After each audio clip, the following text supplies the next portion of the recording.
Xingbang, after I'm gone, please take care of your master's wife.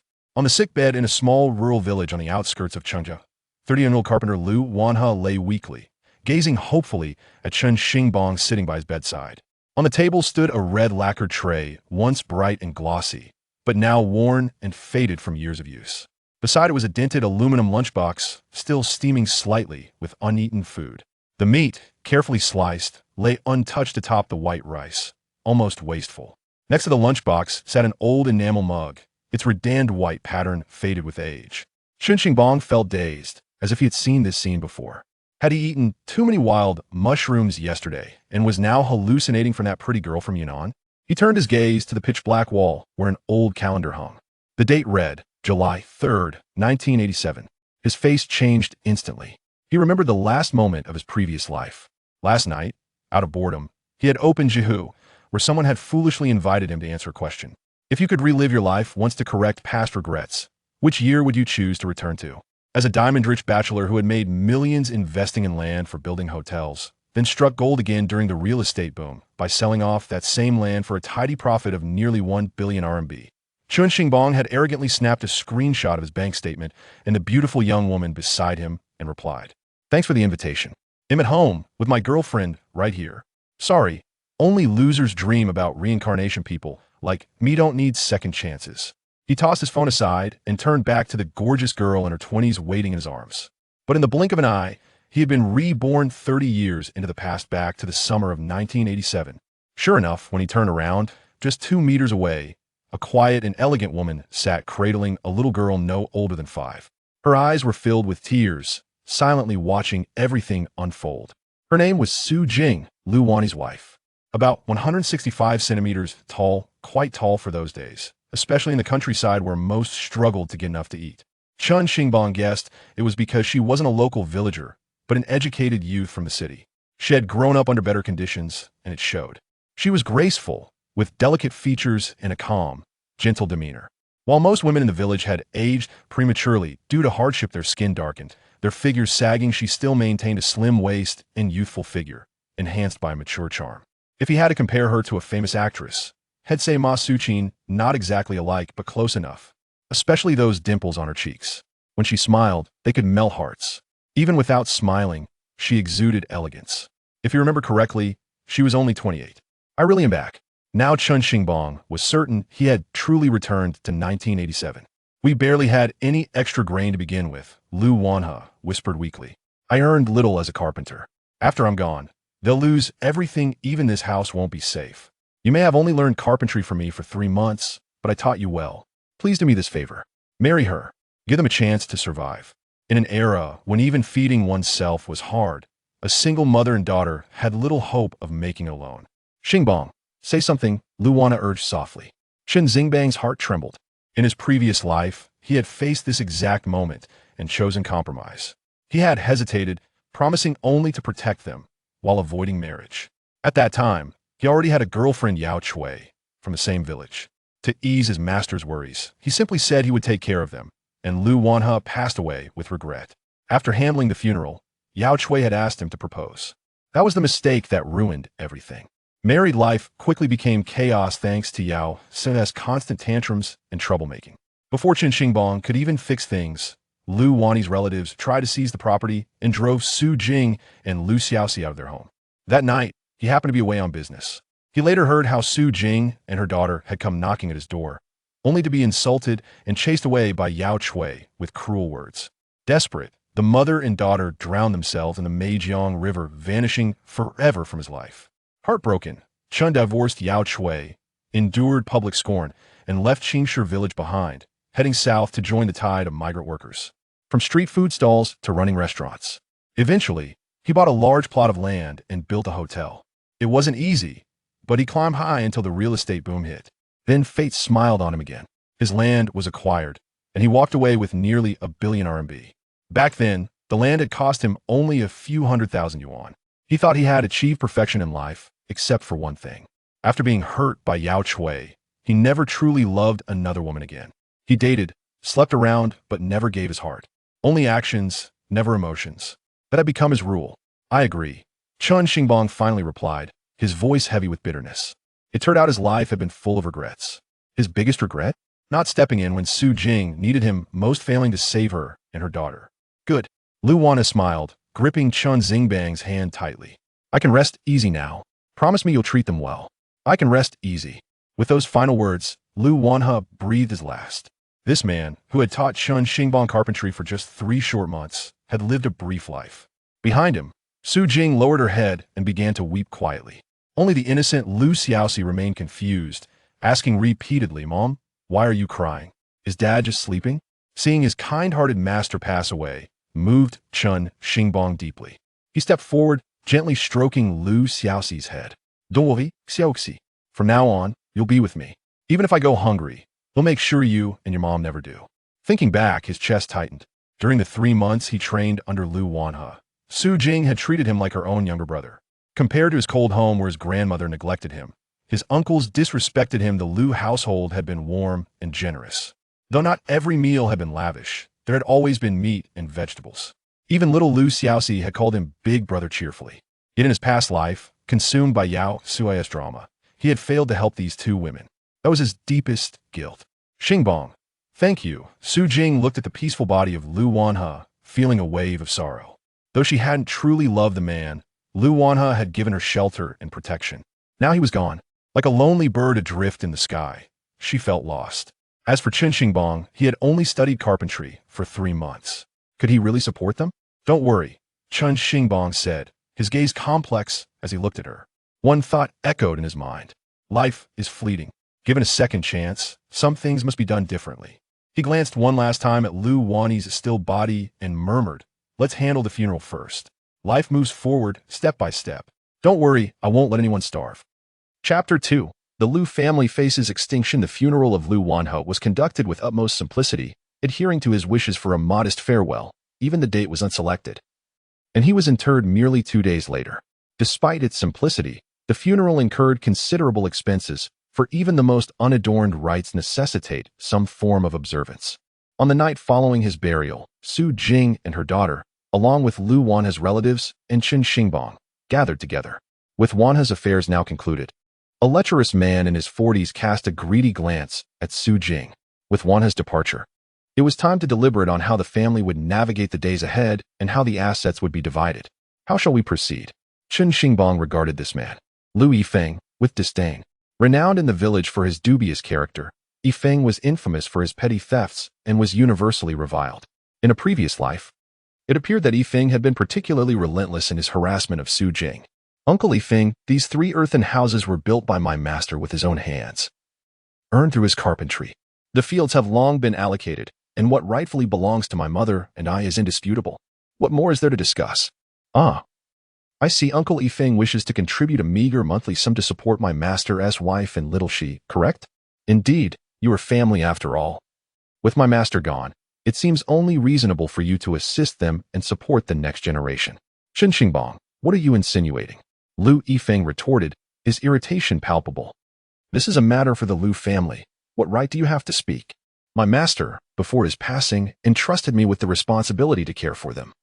Chen Xingbang replied with a sardonic smile. "Gentlemen, I had hoped to remain silent on certain matters, but since you have called for a family meeting, I must clarify. My master's possessions are his alone.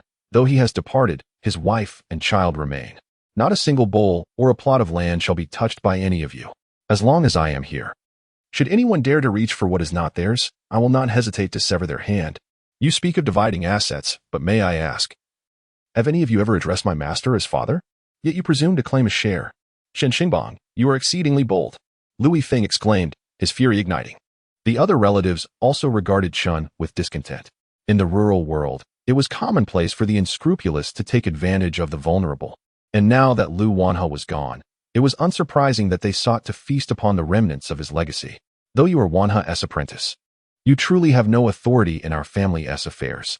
Suddenly, with a resounding crash, Chen Xingbang shattered a bottle of white liquor. The shards glinted ominously under the flickering oil lamp, casting a chilling reflection upon the gathered assembly. "You believe I have no authority? If I were to remain indifferent, you would indeed extinguish the last remnants of his family. I, Chen Xingbang, declare here that I shall not permit such actions from you. Henceforth, maintain your distance from my master's home. During the time of my master's burial, you offered no assistance. All arrangements were made at my expense. Now that matters have been settled, you dare to convene family meetings? Are you not ashamed? Depart immediately. From this moment forth, my master's residence shall not welcome your presence. Leave at once. The others were taken aback. How audacious of Chen Xingbang, a mere novice, to speak so defiantly. Lu Yifeng, too, appeared cowardly, rendered speechless by Chen Xingbang's boldness. Su Jing, what say you?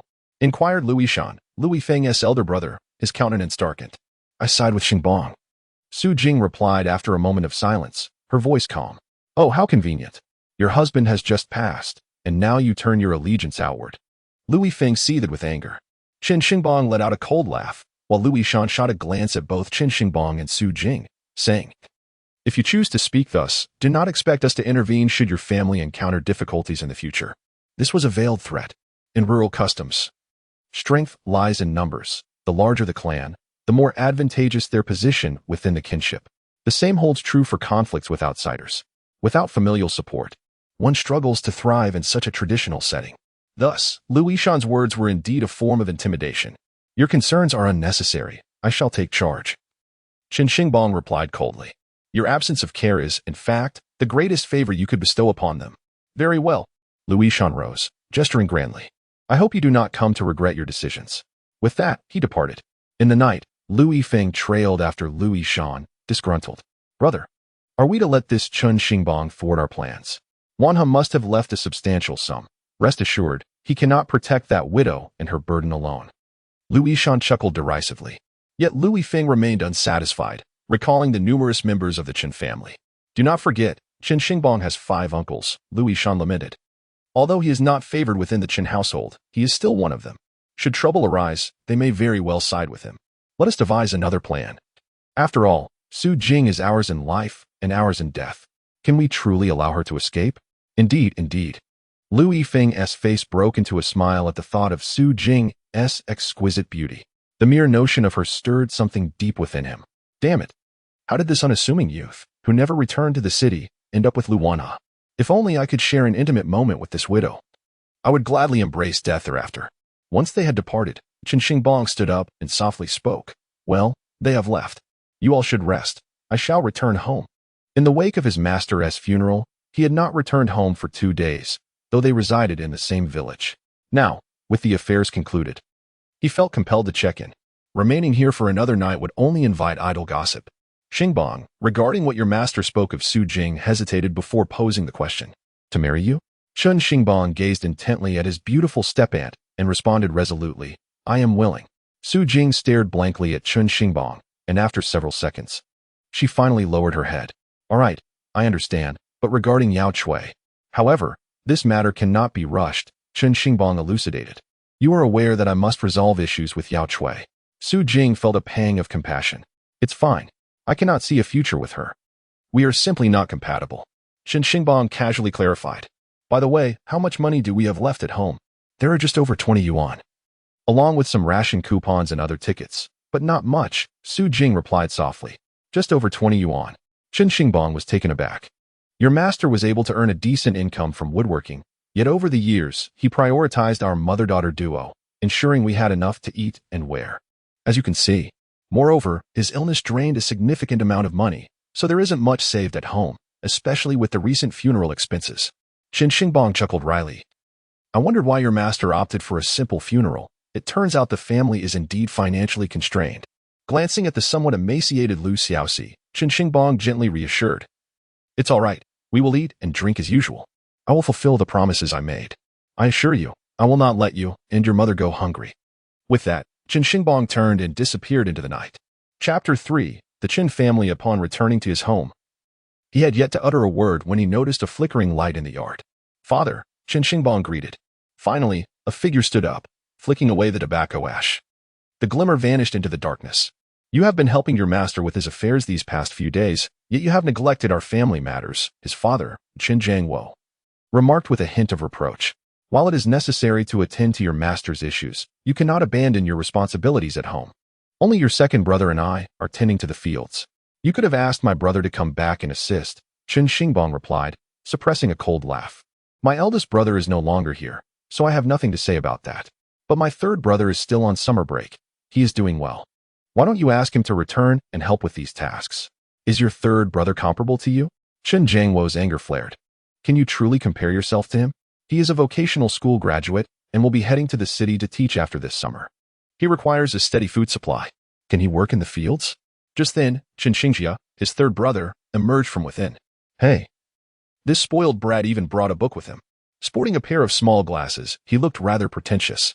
Chen Xingbang's disdain towards Chen Xingjia did not stem from parental favoritism, but rather from the fact that Chen Xingjia was utterly ineffectual.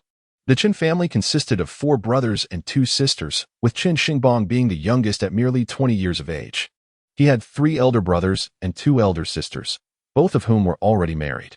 The eldest brother, Chen Xingbang, had passed away 2 years prior, leaving behind a widow and a young niece, Chen Xiaohua. The sister-in-law, Zhang Mandi, was a diligent individual who had managed the household efficiently over the years. The second brother, Chen Xingtian, was 24 but remained unmarried due to the family's financial struggles. Chen Xing's family ranks third, being 1 year older than Chen Xingbang. His academic performance was initially mediocre, yet he managed to persevere, repeating 2 years of study and, through sheer luck, gained admission to a vocational school. Becoming the pride of their village and the apple of his parents' eye, receiving special care from a young age, while others were compelled to strive. He was exempted from any obligation. Although it was acknowledged that Chen Xingbang was academically inclined and received preferential treatment in the village, he had little to say against Chen Xing, who, despite all the favoritism from their parents, ultimately offered no returns. Before his rebirth, Chen Xingbang had worked in the south, with his parents being looked after by his sister-in-law and second brother, who were themselves impoverished. Especially during their parents' illnesses, they faced financial strife and inadequate living conditions, frequently suggesting that they go to the third brother's home. However, the third brother stubbornly refused, even driving their parents away when they attempted to visit him. Eventually, it was Chen Xingbang who brought his parents to the south, caring for them in their twilight years. It can be said that Chen Xingbang held a deep disdain for Chen Xing. In their previous life, the relationship between the 2 brothers had nearly been severed. Are you infatuated with that widow's beauty? You've been neglecting home duties to help her lately, haven't you? Chen Xing remarked with a smirk. Chen Xingbang, staring intently at his third brother, retorted, "What did you just say? Repeat that." Chen Xing's gaze turned icy, and feeling somewhat uneasy, he quickly addressed their father, "Dad. Look at how the fourth brother has learned from Lu Wanhe for 3 months. He's talking differently now. It seems he is even thinking of confronting me." Chen Jiangwo, infuriated, pointed at Chen Xingbang and demanded, "What do you intend to do?" Chen Xingbang merely sneered and walked straight into his room. However, upon entering, he was taken aback to find that his small, isolated room had been tidied up. It was neat and clean. "Where are my things?" Chen Xingbang rushed out to inquire. "Xiaowan is coming to our house in a few days." Chen Xing proudly declared, "My girlfriend, your future sister-in-law. She is from the city and isn't accustomed to our way of life. But since she can't stay with me, we've prepared your little room for her. But she is not coming for several days, is she?" Chen Xingbang vaguely recalled that this was indeed the case. "You have no sense of hygiene. If you hadn't cleaned up beforehand, how could it be habitable by then?" Chen Xing sneered. "It's better to prepare in advance to ensure proper ventilation." Taking a deep breath, Chen Xingbang turned to his father. "I'm telling you," his mother, Lu Xiuxiu, interjected, "Fourth, your brother's girlfriend is finally coming back. We ought to leave a good impression, so we tidied up your small room for just a few days." Chen Xingbang felt a cold smile creep over him.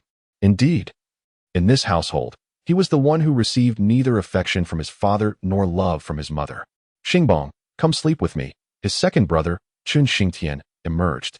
The second brother was a decent man, having never married even in his 50s in his previous life. In truth, after Chen Xingbang established himself in the south, he intended to bring his second brother along, for at that time, he was not yet considered old. However, Chen Xingtian declined, stating that it was not feasible for his sister-in-law to care for 2 elderly individuals alone, and he believed he could be of assistance at home. Thus, he squandered his own life. In this regard, Chen Xingbang always felt a sense of guilt towards his second brother. After all, his ability to work diligently in the south was largely due to the support provided by his second brother and sister-in-law at the rear. No matter what, he was determined to arrange a marriage for his second brother in this lifetime. "On the contrary, you two should sleep in the dining room," Chen Jiangguo interjected. Second brother, you shouldn't share a room with Xingjia. Let him have the room to himself. Xiaowan is coming, and we cannot allow her to look down upon us. After all, she is from the city. If she discovers that you two brothers are sharing a room, it would be a source of ridicule for our family. Chen Xingtian was momentarily taken aback, not expecting this turn of events. Meanwhile, Chen Xingjia feigned innocence and said, Second brother, please understand my situation this time. Among the four of us brothers, only the eldest has married, and he is no longer with us. Now, the most likely candidate to marry is me, and she is from the city. I cannot let this opportunity slip away. Can I? Just bear with it for a few days. Xiaowan will only stay for a maximum of 2 days. The implication of his words seemed to suggest that Chen Xingbang and Yao Chui would not be a match. Is there an issue with 2 grown men sleeping in the dining room? Chen Jiangguo frowned, appearing somewhat dissatisfied with their attitudes. Chen Xingbang responded with a grin.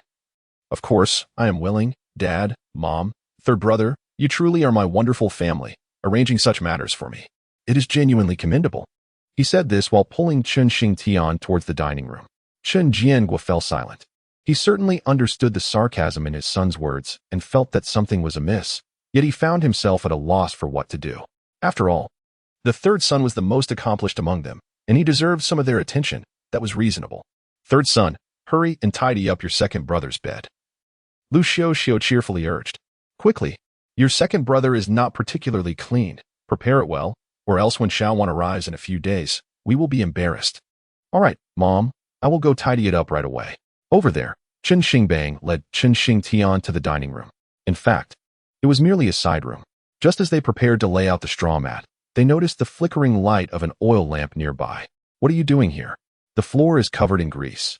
How can you possibly sleep here? The voice of sister-in-law Zhang Man Di rang out. Don't sleep here. Go to our room instead. I will sleep with Xiao Hua in the woodshed. Chapter 4. First, break up with the girlfriend's second uncle, fourth uncle. Chen Xiaohua skipped over, a 6-year-old girl who appeared somewhat frail due to years of malnutrition. She brightened at the sight of her 2 uncles. Mom said not to sleep here, or you might catch a cold, just like my dad. Upon hearing this, Chen Xingbang felt a pang in his heart. His eldest brother, Chen Xingwang, had passed away from illness, and although Xiaohua had been very young at the time, the memories had left a profound impact on her. Seeing his niece in such a frail state only deepened his sorrow. After the death of his elder brother, the Chen family had largely neglected the needs of the widow and her daughter. Zhang Mandi was merely a diligent individual, tirelessly attending to the needs of a large family, often neglecting her own sustenance. Meanwhile, Chen Jiangguo and his spouse lavished affection upon their youngest, disregarding even Chen Xingbang, the youngest, let alone their granddaughter. After all, she was but a girl. No need, sister-in-law, Chen Xingbang replied, shaking his head. Let us do this. I'll sleep in the woodshed with urge. It's truly impossible to rest here. The woodshed is filled with straw, far more comfortable than this. Chen Xingtian, a taciturn fellow, silently followed Chen Xingbang to the woodshed. Zhang Mandi observed them with a bittersweet smile, understanding her fourth brother's thoughts. How could they possibly sleep in the room of the eldest brother's wife? Such a scandalous notion would surely invite gossip. At dawn, Chen Xingbang was already awake, primarily due to the discomfort of the sleeping arrangements. Yet, as he rose, he heard a voice from outside. Chen Xingbang, come out. It was Yao Chui's voice. Seems like Yao Chui is calling you, Chen Xingtian remarked, glancing outside. Has it really reached 7 already? Remember, we need to assist her with today.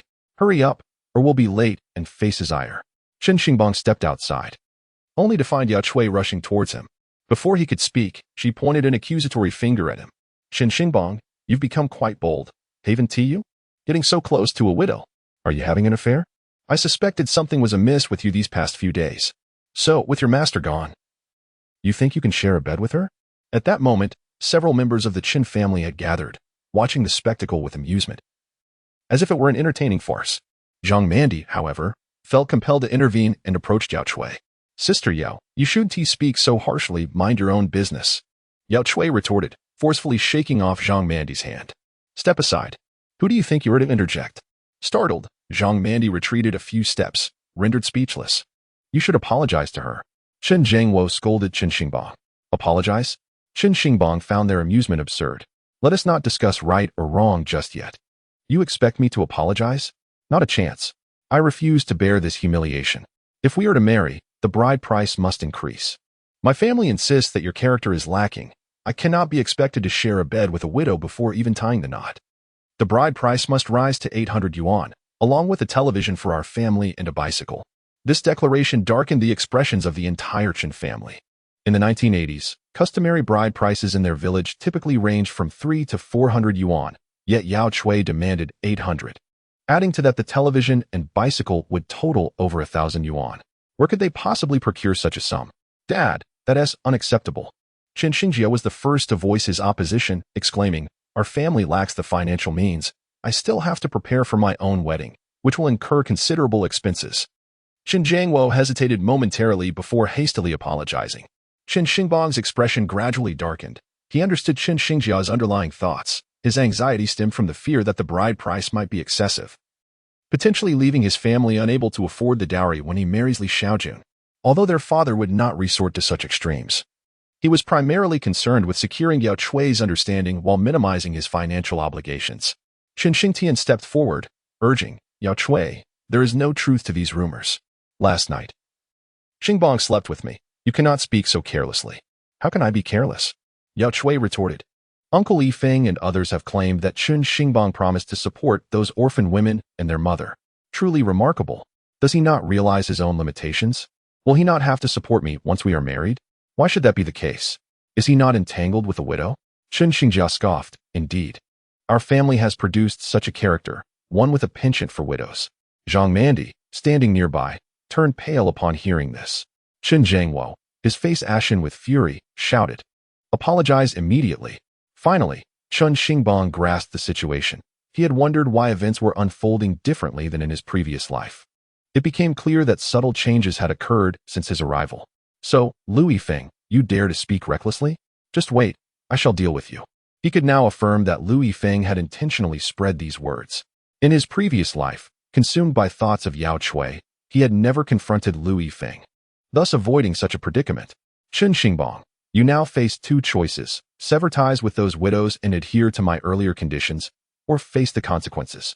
To his surprise, before she could finish her sentence, Chen Xingbang interrupted, "Yao Chui, with your appearance, how dare you demand so much? Have you looked in the mirror to see if you are worthy of me? Get lost. From this moment on, I am done with you. Leave as far as you can.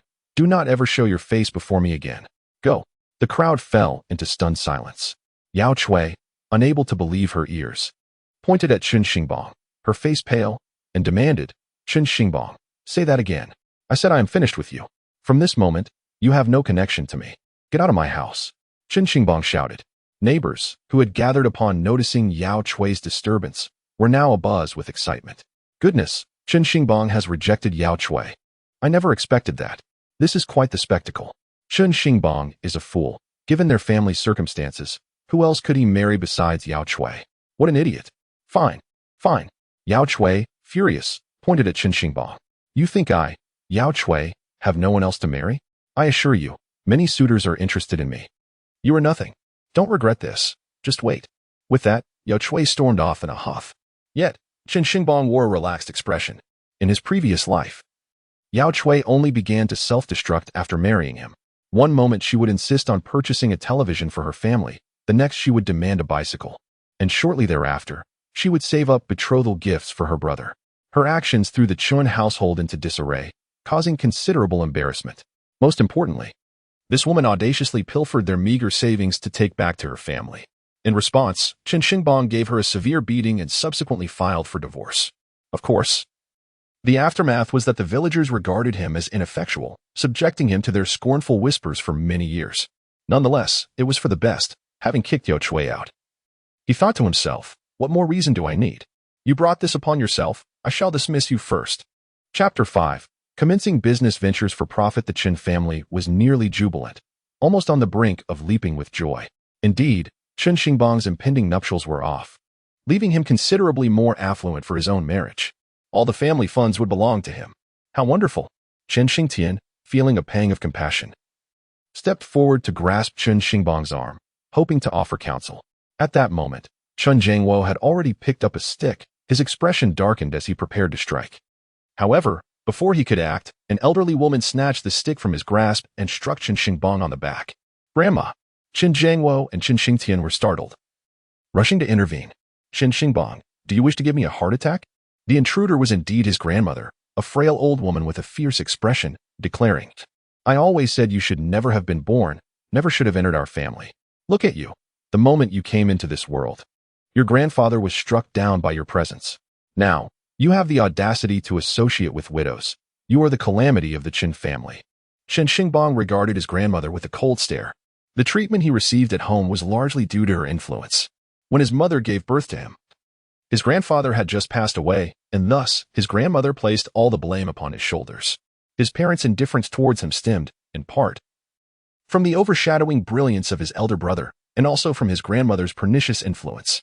The Chen family feigned concern, saying, "Grandma, he is simply that kind of person. Do not let it vex you. He is not worth your ire.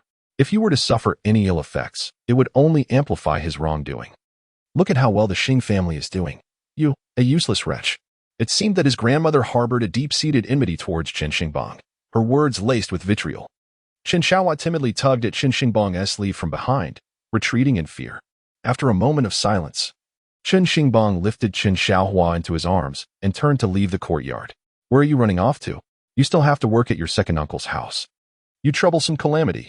His grandmother continued to berate him from behind. "Fourth uncle, do not be angry," Chen Xiaohua gently said, wrapping her arms around Chen Xingbang's neck. "I know fourth uncle is the best, only you will buy me sweets." At that moment, Chen Xingbang felt tears prick at his eyes, not for himself, but for little Hua. He understood that he would one day thrive and enjoy a prosperous life. Yet, his dear niece, during the years he toiled in the south, would marry into a family of scoundrels and perish in childbirth. At the moment when she needed support the most, even she did not reach out for help. Uncle did not express any anger. Chen Xingbang gently patted her shoulder and inquired, "Xiaohua, do you wish to attend school?" Chen Xiaohua's eyes sparkled with hope. But she immediately shook her head, replying, "I do not wish to go. What child does not desire an education? It is merely that her family is unwilling to provide for it. After all, she is a girl, her elder brother is no longer around, and her sister-in-law lacks the funds to support her schooling. As for Chen Jiangwo, he would certainly not provide such financial help. If you want to go, you shall go. I will support you in the future," Chen Xingbang said softly. "Now, go find your mother, as I must attend to my work." With that, he gently set Xiaohua down. "Xingbang, where are you going?" Zhang Mandai rushed up behind him, her voice filled with urgency. "We still need to go work for second uncle." "Work for his family? Has he ever worked for us?" Chen Xingbang turned to question. "No, this is what Grandma said. She mentioned that our family is numerous while second uncle's family is small." "Fine, if they wish to work, let them. You don't need to go. Just say you are looking after the children. Also, tell second brother to be cautious and not work for free. By the way, third brother will certainly not go. If dad wants to work, let him do so. He cannot be persuaded otherwise." With that, Chen Xingbang departed. "If you do not go, Grandma and Dad will surely criticize you later. Let them talk. If I go to work for them, they will criticize me too." Chen Xingbang laughed lightly. "In any case, I am not favored by them. If I go to second uncle's, I would be scorned by him as well. I am leaving." With that, Chen Xingbang truly walked away. Zhang Mandai felt helpless as she overheard Grandma incessantly lamenting in the courtyard. "In our family, only Jiansheng and Xingjia are truly worry-free, educated and courteous. The rest of you do not measure up. Third brother, it is not my intention to criticize you, but look at the kind of son you have raised." "Mother, yes. Yes, I understand. Rest assured, I will certainly keep a closer watch in the future." Zhang Mandai sighed. "Mother, Uncle just said he would send me to school." Chen Xiaohua exclaimed, clinging to her mother's neck, her voice as melodious as a silver bell. "I told you, Uncle treats me the best." Zhang Mandai was taken aback but quickly shook her head. "Our family lacks money. Fourth uncle has even less. Come back," she sighed softly. Chen Xingbang arrived at Su Jing's home. At that moment, Su Jing was washing clothes, while Lu Xiaoxi chased after butterflies, playing joyfully. "Have you had breakfast?" Chen Xingbang asked. "Yes, I have," Su Jing nodded. "What about you?" Just then, Chen Xingbang's stomach audibly protested. "Come inside." Su Jing wiped her hands and led Chen Xingbang into the kitchen. She opened a pot still steaming, revealing 2 boiled potatoes within. "This is what we are having." Chen Xingbang chuckled bitterly. "Do not be disdainful. Having this to eat is already quite fortunate," Su Jing gently replied. "We currently have no income. Even if we eat this, it cannot last long." At this point, a look of concern crossed Su Jing's face. "Do not worry about these matters." Chen Xingbang peeled the potato and swallowed it in a few bites. To be honest, This is not very appetizing. Not appetizing? Suddenly, Chen Xingbang had an idea. Madam, how much of such items do we have at home? Well, it should be around 10 or so pounds. Why do you ask? 10 pounds? Chen Xingbang felt a surge of joy. In his previous life, he had toiled for half a lifetime. Despite being able to embrace a beautiful young maiden in bed at over 50, he had also engaged in numerous endeavors, including selling street food. His culinary skills remained intact. Mother, Anson mentioned that there's a movie screening at Liuhe River tonight, and I wish to attend. Liuhe River? That's quite far, a 10-mile journey. Jing sighed, stating that there was no need to go since there were no screenings in their village. But mother, I really want to watch it. Jing let out a bitter laugh. Madam, I will take you both tonight. Chen Xingbang exclaimed with joy, "Isn't this divine assistance?" Jing looked somewhat bewildered. Madam, please bring out all the potatoes from your home, all of them. Do you have any oil left? Yes, there's a little, but not much. How much? About 10 pounds, I believe. Here is the plan. I will head to town, and you can wash the potatoes and set them aside, waiting for my return to handle them. There's no need to prepare anything else, just wait for me. With that, Chen Xingbang mounted the bike left by his master, Lu Wanhe, and rode to the supply and marketing cooperative in town. He approached the counter, stating, I need these items, as he jotted down his list, including chili powder and cumin powder, among others. The staff gave him a glance. I have money, Chen Xingbang responded, pulling out his cash alongside a few tickets. Hurry up and get this ready for me. He had only 5 yuan and a few tickets bought from Jing, and soon enough, everything was packed. Before leaving, Chen Xingbang noticed an abundance of potatoes in the vicinity. Damn, I really must rely on potatoes to make money. Just wait for me. After earning tonight, I'll come back to buy more potatoes. Chen Xingbang chuckled and rode off on the bike once more. Upon returning to Jing's home, he found that she had already washed all the 10 pounds of potatoes. Xingbang, what will you do with so many washed potatoes? Jing inquired. Let us peel them. Although we could skip that step, Chen Xingbang replied, placing the potatoes down as he began to explain, what is the price of potatoes nowadays? Currently, potatoes are approximately 10 cents per pound. Despite being in the South, due to the past hardships of hunger, northern-grown potatoes also made their way to the cooperative to alleviate the grain pressure. Naturally, Southerners preferred sweet potatoes, and potatoes were rarely used as a staple, typically served in stir-fries, which kept their prices relatively low. Thus, these 10 pounds would amount to just over a yuan, correct? As he spoke, Chen Xingbang picked up a knife and began slicing them. His years of culinary experience from his previous life had honed his knife skills to a remarkable fluidity. Jing watched him with astonishment. In her impression, Chen Xingbang seemingly lacked culinary skills. Where had he acquired such impressive knife techniques? She was somewhat astonished. Yet, Chen Xingbang paid little mind to her surprise, swiftly slicing the ingredients. Sister, join me in slicing. It will expedite the process, he continued. Jing responded with an "oh," and began to slice the potatoes beside him. Observing Chen Xingbang as he expertly pressed the peeled potatoes with his index and middle fingers, the knife glided effortlessly, producing thin, even slices that appeared as though crafted by a machine. It was a sight to behold, reminiscent of artistry. Such knife skills could not be attained without over a decade of practice. Furthermore, Chen Xingbang worked with remarkable speed. While slicing, he elaborated. We must be frugal with the 10 jin of oil at home, so I spent 4 yuan to purchase 6 jin of oil and another yuan on additional ingredients. Once I finish these preparations, I will blanch them in water, dry the potato slices, and then fry them in the oil. Afterward, I will mix in the seasonings. This evening, there will be a movie screening at Liuhe. I plan to take you all along to watch the film and sell these snacks. Jing then realized and pondered before asking, aren't you supposed to be doing carpentry? Why are you venturing into cooking? Without lifting his gaze, Chen Xingbang replied naturally. Had I trained longer with my master, people might trust me with the task, but that's not the case now. Nonetheless, I have some knowledge of cooking and wish to see if I can earn a little pocket money through this. The total cost here is approximately 7 yuan. I'll calculate how much we can sell after processing these several jin of potatoes. Are these snacks tasty? Jing hesitated to inquire. Whether they are delicious will be determined once I fry them for Xiaoxi to taste, Chen Xingbang chuckled, assuring her, rest assured, we won't incur losses. Jing remained silent, a young educated woman in the countryside, devoid of any family ties. Previously, Lu Wanhao had protected her, but with his passing, she found herself relying solely on Chen Xingbang.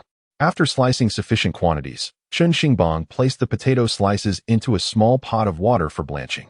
After about 2 minutes, the potato slices began to turn translucent, signaling that they were ready to be drained. The optimal method would have been to sun-dry them for better moisture removal, enhancing the frying result. However, time was not on their side, so Chen Xingbang arranged the slices in a basket, kindled a fire, and placed them alongside to roast slowly. By noon, the ingredients were nearly dried. Though not as perfect as he had envisioned, Chen Xingbang inspected them and felt a sense of satisfaction. Given more time, he could have achieved even better results. That will do. Chen Xingbang began, "Madam, there is no need for you to do anything else. Simply watch me as I work, and refrain from interfering." Jing nodded in agreement. As Chen Xingbang poured oil into the pan and stoked the fire, he observed that the oil had reached a temperature of approximately 50%. He then carefully added a small quantity of potato slices.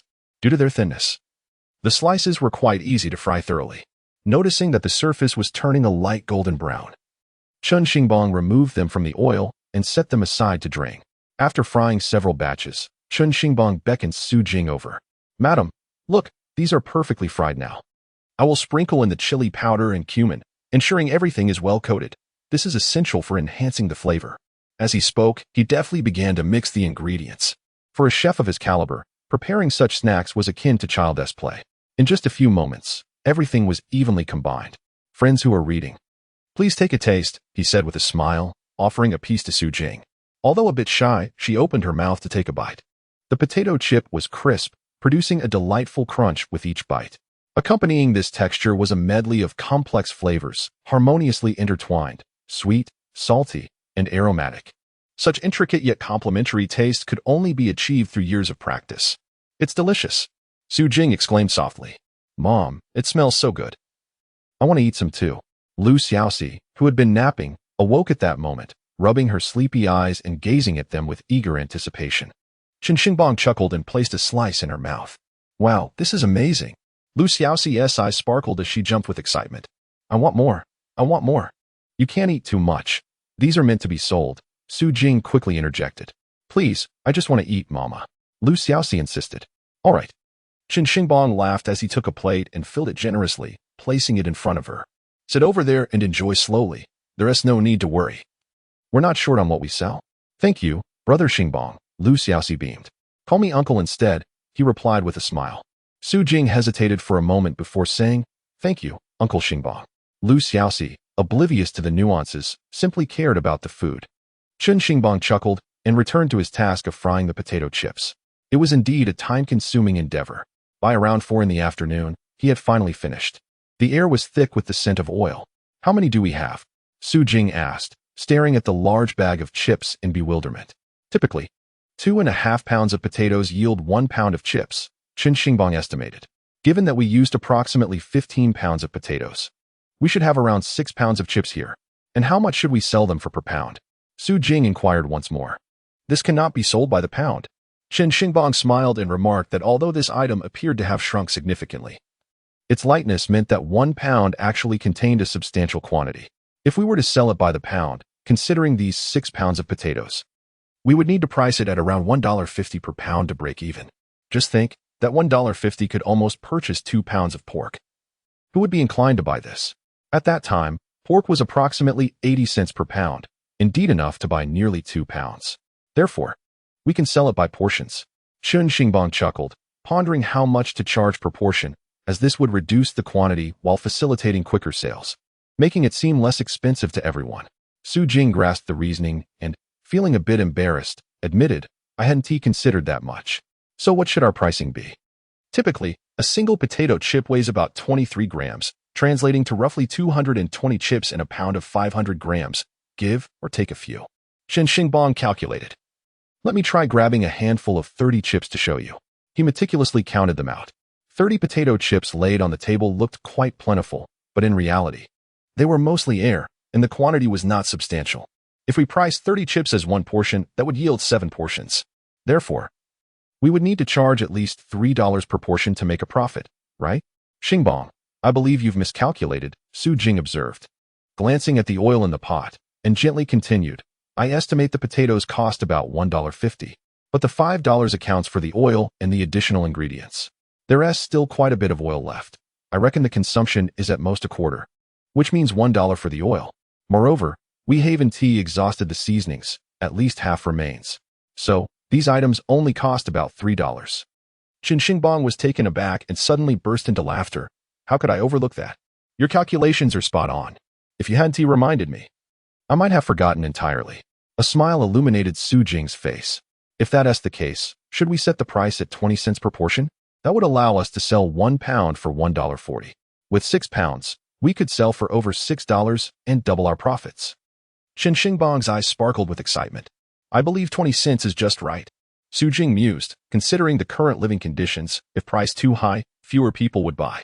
Not quite, Chen Xingbang reconsidered. 20 cents is still a bit low. Let us set the retail price at 25 cents per portion.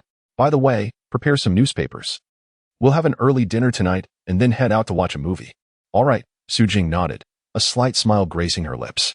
Just then, a voice echoed from outside. It seemed to be the voice of his sister-in-law, Zhang Mandi. Your sister-in-law is looking for you, Su Jing noted. Chen Xingbang hurriedly stepped outside, asking, why are you still here? Zhang Mandi expressed her helplessness, stating that her second uncle was in a foul mood, and their grandmother was also nagging, saying that since he did not assist them, they already held a poor impression of him. She advised him to avoid provoking their anger further and suggested that it was time for him to return and fulfill his obligations, considering it a day's work. Have you all gone? Chen Xingbang inquired. Zhang Mandi offered a wry smile. Oh, my honest sister-in-law. Chen Xingbang felt a twinge of frustration. In truth, Chen Xingbang's grandfather was an educated man, considered a cultured individual in their village, having once taught. However, his greatest flaw was his laziness, coupled with a profound lack of responsibility. Among his father's 5 brothers, only the second uncle, Chen Jiansheng, had received an education, having been raised by their uncle who supported his schooling. The other 4 brothers, raised by their grandfather, were largely illiterate, with the exception of the youngest, Chen Jinfa, who could recognize a few characters, primarily his own name. Due to Chen Jiansheng's literacy, he became the backbone of the Chen family following their grandfather's death. The eldest, Chen Jianlin, was left with no choice but to heed Chen Jiansheng's directives. Whenever the family gathered for significant matters, it was invariably Chen Jiansheng who made the decisions. However, during the busy farming seasons, everyone was obliged to assist at his home, while Chen Jiansheng's family remained indifferent to the needs of the others. Over the years, the 4 brothers harbored no complaints. In rural life, having someone literate proved invaluable, and their grandmother's favoritism meant that avoiding help was not an option. Consequently, they had assisted Chen Jiansheng's family numerous times, leaving Chen Xingbang feeling exhausted. Before his rebirth, it was tolerable, but now that he had returned to life, he felt it was absurd to be burdened anew. Reciprocity would be acceptable, but to be treated like a mere beast of burden was intolerable. Yet, confronting the matter directly was not feasible, so Chen Xingbang forced a smile and remarked, Sister-in-law, since we already have a representative from our family, you must be helping with the cooking, right? Indeed, I am assisting them with the meals, and afterwards, I must return to prepare food for myself and Xiaohua. She replied. What? Chen Xingbang frowned. Aren't you and Xiaohua eating at their house? Zhang Mandi lowered her head, weakly replying, Xingbang, I did not work in the fields. How could I possibly eat there? I am merely helping with the cooking. Besides, Xiaohua is a girl. We cannot impose on them for meals. Chen Xingbang's temper flared momentarily, feeling the urge to explode. However, he recalled that he was dealing with his earnest sister-in-law, and realized that lashing out would be futile. Suppressing his anger, he said to Zhang Mandi, Sister-in-law, let's be reasonable. Although you did not work in the fields, you did prepare their meals, did you not? Is the second aunt incapable of cooking? Is the grandmother unable to make a meal? If they had you prepare it, shouldn't you and Xiaohua at least be allowed to share in it? This is outrageous. Xingbang, please refrain from speaking so recklessly. I can just eat at home. It's only me and Xiaohua there, she insisted. All right, you should return home now. Chen Xingbang gritted his teeth and declared, ignore them. I will not do their bidding. If they have grievances against me, let them come directly. Do not involve yourself, lest you be entangled with Xiaohua. Xingbang, enough. Return home, he was told. By the way, I have matters to attend to tonight and may return quite late. Please inform Ergu and our parents. You may go back now. Zhang Man, I had no choice but to comply. Tell Xiaohua I will bring her some delicacies later, Chen Xingbang called after her retreating figure. Zhang Mandai nodded. In the old Chen household, Chen Xingbang had treated her quite well, but her husband had passed away too soon. Ergu, Chen Xingtian, like herself, was an honest man with little standing in the family. The youngest, Chen Xingjia, was the family's darling, while the other uncle barely acknowledged her and her daughter. Only the fourth brother, Chen Xingbang, remembered his elder sister-in-law and her little niece. Zhang Mandai felt a deep appreciation for Chen Xingbang, who allowed her to experience a semblance of warmth within the old Chen family. Chapter 8. An unjust ordeal. Returning home, she began to tidy up her belongings. Su Jing joined her, packing the items into large transparent bags, ensuring no air could escape lest they lose their crispness. Did I delay your work? Su Jing inquired softly. Ergo asked me to work for him, but I refuse, Chen Xingbang scoffed, wielding a feather duster like a scepter, confident in his stance against such demands. It's inevitable among family, Su Jing gently explained. Regardless, he is still an elder. Offending him could hinder your ability to seek help in the village. I strive to avoid asking for favors throughout my life, Chen Xingbang replied earnestly. Not only do I wish to refrain from seeking assistance, but I also aim to ensure you need not rely on others. Su Jing lowered her gaze, feeling a warmth in her heart. By the way, I heard that Yao Chui caused a scene at your home this morning, Su Jing ventured to ask. When she arrived, I seized the opportunity to kick her out. Chen Xingbang chuckled. That has nothing to do with you, he added, recognizing her tendency to feel guilty. He spoke earnestly again. Shifu, Yao Chui and I are incompatible. She seeks her own demise, and I shall not intervene. It's as simple as that. Furthermore, I made a promise to my master. I must uphold it, lest you and your daughter go hungry. Enough of this. Let us prepare a meal, he suggested. The hour grows late, and by 7 o'clock, they will commence the film. It's a 10-mile journey. Even on a bicycle, it takes over an hour. It was not that he rode slowly, but the road was quite treacherous. Moreover, with 2 passengers and bags of chips, they needed to hurry. All right, I shall cook. After dining, around 5 o'clock, though still early in summer, Chen Xingbang mounted the 280 bike left by his master, with Lu Xiaoxi perched in front and Su Jing seated behind, while also clutching the snacks. Riding the wind, they set off towards Liuli River. By 6 to 7 o'clock, those brothers and nephews working for Ergo finally completed their day's labor. As the group of people gathered in the courtyard, grandmother emerged and addressed her sons and grandchildren, saying, All right, you all should return home to have your meals. It's best you head back early to prepare dinner. This left Chen Jiangwo momentarily stunned. Mother, do we really need to go home to cook? Jiangwo, these days are tough for everyone, grandmother replied, a hint of dissatisfaction and perhaps anger in her voice. What's wrong with helping out one's own brothers? Yes, of course. Chen Jiangwo dared not argue further and promptly took Lu Xiaoxiao and Chen Xingtian along with him. The other brothers also departed for their homes. You expect to enjoy a feast just for doing a bit of work, grandmother muttered under her breath. Mother, please don't be upset. Come, let us eat. Chen Jianjun chimed in cheerfully. Isn't Chen Xingbang here? Grandmother suddenly recalled and inquired loudly. He didn't come, Chen Jianjun replied coldly. He has always been like this. Otherwise, how could he have caused my father's demise? I believe he should have been dealt with long ago. Grandmother harbored a deep-seated resentment towards Chen Xingbang. After all, she had 5 sons and countless grandchildren, with 4 in Chen Jiangwo as household alone. It doesn't matter if one more or one less is around. There will be no shortage. All right, let us not dwell on it. Come inside for dinner. Outside, Lu Xiaoxiao murmured, Isn't second brother and second sister-in-law a bit stingy? And mother too, always favoring their family. After a long day's labor, they didn't even offer us a sip of water. Chen Jiangwo remained silent. He had long grown accustomed to this. After a midday meal, the atmosphere turned somewhat chilly. Chen Jiangwo felt compelled to speak. Eldest sister-in-law hasn't eaten, Chen Xingtian suddenly remarked. The couple was taken aback. She won't starve, Lu Xiaoxiao retorted. Isn't she capable of cooking for herself at home? Chen Jiangwo fell silent. Chen Xingtian, sensing the mood, refrained from further comments but couldn't shake off the unease stemming from Chen Xingbang's words the previous night. Within this large family, his own was often overlooked. In his smaller family unit, he felt equally unappreciated. Despite his efforts, no one seemed to notice. A sense of imbalance welled up within him. Of course, being a reserved individual, he could only think such thoughts without daring to voice any retorts. Before long, they returned home. Where's the food? Lu Xiaoxiao, weary from the day's labor, called out as soon as they entered. Father, mother, Xingtian, you all come quickly. Zhang Mandi emerged to see them. What happened to the food you cooked? Lu Xiaoxiao sat down, somewhat irate. Why is there nothing left? Well, Xiaohua and I only had 2 potatoes for dinner and didn't cook anything else. Didn't you all eat? Eat? If we had eaten, would we come home asking for food? Lu Xiaoxiu's frustration over the injustices faced in the large family was clearly directed at Zhang Mandi. Although Chen Jiangwo exhibited favoritism, he was nonetheless a man. Upon hearing his wife speak in such a manner, he furrowed his brow and remarked, "Do not act as if you have taken poison. Mandi is unaware of this matter. Enough of this, just prepare a few sweet potatoes for us to eat, as I lack the energy to cook any further. By the way, where is Xingjia? He went to the town this afternoon, claiming he was going to visit friends, and I doubt he will return tonight." Zhang Mandi sighed in relief. As for Qin Xiaohua, she hid behind, feeling apprehensive, unable to fathom why her grandmother was so irate. Xingjia is quite sociable. He knows how to seek companionship in the town. What about Xingbang? Lu Xiaoxiu inquired. He mentioned he had matters to attend to this evening and would be home late.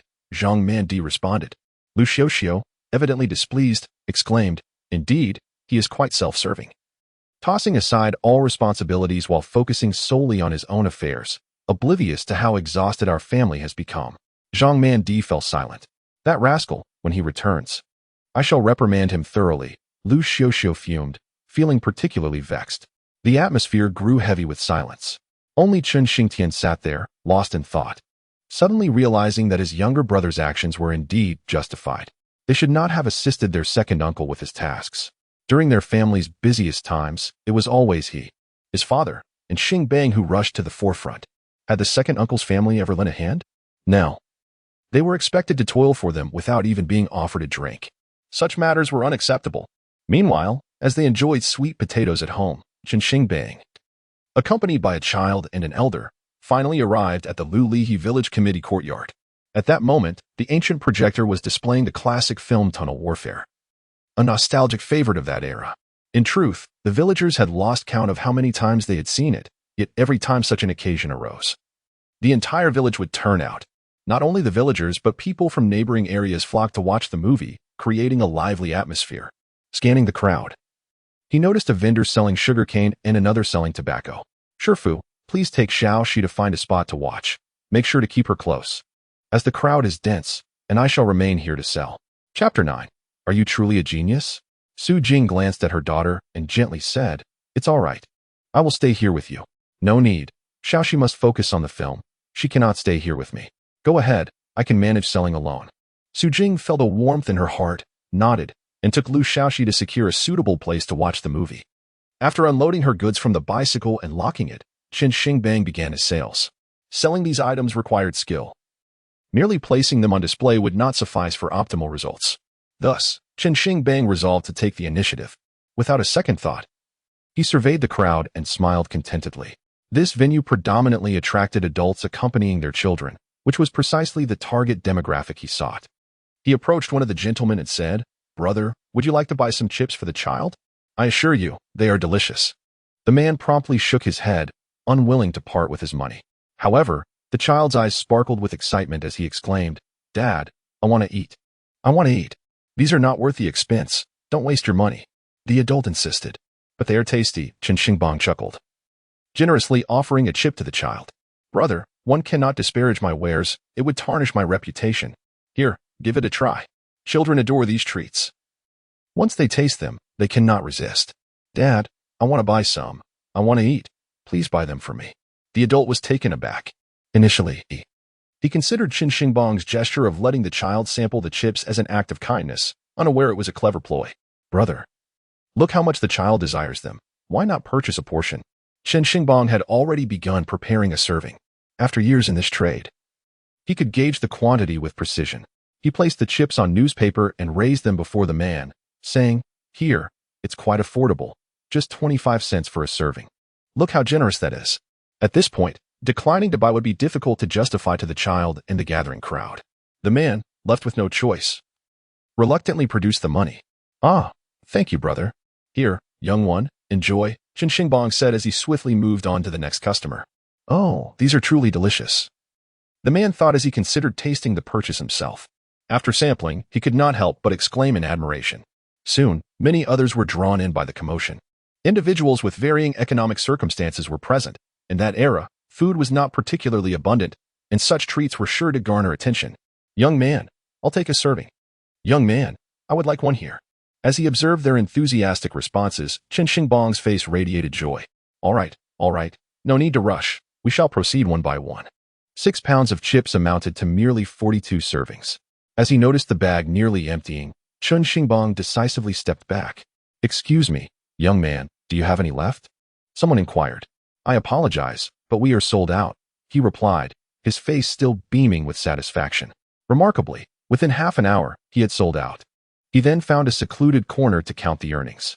It totaled exactly 10 yuan, indicating he had sold 40 servings. As he counted, a broad smile spread across his face. With a cost of 3 yuan, selling for 10 min a profit of 7 yuan, an extraordinary gain.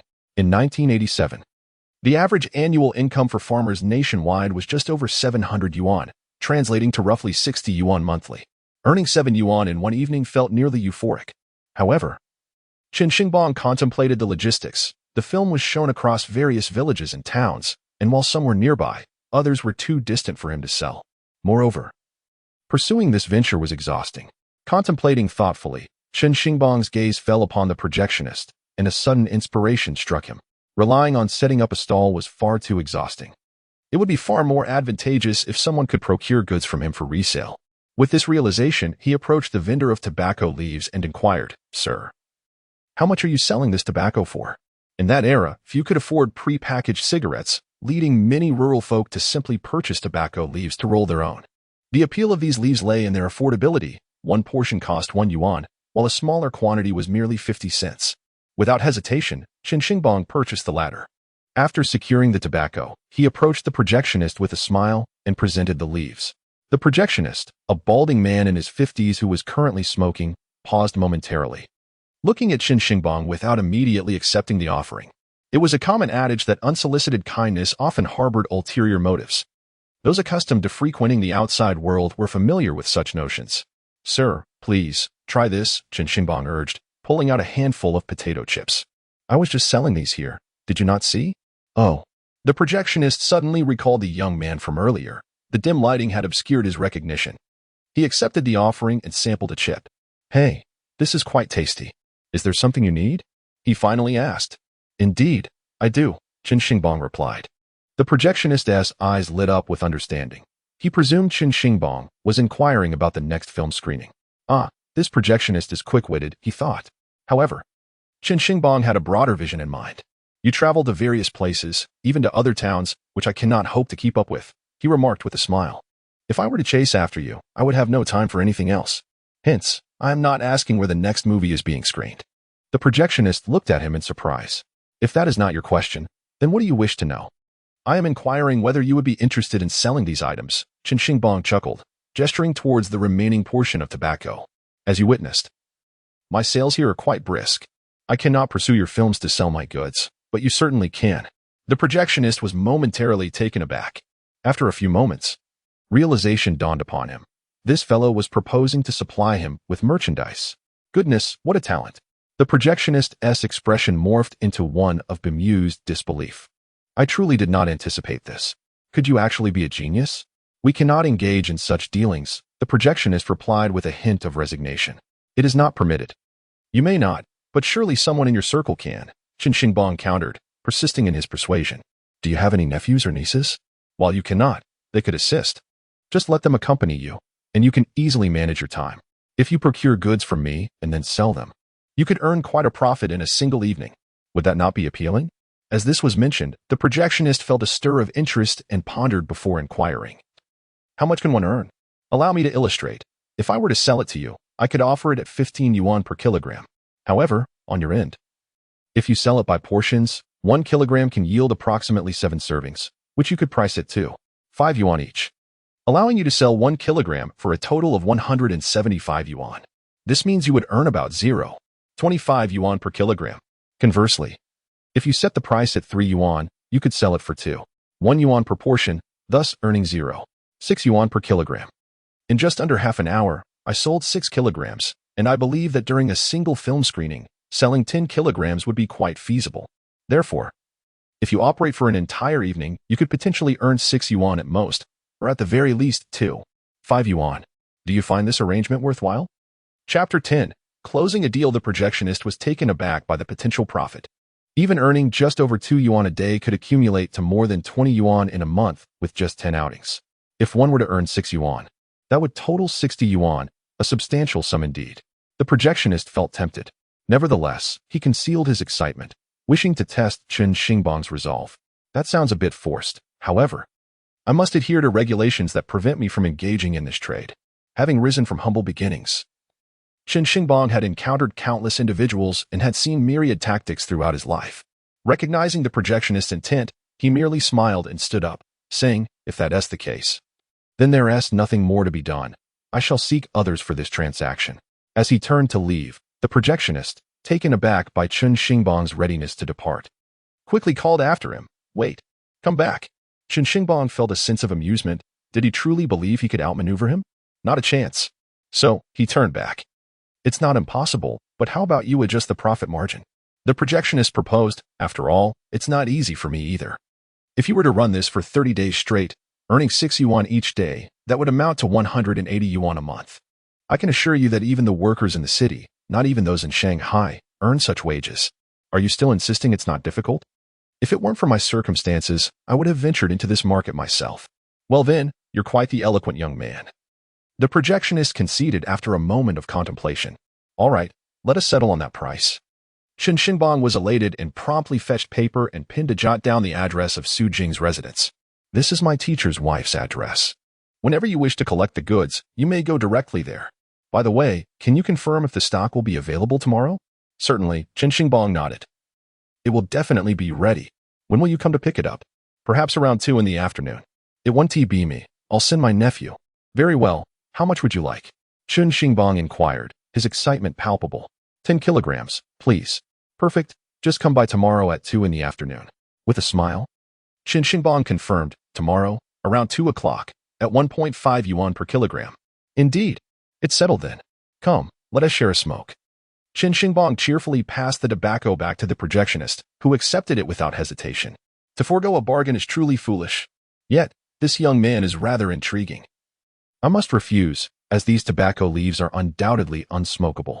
He sighed softly, contemplating the young fellow who seemed quite capable and quick-witted. Once he concluded this matter, Chen Xingbang wore a smile, carrying the remaining items, having preserved a substantial portion, and sought out Su Jing and Lu Xiaoxi with approximately 10 packets left. At that moment, Su Jing was engrossed in watching with Lu Xiaoxi. Chen Xingbang placed the chips before Lu Xiaoxi, whose eyes sparkled as she sweetly exclaimed, "Uncle Xingbang, I want to hold them." Chen Xingbang took Lu Xiaoxi into his arms and settled down beside her. Su Jing glanced over quietly before softly remarking, "Aren't these for sale? Why did you leave them for her?" "Hey, they haven't all sold yet. I saw many people buying," Chen Xingbang replied. Su Jing gently countered, "Did you not say no one was purchasing?" "No worries, as long as she enjoys them," Chen Xingbang grinned. "Her delight brings me joy," indicating that my efforts were worthwhile. "Now, once we finish watching, we shall return." However, Lu Xiaoxi expressed her reluctance, saying, "But they mentioned there is another film to watch. The next film will end around 10 o'clock, and we still need over an hour to return. The roads are treacherous at night," Chen Xingbang gently explained. "Next time they visit our village, we can watch all night." "All right," Lu Xiaoxi laughed. Su Jing appeared momentarily lost in thought, yet soon a faint smile graced her lips. By around 8:30, the film concluded, yet the audience remained seated. Chen Xingbang, cradling the child, gathered their belongings and drove Su Jing back home. The night breeze whispered, and the croaking of frogs filled the air. Along the roadside, the rice stalks rustled as if greeting them. Looking up, they beheld the tranquil starlight. Su Jing gently reached out, wrapping her arms around Chen Xingbang's waist. Everything felt exquisite. Chen Xingbang was momentarily taken aback, feeling the warmth of her embrace, stirring a flutter within him. No need to rush. Life will undoubtedly improve. By the time they returned to the village, it was around 10 o'clock. "I'll head back first," Chen Xingbang said, retrieving 5 yuan and placing it in Su Jing's hand. "Here, take this. Why are you giving me money? Aren't those potatoes from your family?" Chen Xingbang chuckled. "This is your share. Keep it. By the way, tomorrow I will buy several dozen pounds of potatoes from the supply and marketing cooperative in town. You should refrain from eating potatoes and have a proper meal. Do you understand? Rice is expensive. That's fine. Even if it's costly, it's no problem," Su Jing replied softly. "This is just the beginning. I will earn more in the future. Now go rest." Then this money is for you to start your business. Su Jing, in turn, returned the 5 yuan to Chen Xingbang. With no other option, he pedaled home beneath the starlit sky. Before entering, he surveyed the courtyard. Relieved not to see the faint glow of his father's tobacco, he sighed in relief and quietly pushed his bicycle inside. Having evaded work all day, he knew his father would be furious. Should he be caught, another scolding would surely ensue. Place the bicycle properly. Tomorrow morning, I must venture to the supply and marketing cooperative to procure some potatoes. Then I shall prepare to retire to the woodshed for slumber. Uncle, you have returned. Yet, before I could even push open the grand door of the woodshed, I heard Chen Xiaohua calling my name. Xiaohua, why are you still awake? Chen Xingbang paused momentarily. My mother mentioned that you told her, dear fourth uncle, that you would return in the evening with delightful gifts for me. Chen Xiaohua pouted slightly, expressing her dismay, stating that she feared falling asleep and waking up to find it was already tomorrow, rendering his promise void. Chen Xingbang's heart trembled at her words. Oh dear Xiaohua, why are you out of bed? Xingbang, you are back, said his sister-in-law, who had also emerged, pulling Xiaohua inside. Wait a moment, sister-in-law, Chen Xingbang called out, turning to retrieve the remaining dozen or so potato chips wrapped in newspaper, placing them before Xiaohua with a smile. Rest assured, the words of your fourth uncle hold true. However, do not blame yourself. Rather, it is my fault for returning so late. I thought you had already drifted into slumber, intending to present these to you in the morning. Here, take them now and enjoy. Chen Xiaohua's eyes sparkled. Uncle, is this what you meant? It smells so delightful. Indeed. This is it. But remember, this time is an exception. You cannot indulge in snacks this late in the future. Go on back now, Xingbang. Why do you spend your money on this? Zhang Mandi remarked, somewhat embarrassed and anxious. It is of no concern, sister-in-law. It was intended for Xiaohua. By the way, I am feeling weary. I shall retire to sleep now. With that, Chen Xingbang entered the woodshed. This is truly my home. It is so late that I do not wish to bathe. I shall simply lie down to sleep. However, upon moving, the moonlight streaming through the window revealed that my elder brother, Chen Xingtian, was wide awake, unable to sleep. Brother, did I disturb your rest? Chen Xingbang inquired apologetically. No. I simply cannot sleep, Chen Xingtian replied softly, shaking his head. Oh, were you not fatigued from work today? Chen Xingbang was taken aback. It seemed illogical, as their uncle typically worked them relentlessly, and not taking advantage of them was considered a loss. This had always been his philosophy. How could he not be tired? I am indeed weary, yet I cannot find slumber, Chen Xingtian said in a subdued tone. Just then, a rumble emanated from his stomach. Are you hungry? Chen Xingbang was bewildered. I only had a sweet potato for dinner. Perhaps I am a bit hungry. Their uncle was so stingy? Did he not know to eat a few more? We dined at our own home, and their family does not provide meals, as stated by grandmother, Chen Xingtian explained. Chen Xingbang felt a surge of anger, springing to his feet in disbelief. Damn it, they made us work for nothing, and yet they do not even feed us. Not even a miser would be so cruel.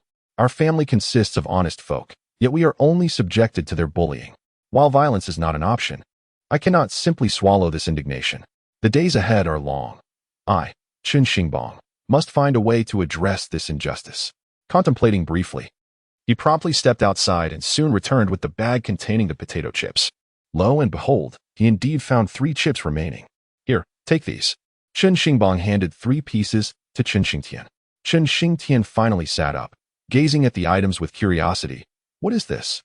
There are only 3 pieces. Come on, eat. Chen Xingbang, weary of explanations, simply replied that they were edible.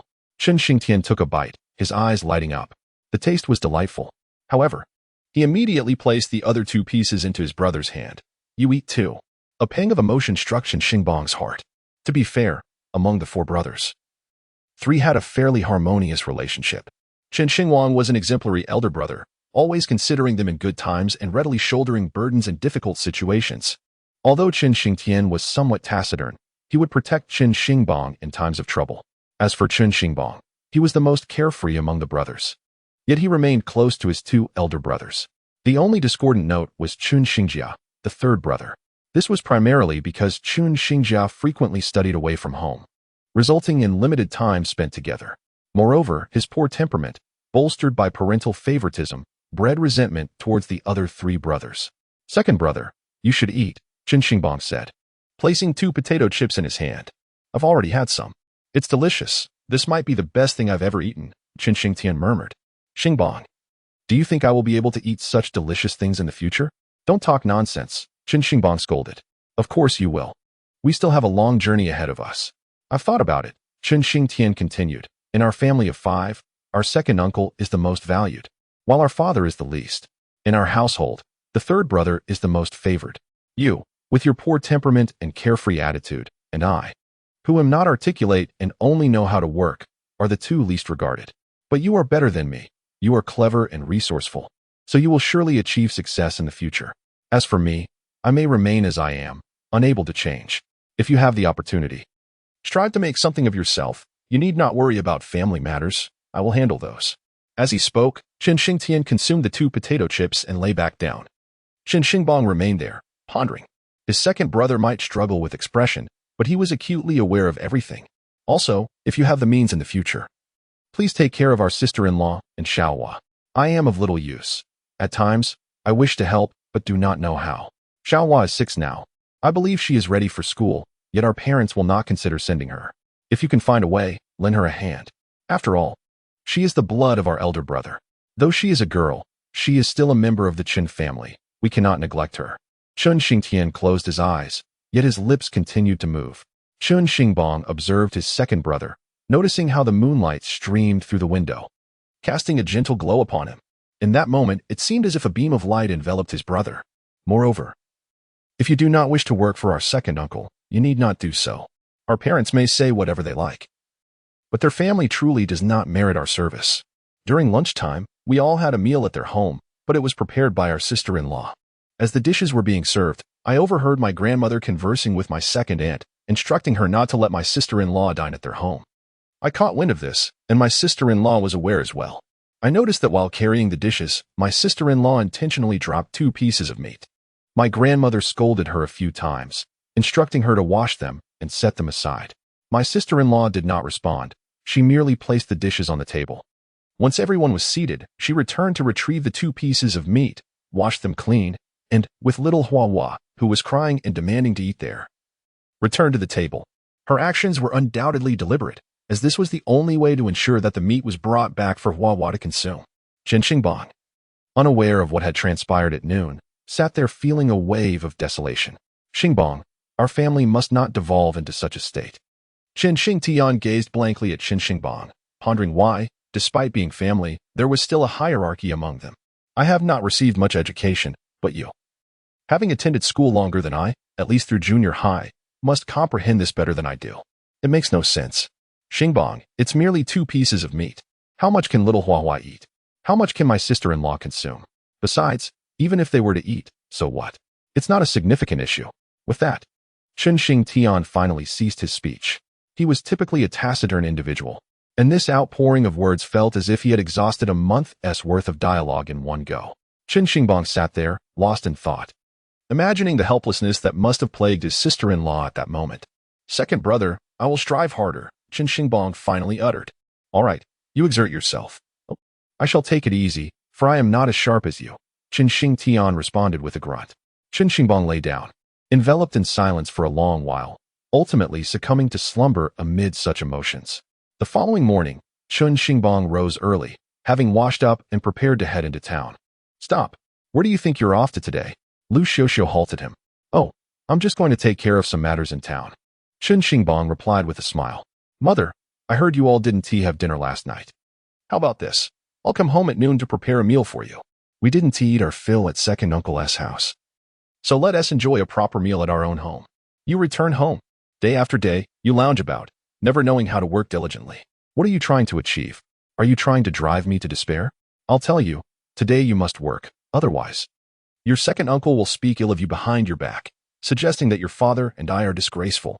Lu Xiuxiu was evidently still irked from the previous day. Forget it. Unexpectedly, Chen Zhengwo approached with a glum expression, saying, what good words will come from him if he goes to work? If he doesn't wish to go, let him be. We toil there without appreciation, and you still insist on dragging our son along. Let us go. Lu Xiuxiu was not amused. At that moment, Chen Xingtian stepped forward and patted Chen Xingbang on the shoulder. Lu Xiuxiu, resigned, had no choice but to leave, but as she departed, she remarked to Zhang Mandi, your second aunt mentioned we need to go to her house to cook at noon. Mother, Tell my second aunt that my sister-in-law must assist me with my tasks at noon and won't have the time, so she should find someone else more capable. Chen Xingbang smiled, saying, let her know beforehand, lest she continues to rely on my sister-in-law, and we end up missing the meal, which we cannot afford. You child. Off you go.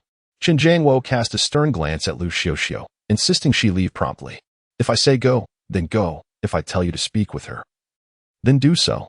Why linger here chatting with my son? Hurry along. Reluctantly, Lu Xiuxiu complied and departed. Zhang Mandi, feeling somewhat anxious, interjected, Xingbang, this is not advisable. Second aunt will have something to say about us. Furthermore, what is it that you require of me? Perhaps we should reconsider. How can we possibly reconsider? Chen Xingbang replied earnestly. It is imperative that you assist me. Do not fret. If any issues arise, I shall confront them. I will not allow them to intimidate us. By around 9, when Xiao awakes, take her to my teacher's wife and help me with the task. Remember, I must attend to my own matters first. With that, Chen Xingbang mounted his bicycle, humming a tune as he rode away. Ah, life, it shall surely improve. Yet, the trials of existence are indeed relentless. Chapter 12. Better to overindulge than starve in the town. The atmosphere was far from vibrant, as it was not a market day. Even the supply and marketing cooperative was devoid of customers. This was attributable to two primary factors. Firstly, it was not a market day, resulting in a naturally quieter street. Secondly, as reforms deepened, the traditional marketplace was gradually fading away. In many places, one could purchase goods without the need for ration tickets. As the abundance of products increased and the market economy began to flourish. Though the complete abolition of the ticketing system occurred in 1993, by the late 1980s, many areas had already moved beyond it. Chen Xingbang made his way directly to the potato section, where at least 200 pounds of potatoes awaited. To him, that represented a significant fortune. However, he realized he did not require such a quantity at the moment. Grabbing a burlap sack, he began to fill it with potatoes. Priced at 1 cent per pound, who would not seize such an opportunity? After packing approximately 60 pounds, he ventured to another section, glancing at the rice and meat. Rice was priced at 7 cents a pound, while meat was an astonishing 80 cents per pound. Goodness, that is indeed exorbitant. Despite the high prices, Chen Xingbang purchased 10 pounds of rice and 2 pounds of meat, totaling 93 yuan. Last night, he had only 10 yuan in hand. Having spent 50 cents on a package of tobacco for the projectionist, leaving him with a mere 9 yuan and 50 cents. After this shopping trip, he was down to 20 cents. However, he remained unperturbed, for at 2 o'clock that afternoon, the projectionist's nephew would arrive, and he could easily sell 10 pounds for 15 yuan. Perfect. With a chuckle, Chen Xingbang loaded his purchases onto his bicycle and rode back. Upon reaching Su Jing's home, it was approximately 8 in the morning. He unloaded the goods, prompting Su Jing to exclaim in surprise, "Why did you buy so much?" She was unaware of the transaction Chen Xingbang had made with the projectionist the previous night. "It's for the fellow who was screening the film last night. Someone will come by at 2 o'clock to collect it, at 1 yuan and 50 cents per pound, he replied with excitement. "We must complete so many tasks before 2 o'clock. This is rice, 10 pounds. Take half, and I will take the remaining half home. And this 2 pounds of meat as well. You keep half, and I will take the other half home too. You also bought rice and meat," Su Jing softly explained. "Xingbang, there is no need for such extravagance. Earning money is not easy, so it should not be squandered." "It's fine," Chen Xingbang shook his head. "Isn't earning money meant to allow oneself to eat and drink well? Otherwise, what is the point of making money? Look at Xiaoxi's physique." "Do not say that. Money is actually quite good to us. We have enough to eat," Su Jing replied. "Yes, but the variety in our meals is lacking," Chen Xingbang said earnestly. "We need to consume more meat, eggs, and milk." Su Jing was left speechless. "Our family lacks such provisions. I heard that there are milk deliveries in the city. I will inquire about it when I have the chance. Our little she is so lovely. She should drink more milk to grow beautifully." Su Jing's face blossomed with a smile. "You haven't had breakfast, have you? How about I prepare a meat soup for you?" "All right," Chen Xingbang nodded. "You should also have a bowl." "I have already eaten," Su Jing replied. Chen Xingbang chuckled wryly. "You may have eaten, but it was hardly substantial. However, in this context, people are particularly resilient to hunger. Then make a bowl for Xiaoxi, he instructed. Su Jing did not refuse this time, watching her busy herself. Chen Xingbang promptly began his own tasks, starting with washing the potatoes, then peeling them. Before long, the meat soup was ready. "It smells wonderful." Lu Xiaoxi, not knowing whether she had awakened naturally or by the enticing aroma of the soup, emerged, rubbing her eyes. Here, drink this. Chen Xingbang placed it in front of her, urging her to hurry. Wow, meat. Lu Xiaoxi, nearly drooling, disregarded the heat and took several mouthfuls. Mom, you eat too. Yet, she thoughtfully placed it in front of Su Jing. Mom is not hungry. At that moment, Chen Xingbang quickly finished half of the meat soup, placing the remainder before Su Jing. Teacher, drink up. I'm full and will return to work. You should finish so we can help each other later. Otherwise, we may not be able to produce enough by 2 o'clock. By the way, my sister-in-law will come over to help as well. Huh? Su Jing was taken aback, glancing at the meat soup before she began to drink. Chen Xingbang smiled and turned back to his work.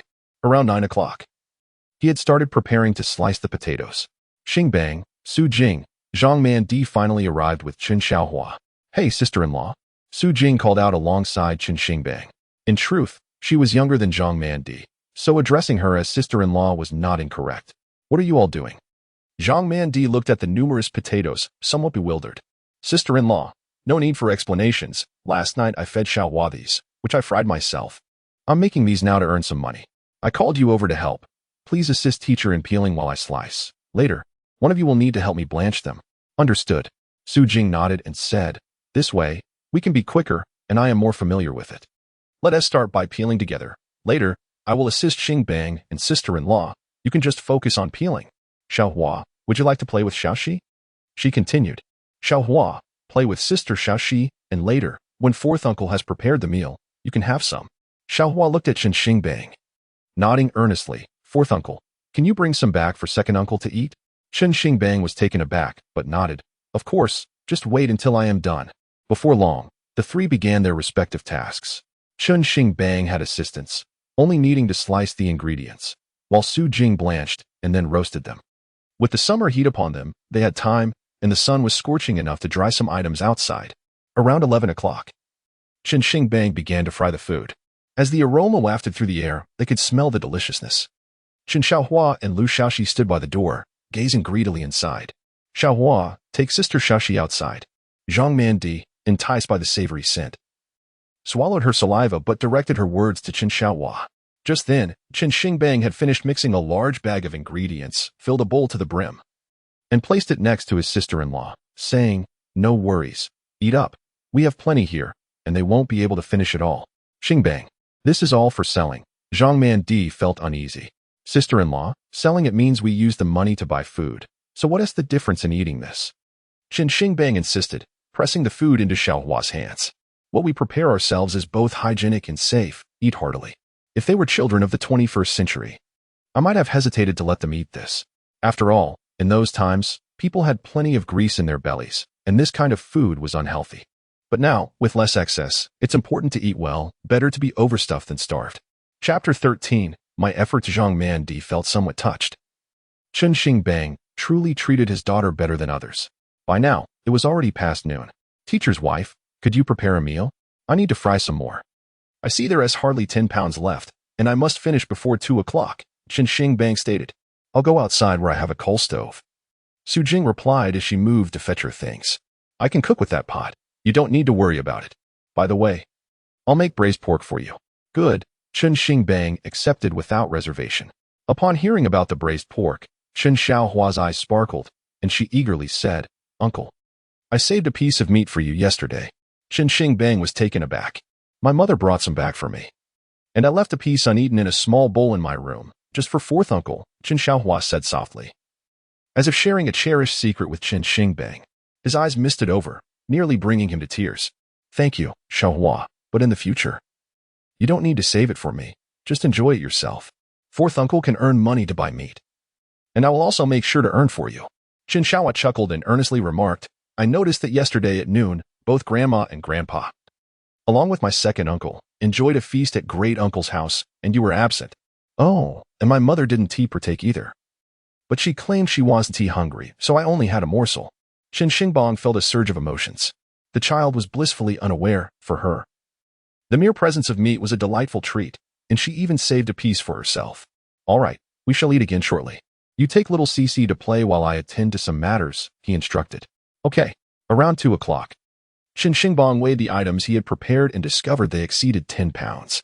There are 12 pounds here, he exclaimed with a smile, measuring out 2 pounds and packing the remaining 10 into 2 large bags. As he waited, Jing entered, freshly prepared dishes in hand, her brow furrowed with concern. It's all right. They will definitely come, Chen Xingbang reassured her confidently. It would be foolish for them to miss such a lucrative opportunity. Let us just wait and see. Just then, a bicycle bell chimed outside. I'm looking for Chen Xingbang, called a man in his 30s, stopping at the gate. That's me, Chen Xingbang replied, stepping outside with a hint of delight. Hello, I was sent by my uncle. My name is Chao Xiong, here to procure goods. The man promptly extended his hand. Greetings. Brother Chao, please, come in. Everything is ready, Chen Xingbang said with a smile. Curious, the man stepped inside as Chen Xingbang presented the 2 bags, opening one for inspection. Let us weigh this, he suggested. After weighing, they confirmed there were at least 10 pounds net weight. Quite substantial, he remarked. Here, Brother Chao, have a taste. Chen Xingbang offered him a handful. Chao Xiong, not one to hesitate, sampled it and his eyes lit up. Indeed, it's exceptionally flavorful. This is 10 pounds. As agreed with your uncle, that's $1.50 per pound, totaling $15, correct? Exactly, Chen Xingbang confirmed, and Chao Xiong readily handed over the cash. Smiling as he added, Brother Chen, if business goes well, I shall return for more. I must take my leave now. We will be in touch. Take care. Also, ensure these items remain airtight, or they will lose their crispness. Understood. I shall be on my way, he replied, mounting his bicycle and swiftly vanishing from sight. Zhang Mandy gazed at Chen Xingbang in astonishment as he pocketed the $15, momentarily dazed. You sold it for $15? She exclaimed. No wonder they say Xingbang can truly make a profit. Come, it's time to eat. Jing called out, relieved as she urged them. Stop gawking and hurry to the table. Everyone is hungry. I see there is still plenty left. After we eat, we must continue frying. Indeed, Chen Xingbang chuckled. We shall keep frying. They settled down to a feast of fragrant white rice and braised pork. The 2 children were overjoyed, especially Chen Xiaohua, who gazed wide-eyed at the tender, succulent pork nestled atop the pristine rice, hesitant to touch it, merely inhaling the rich aroma. Xiaohua, Chen Xingbang encouraged with a smile. Go ahead and eat. Uncle, I can hardly bear to. Chen Xiaohua gazed at the braised pork with delight and remarked, I fear that if I eat this piece, there may not be another.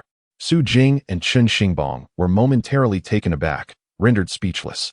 Zhang Mandy, however, lowered her head, seemingly wiping away tears. Fear not. Chen Xingbang gently reassured, I will strive to earn enough for our family to enjoy such meals daily. What about Grandpa and Grandma, and Uncle and Aunt? Chen Xiaohua innocently inquired. I shall do my utmost, Chen Xingbang replied with a smile. Only then did Chen Xiaohua delicately use her chopsticks to extract a morsel of meat, savoring it with a tentative lick. Her small mouth felt parched, yet after that initial taste, her face was alight with joy as she exclaimed to Zhang Mandy, Mom, it truly is delicious, even better than what we had at Uncle's. Zhang Mandy tenderly caressed her daughter's head. Go on, enjoy your meal, Chen Xingbang encouraged, serving her a generous portion, and he did the same for Lu Xiaoxi, adding, from now on, we shall feast on meat at every meal. Laughter erupted among the group.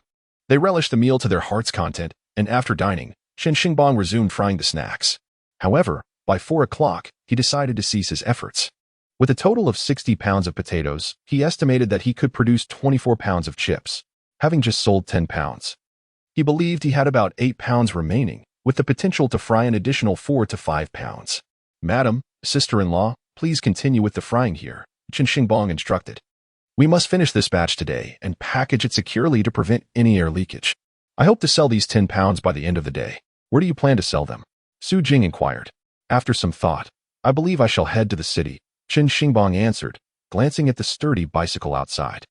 In terms of purchasing power, the city is undoubtedly superior. Our town alone will not suffice. It's only about an hour away. And I have no issues with my bicycle. Rest assured, I will return promptly. By the way, if I am not back in time for dinner, do not wait for me.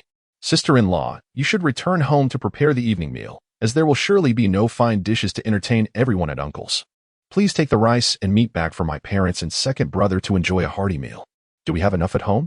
Zhang Mandy asked, a bit perplexed. Of course we do, Chen Xingbang chuckled. What do you mean do we have enough? My earnings are, after all, for the family. Now, hurry back. And remember, do not speak of today's events to anyone. Chen Xingbang wished to keep the situation discreet, particularly as the circumstances remained uncertain. Understood, she replied. Xiaohua. You must also keep today's happenings to yourself. Mom, uncle, I promise, I won't utter a word. Otherwise, I may never taste braised pork again, Chen Xiaohua assured earnestly. Chen Xingbang chuckled as he loaded the items onto the back seat and rode the bicycle into the bustling city of Jincheng. Chapter 14. This is what they call potato chips. The journey from their village to the city was not arduous, primarily due to the well-maintained main road. After riding for about an hour, they finally arrived in Jincheng. Compared to future cities, the present-day Jincheng left much to be desired. However, it was undeniably superior to the countryside. Upon entering the city, it was approximately 5 o'clock. Chen Xingbang pondered for a moment. Then, without further ado, he made his way to the entrance of Jincheng No. 1 Middle School. Jincheng No. 1 is a prestigious institution where both junior and senior high school students study together, with a total enrollment of around 2,000, making it the finest school in Jincheng.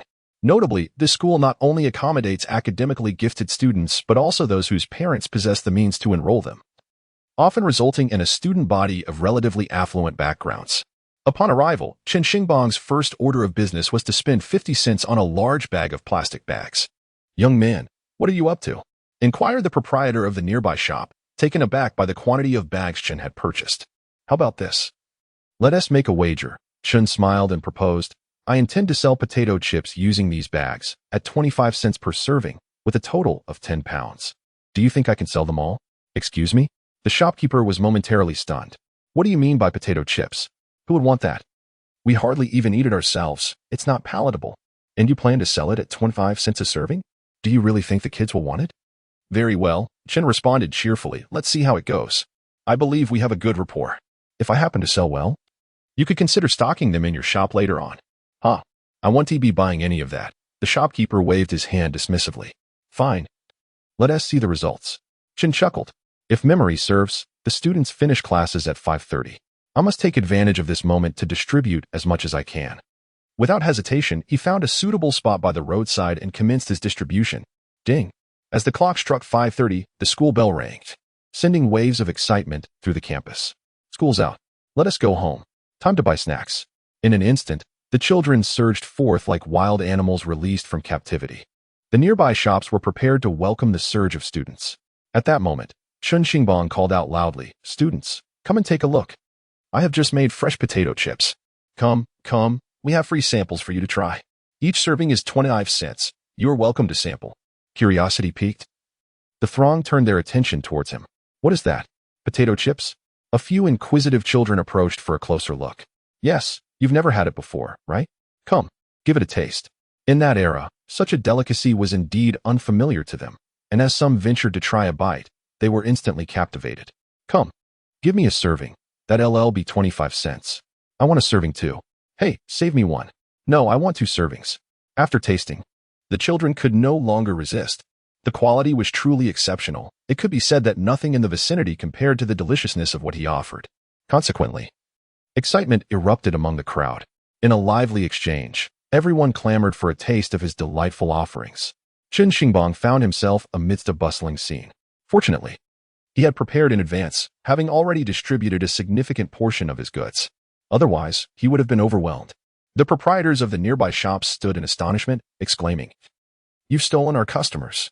Particularly, the individual who had spoken with Chen Xingbang moments earlier now stood there, utterly speechless. Within half an hour, Chen Xingbang had sold out every last item, 10 kilograms, approximately 70 servings, all gone in an instant. With many still gathered around, he, brimming with excitement yet tinged with regret, addressed the crowd. Listen, everyone, I regret to inform you that we are completely out. You need not linger here any longer. Please return and enjoy your meals. How could it be gone so quickly? You should have prepared more. Another chimed in. Indeed, I found it absolutely delicious. A child added, Boss, will you return tomorrow? Those who had tasted the treats expressed their disappointment at missing out. I wish I had rushed out sooner. Just then, the shop owners surged forward, intercepting Chen Xingbang as he attempted to leave. He felt a surge of pride, thinking, I knew this would happen. What is going on here? He inquired. Young man, what did you sell earlier? One asked eagerly. Could you supply us with some? Another urged. Why toil away here? Just sell to me, and I will handle the sales. The enthusiasm was palpable, and Chen Xingbang chuckled inwardly, realizing their eagerness to collaborate. Why are you all so excited? This is my relative. He was taken aback when the small shop owner who had previously conversed with him boldly grasped his hand, insisting, "What are you doing?" "Yes, my relative." "Yes." "Yes, my cousin." Chen Xingbang thought to himself, suppressing a laugh as he addressed the others. "Please, allow us some space." He then entered the shop with the owner. "Cousin, I'm here," he exclaimed, smiling at the small shopkeeper. "Oh my, cousin, it truly is you." The shopkeeper replied, playing along. "My surname is Zhang. You can call me Old Zhang." Chen Xingbang, he introduced himself. "Old Zhang, I must admit, I was blind earlier. Please don't take offense. We, having never encountered such delicacies, were unaware of their true nature. But now I understand. Cousin, does what you said earlier still hold?" "Of course it does. Why wouldn't it?" Chen Xingbang responded with a grin. "So, you wish to place an order, correct?" "Yes, that is precisely my intention." Boss Zhang laughed heartily, slapping his thigh as he said, "I simply want to restock. Just look at how effective your product is. I feel it would be a disservice to both you and myself if I didn't place an order. What do you say? Can you supply me?" "Of course. How much would you like?" "You sold 10 Jing just now, correct?" "Indeed, 10 Jing amounts to roughly 70 portions, as each Jing yields 7 portions." Chen Xingbang responded with a smile. "So, how many Jing do you wish to order?" 10 Jing sold out so quickly, I must order 20 Jing. 20 Jing. Chen Xingbang felt a surge of joy. If I can maintain a steady supply of 20 Jing here, that would yield a daily income of 30 yuan. Quite promising. And this is merely the beginning. Chapter 15. A lavish dinner. Chen Xingbang glanced at the other small shops, a smile adorning his face. If his thoughts were accurate, those shopkeepers would likely be eager to collaborate with him as well. The reason Chen Xingbang hesitated to partner with him was due to his current production capacity.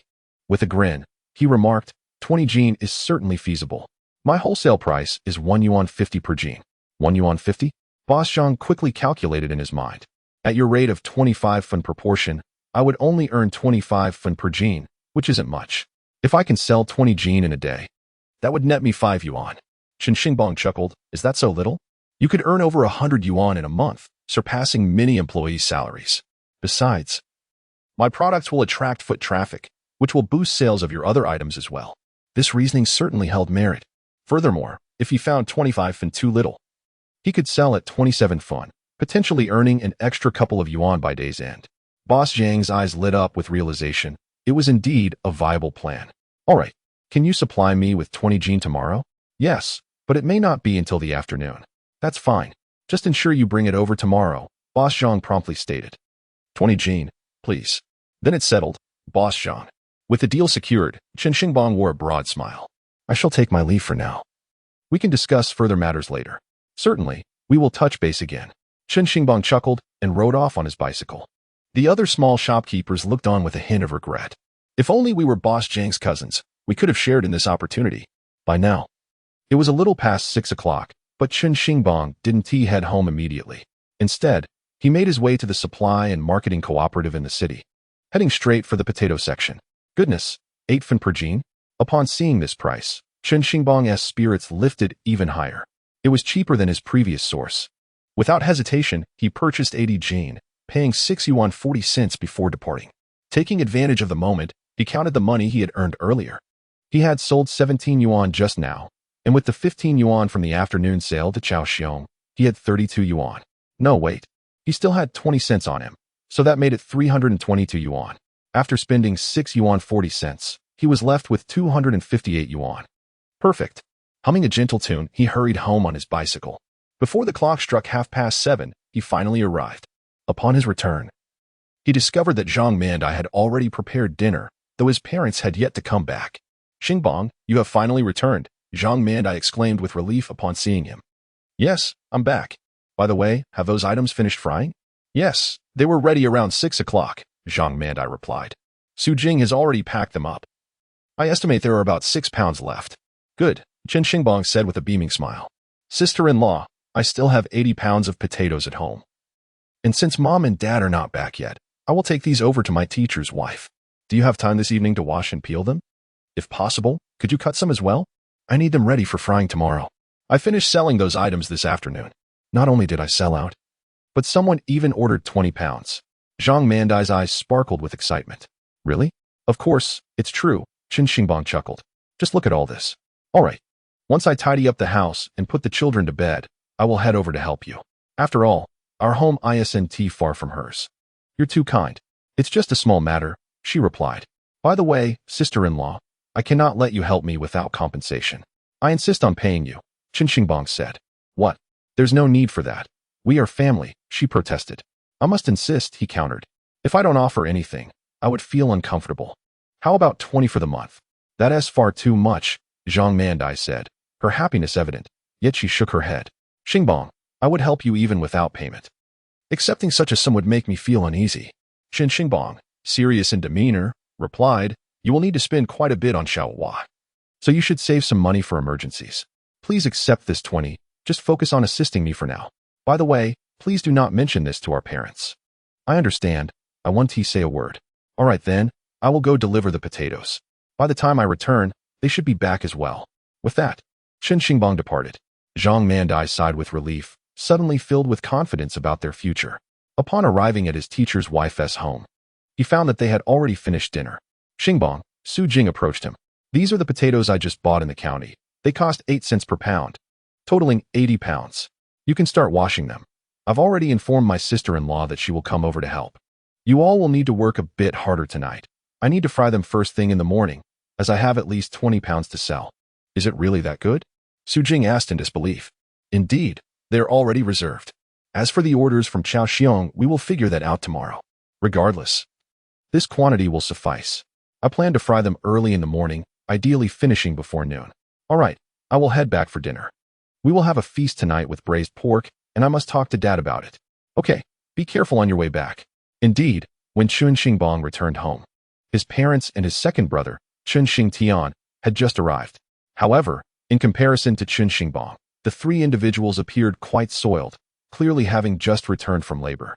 As expected, Lu Xiuxiu erupted upon seeing Chen Xingbang, demanding to know where he had been all day. You were supposed to work, yet you chose to disregard my instructions. Chen Zhangwo, sullen, retreated to a corner and sat beneath the eaves. Chen Xingtian said nothing, merely bowing his head to wash his hands. Is dinner ready? Lu Xiuxiu called out again. It's done, Chen Xingbang finally replied.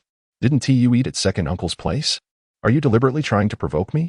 Lu Xiuxiu, incensed, shot a glare at Chen Xingbang. Mother, your accusation is unjust. I did not deny you food. It was second uncle who refused to feed you.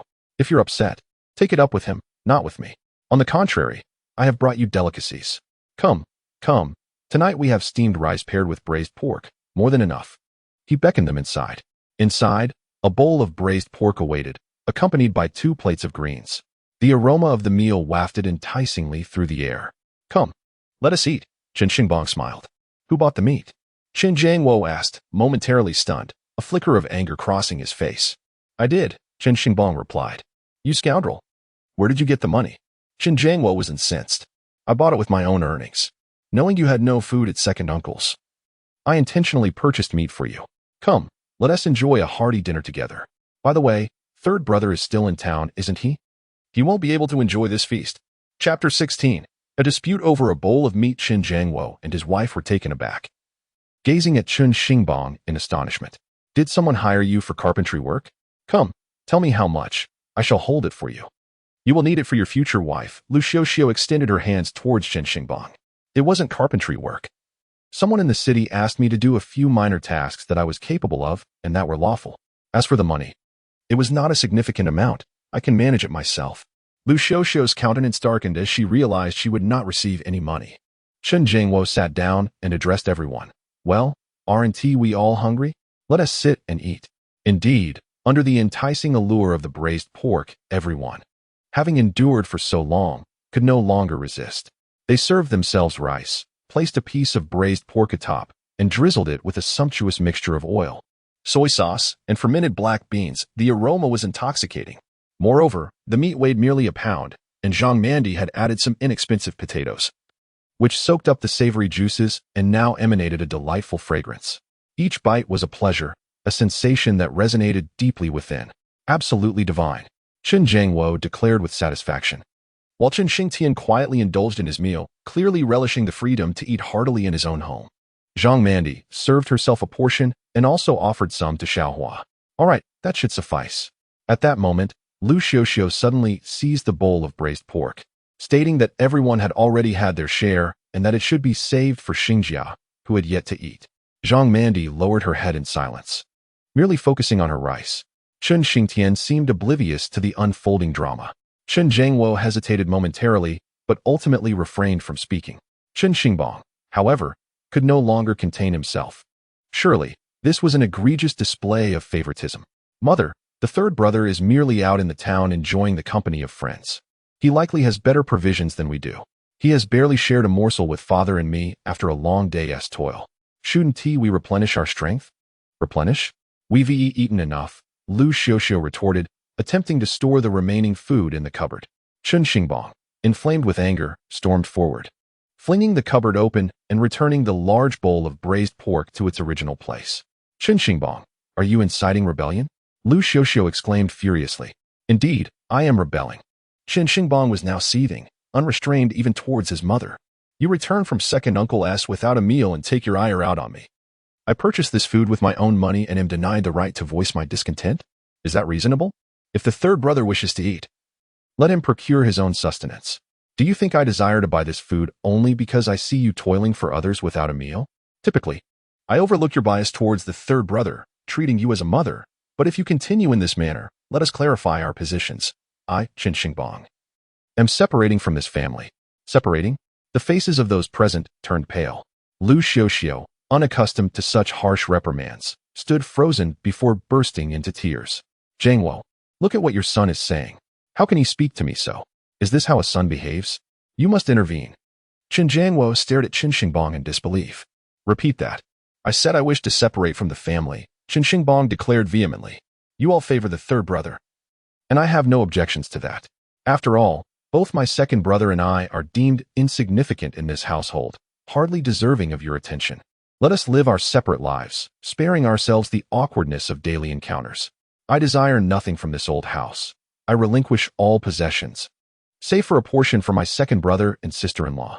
From now on, I shall live my life as I see fit, be it in prosperity or despair. It concerns you not. What say you? Chen Zhangwo trembled with rage.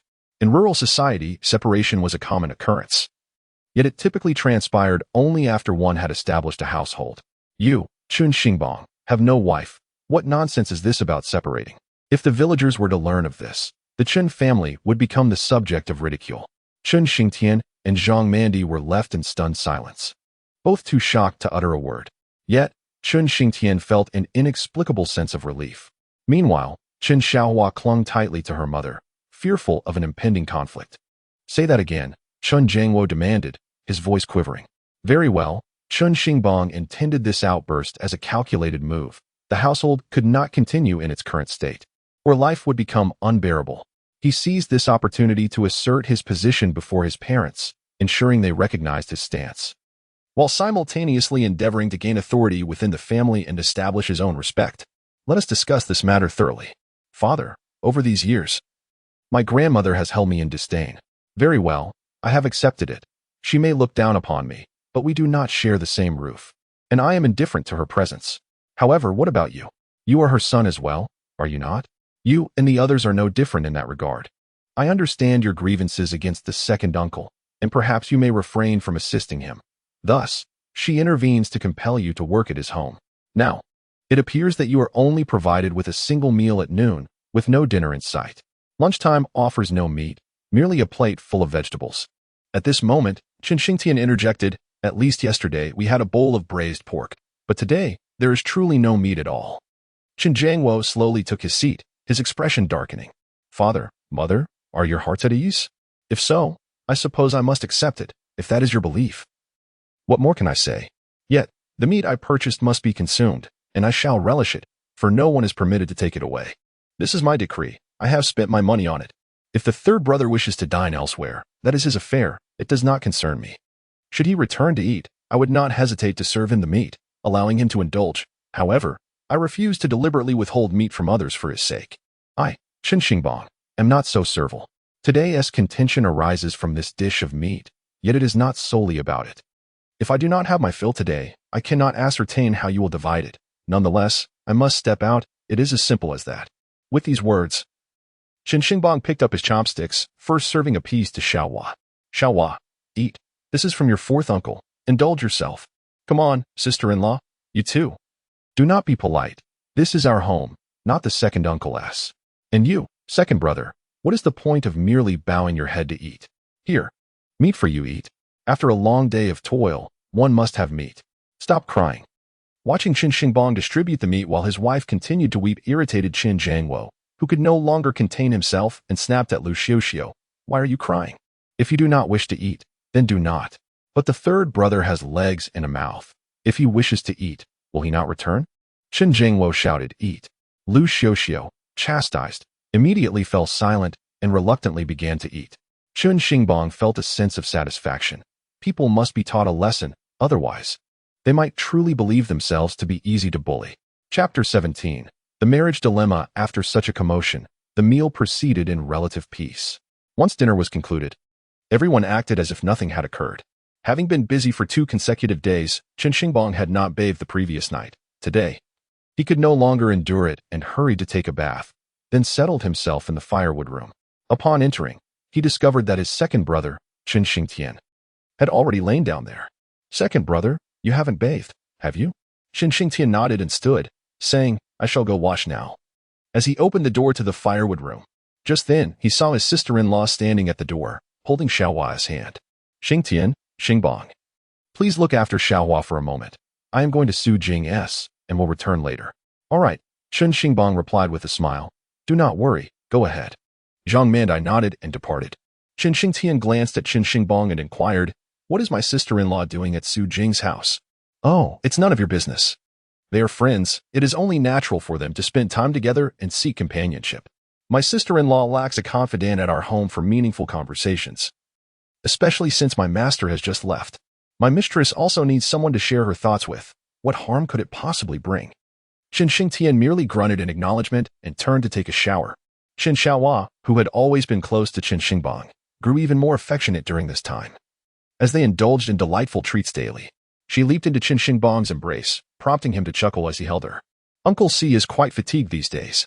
I shall converse with you, but should I doze off while talking, you must remain here and keep me company, without wandering off, understood? I understand, Chen Xiaohua replied, settling comfortably on Chen Xingbang's lap. She then confided a little secret, Uncle C, that piece of braised pork. I had my mother place it in our pot during dinner preparations. We shared it. Why didn't you keep it for yourself? He asked. My mother said we are family and should not act selfishly. After a moment of contemplation, Chen Xingbang gently embraced Chen Xiaohua, saying, Little flower, you are more considerate than your grandmother. Internally, he scoffed, more considerate than my grandmother. Indeed. Meanwhile, outside, upon seeing Zhang Mandi leave, Lu Xiuxiu promptly emerged to inquire, where has she gone? Chen Jiangwo, who was smoking in the courtyard, paused, slightly taken aback, and replied, perhaps she has errands to attend to. Don't speak in possibilities. Keep an eye on her, or she may just slip away, Lu Xiuxiu admonished, her brow furrowed. At that moment, Chen Xingtian was entering with a bucket of water, preparing to wash. Overhearing the conversation, he responded, my sister-in-law has gone to visit Xingbang's mistress to chat. It was Xingbang who invited her, to keep her company and ease her worries. With that, he went inside to shower. Lu Xiuxiu was momentarily stunned, expressing her dissatisfaction. You should be more mindful of Xingbang. Look at his attitude. Chen Jiangwo merely continued to smoke, feeling an unsettling discomfort within. In recent days, he had sensed Chen Xingbang's internal struggles, but he remained indifferent. After all, Chen Xingbang had always been a headstrong and unruly child. Yet, he could distinctly feel that his second son, Xingtian, also bore some discontent towards him. This prompted Chen Jiangwo to seriously reflect upon his treatment of these children for the first time. Perhaps the recent unfavorable treatment he received from his second brother had left him feeling somewhat disheartened. Indeed, I am also my mother's son. Why should I constantly gauge others' moods? He thought. No, this is simply not right. However, as he considered the differences in his treatment of the third son compared to the others, he found himself reluctant to acknowledge this disparity. Where's the third one? Has he not returned? Why do you concern yourself with him? He is destined for a life of luxury, far superior in perspective than ours. He will navigate relationships in town much better than we can, Lu Xiuxiu replied. Did you give him 30 yuan? Chen Xingbang suddenly questioned. Lu Xiaoxiao hesitated, pondering his assertion of needing to go to town, especially since he was not working that day. Consequently, I handed him 30 yuan, but what of it? Our son must socialize, which inevitably incurs expenses. Chen Xingbang fell silent for a moment before he slowly replied. If we can locate him, let him return. Xiaojun is due to arrive shortly. He glanced toward the other side, contemplating before he added. Let the two brothers refrain from sleeping in the woodshed and instead move back to the room of the second and third. Have you lost your mind? Lu Xiaoxiao objected, insisting that they should not allow Xiaojun to look down upon them. Old 3 is not home. What harm is there in them resting there for a while? Chen Xingbang, somewhat incensed, retorted, both rooms are vacant, yet our sons choose to sleep in the woodshed. What are you thinking? Lu Xiaoxiao was taken aback. And after a moment of reflection, she weakly replied, isn't that just unfair to them for these few days? Humph. Chen Xingbang scoffed lightly. Did you not hear how Xingbang spoke last night? He said he wants to split the family. That was merely a scare tactic. How can he split the family alone? Without our assistance, he wouldn't even be able to marry. After a brief silence, Chen Xingbang posed another question. Old 3 converses with you more. What does Xiaojun's side say? I gathered from Xingjia that they certainly want a bride price. They claim the customary gifts are unnecessary. But they need to find a way to secure a house in the city. Chen Xingbang was taken aback. Isn't he working as a teacher in the county? Don't they receive housing benefits? Yes, but newly employed individuals don't receive housing benefits that quickly. Who knows how many years they must endure? They plan to marry within the next couple of years. Where will they reside? It appears they desire money, which Xiaojun's family can arrange. How much do they need? At least 2 or 3,000 yuan. 2 or 3,000. Chen Xingbang stood there, stunned. By the way, I heard from old 3 that Xiaojun's family is asking for 1,000 for the bride price. 1,000. Chen Xingbang nearly leapt up. He is merely a farmer. Where would he procure such funds? Keep in mind, she is the daughter of a leader. Lu Xiaoxiao disregarded his concerns, recognizing this as a significant opportunity. We must not delay our child's affairs. I calculated that it would take a minimum of 3,000 or perhaps 4,000 to resolve this matter. What do you think? Have you lost your senses? Chen Xingbang gritted his teeth. Where shall we find such money? Our customary gift amounts to merely 300 or 400 yuan. They are from the city. It is entirely different. If necessary, we can borrow from others. We cannot simply be left wanting. Indeed, we could gather it. But then we would spend the rest of our lives repaying debts. And what of them? With Xing Tian's situation, do you truly believe he could marry? What young woman would ever consider him? And with Xingbang's behavior, he even dared to kick Yao Chui to the curb. He deserves to remain single. Chen Xingbang glared at her. Refrain from speaking such nonsense. They are still my sons. It is my duty to see them married. Such thoughts are unacceptable. With that, Chen Xingbang turned to leave. Lu Xiaoxiao cast a glance at the woodshed, exasperated. None of them are a source of ease. All they do is ask us for money. Chapter 18. The nonchalant Chen Xingbang. The following day, Chen Xingbang awoke early. Last night, while conversing with Xiaohua, I inadvertently drifted into slumber. After a rejuvenating 10 hours of sleep, I awakened with renewed vigor. Turning my head, I noticed Xiaohua peacefully nestled beside me, while Chen Xingtian had already risen and was seated. She had fallen asleep here the previous night, and I overheard from the sounds that my sister-in-law returned quite late.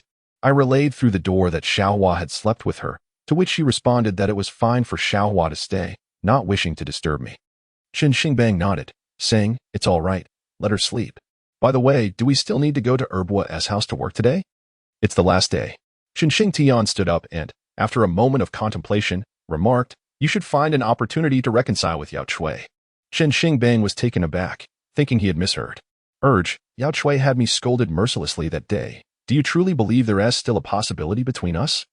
Our family is modest. If you reconcile with her and establish a household, perhaps while we still have some money, we could arrange your marriage. If you don't reconcile and the third one marries first, you may lose your chance, Chen Xingtian stated nonchalantly. In that instant, Chen Xingbang comprehended the underlying message, recalling that a similar scenario had unfolded in a past life. However, the family likely remained oblivious to it. The third one's in-laws demanded an exorbitant bride price, didn't they? Regardless, do not concern yourself with such matters. Simply heed my advice. Chen Xingtian insisted in a hushed tone. Chen Xingbang fell silent, his countenance darkening as he contemplated a more disconcerting matter. The exorbitant demand from the other party was not merely for monetary gain. They sought a son-in-law. Li Xiaowan's parents had only her as their sole progeny, and they were intent on a son-in-law joining their family. The Chen family fit their criteria perfectly. With 4 sons, Chen Xingbang could spare one for such an arrangement, presenting minimal resistance. Furthermore, the Chen family, originating from rural roots, aspired to establish themselves in the city, and Li Xiaowan's family could indeed assist in that endeavor. It was a seamless match. Hence, their family was quite eager for this arrangement. Yet, they remained unaware that for those from rural backgrounds, offering one's child for adoption within the family is seen as a noble act. However, allowing one's son to become a son-in-law is deemed a disgraceful display. Only those who cannot afford to marry off their sons would resort to such measures, a matter that would hardly be spoken of favorably. In the previous life, Li Xiaowan's family successfully utilized this tactic to bring the Chen family into their fold. Ultimately, Chen Xingbang lost face in the village. Consequently, the Chen family distanced themselves from Chen Xingbang and his wife, as he had become a part of the Li family, thus bearing no moral obligation towards the 2 households. Do you not wish to marry? Chen Xingbang suddenly inquired. Chen Xingtian paused, taken aback, and after a moment of hesitation, stammered. You should refrain from discussing such matters in my presence. Who would be willing to marry me? If there truly were someone, you would be agreeable, wouldn't you? Chen Xingbang prompted. Of course, I would be agreeable, Chen Xingtian replied, his face flushing. Then it's settled. I shall arrange it for you. Chen Xingbang smiled and said, let me scout for you. If I find someone suitable, I shall introduce them. Do not jest. How can I, as the younger brother, settle down when my elder brother has yet to do so? Chen Xingbang chuckled, giving his brother a reassuring pat on the shoulder. Brother, just wait. At that moment, Chen Xiaohua had also awakened, rubbing her sleepy eyes and gazing at them in bewilderment. Oh, my little darling, Chen Xingbang exclaimed joyfully, picking her up. Your second uncle and I are discussing important matters. Now that you're awake, go off and play. I must attend to some business. With that, he carried her out. By this time, their parents had risen as well. After freshening up, Chen Xingbang turned to his father and inquired, Dad, is the 3rd brother coming back today? What 3rd brother? That is your 3rd elder brother, Lu Xiuxiu interjected with displeasure. Very well, is the 3rd brother returning or not? I do not know, Chen Zhengwo replied, shaking his head. Regardless of whether he returns, do try to finish work early tonight. I shall prepare a delicious meal for you all. Chen Xingbang smiled. Everyone, do not work too late. Today is the last day, is it not? Besides, they do not provide meals at their home, so I will cook for you. Where did you learn to cook? Can you even make anything edible? Lu Xiuxiu could not help but express her skepticism towards Chen Xingbang's confidence. In her eyes, all maternal affection had been bestowed upon Chen Xingjia. You'll find out when you come back for dinner. Just so you know, I am preparing braised fish with tofu, steamed pork with rice flour, stir-fried green peppers with meat, stir-fried water spinach, and a melon and meat soup for dishes and a soup. Does that suffice? Are you jesting with me? Chen Zhengwo could hardly believe it. I am not joking. Save some room for dinner tonight. I must be off now. With that, Chen Xingbang mounted his bicycle and departed. Xing Tian, Chen Zhengwo pondered aloud, calling out to the departing Xing Tian, where have you been these days? Are you truly working for someone? Xing Tian scratched his head. I do not know. You live together every day and do not know? Lu Xiuxiu was incredulous. He did not specify. He merely claimed he was working for someone, and it is not illegal, Xing Tian responded. Did you hear what he said yesterday? Is there any truth to his words? Do you not know what kind of person he is? With his carefree demeanor, how could he possibly earn money? I fear he may be involved in mischief, Lu Xiuxiu admonished. He is not that sort of person. Xing Tian shook his head, losing interest in conversing with his parents. Wait a moment, Chen Zhengwo said. Initially, I intended for you to return to your own room last night, but seeing that it was late and you both were asleep, I chose not to disturb you. If Xingjia does not return tonight, you should go back to your room with Xingbang. Xing Tian acknowledged with a simple O, neither agreeing nor disagreeing, and continued onward. How did I end up with such a son, like a stubborn mule? Lu Xiuxiu felt a twinge of irritation. In her eyes, only Chen Xingjia was the best. Dad, Mom, I do not need to go to Andy's house to cook at noon, do I? At that moment, Zhang Mandy emerged, braiding Xiaohua's hair while posing the question. No need. Chen Zhengwo interrupted Lu Xiuxiu. You can stay home and take care of the chickens and ducks. Do not concern yourself with anything else. She hesitated to go, fearing that her sister-in-law would scold her later. Lu Xiuxiu murmured, let her say what she will. She doesn't even provide food. What is the point? Chen Zhengwo, filled with frustration, retorted. Must our entire family endure disdain just to please you? Lu Xiaoxiao, defiant, responded. If the third brother goes, there would be no disdain. If our family were all like him, would we be in this predicament?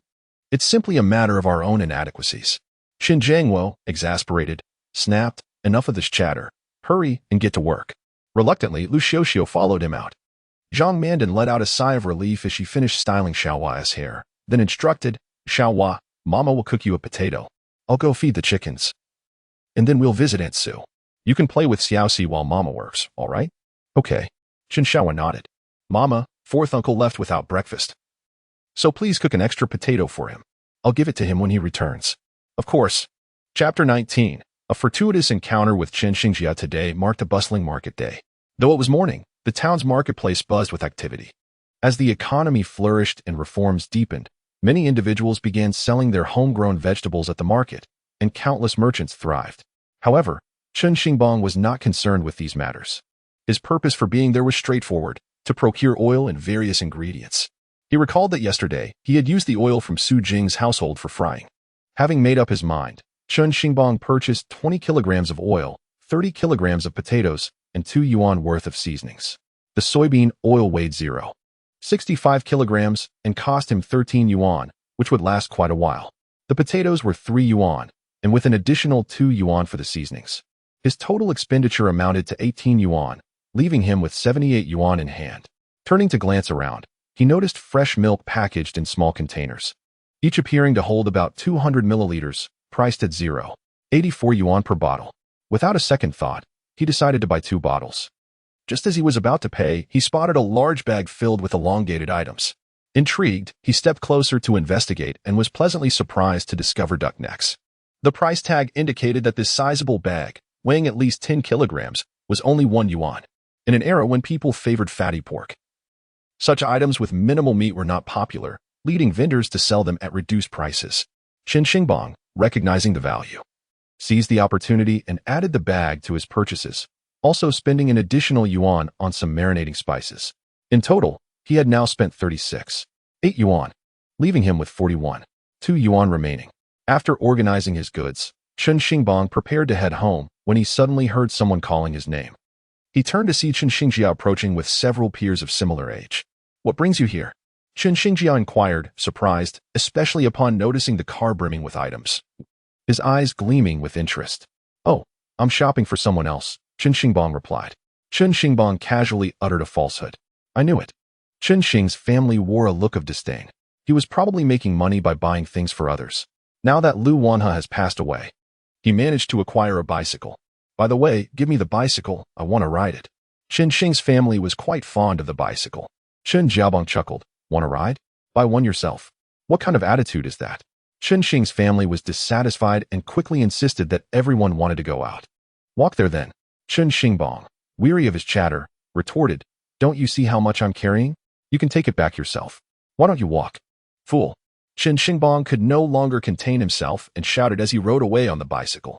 Chen Xing's family, incensed, remarked bitterly about the parsimony of the countryside folk, lamenting that such a mindset would lead to a life of mediocrity. Your brother? A voice nearby inquired. Yes, my brother, infuriating indeed. He won't even study. Having dropped out of middle school, now he is just aimlessly drifting through life, destined to become a burden on society. Chen Xing's family feigned sorrow. Others laughed heartily.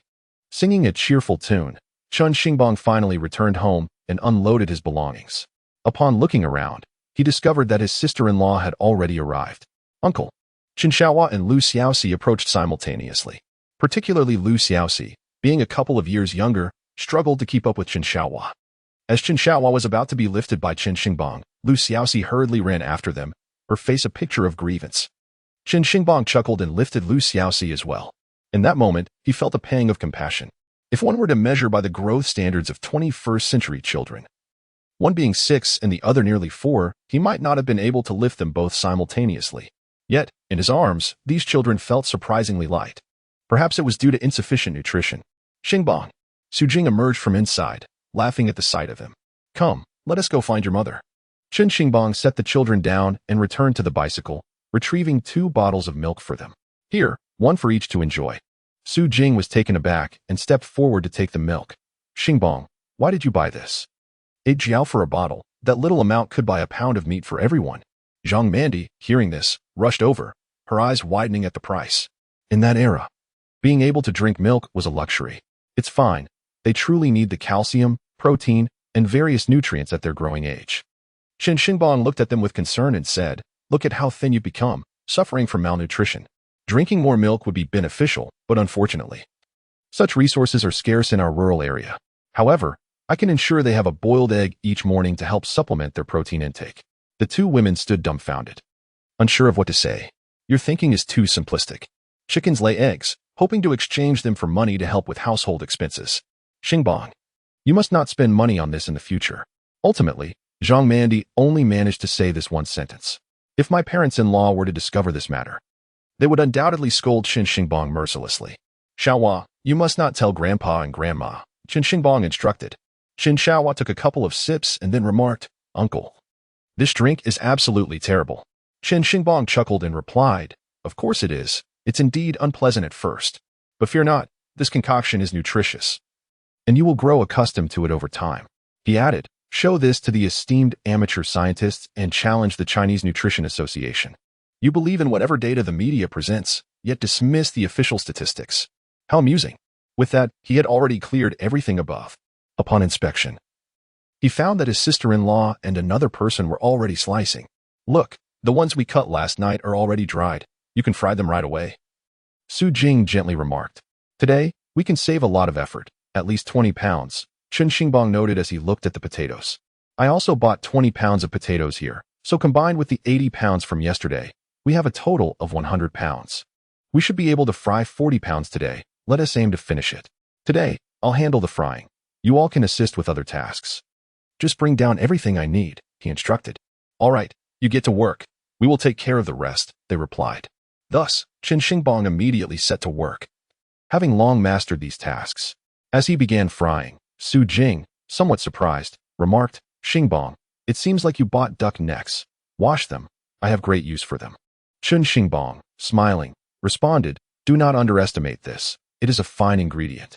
Though unsure of Chen Xingbang's intentions, Su Jing, trusting him, proceeded as directed. The stove was equipped with a large pot and several smaller ones. Once the fire was lit, it heated up efficiently. While frying potato chips, Chen Xingbang prepared the seasoning in the smaller pots, waiting to add the cleaned duck necks once they were ready for braising. As time passed, the aroma of the braised dish began to waft through the air. Chapter 20. Starting with 100 pounds, lunch was hastily prepared outdoors. By 2 o'clock in the afternoon, Chen Xingbang had nearly completed the frying. After weighing the food and including the leftover 6 pounds from yesterday, the total amounted to 38 pounds. This meant that there was little left to fry. Chen Xingbang decided to venture into town again. Boss Chen. At that moment, a commotion arose outside. Xingbang, it's Boss Zhao, Su Jing announced with a smile. Chen Xingbang felt a surge of excitement. The fact that he came to see him indicated that his sales were going well. Chen Xingbang stepped out of the courtyard. Today I need 15 pounds. Indeed, Chao Xiong immediately sought to place an order, explaining that yesterday's stock sold rapidly and that they would be screening a movie in town today, anticipating even more customers. Sounds good, Chen Xingbang replied with a smile. Is 15 pounds sufficient? After a brief hesitation, Chao Xiong said, well, as long as it doesn't leak, I suppose it will suffice. Let us make it 20 pounds. 20 pounds. Chen Xingbang suppressed a chuckle as he swiftly prepared the 20 pounds for him. Chao Xiong promptly paid him and rode off on his bicycle. Hey, that's 30 in the bank. Chen Xingbang's face was adorned with a beaming smile as he swiftly shut the door. Around 3 o'clock, he had gathered a total of 20 jin. You can fry the remaining ones. I will deliver these goods first, Chen Xingbang remarked. Also, elder sister-in-law, make sure to return on time, or else our parents will worry. You will definitely have everything fried by 6. I will fetch some potatoes later. You can continue cooking in the evening. He added, and elder sister-in-law, I will prepare dinner tonight. I'll buy the ingredients, so you need not bother. If our parents return early, just let them wait for my cooking. We are having a feast today. With that, Chen Xingbang neatly placed the 20 jin of sweet potato leaves aside and returned to retrieve 5 duck necks, packaging them carefully. He turned to the others and said, these duck necks I marinated are delicious. They can serve as a dish. I must be off now, he declared, humming a cheerful tune as he pedaled away on his bicycle. Setting off around 3, he arrived in the city shortly after 4, heading directly towards Boss Zhang's establishment. Here's 20 Jing. Chen Xingbang exclaimed with a smile. Wow, you're quite impressive. Boss Zhang responded joyfully, repeatedly expressing his anticipation for Chen Xingbang's arrival. Chen Xingbang nodded. No worries, I promise to come. After a quick weigh-in confirming the full 20 Jing, Boss Zhang was delighted and promptly paid him. With other matters at hand, Chen Xingbang left immediately. However, just a few steps later, he was called over by a boss from a corner shop. Chen Xingbang halted. Young man, do you have any goods to supply me? The boss inquired politely, offering him a cigarette. Chen Xingbang accepted it, even though he did not smoke, as his father did. Uncle, you'd like some too, right? Indeed, indeed. But I currently don't have much production. My cousin over there is my priority. And I cannot reduce his supply for you, or else my father would be furious. Chen Xingbang explained with a distressed expression. How about this? Once my production increases, I will provide you with goods. What do you think? That sounds good. I will wait for you. All right, I must be on my way. Chen Xingbang chuckled inwardly, realizing that once the results of today's efforts materialized, others might also seek to acquire goods from him. It was imperative to find ways to increase production. Yet, Chen Xingbang had an even more pressing task, selling the 5 marinated duck necks. While potato chips catered to children, marinated duck necks were far more versatile, serving as excellent appetizers or a delightful accompaniment to meals. Nearby was a sizable sugar cane factory, bustling with hundreds of workers reliant on physical labor. Adjacent to it were their welfare accommodations, where many sat nearby. Selling there would be ideal. Before long, he arrived at the location. It was the perfect time, as many housewives were out grocery shopping. Selecting a prime spot, Chen Xingbang began to call out to passers-by, marinated duck necks. I prepared them myself. They are exquisite. The enticing aroma of his marinated delicacies wafted through the air, instantly captivating several potential customers. Hey, ma'am, these duck necks I personally marinated are truly delicious. The elderly lady glanced at the offering and remarked with a hint of disdain, this doesn't contain any meat. It does. If you savor it carefully, you'll find the meat. And the flavor is exquisite. Please, have a taste, Chen Xingbang replied, already prepared with small pieces skewered on toothpicks, which he presented to her. Upon tasting, her eyes lit up. Not only was it fragrant with rich spices, but it also boasted a complex flavor, making it a perfect accompaniment to drinks. Her 2 sons and husband toiled daily at the sugarcane factory, engaging in strenuous labor, and they enjoyed a couple of drinks after work, making this a delightful necessity. Young man, this is indeed remarkable. How much do you sell it for? She inquired. It's 6 dimes each, Chen Xingbang responded. Isn't that a bit pricey? The lady hesitated at the price. It's not expensive, he explained. Look, there's a generous portion of meat, and the flavor is excellent. I invested a lot in the ingredients to create this, and where else can you find such a treat? After contemplating, she conceded, you make a valid point. All right, I'll take one. Excellent. Chen Xingbang chuckled, promptly preparing her order. At that moment, others began to approach for a taste, and after sampling, they expressed their approval. In no time, he had sold all 5 pieces. I'm sorry, but we're out for today, Chen Xingbang said with a smile. I apologize for the inconvenience. Tomorrow, I will return at around the same time. If you wish to enjoy it, feel free to come by, and I'll ensure to prepare more. Hearing this, the crowd gradually dispersed. After tidying up, Chen Xingbang noted the time. It was already 4:30. Humming a tune, he pedaled his bicycle back to the city's supply cooperative. He purchased 80 pounds of potatoes for 6 dimes and a block of tofu for 2 dimes. Additionally, he acquired 4 pounds of meat for 3 dimes. As for the water spinach and loofah, those were items he already had at home, so there was no need to purchase them. Regarding fish, his uncle, Chen Xingbang, kept fish in his pond, and he could easily buy one from him. After all, it was not a business transaction, and the prices at home were cheaper. Only a few dimes per pound. After completing his shopping, Chen Xingbang glanced around and realized there were no duck necks available. Feeling a twinge of disappointment, he pondered for a moment before inquiring at the counter, do you not sell duck necks here? The attendant paused, taken aback. People here don't prefer that.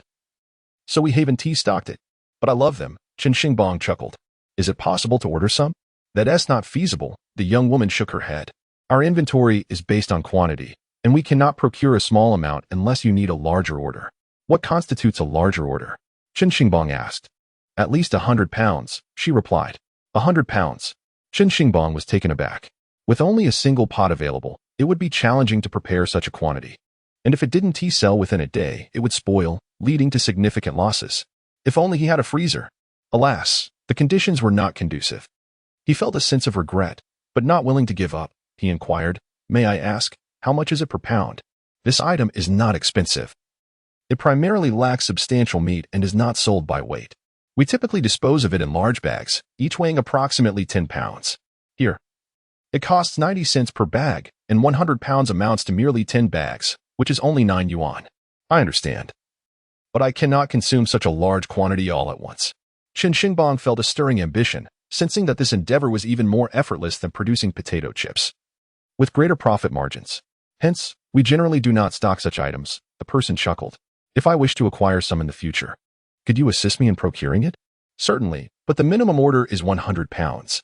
Agreed. Chen Xingbang chuckled, expressed his gratitude, and, after handing over the money, hummed a tune as he rode his bicycle home. Chapter 21. Boundless integrity upon returning to the village before 6 o'clock. The first task was to unload the potatoes and similar items, placing them in Su Jing's courtyard. Subsequently, he separated the meat. "This is too much," Su Jing exclaimed, noticing that 4 pounds of meat had already been halved for him. "What is excessive about this? It should be enjoyed. I must return tomorrow to work, of course. I need to eat." Chen Xingbang, unreserved, sliced half of it and handed it over. "I cannot keep consuming your hospitality without offering something in return. Here, take this money." With that, he produced 10 yuan and pressed it into her hand. "Why are you giving me money?" Su Jing was genuinely displeased. "Teacher's wife. What did my master say when he departed?" Chen Xingbang anticipated her response. Thus he spoke earnestly. "He entrusted me to marry you and take care of you and your daughter. I agreed, and I must uphold that promise. However, at this moment, I lack even a place to sleep. It is impossible for you to stay with me in the woodshed. Be patient. Once I earn enough, I will build a new house and then marry you. For now, accept this money and use it. We shall discuss matters later. By the way, I must return to prepare dinner for my parents. They have been quite exhausted these past 3 days. I must take my leave." With that, Chen Xingbang departed.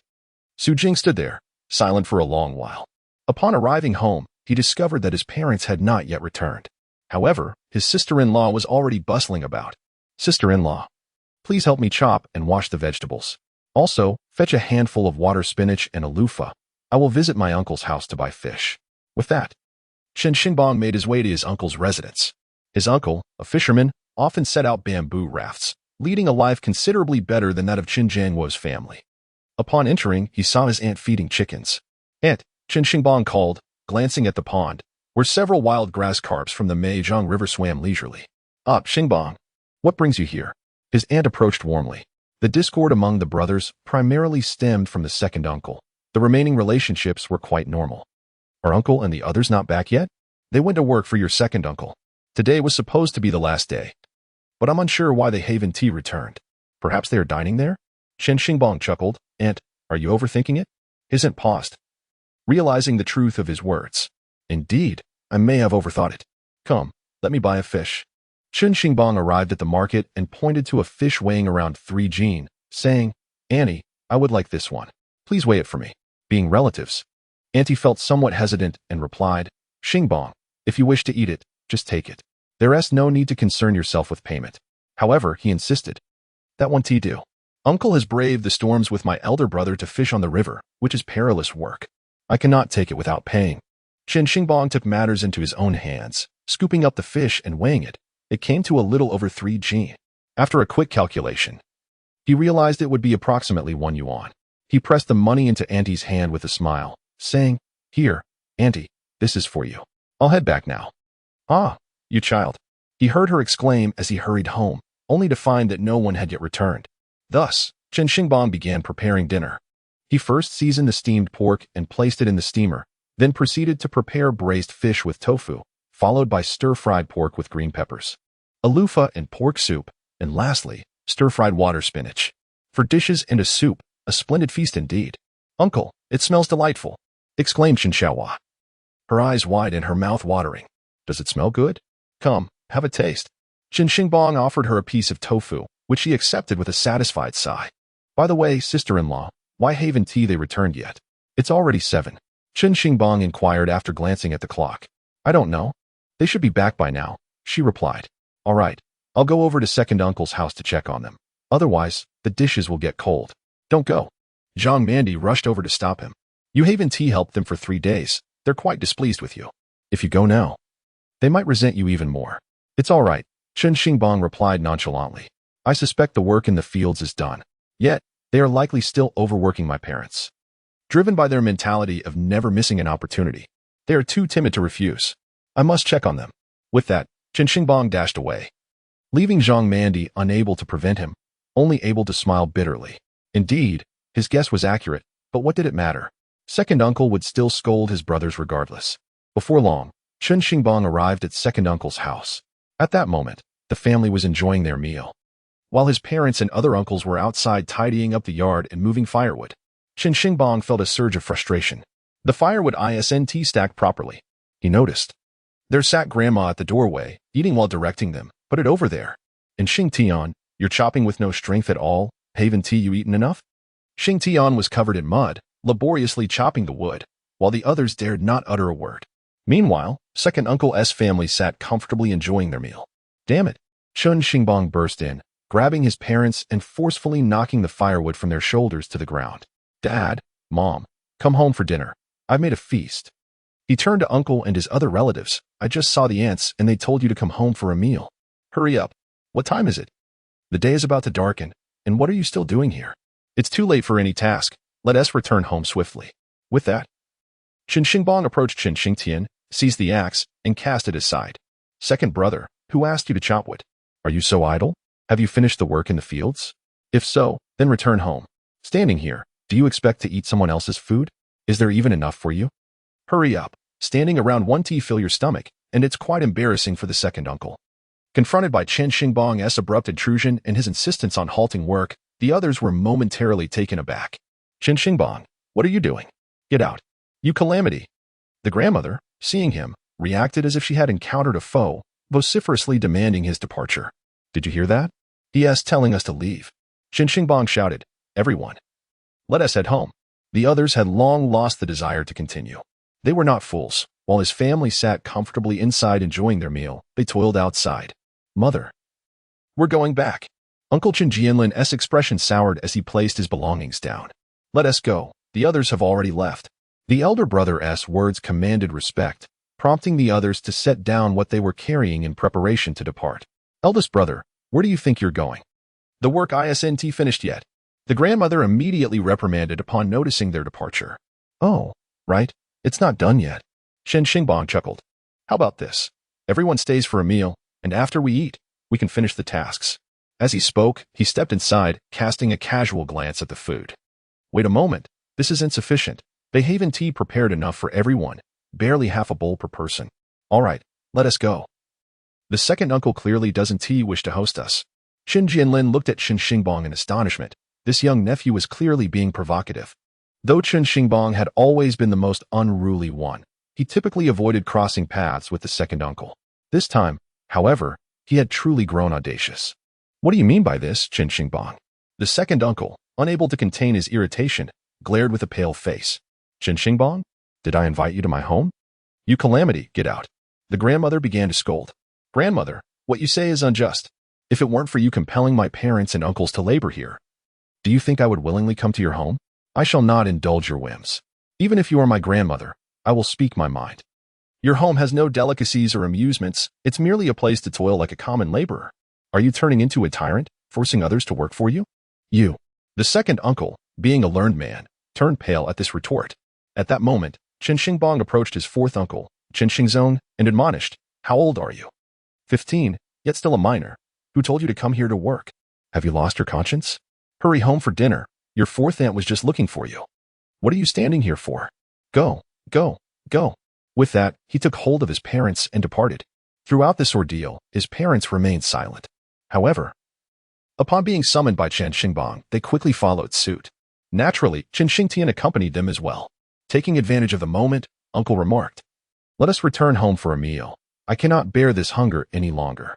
Mother, you are already full, yet we have yet to eat, came the response. Upon hearing this, others began to depart as well. This is outrageous, grandmother exclaimed, her voice raised in protest. Yet, not a soul paid her any heed. Second uncle, Qin Jiansheng, wore a particularly grim expression.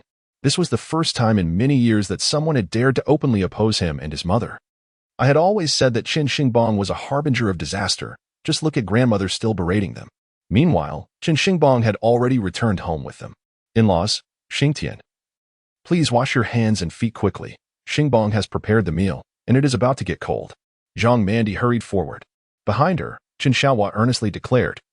It was fourth uncle who cooked the meal. I witnessed it. Chen Zhangwo remained silent throughout the journey, his countenance dark, clearly displeased. When the lid of the dish was lifted, everyone was momentarily taken aback by the sight before them. The colors and aromas presented themselves enticingly. Where did you procure the funds to buy such an abundance? Lu Xiuxiu exclaimed, as if bitten by a snake, immediately questioning him. Mother, I did not spend your money. I have earned it myself, Chen Xingbang replied, exasperated. Will you eat or not? You were upset for not having food at second uncle's place. Yet now you are upset about enjoying my cooking. I truly cannot fathom what would appease you. Lu Xiuxiu was momentarily at a loss for words. Her response reduced to incoherent sounds. Chen Zhangwo took a bite and his eyes lit up. This is exquisite. It surpasses even the skills of the village's banquet chefs. To achieve such flavor in a home-cooked meal is remarkable. Did you truly make this? Chen Zhangwo inquired, looking towards Zhang Mandi. Grandfather, it was fourth uncle who cooked it. Chen Xiaohua softly replied. He even let me taste a piece of tofu earlier. It was delightful. Chen Zhangwo glanced at his son. Eat, he commanded. Lu Xiuxiu, though reluctant, had no choice but to sit down and partake in the meal. As she ate, her eyes widened in surprise. It was indeed far more delicious than her own cooking. With both fish and meat, it was truly splendid. This meal must have cost quite a bit, right? Chen Zhangwo asked. What do you do to earn such money? That's none of your concern. We are in an era of reform and opening up. As long as I don't break the law, it is all fine. Chen Xingbang asserted. Rest assured, I will not engage in illicit activities. If I were to do something like that, I would hang myself. But even if you earn money, you cannot only indulge yourself. You must bring it to me, so I can save it for you, Lu Xiuxiu insisted, still unwilling to relent. Save it for the third one? Chen Xingbang offered no concession. Lu Xiuxiu's face flushed crimson, her anger bubbling beneath the surface. Just then, a voice rang out from outside. What are you all eating? Oh, I am starving. You are enjoying such fine food while I am away. Aren't you doing this on purpose? It turned out that the third son, Chen Xingjia, had returned. Xingjia, you have finally returned. Lu Xiuxiu is overjoyed. Quickly, go fetch the bowls and chopsticks. She orders Zhang Mandi. Zhang Mandi, already accustomed to this, is about to rise. However, Chen Xingbang interjects, addressing his sister-in-law. Do not go. Is he disabled? Can't he fetch them himself? Chen Xingbang, have I offended you in some way? Chen Xingjia retorts, somewhat irked. You haven't offended me. I merely ask if you are incapable. Chen Xingbang replies bluntly. If you are not disabled, then fetch them yourself. Day in and day out, you do nothing but eat and expect to be justified in that. Is it? Say that again. Chen Xingjia, infuriated, points a finger at Chen Xingbang. Fourth brother, how can you speak to your third brother like that? Lu Xiuxiu supports Chen Xingjia. I have said what I said, Chen Xingbang sneers coldly. I'll go, Zhang Mandi, looking alarmed, fears that her actions might instigate family discord. Stop arguing. You go fetch them, Chen Zhangwo bellows at Chen Xingjia. Chen Xingjia is taken aback. He used to be the cornerstone of this family, the most cherished presence. How is it that after merely a few days away, he senses a shift in dynamics? With no other option, he must retrieve the bowls and chopsticks himself.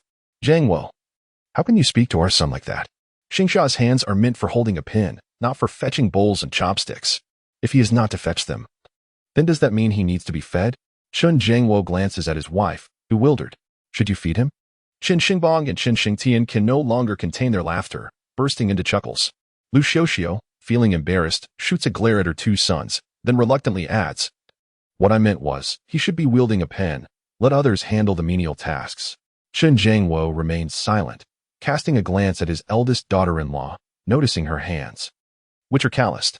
Reflecting on his recent experiences at his second brother's home, he falls into silence once more. His eldest daughter-in-law, not yet 30, has hands that bear such marks of toil. She appears perpetually anxious, as though she has never found solace within their household. Chapter 23, Chen Xingjia's diminished status before long. Chen Xingjia murmurs as he settles down, immediately indulging in the feast. Steamed pork, fish, he shovels everything into his mouth. Delicious, mother. Your cooking today is truly exquisite. He praises. When Xiaojun comes over, your culinary skills will surely win her over. Third uncle. This meal was prepared by fourth uncle. Chen Xiaohua quietly reminds him. Chen Xingjia glances at Chen Xingbang with disdain. He knows nothing about cooking. It was indeed he who prepared it. Chen Jiangwo corrects him. Chen Xingjia is momentarily stunned before bursting into laughter. Fourth brother, it seems you have no grand ambitions. Merely circling the kitchen is quite the achievement. Indeed. I lack great aspirations, Chen Xingbang retorts without taking offense. However, he does not hold back his words. I may not be ambitious, but I can earn enough to feed myself. You, third brother, being so accomplished, surely contribute a good sum to our parents for household expenses, yes? Chen Xingjia's face flushes as he attempts to clarify. Do not bring that up. I only begin my job after summer vacation. I haven't earned anything yet. So how could I have money to contribute? Quite so. Chen Xingbang chuckled, saying, I nearly forgot. From what you imply, once you start working, you'll be able to contribute to the household finances for mom and dad, correct? With that, it seems you become quite the general. Chen Jiangwo turned to look at Chen Xingjia. Chen Xingjia felt a sudden pang of guilt, responding, who can say for certain? We have no idea what our salaries will be. Living in the city isn't easy, you know? Chen Xingbang, taken aback, queried, third brother. Weren't you always extolling the virtues of working in the city? By your own words, it seems rather less than ideal. What, then, is the purpose of your studies? Oh, right, to become the second uncle, is it? Enough. Chen Jiangwo interjected angrily, his expression darkening. It was evident that Chen Xingbang's remark about becoming the second uncle struck a nerve within Chen Jiangwo. He naturally wished for his son to achieve greatness. Yet during his recent days at the second uncle's home, he had felt the sting of neglect, a truly unpleasant experience. Was the second uncle not worthy? Surprisingly, Chen Xingjia remained oblivious to the tension, instead chuckling lightly. Chen Xingbang, I know you must be envious of the second uncle, which is why you speak thus. One must aspire to be like him, don't you think? Are you refusing to eat? To this, Chen Jiangwo suddenly rose, glaring at Chen Xingjia. If you don't wish to eat, then leave. You've been away for days, returning only to fill your belly while silencing your mouth. Is that it? Chen Xingjia was taken aback. What was happening? Why was his father directing his anger at him? Previously, it was only Chen Xingbang who bore the brunt of such ire. Noticing everyone else at the table was eating, he dared not say more and joined in. Meanwhile, Chen Xingbang smirked inwardly. His intention to tarnish Chen Xingjia's standing in their father's eyes was unfolding perfectly, paving the way for a decisive blow to erode Chen Xingjia's trust with their parents. Only then could he seize control of the household and guide it toward a brighter future. He could not allow the mistakes of his past life to repeat. Their parents deserved a good life here. His second brother needed to find a wife, and his sister-in-law and Xiaohua deserved better. Especially Xiaohua, she needed an education. As for himself, he intended to marry the teacher, Su Jing, and live a life unencumbered by shame. And what a Chen Xingjia! He was already on the verge of marrying into another family. What more could be done? Moreover, with Chen Xingbang's abilities, he would undoubtedly be unable to alter his fate, meaning he would inevitably tread the same path. If that were the case, what was the point of trying to pull him back? There was no need for such efforts. After dinner, Zhang Mandi began washing the dishes. Chen Xingbang spent a moment in the yard playing with Xiaohua, and upon seeing his father smoking, he approached with the cigarette he had received that day. Did you buy this? Chen Jiangwo glanced at it. No, someone gifted it to me. I saved it for you, Chen Xingbang replied as he took a seat. He beckoned Xiaohua, who approached cautiously, hesitant to get too close to her grandfather, and allowed Chen Xingbang to hold her. Dad, I need to discuss something with you. School begins again in the second half of the year. We should enroll Xiaohua. Chen Xingbang spoke calmly. Chen Jiangwo paused, taken aback. School? But she's only 6. Yes. She can start school now, Chen Xingbang asserted. It's not right for her to stay home all the time. She should learn something. What does a girl destined to marry into another family need with an education? Unexpectedly, Chen Xingjia approached with a brusque demeanor, stating, Do we have an abundance of money in our household? To send her to school? What could the expenses amount to? Chen Xingbang calmly replied, It's merely a matter of a few dollars. Let us support her education. A few dollars, Chen Xingbang. How audacious of you. Chen Xingjia scoffed. I'll cover it. Chen Xingbang chose not to engage him. His primary aim was to persuade his father.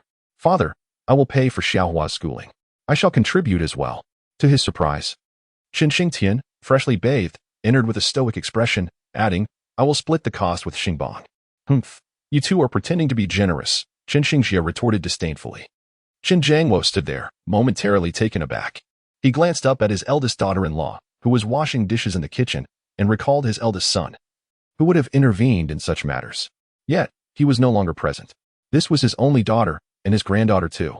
A wave of guilt washed over Chen Xingbang, and after taking a deep drag of his cigarette, he declared, "Fine, I will handle her enrollment when school starts. You need not worry about the expenses. I, Chen Xingbang, can afford my granddaughter's education. There is no reason she should not attend school." "Father," Chen Jiaxing was caught off guard and exclaimed, "You truly intend to send her to school? What use is education for a girl? Eventually, she will marry. Once she matures, she can assist the family with various tasks, gathering pig fodder, herding cattle."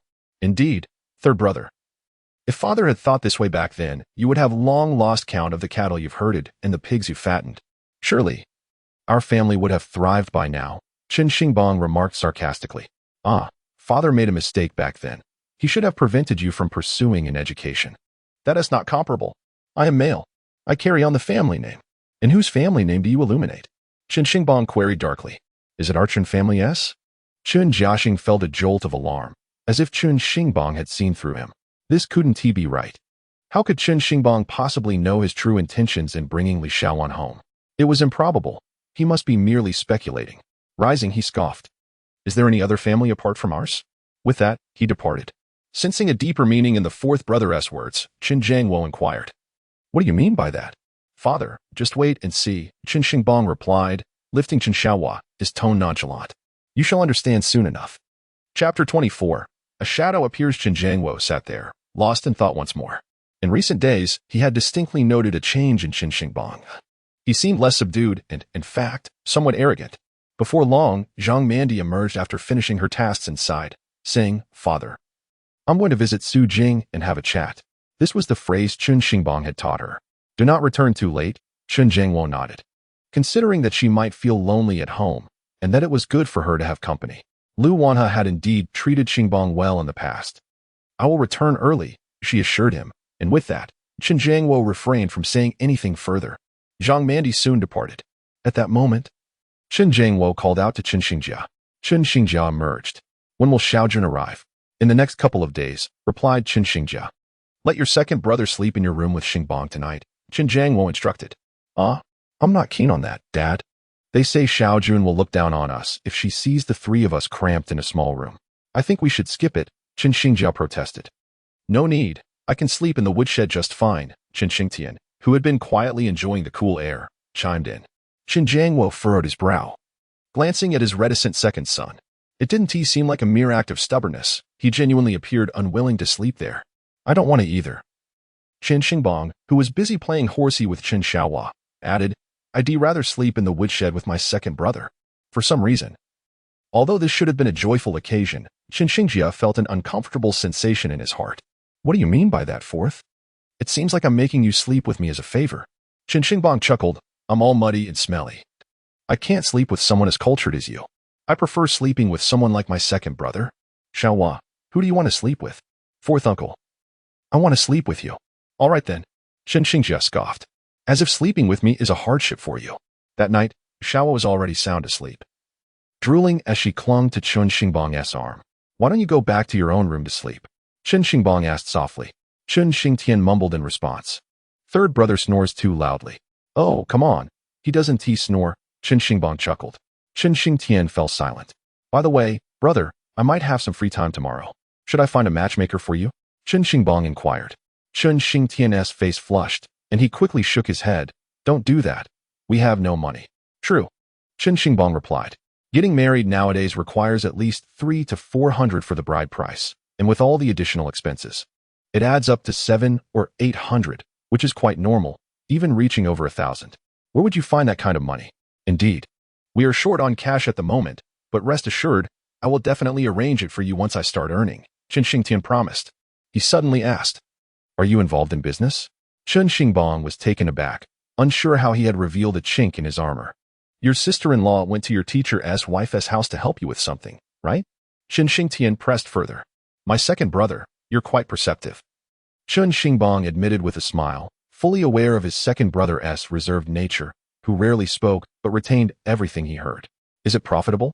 "It's going all right." Chen Xingbang nodded. Not illegal? Not illegal. We're in a period of reform and opening up. Chen Xingtian sighed in relief and nodded. Well then, keep at it. He then closed his eyes and drifted off to sleep. This taciturn man always spoke in half sentences. Chen Xingbang, feeling helpless, also closed his eyes and succumbed to slumber. The next day, just as they finished washing up, everyone was having breakfast when unexpectedly, their uncle Chen Jinlin walked in, carrying a fish. Elder brother, Chen Jingwo stepped forward. Last night, I went fishing and had a good catch, so I brought you a fish, said Chen Jinlin as he placed the fish aside. Lu Xiuxiu, brimming with joy, exclaimed, Brother, this is too much. Chen Jinlin chuckled and turned to Chen Xingbang. Uncle, have you eaten? Chen Xingbang replied with a smile, Would you like some porridge? Sweet potato porridge. No, it's fine. I must return to my work, Chen Jinlin nodded. By the way, you offended your second uncle's family last night.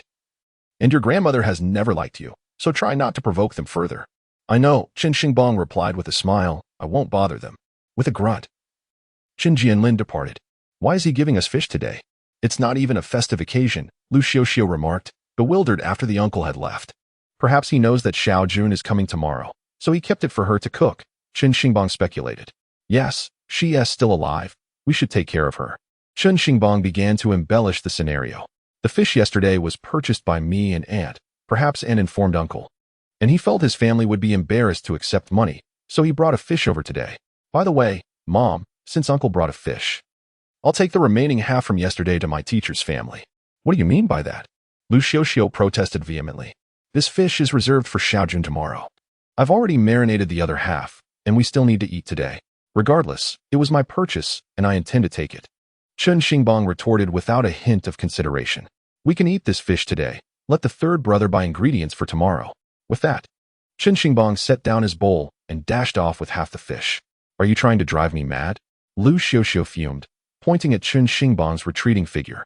Chen Jingwo pretended not to see. While he was indeed biased, he adhered to his own principles. For the past few days, the family had worked tirelessly for the second son, and it was evident that the son was caring for his family by preparing such a lavish meal. It was merely half a fish. If he wished to take it, so be it. Chen Xingbang arrived at Su Jing's home and placed the fish before her, smiling. Teacher, here is a fish for you. I bought it yesterday afternoon but didn't cut it then. Why are you bringing it here? You can eat it at home. Su Jing replied, her eyes lighting up but quickly adding, that wouldn't tea be the same. This fish is rich in protein. We can enjoy more.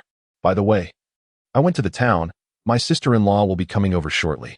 At that moment, Su Jing gently held him back, saying, It seemed like someone was outside my wall last night, standing there. It was quite frightening, almost as if they were watching me. Chen Xingbang froze. Are you sure? Yes.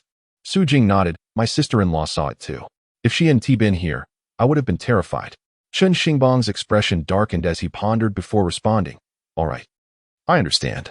I will think of a way. Don't worry just yet. There shouldn't be any issues during the day. You carry on with your tasks. I will head to town and buy some potatoes. All right. You go ahead. Chapter 25. The arrival of a wealthy heir before setting off. Chen Xingbang took a moment to organize his finances. Yesterday, a total of 40 pounds of potato chips were sold, yielding an income of 60 yuan. Additionally, 5 duck necks were sold, bringing in another 3 yuan. Thus, the total earnings for yesterday amounted to 62 yuan. However, there remained 412 yuan, suggesting a total of 6,712 yuan.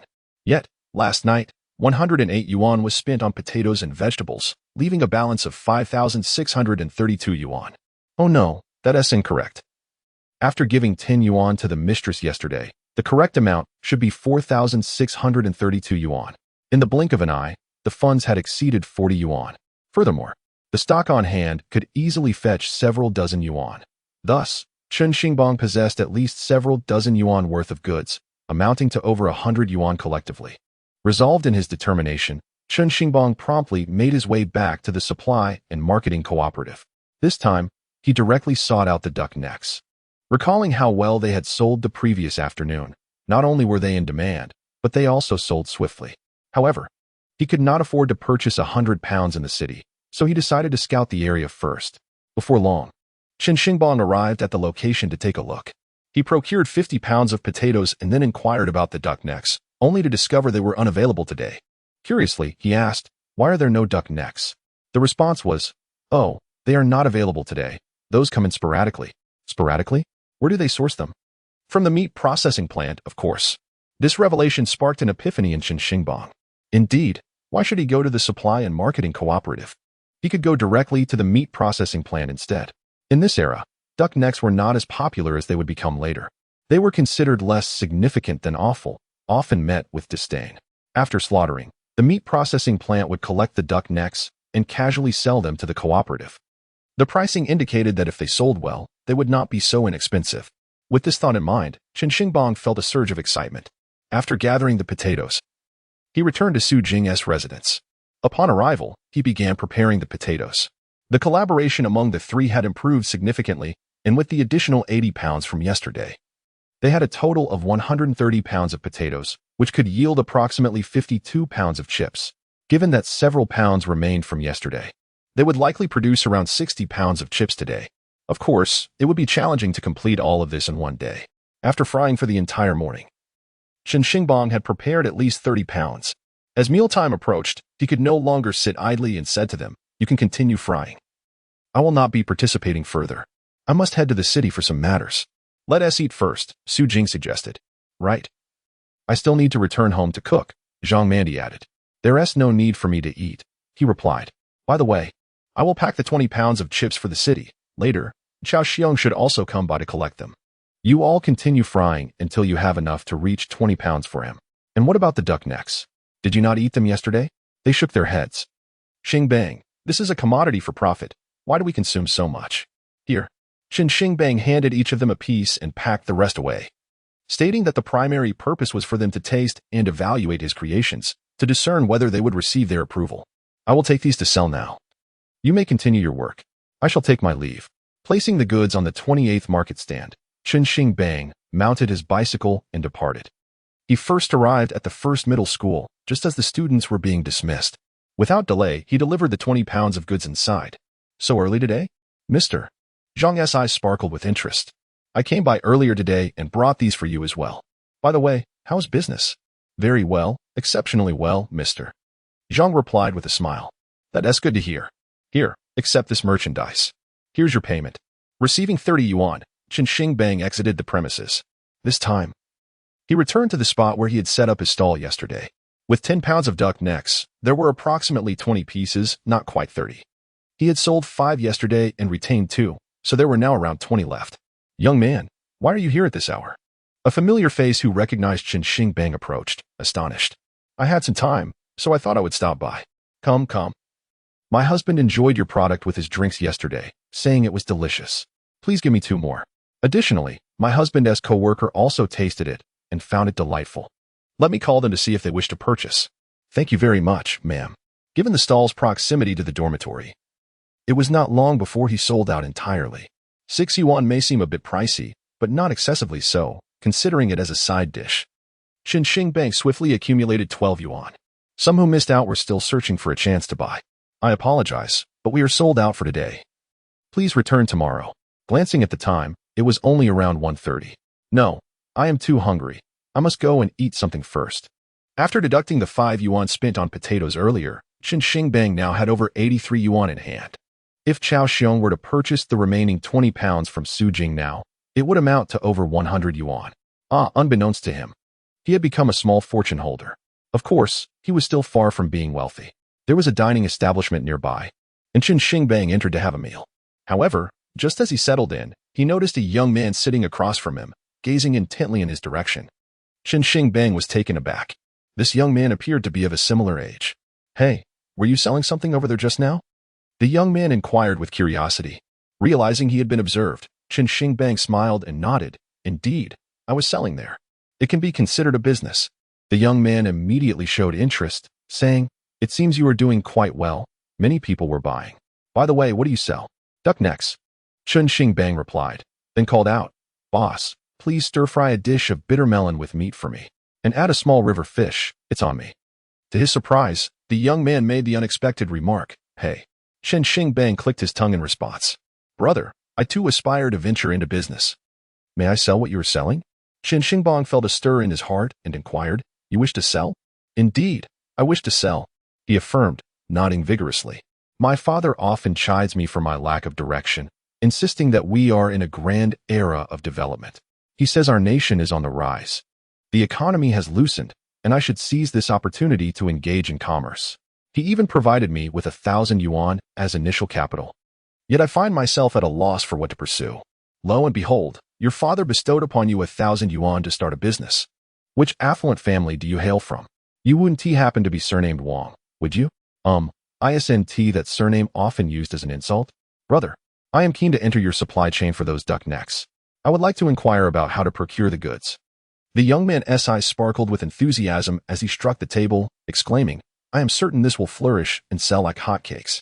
Chapter 26. A fortuitous opportunity. You possess a discerning eye for value. Chen Xingbang himself felt an urge to act. He realized that merely setting up a stall would yield little profit. He should instead supply others to establish a more profitable venture.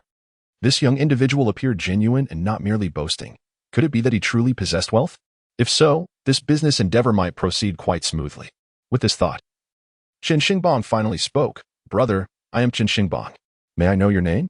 I am Xie, the young man replied, thumping his chest. Though I may lack fame currently, rest assured, I will certainly make a name for myself. Well, that is not quite what I was inquiring about. Brother Xie, I am confident my product will sell well. However, I am curious about your sales strategy once you receive the goods. I could either set up a stall or sell directly on the streets. Chen Xingbang chuckled. Indeed, that is feasible. After a moment's hesitation, Chen Xingbang decided not to press further, fearing it might provoke annoyance. He smiled and said, Since you have such confidence in my product, I shall not say more. How much stock do you desire? How much did you sell earlier? Approximately 10 kilograms. 10 kilograms? Xie exclaimed in surprise. Sold out so quickly? I would like at least 50 kilograms. 50 kilograms? Chen Xingbang felt a surge of excitement. Are you serious? Of course, I am serious, Xie replied with a laugh. What could be false about that? If I cannot sell them all, my father can assist. He knows many people who will surely help me sell them. Very well. Chen Xingbang accepted the substantial order of 50 kilograms, his heart brimming with joy, though he maintained a calm demeanor. I must inform you of the pricing. Go ahead. The price is 15 yuan per kilogram. 15 yuan? Let me consider. What about my share? That depends on you. If you wish to earn more, you could sell at 18 yuan per kilogram, earning 3 yuan per kilogram. Selling 50 kilograms would yield you 15 yuan. That is not much. Xie paused, shaking his head. Oh dear, truly a second-generation rich kid, and you consider that little? Nonetheless, I suppose it is worth a try. Xie, lost in his own thoughts, remarked, in any case, I have no better options. Furthermore, this is not something to be sold by weight. When selling individually, it is best to price them per piece, either at 6 or 7 cents each. However, they should not be excessively priced, lest they become unaffordable. About 3 pieces make up a pound, which is not too different. All right, I understand. He responded generously. Let us agree on this. I shall take my leave now. Tomorrow, you may find me at this address. At any time that suits you. By the way, boss, let us settle the account. In no time, Xie had departed. Chen Xingbang found himself unexpectedly with a 50-pound order and enjoyed a complimentary meal, which felt quite pleasant. After dining, it was around 2 o'clock. Most people must be at work by now, he thought, purchasing 2 packs of cigarettes and heading directly to the meat processing factory. Inside the factory, operations had commenced. The gatekeeper, Grandpa He, sat there enjoying a peach. From a distance, he noticed Chen Xingbang approaching. The young man appeared unfamiliar, prompting him to instinctively rise and inquire about his purpose. Just then, a peach pit lodged itself in his throat, causing his face to flush crimson. Observing the elderly man struggling, Chen Xingbang quickly approached, ready to speak, only to witness Grandpa He clawing at his throat, attempting to articulate words but unable to do so. Noticing 2 peaches beside him, Chen Xingbang realized the gravity of the situation. Without hesitation, he rushed forward, embracing Grandpa He from behind and applying firm pressure. After several vigorous compressions, with a sudden expulsion, Grandpa He finally dislodged the peach pit. He gasped for breath multiple times, finally feeling a sense of relief. Are you all right, sir? Chen Xingbang inquired. Grandpa He sank onto the chair, exclaiming, I nearly met the king of hell. Thank you, young man. Chen Xingbang shook his head, saying, No need for thanks, sir. I happened to be here. Had it not been for his prior knowledge of the Heimlich maneuver, the elderly man might have lost his life. Are you looking for someone? With his spirits lifted, Grandpa He asked. Yes, I have come to find you, Chen Xingbang replied with a smile. Grandpa, he was momentarily taken aback, assuming the young man sought his assistance. He responded, Young man, while you saved my life just now, I am merely a gatekeeper. I cannot grant you access to any factory. You misunderstood. I do not wish to enter the factory, Chen Xingbang said, feeling contemplative. In that era, jobs at meat processing factories were highly coveted, but he harbored no such ambitions.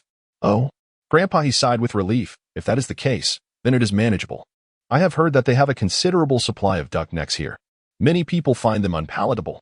I wish to purchase some, but I do not know anyone here. Could you assist me? Duck necks? Grandpa, he paused, bewildered. What is so delightful about those? They lack meat and fat, and are filled with lymph. Who would enjoy that? Indeed, I find myself with a certain utility here. I wish to procure some goods from this place. Might it be feasible? Procurement? The elder, Mr. He, pondered for a moment before responding. If you desire it, it is not impossible. But how much do you require? Approximately 100 pounds, I suppose. If the quality is satisfactory, I might need a similar amount daily thereafter. Chen Xingbang spoke vaguely. Mr. He glanced at him and remarked, That is quite a considerable quantity. However, you certainly won't be able to obtain it yourself. Such items are reserved for the supply and marketing cooperatives. Indeed, thus I implore you, sir, to devise a method for me. As he spoke, Chen Xingbang discreetly placed 2 packs of cigarettes into Mr. He's hand. With 2 packs of cigarettes, and remembering how he had previously saved him, Mr. He felt reluctant to refuse and said, Very well, I shall inquire within. I have been working here for many years. I will state that I need it, and when it is procured, you shall claim to be assisting me in loading the goods. Oh, and this will require payment. For 100 pounds, it will certainly be 5 yuan at the very least. Otherwise, they will question where the items have gone. It would be unreasonable to say we cannot provide a single penny, although they are merely scraps. 5 yuan? Chen Xingbang could hardly contain his glee. If that is the case, it is more profitable than potato chips. It must be done. Thus, Chen Xingbang nodded. I shall pay what is due. Here, 5 yuan. Please assist me with this. All right, wait a moment. With that, Mr. He indeed went inside. In just a few minutes, Mr. He emerged, all set. They will bring out 100 pounds shortly. Stay here, and remember, just say it was for me, and that you were merely assisting in the loading. Thank you, sir. Chen Xingbang was nearly beside himself with joy. I am Chen Xingbang, and I shall remember your kindness. No need for such formality. My surname is He. Chapter 27. Chen Xingbang is anxious. Before long, someone emerged from within, pushing a cart. Mr. He, the items are ready. What do you intend to do with them? And where shall we place them? Here. Mr. He replied with a smile. We are merely having some fun. After all, these items hold little value. Can this bicycle accommodate so much? Indeed, it can. I am young enough to manage the ride. Very well. In no time, the goods were loaded, and the 2 individuals returned inside. Thank you ever so much, Chen Xingbang said with a smile. I shall take my leave now. I will come to see you tomorrow. Mr. He waved with a smile. Take care. Chen Xingbang vanished from sight. Mr. He settled back down, glancing at the cigarettes, and noted their quality. Ah, this young man is quite decent. Bumping along the way, he finally returned to Su Jing's residence. At that moment, he spotted a figure lurking outside. Chen Xingbang felt a surge of instinct and stealthily approached the individual from behind, delivering a swift kick. With a thud, the individual fell awkwardly. Lu Yifeng, what are you doing peering around here? Chen Xingbang interrogated, an air of menace upon his visage. Lu Yifeng, having stumbled, turned upon seeing Chen Xingbang and quickly scrambled to his feet, anxiously declaring, What do you mean by that? I was not peering. Do not speak nonsense. With that, he hastily fled the scene. Inside, Zhang Manai had emerged, nervously watching Chen Xingbang. That scoundrel Lu Yifeng, Chen Xingbang muttered angrily. Was someone lurking outside last night? Yes. It seems so, Zhang Manai replied softly. Are you suggesting it was him who was spying? Damn it, Chen Xingbang exclaimed. It was undoubtedly him. That scoundrel is no good. The recollection of Su Jing's unfortunate fate in his previous life ignited a flame of anger within him. It appeared that despite his frequent visits to Su Jing's home, Lu Yifeng's intentions remained unyielding. This cannot stand. I must deal with him properly. Otherwise, I fear he will cause trouble. Who is it? Su Jing asked apprehensively as she entered. It's nothing. I kicked Lu Yifeng and he ran off. Chen Xingbang reassured her. You can rest easy. He may not dare to come back for a couple of days. Su Jing sighed in relief. By the way, where did you get all these duck necks? From the meat processing plant, Chen Xingbang replied joyfully. These are all scraps that would have been discarded, so I bought them at a bargain to marinate. Have you two eaten those 2 pieces? We have. Chen Xiaohua rushed over, exclaiming, Uncle, they're delicious. Indeed, they are tasty, but there's not much meat on them. Chen Xingbang chuckled. There's 100 pounds here. Come on, help me clean them so I can start marinating. It'll take about 2 to 3 hours to prepare a pot. Then I'll switch to another batch. All right, I'll follow your lead, Su Jing responded. By the way, did Xiao Xiong come by to pick up the goods today? Yes, he did, but only asked for 10 pounds. We still have 30 pounds left here. Perhaps we can take a day off tomorrow. Su Jing looked at Chen Xingbang with a touch of concern. You've been working hard every day. By the way, here is the money, 30 yuan, she said, handing him the cash. Another 30. Now I have over 113 yuan on hand. Oh wait. I just spent 5 yuan on that 100 pounds of duck necks. It should be a little over 108 yuan now. This is solid profit. Furthermore, he still had 100 pounds of duck necks unsold and 30 pounds of chips. All of this is money. With these thoughts, Chen Xingbang felt a surge of contentment and said to them, All right, let us proceed with our tasks. Xingbang, Dad mentioned at noon that you should return home early this afternoon. He wants to speak with you. Huh? Chen Xingbang paused momentarily before asking, What does he want to discuss? I'm not sure, but that is what he said. All right, I'll head home a bit earlier then. Once they had finished their work, they placed the items into various pots, with 1 large stove and 1 big pot, along with 4 smaller pots. They found they could not fit everything. They would have to do it in 2 batches. Fortunately, they knew how to manage the marination process. By the time they finished, it was nearly 6 o'clock. Chen Xingbang quickly took his sister-in-law and Chen Xiaohua home. Upon arriving, they found the family gathered. Just as they returned, Chen Zhangwo frowned. I'll go prepare dinner, Zhang Manda promptly offered. Do not touch the fish your uncle has caught. Xiaowan is coming tomorrow, and it must be reserved for her. Lu Xiuxiu remarked. Chen Xingbang scoffed, as if he were particularly keen on it. You shouldn't always go to your teacher's wife's house, Chen Zhangwo interjected, noting the unpleasantness of the situation outside. After contemplating for a moment, Chen Xingbang replied, Father, she is my teacher's wife. My master asked me to look after them when he departed. I understand, but you shouldn't frequent her home too often. You two are alone together. If you visit too frequently, people will start to gossip, and you are not yet married, Chen Zhangwo explained. Father, now Yao Chui holds a significant grudge against our family. If she doesn't want to marry, I fear that the 4th brother will never find a wife, Chen Xingjia said gleefully. Chen Zhangwo grunted in response. You need not concern yourself with their marital affairs. I will handle that. What about my own prospects for marriage? Chen Xingjia promptly inquired. Rest assured, we will certainly find a way to arrange it for you, Lu Xiuxiu assured him. After all, Xiao Wan is from the city. We must not neglect her, right, Zhangwo?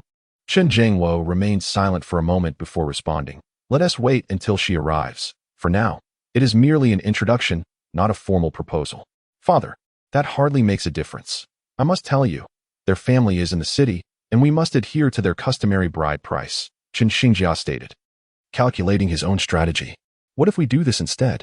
At that moment, Chen Xingbang laughed and said, Father, we are all human. City dwellers are people too, right? There should be no distinction based on status. It is unreasonable to pay more just because they are from the city. What nonsense are you spouting, Chen Xingbang? Chen Xingjia retorted, agitated. I'm speaking the truth, Chen Xingbang replied cheerfully. Look, there are 3 of us who are unmarried. Relying solely on father to manage our affairs is simply not feasible. How about we agree that each of us will marry and handle half of the expenses ourselves? Handle half?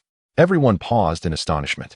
For example, if the 3rd brother requires 1,000 for his bride price, father would contribute 500, and the remaining 500 would be up to him.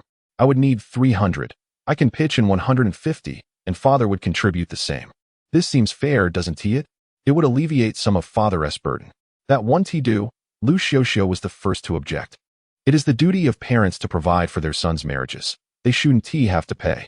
Oh, Chen Xingbang, aware of his mother's ulterior motives, smiled and asked, if that is the case, what if the 3rd brother's father-in-law demands an exorbitant sum? What will we do then? Are you suggesting we handle it ourselves? That is your responsibility. Chapter 28. Do you want to make money? Lu Xiuxiu became exasperated. In that case, we'll just take it one step at a time. If we truly have no money, we might have to let it go. Chen Zhangwo's expression darkened as he realized that Chen Xingbang had been persistently questioning these matters in recent days, gradually probing into the hearts of his parents. Third brother. He suddenly raised his voice, exclaiming with anger, "Tomorrow, when Xiaojun comes over, you must clarify the amount required. We need to ascertain the details ourselves beforehand. So when we visit his family to propose, we will be adequately prepared. Also, finalize the arrangements for me.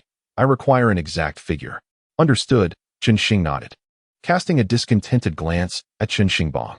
However, Chen Xingbang merely chuckled, treating the matter with indifference. Dinner was quite simple. After the meal, Chen Xingbang sought an excuse to leave.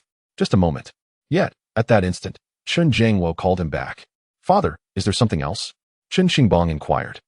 "The third one will marry first, which means our family's finances will inevitably be directed towards him. However, regarding your situation with the second, I am aware of it. Do not overthink it," Chen Zhengwo spoke after a brief silence. Chen Xingbang felt a surge of surprise. It seemed his recent efforts had indeed touched his father, prompting him to address this matter. It was worth noting that previously, his father had never offered explanations for such issues. This indicated that his endeavors were not in vain. "Father, I need to tell you something, but please do not be angry. Just hear me out. Go on. Have you heard any whispers regarding the bride price that the third brother's father-in-law has prepared?" Chen Zhengwo was taken aback, thinking to himself, "So you are already aware? The bride price is said to be around 1,000, I believe. Is that all?" Chen Xingbang pressed further. "Additionally, there is talk of needing to secure a house, which could cost 2,000 to 3,000. Chen Zhengwo relented, revealing the information. "Do you think our family has that kind of money?" "No," Chen Zhengwo replied sharply. "What do you take our family for? We certainly do not possess such funds. Is the third brother aware of our situation? Surely he cannot be oblivious to it." Chen Zhengwo's irritation began to surface. If he knows, why does he not dissuade us? Or better yet, why does he not contest this exorbitant price? Chen Xingbang asked earnestly. Chen Zhengwo paused. That was proposed by the other party. If I were to marry, and my wife's family suggested such an amount, knowing my family's limitations, I would certainly have a candid discussion with them. Adding up to 3,000 or 4,000 is clearly excessive and unreasonable. Chen Xingbang continued his analysis. There is only one possibility. The third brother must share the same sentiments. Fourth, I understand you have grievances against the third brother, but you cannot express it this way. Regardless, we must remain objective. After a moment's contemplation, Chen Xingbang gathered his resolve and said, "Father, this matter is for your ears only. Please do not speak of it. Tomorrow, when the third sister-in-law arrives, the truth will be revealed. We can then ascertain my third brother's true intentions." He leaned closer, revealing the underlying truth. "What? Indeed?" Upon hearing this, Chen Zhengwo trembled, his lips turning pale. "Father, do not speak to anyone about this. Treat it as though nothing has occurred. We shall see how things unfold tomorrow." Chen Xingbang sighed. He understood his father's perspective. It was a trying situation, having finally raised an educated individual in the family, only to see him marrying into another family, becoming their son. Who could bear such a predicament? Having indulged excessively, I decided to take a stroll outside. Chen Xingbang fabricated an excuse and stepped out. "Xingbang, wait for me." To my surprise, Chen Xingtian approached from the opposite direction, intending to accompany Chen Xingbang. Nodding in agreement, they exited together. The two brothers meandered along a rural path. "Today, Louis Feng and Louis Shan went to visit our second uncle," Chen Xingtian suddenly remarked. Chen Xingbang paused, instantly grasping the implication of his words. "I saw them while gathering pig grass in the afternoon. Louis Feng seemed to be carrying some wine." "In the afternoon? At what time?" "Around 5 o'clock, I believe. This minute occurred after I had kicked Louis Feng." Chen Xingbang muttered a curse. "By the way, come with me to a certain place," he suggested gently. "Let us check outside my master's wife's house." Chen Xingtian hesitated before responding. "Is that appropriate? If others see us, they might think we're up to something. What is there to fear? I'm here with you. There is nothing to worry about." Chen Xingbang replied, somewhat exasperated, and then divulged the situation. "Last night, my sister-in-law saw someone lurking outside her house, and when I returned this afternoon, I spotted Louis Feng peeping and even kicked him. I suspect it was him. Now there are only those two women and a child there, and I fear for their safety. Is that true?" Chen Xingtian exclaimed in shock, gazing at Chen Xingbang. Chen Xingbang nodded. "Let us go and take a look." Before long, they arrived at the vicinity, observing the Su family's residence from a distance. After more than an hour of vigilance, they had yet to spot anyone. Chen Xingbang checked the time. It was already past 9, nearing 10 o'clock. "It seems they are not coming," he said, shaking his head in resignation. This likely indicates Lu Yifeng's involvement, Chen Xingtian quietly explained. You startled him this afternoon, so he wanted to show himself again. Chen Xingbang nodded, then stood up, saying, You wait here. I shall proceed to her house. Father's advice holds merit. You should avoid visiting her house to prevent gossip. Chen Xingtian frowned. What is there to fear? She is my master's wife, and besides, my master entrusted me with her care before he departed. I cannot simply ignore her. Chen Xingbang declared as he entered the courtyard. Xingbang, what brings you here? Zhang Mandi inquired, somewhat astonished. Chen Xingbang glanced around and noticed he hadn't purchased potatoes today. They were merely preparing duck necks. How is it going? He asked. The first batch is ready. You should try it while I prepare the second, Su Jing said. Offering him a piece. Chen Xingbang took a small piece and bit into it. Absolutely delicious. This is precisely the flavor I was seeking, he exclaimed joyfully. All right. Continue with the preparation, and please pack 3 pieces for me to take home. Chen Xingbang smiled. Shortly thereafter, with 3 pieces of duck neck in hand, he exited. What do you have there? Chen Xingtian questioned, eyeing the bag. Chen Xingbang casually handed it over, saying, Here, try it. Chen Xingtian took a piece, sampled it, and exclaimed in surprise, This is quite tasty. After taking several bites, Chen Xingtian looked at Chen Xingbang and asked, Xingbang, have you been doing this for the past few days? Not just that, I also have those chips for you. By the way, brother, do you have anything planned for tomorrow? Well, nothing significant, just some trivial matters. Are they urgent? What could possibly be urgent? Do you want to make some money? Chen Xingbang suddenly inquired. Chen Xingtian was taken aback, and after a moment, he murmured, What money can I make? Help me with some tasks. Chen Xingbang replied earnestly, You could set up a stall, and I will supply you with goods. Chen Xingtian looked at him and said, I can't. I don't know how to do business. How would you know if you've never tried? Chen Xingbang chuckled. You can definitely give it a go. Brother, here's the deal. I'll supply you with goods, and whatever you sell will be yours. If it doesn't sell, you can return it to me. What do you think? No, I can't. Chen Xingtian persistently declined. If your products sell well, you should sell them to others. I can't. I'm afraid I will ruin your business. Such a good-hearted brother, truly resistant to persuasion. Chen Xingbang thought for a moment and then smiled again. How about this? Tomorrow morning, I need to make a delivery. And I can take you along to set up the stall and see how it goes. What do you think? You'll take me? Yes, I'll take you. Chen Xingbang nodded. I'll be riding my bicycle. By the way, you can borrow one from me. I'll ask Uncle. He has one at home. Chen Xingtian pondered for a moment and replied, I don't know if Mom and Dad will let me go. Don't tell them. Chen Xingbang said with a serious expression. But tomorrow is when Xiaowan is coming over, Chen Xingtian pointed out. If we're not around, Mom and Dad will be upset. What does her visit concern us? Chen Xingbang had no fondness for his future sister-in-law, but he couldn't show it too openly. So he explained, the third brother will handle that. We can just return for a meal. To be blunt, we may not even be welcomed. Considering we are from the countryside, therefore, it would be best for us not to be present tomorrow. Chen Xingtian hesitated for a moment. All right, let us do it that way. Chen Xingbang smiled and said, Let's get up normally tomorrow and head to the city for breakfast. After all, you need to help me ride back with the goods early in the morning. We have to be quick. Okay. Chen Xingtian nodded, reluctantly agreeing. At this moment, having eaten half of the snack, he put away the duck neck, saying, Let us save some for Mom and Dad, and also a bit for Xiaohua. Don't give it to Mom and Dad just yet. I don't want to explain. Just say you bought it, or they'll start scolding. Chen Xingbang shook his head. Xiaohua is always with me at the teacher's house, so she has something to eat. You should keep it for yourself. Chen Xingtian thought this over and smiled broadly. The two returned home and were surprised to find their father still sitting in the yard so late. Not only him, but their mother and third brother were also present. Fourth brother, wait a moment. As they were about to go in to bathe, Chen Xingtian called out to Chen Xingbang, Don't ride your bicycle tomorrow. I need to use it. Xiaowan is coming over. And I have to ride to pick her up, right, Mom? Indeed. You may set down the bicycle, Chen Xingbang thought to himself with a cold chuckle. Third brother. This bicycle does not belong to me. It is my master's. I merely borrowed it for a brief period. But you're the one using it. What is the harm in letting me use it? This is a matter of great importance for our family. That is out of the question. Chen Xingbang offered no concession, asserting it belongs to my master, and I cannot lend it out on his behalf. Besides, I have matters to attend to tomorrow that require the bicycle. It simply will not do. How can you be like this? Chen Xingjia's frustration flared. Lu Xiuxiu suddenly stood up, exclaiming, "Fourth brother, what is the big deal with borrowing the bicycle for a moment? Are you enough?" Chen Xingbang interjected abruptly. "It takes over 20 minutes to walk to the town. We could very well go on foot to fetch it. Why must we insist on using the bicycle?" Lu Xiaoxiao and Chen Xingjia were momentarily taken aback. Chen Jiangwo's perspective today was not in alignment with theirs. Little did they know, Chen Xingbang had effectively severed Chen Xingjia's options.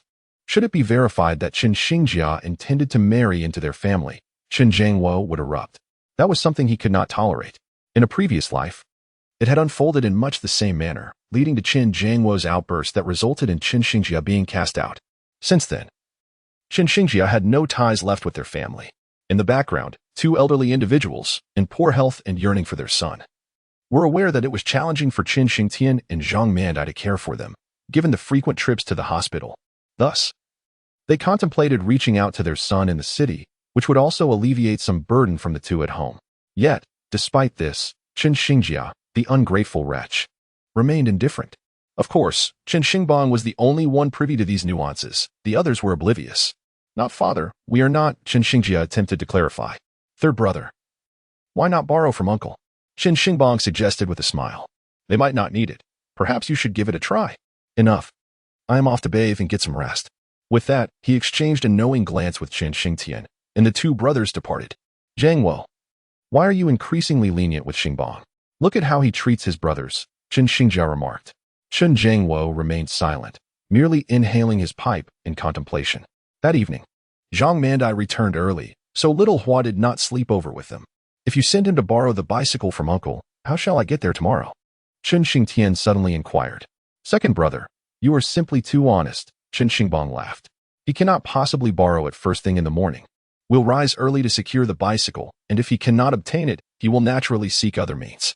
Shall we truly hand it over to him?" Chen Xingtian was momentarily stunned, but soon wore a bitter smile. "Indeed, that is the essence of my approach to matters. No doubt about it. You truly are something." He could only mutter before resigning himself to sleep. Chen Xingbang chuckled softly. "Indeed, I am quite the clever little trickster." The following day, around 7 o'clock, Chen Xingbang and his brother were already awake. Upon stepping outside, they discovered their parents were also up, with their eldest sister-in-law busily attending to other matters. "Father, mother, my second brother is accompanying me to the city today," Chen Xingbang announced. "We shall return for lunch." "What business do you have in the city?" Chen Jiangwo inquired. "My second brother mentioned that I have been helping others with various tasks lately. He observed that I seem less busy now and suggested that I might find some work to do." "What profit do you make from this?" Chen Xingjia mockingly inquired. Before Chen Xingbang could respond, Lu Xiaoxiao interjected. "All right, Xiaowan will come to our house this morning, and you must take responsibility for today's groceries, meat, and such you need to purchase." "Sure," Chen Xingbang nodded. Lu Xiaoxiao's eyes sparkled with delight. "However, he must apologize to me for what just transpired." Chen Xingbang pointed at Chen Xingjia, asserting, "It is unreasonable for me to endure his mockery and then buy groceries to entertain him and his future wife. I refuse to do so. If not, I shall forego buying these ingredients altogether, and you can procure them yourselves." Chen Xingjia stood dumbfounded, taken aback by Chen Xingbang's unexpected retort. Lu Xiaoxiao fell silent, realizing it would be inappropriate to show favoritism. All right, I apologize. I should not have spoken to you that way," Chen Xingjia conceded, feeling powerless. "Now that is more like it. I forgive you," Chen Xingbang chuckled, pushing the cart as he and Chen Xingtian departed. Chapter 30. A profitable venture. "Are you not having breakfast?" Chen Jiangwo called out from behind. "No, we are fine," they replied, already vanishing from sight. "Good. It saves us some food," Lu Xiaoxiao muttered. Chen Jiangwo shot a glance at his wife, but chose to remain silent. "Come on, hurry up." After they disappeared from view, Chen Xingbang urged Chen Xingtian, "Quickly, let us go to uncle's house. Get in the car, I will take you there." Shortly thereafter, they arrived at uncle's house. "Uncle, may I borrow your bicycle? My brother and I need to head into town," Chen Xingbang stated straightforwardly, not one to engage in unnecessary chatter. Chen Jianlin pointed over there, saying, "Go ahead, I won't be needing it today." "Thank you, uncle," Chen Xingbang replied with a smile. "Brother, hurry and ride it." Chen Xingtian responded with an "oh" and moved forward to take the bicycle. "Wait a moment." Just as they were about to leave, Chen Jianlin approached Chen Xingbang and asked, "Has your grandmother sought you out recently?" "No, why would she? She despises me and would prefer not to see me." Chen Xingbang laughed. "Uncle, We must be off. We can chat more later. With that, they rode away, soon disappearing from view. Not long after, they arrived at Su Jing's home. By then, Su Jing had prepared the items, dividing them into 2 large bags, one weighing 50 pounds and the other 2 containing 10-pound bags of chips. Didn't you only order 50 pounds? Su Jing couldn't help but ask, are you sure you can manage taking all this? Absolutely, Chen Xingbang replied with a smile. Wait and see. I will wholesale the 50 pounds to others, but I'll take these along with my brother to sell. Don't worry. I'll be back around noon with the potatoes once we've sold a sufficient amount. All right. Before long, they had already left. Before 9. They arrived at the address provided by Xieping, a small convenience store. When Chen Xingbang arrived, he appeared somewhat bewildered. Hey, what brings you here? Unexpectedly, at that moment, Xieping emerged, a look of surprise on his face. Brother Xie, we agreed yesterday that I would deliver the goods to you. Is it already that time? Indeed. It is, Chen Xingbang replied with a smile. 50 pounds. Take a look. Let me try one first. Xieping stepped forward to open the large plastic bag, which contained a transparent inner bag wrapped in a snakeskin outer layer. He reached in, took one, and bit into it. Xieping's eyes lit up. This is truly delicious. It is worth noting that he came from a well-off family and had tasted many delicacies, yet few snacks could rival this one. That's why it sells so well. Chen Xingbang remarked. I see, 50 pounds, right? You can leave it here. At $1.50 per pound, that amounts to $75. Let me pay you. Xieping was indeed a straightforward person, handing Chen Xingbang the money without hesitation. Brother Xie, I'll take my leave now. Wait, what are those? He pointed to another bag above Chen Xingbang's stock. Those are the same, Chen Xingbang explained, also 50 pounds. Can you sell that much? I'll give it a try. Xieping hesitated before asking, you intend to sell it yourself, right? If you can't sell it all, you can bring it back here. I want to be around. But someone will be at my little shop. This wealthy second generation is quite interesting, Xieping thought. All right, it's settled then, he said, pulling Chen Xingtian along as they left. Once outside, Chen Xingtian looked utterly bewildered. Second brother, what's wrong? Chen Xingbang glanced at him. Xingbang, how much did you spend? Chen Xingtian inquired. I got these from the meat processing plant. They cost a total of $5, as they were items they didn't want, Chen Xingbang explained with a smile. Including the seasoning, the total cost is about $10. $10. Chen Xingtian was taken aback. 75 means a profit of $65. That's not right. Chen Xingbang pointed to the remaining stock. It's not just $65. Look, there's another half here. This alone will earn at least over $100. Hurry up, don't dawdle. Chen Xingtian grinned widely. Previously, he had trusted that Chen Xingbang was not engaging in unscrupulous activities to make money. But now he felt genuinely reassured. No wonder the fourth brother had been so active lately. With such a method of earning, who wouldn't be drawn in? Come, I'll take you to where I previously set up my stall, Chen Xingbang said. I'll also deliver these chips. Should I sell them? Chen Xingtian asked nervously. What are you afraid of? I'll explain everything for you there. Remember, we sell each for 6 dimes per piece. Got it. Understood. Let us go. They soon arrived at the location where they had sold previously. Perhaps because Chen Xingbang had come twice, some people were prepared and recognized him. Upon seeing his arrival, they quickly gathered around. Young man, you're back again. Yes, Annie, I've come, Chen Xingbang replied with a smile. Same as before. I'll have one. I want 2. I'll take one as well. At that moment, others began to gather around. To comprehend the bustling atmosphere surrounding the factory, one must acknowledge that there are at least several hundred families residing in the vicinity, along with other inhabitants. Consequently, the area has become quite lively. Chen Xingtian pondered whether he should call out loudly, only to realize that a multitude of customers had already arrived without any need for such a summons. Brother, I'll handle the payments, you attend to the merchandise, Chen Xingbang exclaimed with great enthusiasm. Very well, I shall get to work, Chen Xingtian responded promptly. After approximately half an hour, this wave of patrons had finally dissipated. Here we have 42 yuan. We managed to sell 70 pieces, Chen Xingbang estimated. Which means we've sold about half, leaving us with around 70 pieces. Here's what we'll do. I'll go over there and deliver the potato chips while you stay here to sell, Chen Xingtian suggested. I'm off now. With that, he rode his bicycle, delivering 2 bags of chips to Boss Zhang, earning another 30 yuan. Upon returning, he found Chen Xingbang standing there, seemingly at a loss. As the number of customers had dwindled to just a few stragglers, Chen Xingbang approached with a smile, remarking, it appears the rush has subsided. Let us move on to other locations and not linger here. Just as they were about to leave, a voice called out from behind, "Hey, young man." Chen Xingbang turned to see an elderly gentleman, around 60 and wearing glasses, approaching with a smile. "Young man, it seems you want to sell all your goods." Chen Xingbang replied with a grin, "Sir, we will sell them all. Would you like to purchase some? I see there are still 50 pieces left." The old man proposed.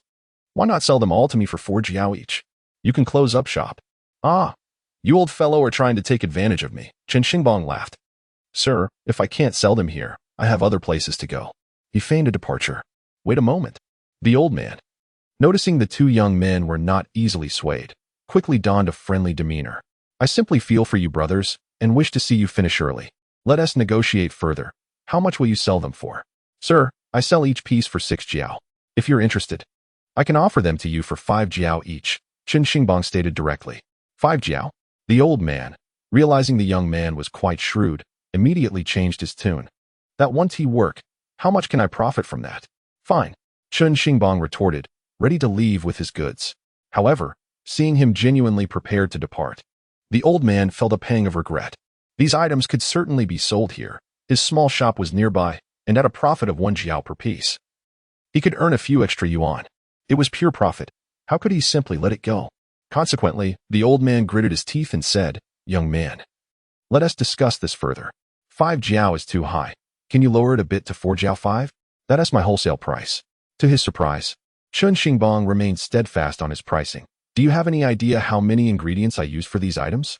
The array of spices before him was indeed substantial, and each one was of considerable value. If I were to sell them at 4 corners and 5 cents, there would be no profit to be made. Hearing this, Qin Xingtian couldn't help but feel a twinge of dismay, acknowledging that those who engage in commerce often lack integrity. Despite having amassed such wealth, they still claim to be without profit. "Very well, 5 cents it is. Let us tally it," he conceded, as the old man, left with no other choice, reluctantly agreed. Chen Xingbang chuckled inwardly, thinking, "You wish to deceive me? You must not realize how long I have navigated the tumultuous waters of trade," he asserted. "I am the one who deceives, not the other way around." "That will do," Chen Xingbang replied with a smile. "Let us proceed with the counting." Under the old man's watchful gaze, they finally arrived at the figure. There were still 72 pieces. At 5 cents each, that amounted to 36 yuan. The old man handed the money to Chen Xingbang, who, with a grin, inquired, "Sir, will you require more goods tomorrow? If so, I can deliver them to you. I shan't remain here any longer, and this business shall henceforth be yours."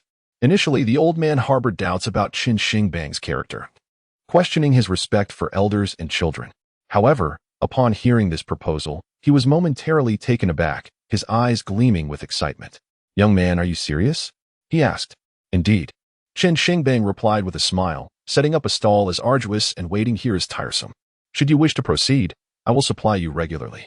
Then, if you could consistently supply me, let us agree on 5 cents each," the old man suggested. Chen Xingbang was not inclined to be lenient. "Hey, how can you speak this way?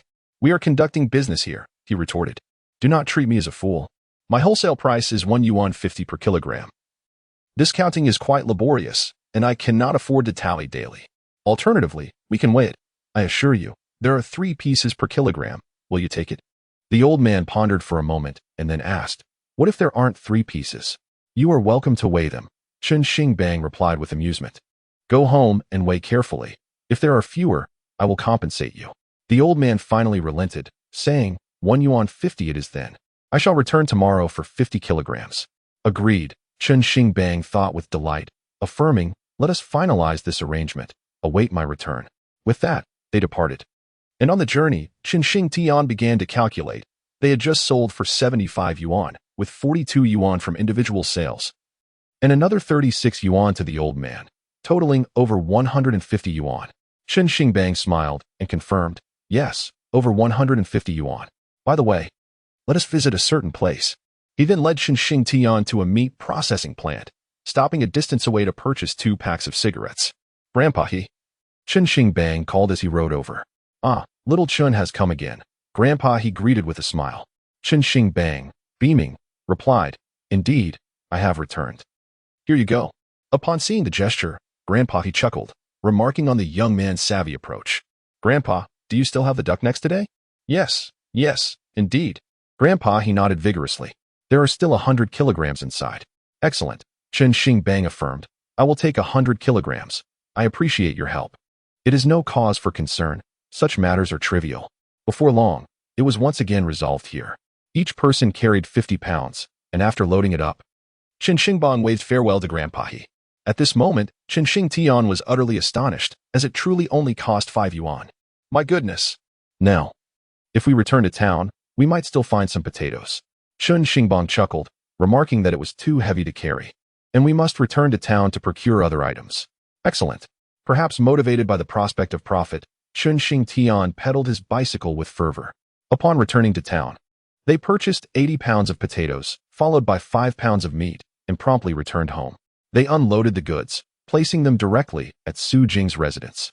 By this time, it was already past 10 o'clock. Sister-in-law, please take care of this. I will come by in the afternoon to work, Chen Xingbang stated. You need not concern yourself with anything else. Just ensure this is well managed. Su Jing nodded and immediately set about her tasks. Come, let us return home. Sister-in-law may have already arrived, Chen Xingbang said, lifting the meat. If we do not bring back any vegetables, the third brother will certainly be upset. Chen Xingtian chuckled and glanced at the bicycle, saying, I shall return the bicycle first, otherwise, the third brother will be even angrier.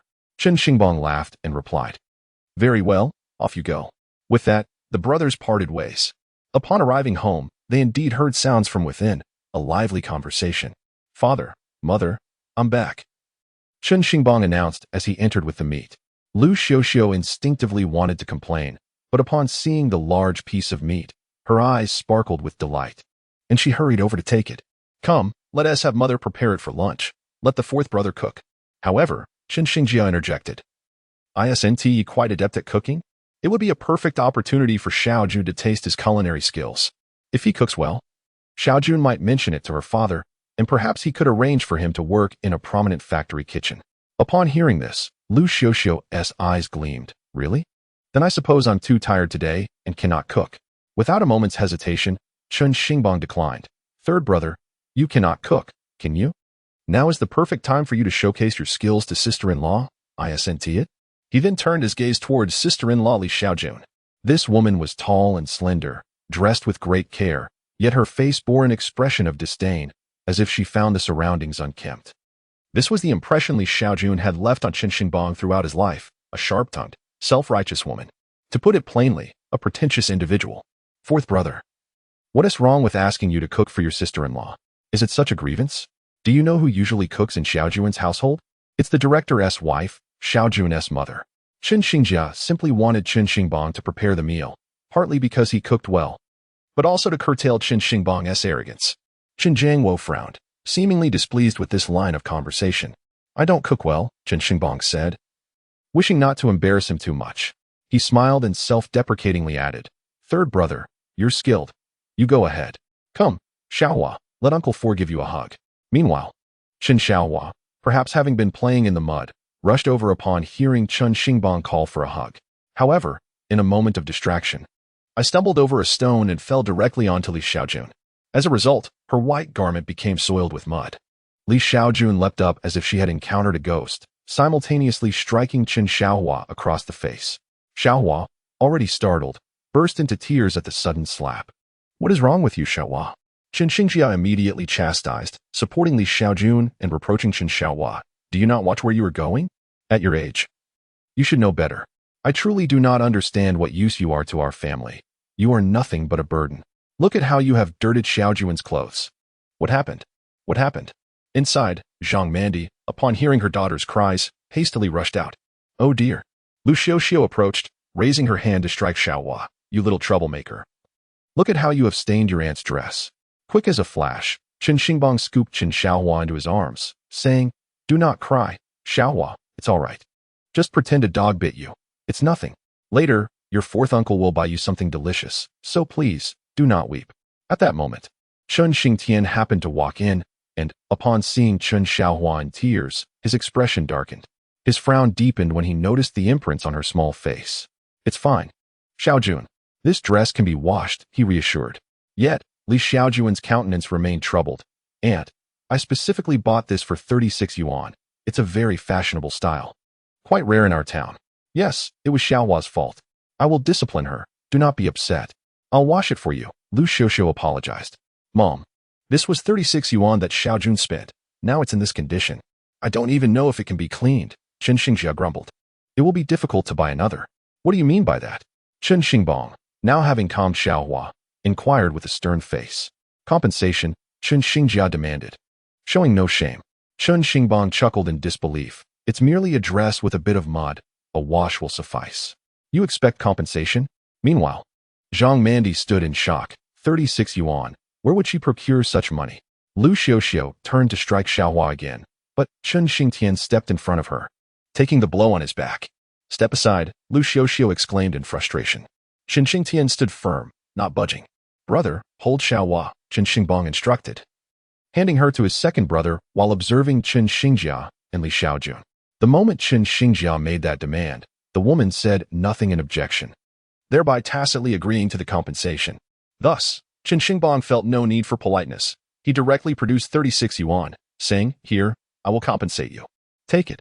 Chen Xingjia's expression brightened. He wondered what Chen Xingbang was up to, as he seemed to have quite a sum at hand. He unceremoniously took the money. Here, Xiaojun. Take it. Li Xiaojun, this shameless woman, had the audacity to accept it. Now that I have compensated you, let us discuss another matter. Please remove the dress. As I have now purchased it, Chen Xingbang stated calmly. What?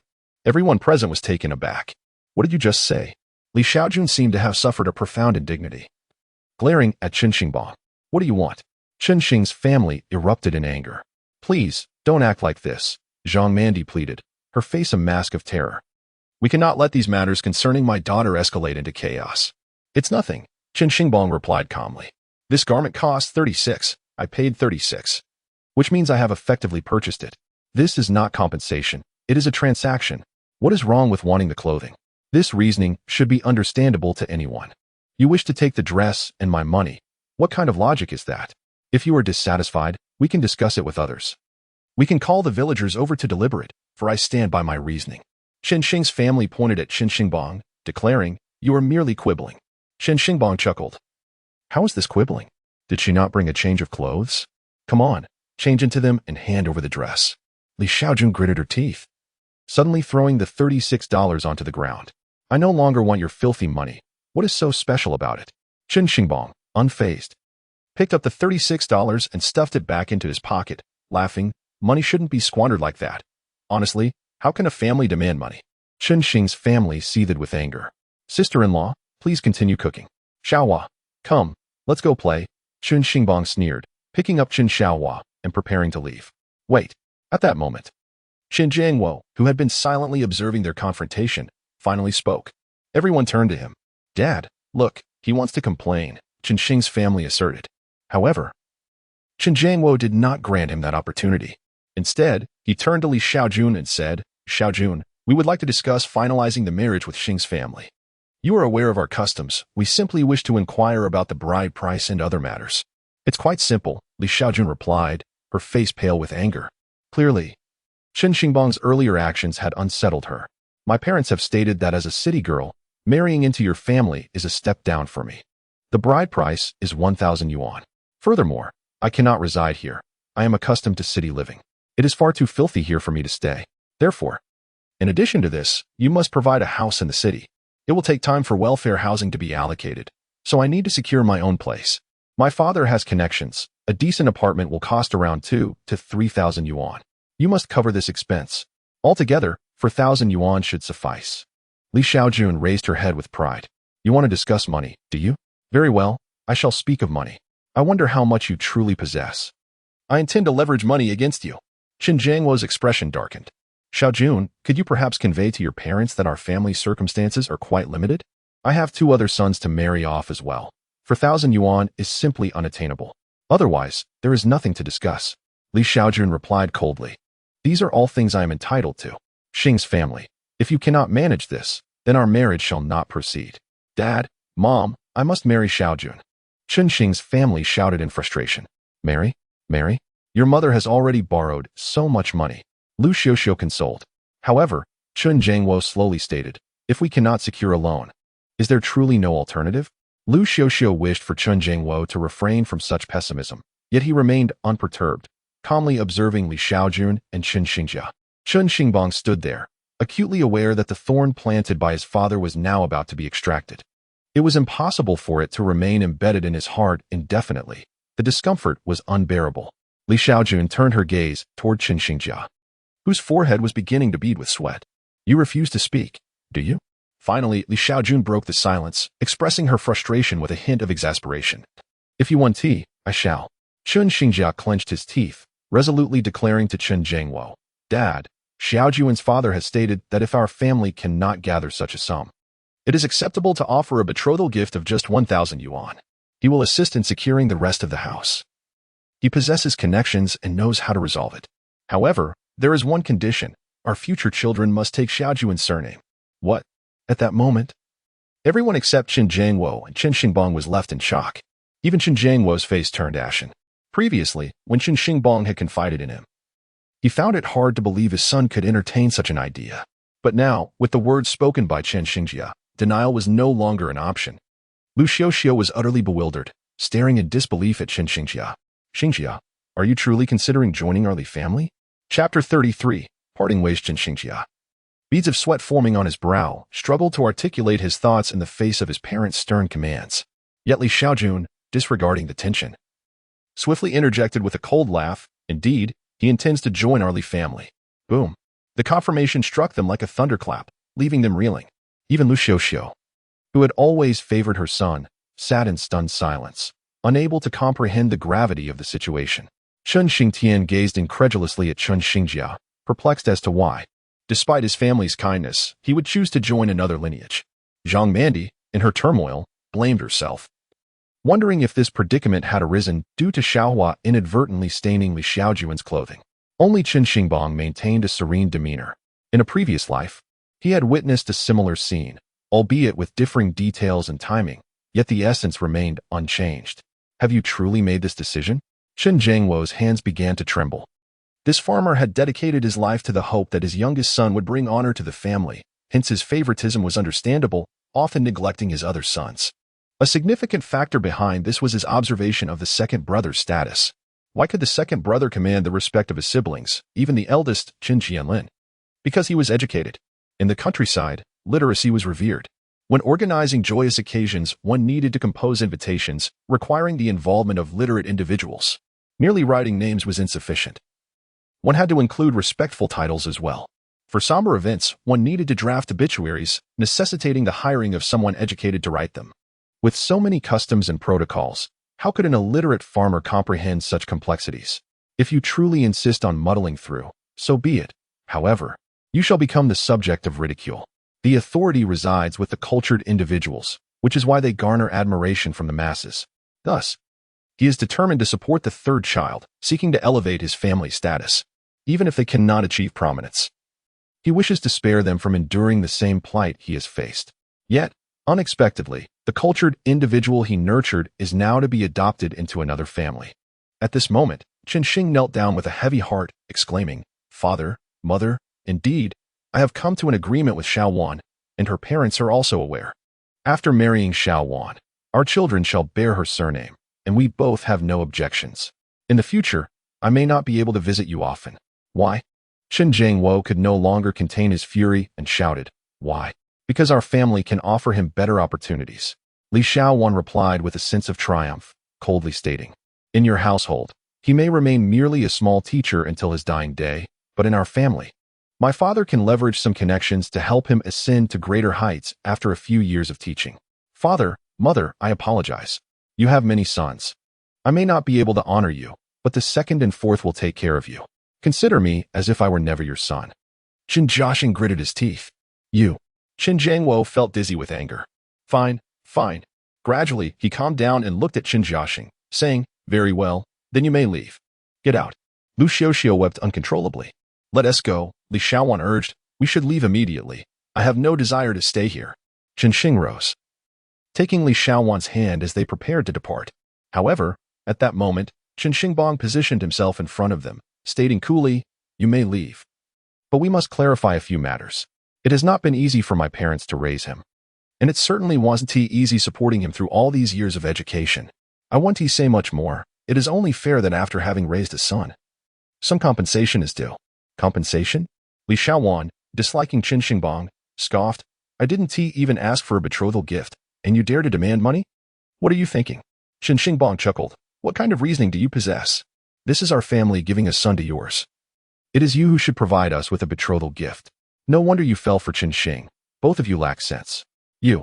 Li Xiaowan's complexion paled, rendered speechless by Chen Xingbang's retort. Fourth brother, you must provide compensation. Chen Xingtian chimed in, his expression dark. After our parents have supported you for so many years, it is unreasonable for you to leave without recompense. If you refuse to pay, you shall not depart, even if you call upon the entire village.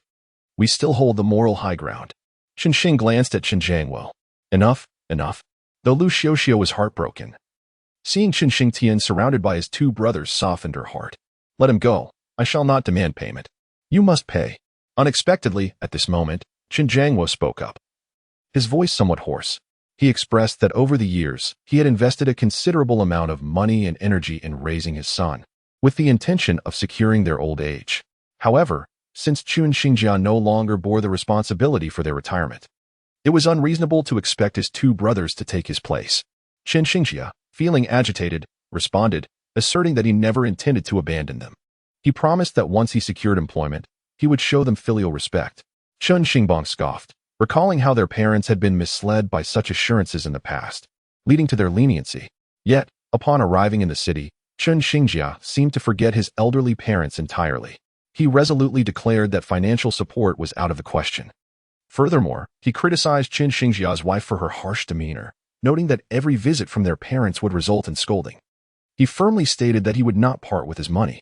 Chen Xingbang insisted that they needed to resolve the present situation. And when Chen Xingjia claimed he had no money, the former suggested drafting a written agreement. Chen Xingbang refused to let Chen Xingjia off easily. He demanded either immediate payment or alimony.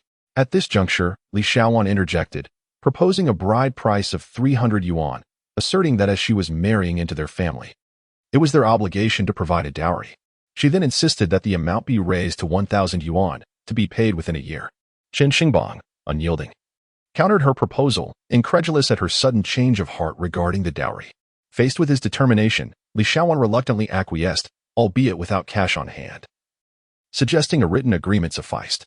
With a wave of his hand, Chen Xingbang summoned Chen Xingtian, who promptly fetched paper and pen. In a few swift strokes, a clear and concise document was drafted. Both parties were urged to sign it to avoid future disputes over its legitimacy. With no alternative, they complied. Chen Xingbang, after a brief inspection, coldly declared that from that day forward, Chen Xingjia would have no further ties to their family. As Chen Xingtian passed by with a grim expression, the heart-wrenching cries of Lu Xiuxiu echoed behind them. In Chapter 34, it was noted that a small favor could easily lead one to abandon their roots. Yet, Chen Xingjia did not look back. In such a household, one could hardly expect to lead a respectable life. Li Xiaowan continued to manipulate him, assuring that once he joined their family, her father's influence would ensure his success, promising him a future filled with prosperity, leaving others to regret their choices. Chen Xingjia contemplated this notion, envisioning a future where he would ascend to greatness, prompting his former family to come and honor him. However, he was mistaken. In his previous life, Chen Xingjia had not fared well. While his circumstances might have been deemed acceptable by rural standards, to Chen Xingbang, it was nothing short of disgraceful. It is not that Li Xiaojuan's family is unwilling to assist, rather, it is a matter of circumstance. Firstly, Li Xiaojuan's father passed away early, and secondly, Chen Xing's family possesses an utter lack of capability, being as foolish as they come, akin to mud that cannot be propped up against a wall. There is simply no comparison with Chen Xingbang. As for this lifetime, with Chen Xingbang having been granted a second chance, the disparity between the two parties will only widen. Watching their figures fade away, Chen Jiangwo sat there in a daze, remaining silent for an extended period. Sister-in-law, please prepare the meal, Chen Xingbang instructed. Zhang Mandi nodded and hurried off to the kitchen. Chen Xingbang approached Chen Jiangwo and said, Father, the situation is as it stands. Do not dwell on it. Chen Jiangwo forced a bitter smile and remarked, it is all because of you. Lu Xiuxiu began to scold, blaming this little misfortune. If it weren't for her, such events would not have transpired. Do not speak nonsense. Chen Xingbang scolded her. What does this have to do with Xiaohua? No matter how you perceive it, they will not accompany us. He has already made his decision. Chen Xingtian calmly stated. Did you not see how resolute he was this time? Lu Xiuxiu burst into tears once more. Before long, the meal was ready. Lu Xiuxiu went straight to her room, refusing to eat. Chen Jiangwo appeared to have little appetite as well. Only Chen Xingbang continued to eat heartily. The departure of the third brother was something he had long anticipated, and he felt no desire to alter the course of events. In the previous life, he was far from exemplary. Could he truly change for the better in this one? I, Chen Xingbang, can only say that I made a poor choice in my past life, yet I am still fulfilling my responsibilities. Thus, upon being reborn, I must resolve some of the lingering regrets. However, the third brother's departure is not one of them. The night passed in a stifling atmosphere for their family. As they prepared for bed, Chen suddenly posed a question. Did you know all along that the third brother would marry into another family? Merely a guess. Chen Xingbang replied, closing his eyes. After a long silence, Chen Xingbang heard no further inquiries from Chen Xingtian, leaving him utterly speechless. Dear second brother, could you not speak like a normal person? At the very least, I would not have to stifle my thoughts. The third brother has always been driven by self-interest. To put it bluntly, he is quite the opportunist. Of course, our parents may not share this sentiment, but I have always perceived him this way. Given the chance, he will ascend the social ladder. It would be peculiar for him not to seize such a favorable opportunity. I am uncertain whether this is a good thing. But he is likely to rise quite high, isn't he? Rise high? Chen Xingbang scoffed. With his character and disposition, do you truly believe he can achieve greatness?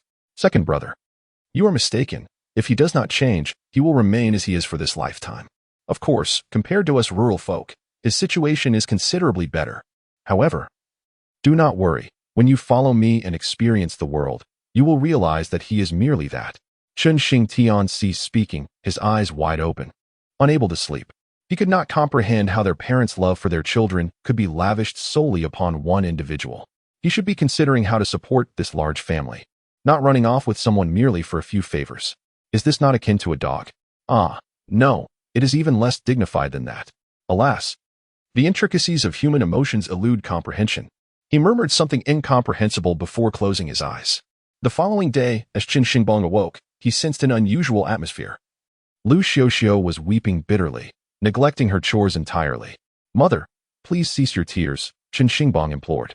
It is not right to weep so early in the day. Your lamentation will not bring him back. Do you possess no conscience?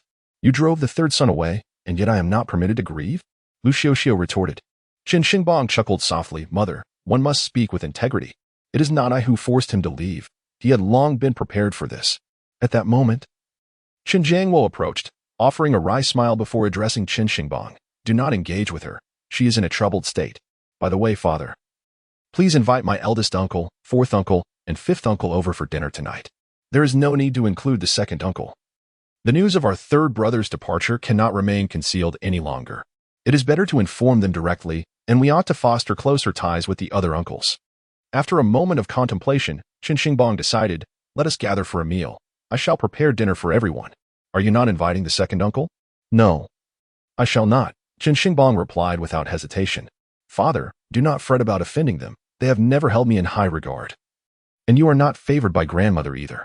Should there be any joyful events in the future, I will ensure to write invitations for you. Having navigated the culinary industry for so many years, crafting invitations is a trivial task. There is no need to indulge them. Please inform them around noon. I suppose that is agreeable. Meanwhile, Chen Xingtian had finished his morning routine and accompanied Chen Xingbang to borrow a bicycle from their elder uncle. Uncle, will the bicycle be in use today? Chen Xingbang inquired. Chen Jianlin shook his head, gesturing towards the side. Chen Xingtian, understanding the implication, moved forward to push the bike. Your third brother borrowed it yesterday and was quite vexed upon learning that you had taken it, Chen Jianlin remarked. Let him be, Chen Xingbang replied with a chuckle. He knows nothing. By the way, uncle, please come to my home for dinner tonight. I shall showcase my culinary skills, and feel free to bring my cousin along. Dinner invitation? Chen Jianlin gazed at him in surprise. Yes, there are matters that require discussion, Chen Xingbang said with a smile as he mounted the bicycle. I must take my leave now. Remember to come over this evening. With that, he and Chen Xingtian departed. Chen Jianlin was left perplexed, pondering the gravity of the conversation that warranted such seriousness. Departing from there, They made their way directly to Su Jing's residence. At this moment, 80 jin of potatoes had already dried considerably, allowing Chen Xingbang to proceed directly to frying them. "Madam, how late did you work last night?" Chen Xingbang could not help but ask. "I had nothing else to occupy my time, so I worked here. It was not particularly late," Su Jing replied with a smile. "Overall, it went rather quickly as I had no other tasks at hand." "Do not work so late. I shall handle it," Chen Xingbang expressed with concern. "By the way, what of the marinated duck neck?" "It is here. It has been marinated already." She opened the lid, revealing an enticing aroma that wafted through the air. Chen Xingtian could even smell it from outside. "Pack it up. How many jin of the previously fried potato chips remain?" "About 20 jin, perhaps not quite 30. "All right. Let us first deliver these goods to that location, and shortly my sister-in-law will arrive. You all can handle the frying together. We shall return by noon with the duck necks and potatoes. Go ahead and take care of your tasks. I am well capable of managing these." With a smile, Chen Xingbang summoned Chen Xingtian to assist in organizing everything. Chapter 35. Xieping increases purchase volume once the goods were loaded onto the vehicle. The two brothers ventured back into the city again. With the experience gained from their first endeavor, they felt considerably more adept this time. At this moment, Xieping was preparing to head out from his home. Wait a moment. Just as he was about to leave, his plump father, Jing, beckoned him to stop. "Are you truly planning to restock?" "Indeed. I must certainly restock," Xieping affirmed with a nod. "Father, you witnessed how swiftly I sold that 50 pounds yesterday. I never anticipated it. This indicates that the merchandise is in high demand.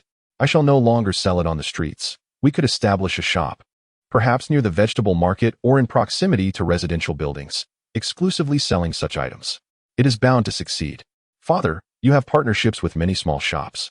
You supply them with goods. How about this? You distribute my products to them for sale. What do you think?" Jing regarded him with a smile. "Do you truly understand the restaurant business? This isn't exactly dining. It falls under the category of snacks." Xieping shot him an incredulous look. Enough. I am accustomed to your banter, son. Very well, you may procure the goods, but your profit margin seems rather slim. Here is what you should do. Tell him you are purchasing in bulk and request a discount on the purchase price. Will that work? They claim their profit is minimal. Jing, seasoned in the ways of commerce, chuckled at this remark. "Do you believe everything they say? Do you even know what this product is?"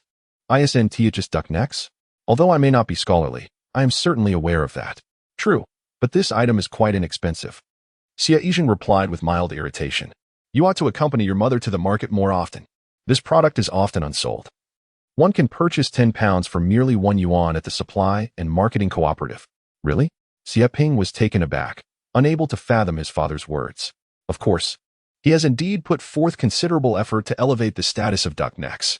Now, persuade him to lower the price if you are purchasing in substantial quantities. I believe he will acquiesce. Understood. I shall take my leave now. With that, Xieping mounted his motorcycle and headed towards the shop. Not long after he arrived at the small store, Chen Xingbang and his brother had already made their appearance. "Xia brothers," Chen Xingbang greeted with a smile. Xieping leaped out, elated to see Chen Xingbang. "You're here. I must tell you, I sold out of those items in no time yesterday. They sold extraordinarily well. Many people were unable to purchase from me and kept requesting more. Where am I supposed to find additional stock? Therefore, today 50 pounds will undoubtedly be insufficient. I need 100 pounds. Chen Xingbang was taken aback. "You need 100 pounds? Indeed, 50 pounds is insufficient for my sales. I certainly require 100. Moreover, let me share with you that my father praised me yesterday, acknowledging that I have finally engaged in a legitimate endeavor. I believe my business is thriving. And receiving his commendation is indeed a rare occurrence." Chen Xingbang was pleasantly surprised and decided to increase the purchase volume, which is a positive development. "Very well. Let it be 100 pounds. However, Chen, I must first mention that with such a large order, could you offer me a more favorable price?" Xieping inquired. "Certainly." Chen Xingbang replied without hesitation. "Previously, I offered you a price of $1.50 per pound for bulk orders. I can reduce it to $1.30. Chen Xingbang clenched his teeth, lowering the price by 20 cents per pound. Xieping's eyes lit up, and he enthusiastically patted Chen Xingbang on the shoulder, exclaiming, "Good brother, you are straightforward in your dealings." On the side, Chen Xingtian nearly burst into laughter. "My brother managed to purchase 100 pounds of goods for merely $5. The total cost of the ingredients might not even reach $5, amounting to a mere $10 in total, yet he sells it for $130, making a substantial profit. Chen Xingbang chuckled inwardly, believing he deserved this reward. After all, I put in so much effort to make it delicious. Am I not entitled to earn a little profit? Besides, you cannot replicate it. If you could, I would have long since closed my doors. Come. As he spoke, Chen Xingbang stacked all 100 pounds of goods in front of him, swiftly collecting 130 yuan. Please deliver another 100 pounds tomorrow. I suspect even that may not suffice, Xie Ping remarked, deciding it was best to order 100 pounds for now. All right, that shall be the plan. Soon, Chen Xingbang, smiling, brought Chen Xingtian to the entrance of the school and handed over the 28 pounds of potato chips to Boss Zhang. Thus, they earned an additional 42 yuan. After this trip, they had already accumulated 172 yuan. More importantly, this venture was quite effortless, being entirely wholesale. Coupled with the previous 300 or so, Chen Xingbang now had nearly 500 yuan in hand. This was a substantial sum. After pondering, Chen Xingbang remarked, "Brother, it seems we must expedite our efforts." Expedite? What do you mean? Chen Xingtian inquired. I believe that the goods here will sell rapidly in the coming days. 100 pounds will surely be insufficient. Let's procure 300 pounds today. 300 pounds?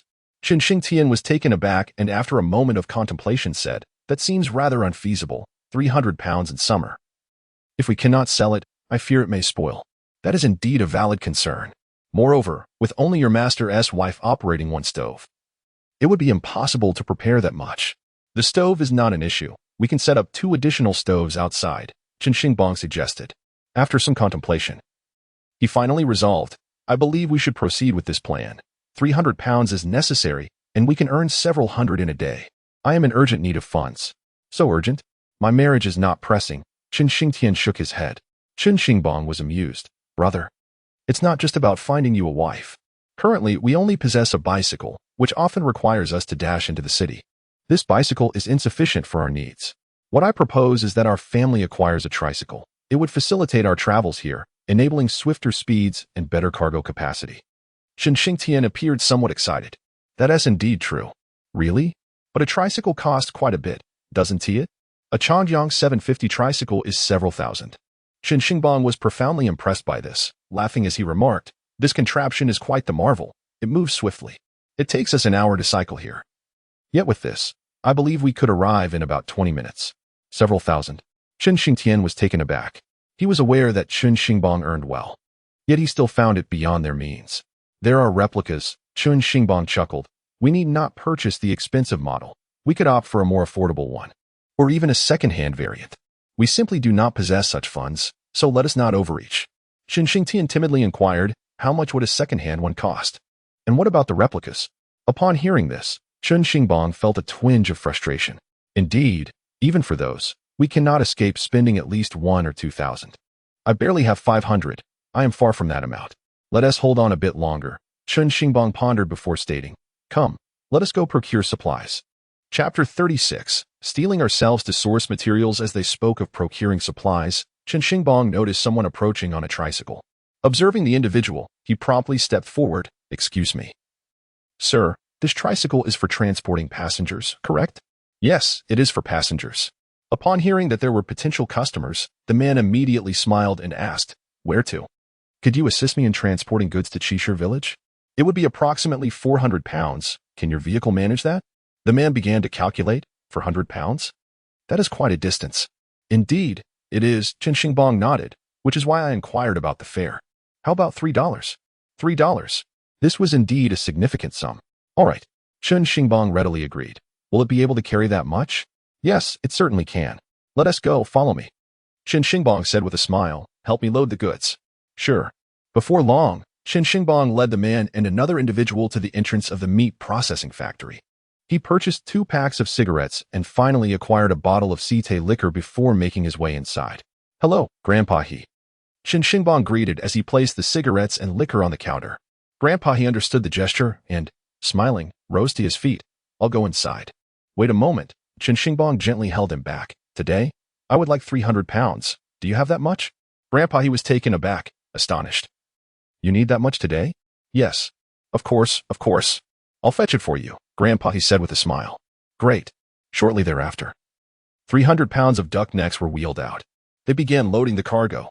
At this point, Chen Xingbang paid 15 yuan. Once everything was loaded, he bid farewell to Grandpa He with a smile. What on earth is this young man planning to do? He even hired a tricycle for this cargo. Old mister. He murmured to himself, but upon glancing at the cigarettes and liquor, he soon broke into a smile. After all, I am merely a gatekeeper. Why overthink things? Having cigarettes and liquor is better than anything else. Once they finished loading, Chen Xingbang took them to the supply and marketing cooperative, where they purchased 200 pounds of potatoes. 100 pounds were placed directly onto the tricycle, while the two brothers each took 50 pounds and set off towards Qingshi village. At 10:30, they finally returned to Qingshi village. After unloading the goods and paying the tricycle driver, he left cheerfully. That tricycle must not have cost much, right? At this moment, Chen Xingtian, sweating profusely, inquired. The tricycle itself isn't too expensive, but it's human-powered, which is laborious and slow. I'll need a motorized one later. Chen Xingtian immediately fell silent. By the way, brother, I haven't given you the money for helping me sell the goods yesterday. What do you need money for? Chen Xingtian retorted, his eyes widening. Chen Xingbang chuckled. As brothers, we should settle our accounts clearly. It wouldn't be right for me not to pay you. To be honest, my sister-in-law is here helping me, and I pay her as well. How about this? I'll give you a choice. Do you want to set up a stall or help me with my work? If you choose to sell, I'll supply you at the price I paid, and you can sell it yourself. Anything unsold, I'll take back, and whatever you earn from sales is yours. I'm not suited for business. I wouldn't know how, Chen Xingtian declined, shaking his head. If you truly need my help, I'll just work for you at home. Chen Xingbang sighed. Understanding that his second brother was indeed of such a disposition, perhaps genuinely unsuited for commerce. Otherwise, he would surely be more profitable at a stall. Then let us do this. You help me with my work, and I'll give you 30 yuan a month. This way, we can also assist our family. That's too much. Chen Xingbang shook his head. Too much? It's not much at all. It's just a yuan a day, Chen Xingbang laughed. For us rural folks, earning a yuan a day is quite challenging. Chen Xingtian shook his head. It's fine.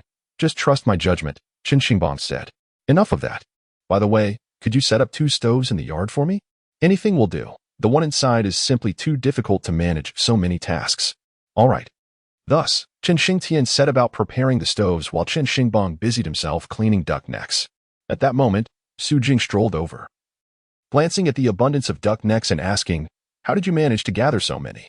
Today, 100 pounds won't be enough to sell. I still haven't delivered to that old man from yesterday. Chen Xingbang smiled. We'll marinate them today, and they can be sold tomorrow. I believe we'll sell all 300 pounds. Can we? What if we can't sell them all? No worries. We can keep the fire going. They won't spoil, Chen Xingbang replied with a smile. Besides, I can go back tomorrow to find more customers. We'll definitely sell out.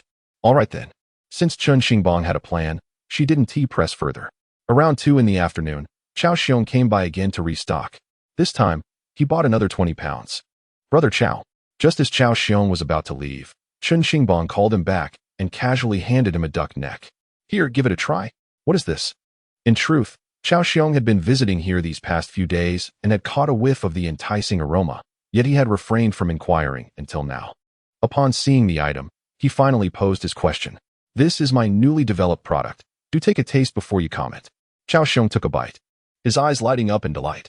It is indeed quite exquisite. Delicious. He could not help but exclaim. It truly is delectable. Chen Xingbang nodded, noting the unique flavor. By the way, Boss Chen, are you selling this? Laughter erupted among the group. Of course, I sell it wholesale. After a moment's thought, Chao Xiong asked, how does the wholesale work? I generally charge others 15 yuan per jean, with 3 pieces per jean, no more, no less. For retail, I see them selling it for 6 or 7 jiao, depending on their own pricing. Chao Xiong calculated briefly before saying, so, you profit 3 jiao or 6 jiao per jean, correct? What price can you offer me? Since we are old acquaintances, if you wish to purchase, I can offer you 14 yuan per jean. Chao Xiong's eyes brightened upon hearing this. After a moment's reflection, he proposed, how about this, Boss Chen? I'll take 20 jeans to test the market and see if I can sell them. That sounds good, Chen Xingbang replied, pleased with the outcome. I happen to have a batch ready. I will weigh out 20 jeans for you. All right, no problem. In a short while, the 20 jeans were weighed, and Chen Xingbang collected 28 yuan. With the goods in hand, Chao Xiong smiled and bid farewell. Thus, Chen Xingbang's cash reserve surpassed 500 yuan. He breathed a sigh of relief, feeling a sense of relaxation wash over him. After seeing Chao Xiong off, they resumed their tasks. As the clock approached 4 in the afternoon, Chen Xingbang took it upon himself to ride his bike into town to purchase groceries, returning home to prepare dinner. The reason for his early departure was primarily due to the large number of people in the Chen family. Uncle Chen Jianlin had 3 sons, Uncle Chen Jianfeng had 2, and Uncle Chen Jianfa had the fewest, with just 1 son. That made for 9 individuals. With his own family included, they could easily fill 2 tables. Hence, he needed to procure the necessary items in advance, buying both vegetables and alcohol. Of course, Chen Xingbang's invitation for dinner was not solely about discussing Chen Xingtian's affairs. If it were only for that, he would lack the motivation to host. To be candid, Chen Xingbang understood that he would not receive favorable treatment from his grandmother or his second uncle. He needed to cultivate good relations with his other uncles and aunts for future endeavors. Take, for example, his most pressing concern, building a house. He had promised Master Lu Wanhe that he would marry his wife, Su Jing. Frankly speaking, during his apprenticeship with Lu Wanhe, the beautiful and gentle Su Jing had already captivated him. Now, entrusted with her care, he felt compelled to bring her home. After living a carefree life in his previous existence, this time he yearned for stability, a home, a career, and children. He had to adopt a different way of living. And the gentle and lovely Su Jing was the ideal choice. To live well, one must have a house. The old house was insufficient. After marrying Su Jing, he naturally needed a place of his own to live a life unashamedly fulfilling. Otherwise, how could it be devoid of shame when the family is gathered together? Even a kiss feels awkward. Thus, he must construct a house. However, the land belonging to the Chun family is contiguous, and in the future, when he builds his own home, he must secure the approval of his brothers and uncles. It is evident that the second uncle harbors some discontent towards him. Without fostering good relations with these relatives, he can forget about building on that land, unless he can find an alternative plot elsewhere. Yet, in the countryside, the paramount factor for construction is land. The prime locations have long been claimed by others, leaving none for him. The most prudent course of action would be to build on his own plot, discussing the arrangements with everyone involved. Of course, there is no rush to address this matter immediately, as he currently lacks sufficient funds. The priority is to first cultivate those relationships. After purchasing the necessary items, he began his journey home to prepare dinner. "Why are you alone? Where are your brother and sister-in-law?" Lu Xiuxiu inquired as she noticed Chen Xingbang's return. "They are busy with their tasks," Chen Xingbang replied. "I can manage on my own. They will return when the time is right, so there is no need to fret." "What do we have to cook?" Lu Xiuxiu continued. "Are you burning through your money? You bought so much food. Doesn't that cost a fortune?" Upon seeing the pig trotters, she felt a pang of concern for their finances. "How much money do you actually have? Perhaps you should just give it to me, and I can save it for you." Chen Xingbang rolled his eyes. "Enough," Chen Jiangwo interjected. "You needn't worry so much. He is spending his money and effort to prepare this meal for you, and yet you have so much to say. Hurry up now." With no other option, Lu Xiuxiu muttered under her breath and proceeded to wash and prepare the vegetables.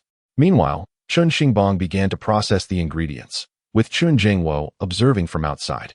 He noted how swiftly Chen Xingbang worked, and the precision of his knife skills astonished him. Where on earth had his son acquired such proficiency? It was evident that such skills could not have been developed in less than a decade. How peculiar that he had never noticed this talent before. Lu Xiuxiu also found it odd, and ultimately could not contain her curiosity. As she handed him the prepared vegetables, she inquired, "Xingbang, who taught you these culinary skills? Why had I never noticed before? How long have you been practicing?" "Oh," Chen Xingbang sighed. "I've been honing my skills for 2.5 years." "What nonsense is this?" Lu Xiuxiu was entirely oblivious to her son's jest, interpreting it instead as a sign of emotional distance between them. Frustrated, she walked away. "Why did you stop asking? If you had pressed me further, I might have told you I can play basketball or even perform a dance from Chicken You Too Beautiful." Chen Xingbang thought to himself, bemused by the lack of social awareness in his family. "Mother, your emotional intelligence is so low. You can't even engage in simple conversation." He silently lamented. Around 6:30, Chen Xingtian returned, cradling Chen Xiaohua, followed closely by Zhang Mandi. "You too. Knowing we had guests today, why didn't you return sooner? You seem to spend all your time outside, oblivious to what you were doing." Lu Xiuxiu began her usual complaints once more. Chen Jiangwo glanced at them, but ultimately refrained from speaking. As for Zhang Mandi, she lacked the courage to argue with her mother-in-law and promptly went to the kitchen to attend to her tasks. Sister-in-law, you need not concern yourself with my work. I am nearly finished and will soon begin frying. Please ask Ergu to remind uncle and the others to come for dinner. Oh, and could you first give Xiaohua a bath? Chen Xingbang spoke while he worked. Zhang Mandi, filled with admiration for Chen Xingbang, merely nodded in response. It's fine. I will find a moment to inform Dad, Chen Xingbang said softly. It's not feasible to keep everything from Mom, at the very least. I cannot hide it from Dad. Mom tends to chatter too much. For now, she must remain unaware, but I can let Dad address the matter with her, so she won't be so nagging in the future. I'm used to it. It's no trouble. Zhang Mandi shook her head. Chen Xingbang felt a twinge of melancholy. Reflecting on how his honest sister-in-law was a rarity, had it been someone else, there might have been sharp retorts exchanged. Mom remains ever discontented. What is there to be dissatisfied about? As he spoke, the cooking officially commenced. Meanwhile, Chen Xingtian has summoned the others. By around 7 o'clock, they began to arrive in succession. Chen Xingbang's preparations were also nearing completion. Upon entering, they were greeted by the delightful aroma wafting through the yard. Dad, here, cigarettes. Chen Xingbang took the opportunity to hand his father 2 packs. His father glanced at him, noting that this son, now with a bit of money in his pocket, had become quite generous. After receiving the cigarettes, he began distributing them among his brothers and nephews. Everyone settled down. Third brother, is there something on your mind? Fourth uncle Chen Jianfeng, puffing on a cigarette, could not suppress his curiosity. We shall discuss it during dinner when Xingbang has a moment. There is indeed something to address. Chen Jiangwo sighed. Given the embarrassing situation that had arisen at home, it was better to be forthright with his brothers rather than attempt to conceal it. Where is the second one? Chen Jianlin glanced around, noticing the absence of the second brother's family, and was taken aback. They weren't invited. Chen Xingbang interjected as he began to serve the dishes. I only called for you all. Chen Jianlin was momentarily taken aback, letting out a bitter laugh. Only you. Chen Xingbang could pull something like this off. None of U.S. brothers would dare exclude him from such family matters, regardless of our feelings towards him. Others around them expressed their admiration. Xingbang is indeed the most courageous man in our family. Come, dinner is served, Chen Xingbang called as he brought forward the pig trotters. The group stood up and began to take their seats. With 3 families plus his own, comprising 5 adults and 1 child, the table appeared rather cramped. You and Xiaohua go eat over there, Lu Xiuxiu instructed Zhang Mandi. Mother, what kind of talk is that? We are family. We all belong at the table. Chen Xingbang interjected, displeased. Zhang Mandi, however, had grown accustomed to this. The eldest daughter-in-law was indeed a simple person upon hearing Lu Xiuxiu. She had already taken her bowl and chopsticks, preparing to leave with her child. At Chen Xingbang's remark, she stood there momentarily frozen. Sister-in-law, please take a seat. Chen Xingbang said, in our family, we do not differentiate between genders. Everyone is welcome at the table. There is no other way. Others looked on in surprise. Please sit down, Chen Jiangwo urged Zhang Mandi. We can squeeze together. Finally, Zhang Mandi complied and took her seat. Chapter 38. A brief exchange with father at this moment. The others had already begun to eat, and upon tasting such delectable dishes, their expressions were filled with astonishment, each exclaiming their praises. Xingbang, I never realized your cooking could be so exquisite, Chen Jianlin inquired, astonished. Uncle Chen Jianfa was equally engrossed, devouring his meal with fervor, his words somewhat slurred. Xingbang, I've truly never tasted anything so delightful. It's absolutely delicious. A hint of a smile appeared on Chen Jiangwo's face. Chen Xingbang replied with a smile. If it's delicious, do indulge a bit more. By the way, where is the third brother? Chen Jianlin asked. Didn't we mention his girlfriend was coming over? Why is there no sign of her? Uncle, the reason I invited you all for dinner today is to discuss this matter, Chen Xingbang began, glancing at his father. Dad, would you like to speak, or should I? Chen Jiangwo, with a downcast demeanor, replied, You go ahead. I lack the courage to speak on this. Thus, Chen Xingbang did not hold back and recounted the events from the previous evening in detail. What? The expressions of Chen Jianlin and the others shifted dramatically. Did the child truly say that? Chen Jianfeng appeared somewhat enraged. How outrageous! Chen Jianfa exclaimed. Hasn't the third brother raised him with great difficulty? This is the first time someone from the Chen family has expressed such intentions. It's utterly infuriating. Chen Jianlin's expression darkened as he glanced at his younger brother and asked, What are they doing now? I don't know. They left for town that night. And they probably returned to the city. Chen Xingbang replied nonchalantly. I gathered everyone here just to inform you. Just to inform us. Then, Chen Jianlin said. Don't be upset. The child is grown up. There are matters beyond our control. It's not worth getting into a quarrel with him. I'm not upset. There's nothing to be angry about, Chen Xingbang said, somewhat disheartened. I've raised a son for someone else. It's already a joke. So what is there to be angry about? I'm not angry. The others could only manage a bitter smile. No wonder you didn't invite the second brother. If he were here, it would surely lead to mockery. They offered words of comfort. Uncle, fourth uncle, fifth uncle. At that moment, Chen Xingbang stood up, filling their glasses with wine. And to all my brothers, I want to say much more. In the future, should any matters arise, let us, the Chen family, support one another as we are all family. Let us not speak as if we are from different households. If there is anything I can assist with, don't hesitate to reach out. Very well. The others toasted with smiles. Chen Jianlin looked at Chen Xingbang with astonishment, realizing that this young nephew was quite different from before. Moreover, it seemed that in the household of the third brother, he now held the reins. How could such a transformation occur? Previously, discussions were led by Chen Jianguo, followed by Chen Xing's family. Now, with Chen Xing's departure, Chen Xingbang had ascended to the forefront. While the previous Chen Xingbang was indeed formidable, he had been rebellious and reluctant to shoulder responsibilities. Now, it appeared that he was prepared to take on the mantle of leadership. This evoked a mix of sentiment and solace for Chen Jianlin. To lead a household is indeed one of the most challenging tasks. At just under 20, he has already exhibited such promising trends. As an elder uncle, he certainly feels reassured. Moreover, based on his understanding of Chen Xingbang, it is true that this nephew is quite unruly, yet he possesses an undeniable intelligence. Compared to others, he is also more empathetic, a rather commendable individual indeed. However, it is also true that he can be rather unforgiving when offended. For instance, this time he did not extend an invitation to the family of the second uncle, not even to the grandmother. Only he could muster such audacity. After the meal, the gathering lingered for a while before everyone returned home. This occasion could be deemed the most sumptuous feast they had enjoyed in recent times.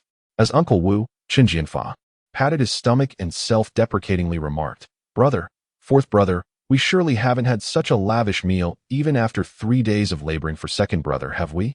You wish." Qin Jianfeng retorted with irritation, "To be served vegetables for lunch is already a stroke of good fortune. Do you still crave extravagance? Enough, let us head home." Qin Jianlin couldn't help but chuckle, urging his 2 younger brothers, "Let us not dwell on that. By the way, don't mention this to second brother." The 2 brothers understood well. Their family had a penchant for stirring up trouble, and if word got out, it would cause quite a commotion throughout the village. Once the guests departed, Zhang Mandi began tidying up. "What are you doing just sitting there? Come help her," Chen Jianguo chided as he noticed Lu Xiuxiu idly seated nearby. "You know how hard she works. Hasn't she been tirelessly busy all day?" Lu Xiuxiu reluctantly stood up to assist Zhang Mandi with the cleanup. Observing Chen Xingbang playing with Chen Xiaohua, Chen Xingtian settled beside his father and spoke up. "Dad, I wanted to ask you. Has your sister-in-law and second brother been assisting you lately?" To his surprise, Chen Jianguo posed the question first. Chen Xingbang froze momentarily. Had his father noticed? Chen Xingtian also hesitated, not daring to respond. Chen Xingbang smiled and confirmed, "Indeed. How's business?" Chen Jianguo inquired, a hint of tension in his voice. "It's going well."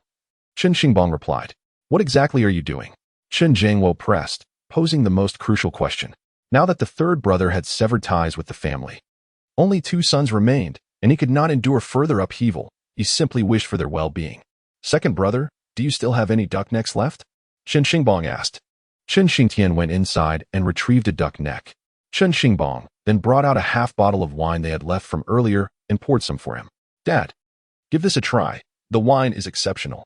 Chen Jianguo took a sip without reservation, followed by another, his eyes lighting up. "Grandfather, there's also this," at that moment. Chen Xiaohua, observing her uncle serving her grandfather a duck neck, scampered to her room and delicately returned with 2 potato chips, extending her slender little hand towards him. "This is also made by fourth uncle. I saved it for you, grandfather." Chen Jianguo accepted it, a wave of emotion washing over him. Over the years, his attention had been entirely consumed by the third brother, neglecting to show his granddaughter any affection. Now, it seemed that this little granddaughter had more gratitude than the third brother ever did. "What a good child." Chen Jianguo gently touched his head and took a bite. The flavor was indeed delightful. "Did you make all of this?" Chen Jianguo finally realized that this was your business endeavor. Chen Xingbang nodded and replied, "Indeed. I am engaged in this trade, specializing in marinated duck necks and these potato chips. which sell quite well. Chen Xingbang turned to his second son, Chen Xingbang. Speaking in a subdued tone, affirmed, "You can trust me. I went with the fourth brother to sell goods and procure ingredients. I have been with him throughout. I did not deceive you." Chen Xingbang let out a sigh of relief, a hint of a smile gracing his face as he couldn't help but curiously inquire, "So, how much can one earn from this? How much can one earn?" Chen Xingbang smiled but chose not to respond. Chapter 39. The Transformation of Chen Xingbang. Chen Xingbang vaguely stated, "Father, let me put it this way. It is certainly far better than farming. After a month, one could earn at least around 100. Chen Xingbang suddenly stood up, astonished, and looked at Chen Xingbang, exclaiming, "Xingbang, isn't that better than the workers in the city?" Chen Xingbang chuckled, "It's about the same. This is my unique venture. No one else can replicate it. What I make is simply more delectable, so it is relatively advantageous." Chen Xingbang felt a surge of excitement. He had not anticipated that his son would carve out such a path for himself. Wonderful! Chen Xingbang was finally elated. His painstakingly nurtured son had turned out to be a gem, while the son he had raised without intent had blossomed brilliantly. "By the way, father, please do not mention this to mother," Chen Xingbang gently cautioned. "She tends to gossip, and while we are doing reasonably well, we are not yet affluent. We just managed to make ends meet. There are many matters at home we need to address, such as my brother needing to marry, and I too have to wed. These will require expenses, so we mustn't be too ostentatious. Others might become envious, especially my second uncle. You know what he is like. He does not mind living poorly, but absolutely cannot bear to see his brothers thrive. Do not speak ill of your second uncle," Chen Xingbang admonished with a stern glare. Yet, after a moment, he chuckled wryly, realizing his son spoke the truth, as did his mother. "Just ensure you do not divulge this to my mother. If she finds out, the entire village will know," Chen Xingbang urged. "Just tell her I am doing odd jobs and delivering goods." "Understood," Chen Xingbang nodded. "Also, as your father, I shouldn't speak ill of your mother. Please say something nice about her. Do not constantly reprimand your sister-in-law." Chen Xingbang spoke earnestly once more.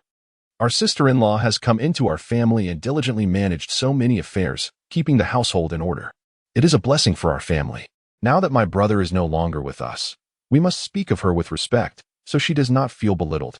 "All right," Chen Xingbang agreed. "I will be mindful of my words. And since your sister-in-law is helping you with your work, I will try to have your mother cook more." Chen Xingbang laughed. "Can you truly persuade her? That is not your concern." Chen Xingbang shook his head. "Your business is of greater importance." Chen Xingbang felt satisfied. It seemed his father had now placed him in a position of greater significance. It is no wonder that the most promising son has run off with someone. If one does not discern the situation clearly, how can one proceed? Indeed, let it be so. Before long, Zhang Mandai within had accomplished her task. "Dad, I'm going to see Su Jing," Zhang Mandai announced. Chen Xingbang nodded. "Come back early. Why do you keep going out at night? Aren't you afraid of what others might say?" "Mind your own business," Chen Xingbang retorted, casting an irritated glance at Lu Xiuxiu. "If anyone is gossiping, it seems to be you who is concerned with trivial matters."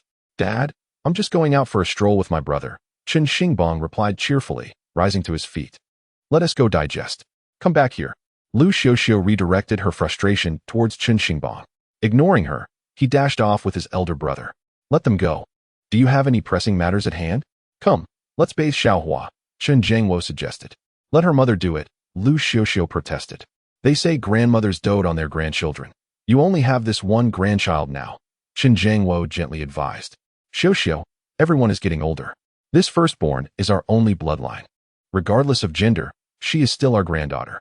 I know you may not favor her being a girl, but she has already arrived. Since the eldest has no children, we must fulfill our duties as grandparents, don't you think?" Lu Xiuxiu glanced at Chen Xiaohua, her own flesh and blood, and eventually bowed her head in acceptance. "And furthermore, refrain from constantly admonishing Mandai. She has been diligent during her time with us. Since her arrival, you have hardly cooked. If you find time in the future, please prepare meals more often." "Don't be stubborn," Chen Xingbang murmured. "Our third child is now part of another family. We only have 2 sons left. Let us ensure they earn a decent living and support the family. They must eventually marry and have children. You may not have the means to provide them with funds for weddings or housing, but we can at least alleviate some of their burdens." All right. It's all as you say. You have a good heart," Lu Xiuxiu conceded as she picked up Chen Xiaohua. "Come on, Grandma will give you a bath." Chen Xiaohua gazed at her grandmother in bewilderment, pondering why she had suddenly decided to bathe her. Meanwhile, at a screening venue, Qiao Xiong was utterly baffled. Potato chips were the best sellers, and he understood that well. However, he was astonished to find that the pricier duck necks were flying off the shelves just as quickly. 20 pounds sold out in less than half an hour. Really sold out? The projector operator inquired of his nephew. Uncle, it's really sold out, Qiao Xiong replied, looking perplexed. Everyone said they were delicious. Just a moment ago, many were asking if I had more. I thought this would sell even better. It pairs well with drinks and is meat, which actually makes it more cost-effective than potato chips, the operator quickly concluded. We are in a high-traffic area today, so it's no surprise this is selling well. Quite impressive. Uncle, I believe you are right. I think this product can be sold not just here at the movies but in other locations as well. Qiao Xiong, experiencing exceptional business lately, was no longer satisfied with merely selling in this venue. Are you suggesting opening a store? Even if I don't establish a shop, I could sell in various towns or we could sell in the city, Qiao Xiong said with delight. This product pairs well with drinks and can be used in cooking. I believe it has more potential than potato chips. All right, as long as you've made up your mind, the projector operator replied, clicking his tongue. Regardless, I support your endeavor. Great. Tomorrow, I will procure 50 kilograms of stock. Meanwhile, Xie Ping had just returned home, devouring his meal. Dad, that product sells exceptionally well, he exclaimed. Why are you so late coming back if it sells well? I was negotiating business. Xie Ping replied excitedly. You have no idea. I struck deals with several people who want to purchase my goods. I calculated that I will need at least 200 kilograms for tomorrow, 200 kilograms. Xie Yijing was somewhat astonished. Are you certain? Absolutely, Xie Ping nodded vigorously. All the stores we're collaborating with are requesting stock. And I plan to find some individuals to sell in high-traffic areas, supplying them with merchandise. With this thought, Xie Ping chuckled. It's bound to be profitable, I assure you. Xie Yijing looked at his son with satisfaction. All right, proceed as you see fit. If you find yourself uncertain about anything, feel free to consult me. Who needs to consult you? I understand it perfectly well, Xie Ping replied, prompting a smile from Xie Yijing. Chapter 40. What kind of man is likely to marry around 11 o'clock at night? Zhang Mandai and Chen Xingbang exited Su Jing's residence. Chen Xingtian hurriedly followed from the shadows. Is there no movement? Chen Xingbang inquired. Indeed, there is none, Chen Xingtian replied, brushing off the dirt from his clothes. It seems he truly won't be returning. I was quite startled last time, Chen Xingbang reflected. I won't feel at ease until we catch him in the act. Chen Xingbang felt anxious. After all, he could not yet stay with Su Jing, unable to protect her and her mother at all times. Until this individual was apprehended, he would remain unsettled. Let us head home for now, Zhang Mandai suggested. I still need to bathe Xiaohua. Upon their return, they found the house quiet. Xiaohua is asleep with your mother. She fell asleep long ago. You three should hurry and wash up before going to bed. By the way, Xingbang, Xingtian, you should each return to your own rooms to sleep. No more staying in the woodshed. Chen Jiangwo seemed to be waiting for them, and upon their arrival, he turned and retreated into his room to sleep. Zhang Mandai felt a bit dazed, perhaps not expecting such treatment. Chen Xingbang smiled and quickly went to bathe and sleep. However, it wasn't long before Chen Xingtian entered Chen Xingbang's room and sat down. Brother, do you have something to say? Chen Xingbang asked. Is it possible that the third brother won't return? Chen Xingtian suddenly inquired. It's hard to say. He might return, or he might not. But understand this. If he does come back, it may only be to see our parents. Don't expect him to support them. Chen Xingbang shook his head. Then you must strive harder, Chen Xingtian murmured. As of now, our Chen family has yet to welcome a third-generation male. Chen Xingbang was taken aback and chuckled, asking, Are you yearning for a wife? It appears that it is time for my brother to take a wife. As the old song goes, every single man must face his fate. Chen Xingbang even showcased his vocal talent. Sing it out, he exclaimed. Wait, is that song still around? No, I meant you. Chen Xingtian was genuinely taken aback. Brother, the customary bride price in our area is roughly 300 to 500, with the maximum being around 600, including other expenses. It might total approximately 1,000. I thought, now would be a good time to marry, once we have enough funds. I will arrange for you to take a wife first. Let us not discuss this. I have no money. I do, replied Chen Xingbang. Chen Xingtian paused, lowering his head to say, You should save it for your own marriage. Hey, Dad has some too. Chen Xingbang chuckled. What do you think? Since the third brother hasn't contributed, it's as if we lost a son. The money Dad had saved for him to marry will now go toward your wedding, so you need not worry about that. Do you understand? How about this? I will mention it to Dad tomorrow. You don't need to say anything. Chen Xingtian became shy. What you just said is quite amusing, Chen Xingbang laughed, playfully teasing his earnest second brother. Brother, while the social climate is still favorable, you should hasten to marry. Otherwise, it may become troublesome. What do you mean by that? The truth is, it's not so easy to marry. Let me tell you what kind of man finds it easiest to marry. What kind of man? Chen Xingtian couldn't help but inquire. Either a man of great wealth, Chen Xingbang stated seriously. Chen Xingtian nodded earnestly, wholeheartedly agreeing, muttering, our family is poor. The other type is one who possesses a certain flexibility, Chen Xingbang added. Chen Xingtian was momentarily puzzled. What does that mean, to possess a certain flexibility? At that, Chen Xingbang could no longer contain his laughter, gesturing toward his waist, that flexible one wrapped around your waist. Chen Xingtian finally understood, kicking him in playful annoyance. Get lost. Realizing he was in Chen Xingbang's room, he sulked back to his own to sleep. Chen Xingbang, unable to contain himself, rolled around on his bed in laughter. His second brother was truly an innocent soul, too bashful to handle such banter. However, it was indeed time to consider arranging a marriage for him. No. Tomorrow I will find an opportunity to seek a matchmaker. It is time to settle my brother's wedding. Chen Xingbang soon fell asleep. Yet, as he drifted into slumber, he began to dream of an intimate encounter with Su Jing. Just as the dream reached a pivotal moment, he jolted awake, glancing down to discover a rather embarrassing situation. Oh no. Now I understand why it felt so exhilarating. Chen Xingbang felt a wave of shame wash over him. It seemed not only did his brother need to find a wife, but the urgency to welcome Su Jing into his life must also be hastened. He quickly tidied himself up, ensuring no one would notice. The following day, the brothers rose early. Second brother, today you will go gather pig fodder. Lu Xiuxiu instructed Chen Xingtian. I'll go, Chen Zhangwo interjected as he stood up. I asked him to go, why would you? The brothers were expected to carry out the tasks. Chen Zhangwo insisted, let us avoid burdening them with household chores. Lu Xiuxiu appeared somewhat bewildered. Chen Xingbang then laughed. Stepping forward to his father, Dad, could you please find a matchmaker in our village and see if she can help find a suitable family for my brother? Chen Zhangwo was taken aback. Are you suggesting we find a bride for the second son? Yes, Chen Xingbang nodded. I had tried before, but Xingtian is rather reticent. As you know, we met a couple of times, but the other party did not agree. Chen Zhangwo felt a stir of interest. Previously, he had favored the third son, and his finances had indeed been allocated primarily to him. However, with the third son having run away from home, it was time to consider the future of his other two sons. Since he no longer needed to expend a large sum of money, it was indeed time for the second son to enter this phase of life. There's another reason, Chen Zhangwo said softly. Xingbang, the family planning policies have become quite stringent. You see, in our village, people are hesitant to seek matchmakers, fearing that word might spread. It has become increasingly difficult to have children, and if we can avoid complications, it's best to do so. Chen Xingbang slapped his forehead, realizing he had overlooked this matter. After a moment of thought, he replied, Dad, we need not overthink this. We should maintain a low profile. But I'll find a way to smooth things over in the village. What do you have in mind? Never mind that. I will take care of finding a matchmaker myself, Chen Xingbang decided. Chen Zhangwo chuckled, finding his younger son's earnest demeanor quite amusing. Are you suggesting you will find a matchmaker for your brother? Yes, indeed. I also need to seek out a suitable girl, Chen Xingbang replied with a serious expression.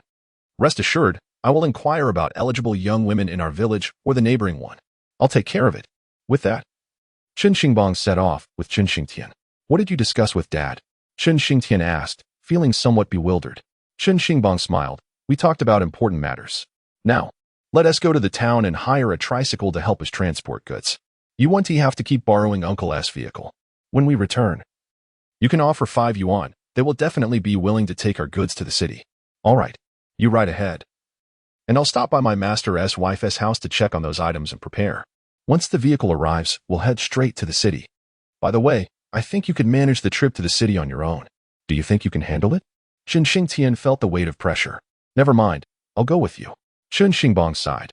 I fear that if there isn't enough cargo with Xie Ping, we'll have to find clients ourselves. And you might struggle. It's better if I accompany you. Chen Xingtian breathed a sigh of relief, thinking to himself that if he were left to shout and set up a stall, it would be the end of him. Chapter 41.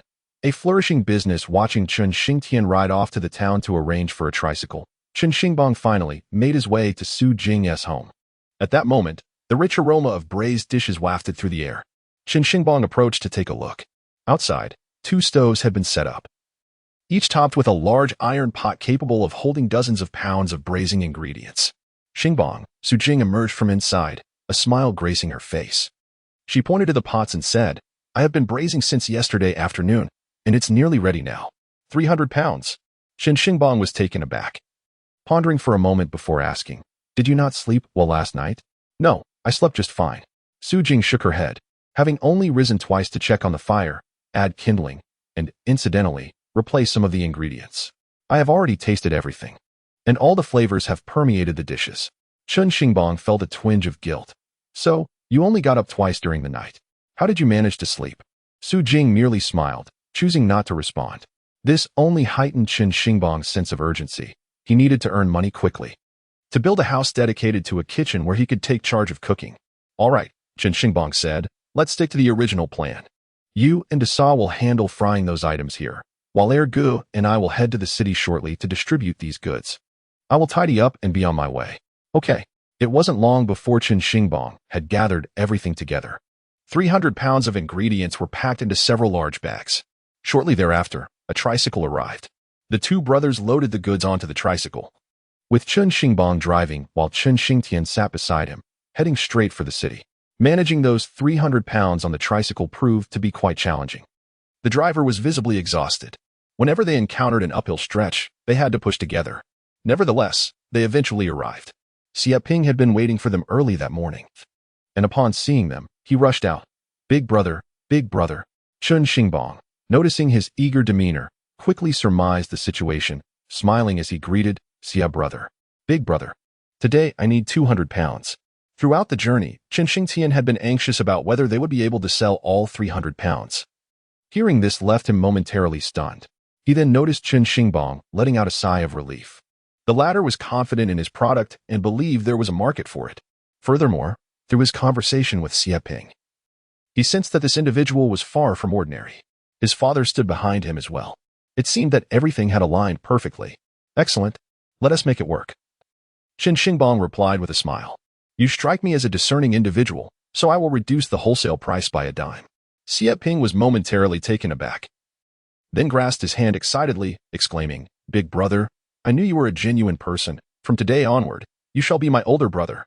With the price lowered by a dime, it brought the cost down to just 4 dimes each.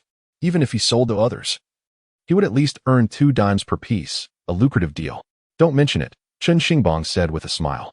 "Since you can handle large quantities, I should certainly provide you with more goods. Let's arrange for 200 pounds. By the way, I have a total of 6 bags.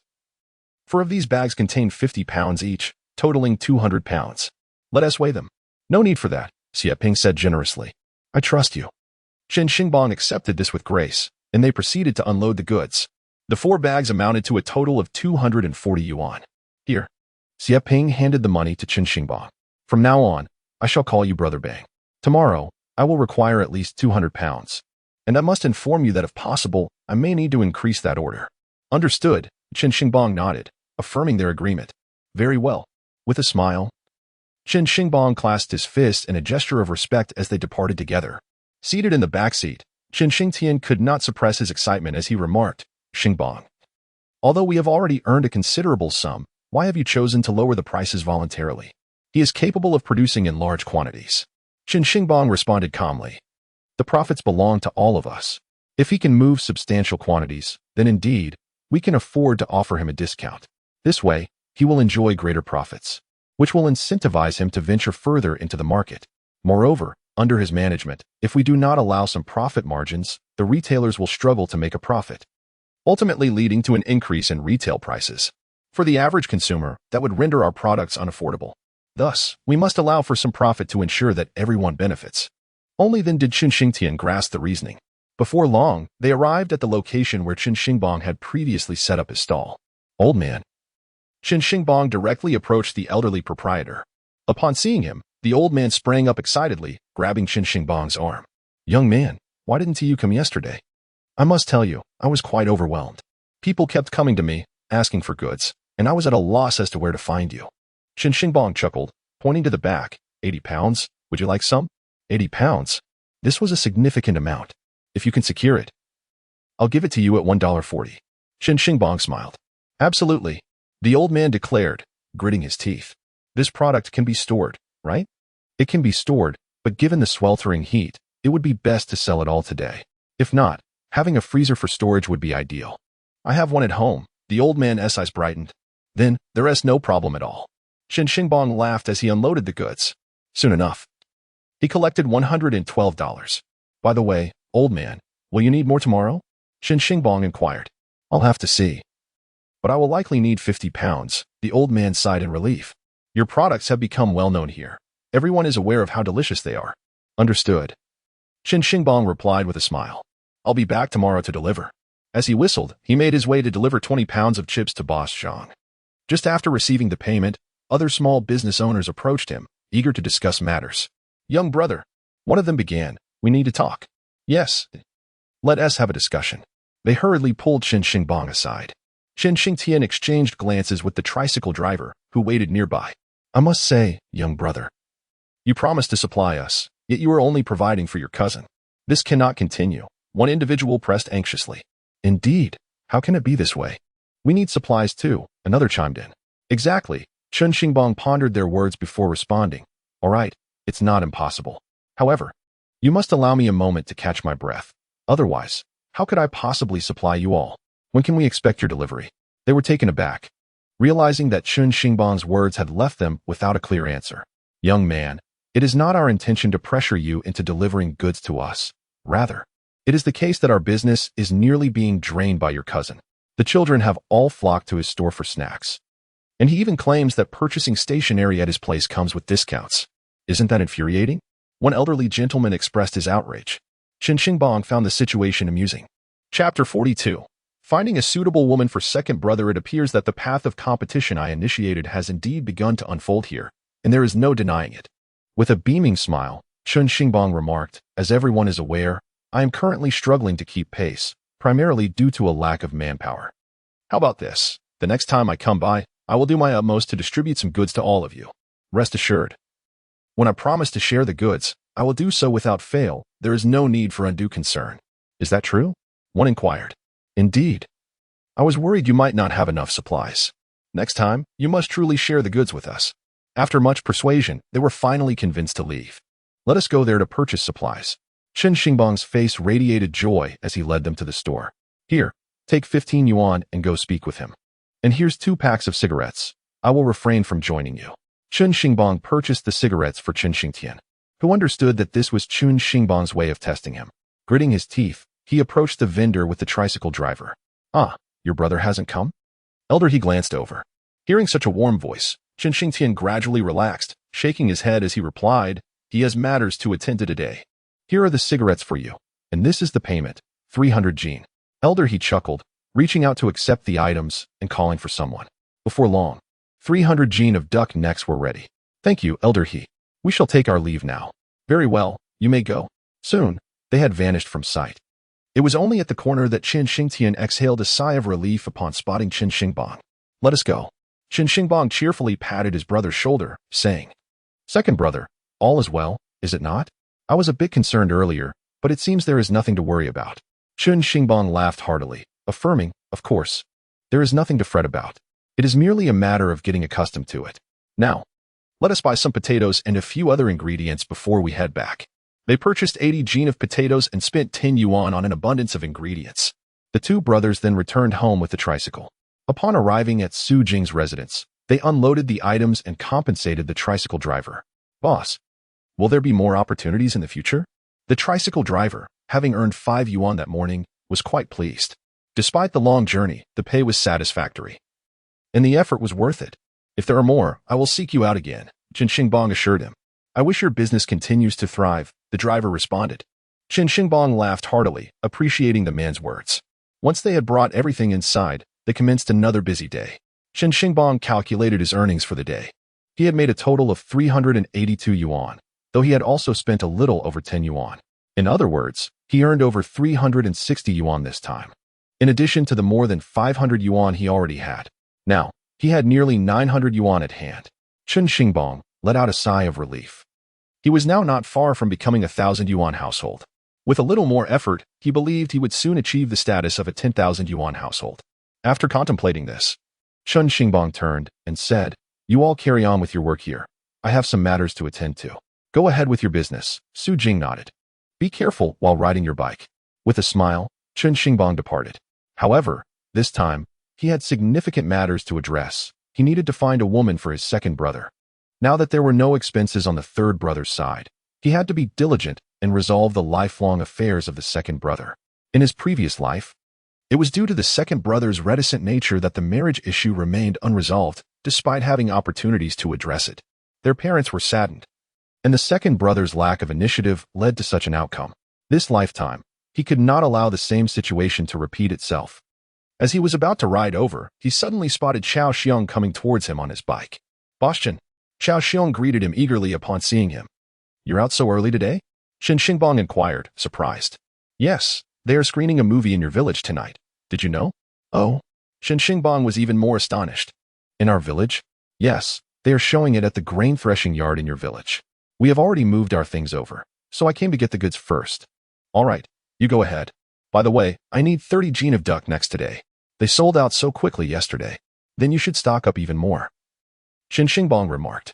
"Ah, in our small village, I dare not overstock. If it were on the street, I would certainly bring in more." "That makes sense. You arrived early. Our duck necks aren't marinated yet. Why don't you come back in the afternoon?" Chen Xingbang smiled. "Oh, that works too. I will return in the afternoon." With that, Xiao Xiong rode away. "Xiao Xiong, what movie are they showing?" Chen Xingbang asked. "Lushan Love and the Horseman," Xiao Xiong replied. "That sounds good." Chen Xingbang mused, then hurried back home to find his father, Chen Jiangwo. "Dad, you know they're showing a movie in our village tonight." "I know," Chen Jiangwo nodded. "What's the matter?" "I'm going to find a suitable woman for my brother. You will ensure to provide the funds for his wedding, right?" Chen Jiangwo was taken aback. His younger son was always so impetuous, acting on impulse without much forethought. "You haven't even found anyone. How will you inquire?" Chen Jiangwo shook his head. "You know very few people." Chen Xingbang chuckled. While it was true that his acquaintances were limited, he indeed knew some individuals.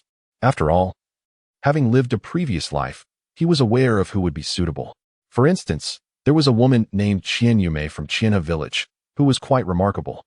In his previous life, she married a sickly man from his own village, bore him 2 sons and a daughter, and after her husband passed away, she single-handedly upheld the family. Her youngest son even went on to attend university, making her a model woman in their village. In a previous life, Chen Xingbang frequently returned home to visit his aging parents and had encountered Qian Yume a few times. She was a gentle and virtuous woman, perfectly suited to be the wife of his younger brother. A commendable woman, it was essential that he secured her for his brother, if his memory served him well. Qian Yume had likely married at the right time, possibly only in the following year. However, she was not particularly young, if he recalled correctly. She was about 2 years younger than his brother. With his brother already at the age of 24, Qian Yume would be merely 22, an ideal age. During that era, it was indeed rare for a girl of 22 to remain unmarried. As for the reason behind Qian Yume's delayed marriage, Chen Xingbang, having had previous interactions with her, knew well. Her mother was in poor health, and the relationship with her in-laws was not particularly warm. Her father was often preoccupied, leaving his daughter with little choice but to devote more time to caring for her mother. In truth, her mother suffered from a duodenal ulcer, a condition manageable with omeprazole. Yet, the ignorance prevalent in that era meant Qian Yume's mother endured years of suffering without a solution. Chapter 43, Proposing Marriage to Win Over Qian Yume for His Brother. It was imperative to first garner her favor. Chen Xingbang's initial step was to head into the city and procure a box of omeprazole from the hospital. With financial means and some knowledge of the ailment, acquiring the medication was not a daunting task for him. He then rode his bicycle to Qian Yume's village, vaguely recalling the location of her home. After some contemplation, he decided that it would be prudent to enlist the help of a local acquaintance rather than approach her directly. Fortuitously, he had a distant relative in the area whom he had met before and was somewhat familiar with. Thus, he purchased 2 packs of cigarettes and made his way to visit this relative. At that moment, his relative, Qian Jing, was in his yard tending to tools. "How unexpected to see you," Qian Jing exclaimed, slightly taken aback. Although they shared a familial bond, it was rather tenuous. They would exchange greetings and engage in casual conversation when they met, but this visit felt more significant. "I've come on business," Chen Xingbang replied as he approached and offered the cigarettes. "To be frank, my father sent me to discuss something with you." I've heard that Qian Yumei from your village is quite admirable, and he wishes to propose to her on behalf of my younger brother. He couldn't come himself, so he asked me to inquire about it. However, I cannot approach her directly, hence my visit to you." Qian Jin paused for a moment. Then a smile spread across his face. "Oh, I see. Well, to be honest, Qian Yumei is indeed a fine choice. She is good-looking, possesses a pleasant character, and works diligently. However, her family situation is somewhat complicated, particularly with her mother's health." Chen Xingbang nodded gently and said, "I have some understanding of these matters. This indicates that she possesses filial piety, does it not? That is indeed a commendable trait. Xingbang, we are relatives. And I must advise you, while her filial devotion is undeniable, she is quite a burden. Do not worry, you may inquire with my cousin S. Chen Xingbang softly replied, "Furthermore, please take this medication to Qian Yumei. This was specifically prescribed by my second brother from the hospital in the city to treat her mother's ailment. The doctor was quite explicit about it. You may have her mother try it. Also, let the aunt suggest that, in our village, there will be a film screening at the threshing ground tonight. We can see if she is interested in joining us. My second brother will be waiting for her there. If she is inclined, we can arrange a meeting." "Oh dear." "Xingbang, how thoughtful you are," Qian Jin exclaimed, standing up abruptly, somewhat bewildered by the well-packaged medicine. "Isn't this the same medicine my second brother mentioned after he saw Qian Yumei once and insisted he liked her?" Chen Xingbang replied with a hint of exasperation. After learning of this situation, he made it a point to procure medication for her mother. The doctor indicated it might be a duodenal ulcer, which isn't a major issue. Inform her to take one pill twice a day. The doctor suggested a course of 2 to 4 weeks should suffice. "We shall try it. If there is improvement, my brother will return to the city for more medication." Qian Jin was at a loss for words. This was indeed very considerate. "In that case, I shall have your cousin S and inquire. Please remain at our home for a while. I will send her immediately." Qian Jin stood up without delay. Before long, a woman emerged from within, greeting Chen Xingbang before hastily departing. Clearly, she was on her way to find Qian Yumei.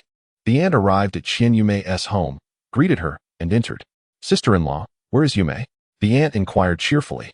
"She is outside washing clothes," came the reply. "Oh." The aunt nodded and proceeded, "Sister-in-law, I will speak candidly. Does your Yumei have anyone she fancies?"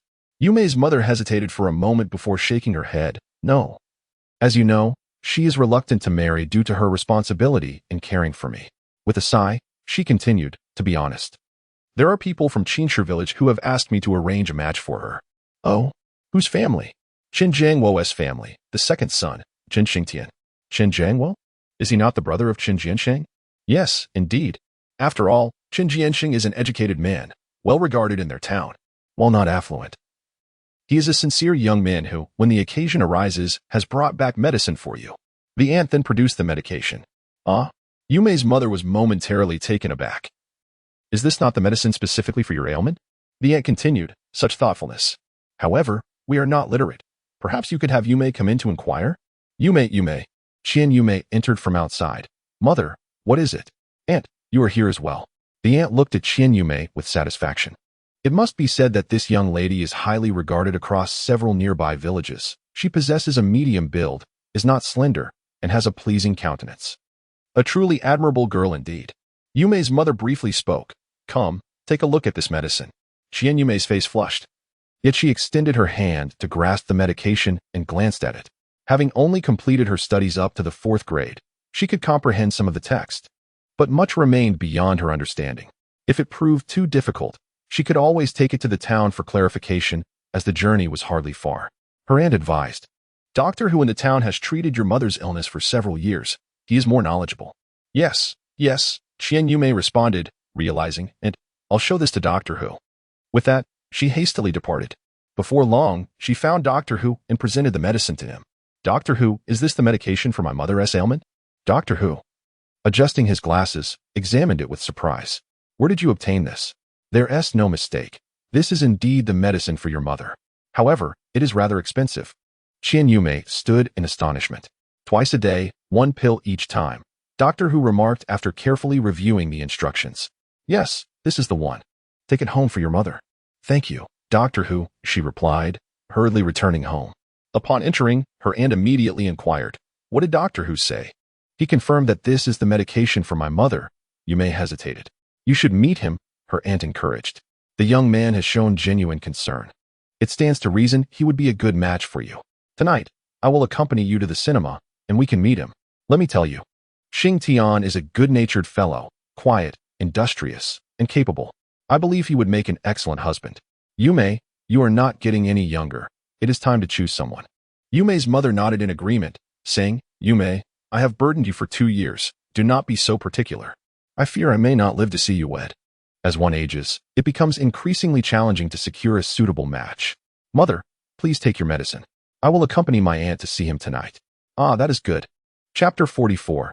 Everything is arranged not long after. Her aunt returned, her face beaming as she relayed the news to Chen Xingbang. He clapped his thigh in delight, exclaiming, Great. Should I send my brother to fetch her? No. It's merely a half-hour walk from our village to yours. Tonight, I will gather a few more people to join us in watching television in your village, her aunt replied with a smile. I'll come along, Chen Jing chimed in. This is a wonderful occasion. I wish to see the movie as well. I'll accompany you. It's no trouble. Chen Xingbang smiled, saying, Then I must thank your uncle and aunt. By the way, this matter should remain discreet. Understood, Chen Jing nodded earnestly. Regardless of the outcome, even if it succeeds, we will not disclose it. Thank you. Then I shall take my leave. By the way, why not come to my house for dinner tonight? No. Let us discuss that later. All right. With that, Chen Xingbang hummed a tune as he made his way home. By this time, mealtime had long passed, and Chen Xingbang felt quite hungry upon returning home. Where have you been? Lu Xiuxiu questioned, her tone irritable as she scrutinized her son. Is there any noodles? Chen Xingbang asked, I'll cook some for myself. By the way, have you eaten? You haven't had dinner? Lu Xiuxiu's demeanor softened slightly, as a mother-esque concern for her child emerged. No, I made another trip to the city, and it has left me quite exhausted. Well then, I shall head downstairs. Lu Xiuxiu sighed in resignation. By the way, Dad, I will go and call back Urge. There is a matter I wish to discuss with you both. With that, Chen Xingbang hurried to Su Jing's home to summon Chen Xingtian, who was busy assisting with chores. What is it? Chen Xingtian asked, bewildered. As he sat there staring at him, the meal was ready, and Chen Xingbang added chili sauce and began to eat. To be honest, when one is hungry, anything tastes delicious. Dad, Mom, Urge, I am heading to Qianhe village now. As he ate, Chen Xingbang continued, Qianjin, my cousin, has a relative named Qianyume. Are you familiar with her? Chen Zhengwo paused momentarily. Qianyume? I know her. She is the girl in her 20s who is yet to marry, correct? Dad, you know her too? Chen Xingbang replied, I've heard about her. Chen Zhengwo glanced at his second son but chose not to elaborate further. Chen Xingbang quickly grasped that although their parents favored the youngest son, their father had not entirely forgotten about Urge. Surely you haven't gone to inquire about her, have you? Chen Zhengwo asked, somewhat astonished. That is likely not feasible.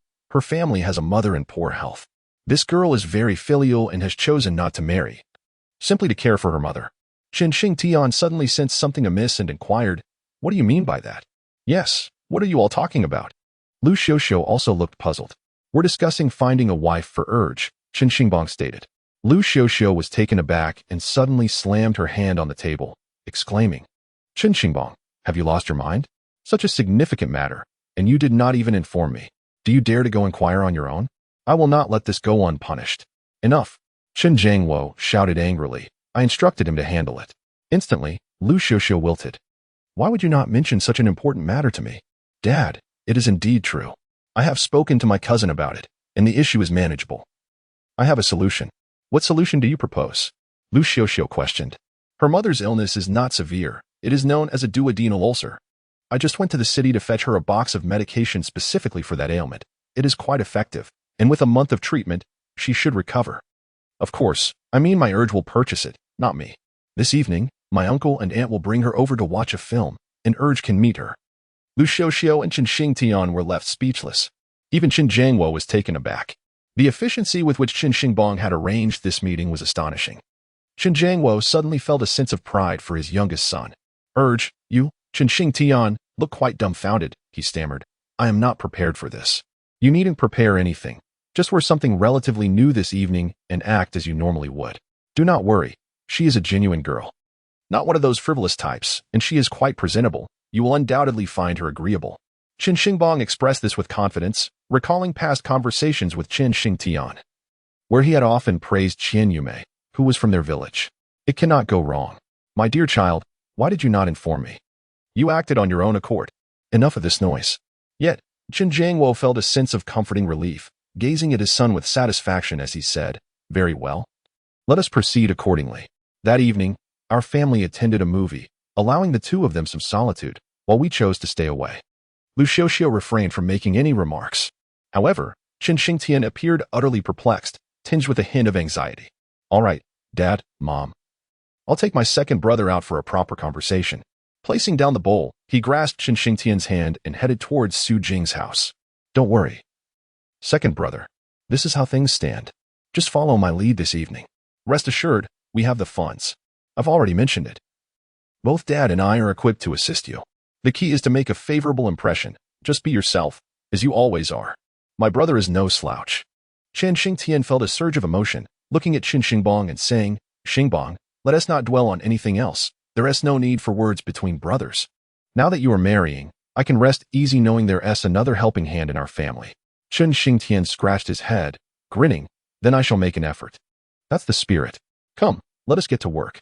It was not until around 5 in the afternoon that Chen Xingbang and the others set aside their tasks. Everything was nearly complete on this end. Chen Xingbang led them home, where his sister-in-law had already begun preparing dinner. Meanwhile, Chen Xingbang was selecting clothes for Chen Xingtian. These are rather lackluster. After inspecting the garments, Chen Xingbang realized he had overlooked a crucial detail. Chen Xingtian possessed no suitable attire for the occasion, only work clothes. And they were quite worn out. Just then, Lu Xiaoxiao entered, retrieving a set of clothing from the wardrobe, saying, "This belonged to your third brother. It should fit you well." Chen Xingbang glanced at it and chuckled. "Mother, this is third brother's clothing. He has moved on to another family. He is no longer my son." Lu Xiaoxiao replied in a low voice, "What does it matter? Second son, it will surely suit you. Wear it and bring a daughter-in-law home to your mother." Chen Xingtian, seldom receiving such maternal concern, nodded earnestly. Once he donned the new attire, he appeared considerably more refined. Chen Jiangwo could not help but nod in approval. Yes, this is how one should dress. However, Chen Xingtian felt quite uneasy in his new clothes. "All right.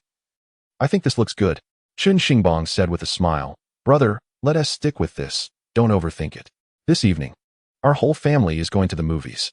Oh, and be sure to grab some snacks. Find a spot where you can enjoy them while watching the film." "That would be splendid." Chen Xingtian nodded. "By the way, what movie are we watching tonight?" "I've inquired. It is Lushan Love and the Horse Whisperer, perfect for you. The first one is about romance, and the latter features a scene about finding a wife. In our brotherly context, it could be, second brother, do you want a wife? Just say you do." "Go on," Chen Xingtian retorted playfully. Their parents erupted in laughter simultaneously.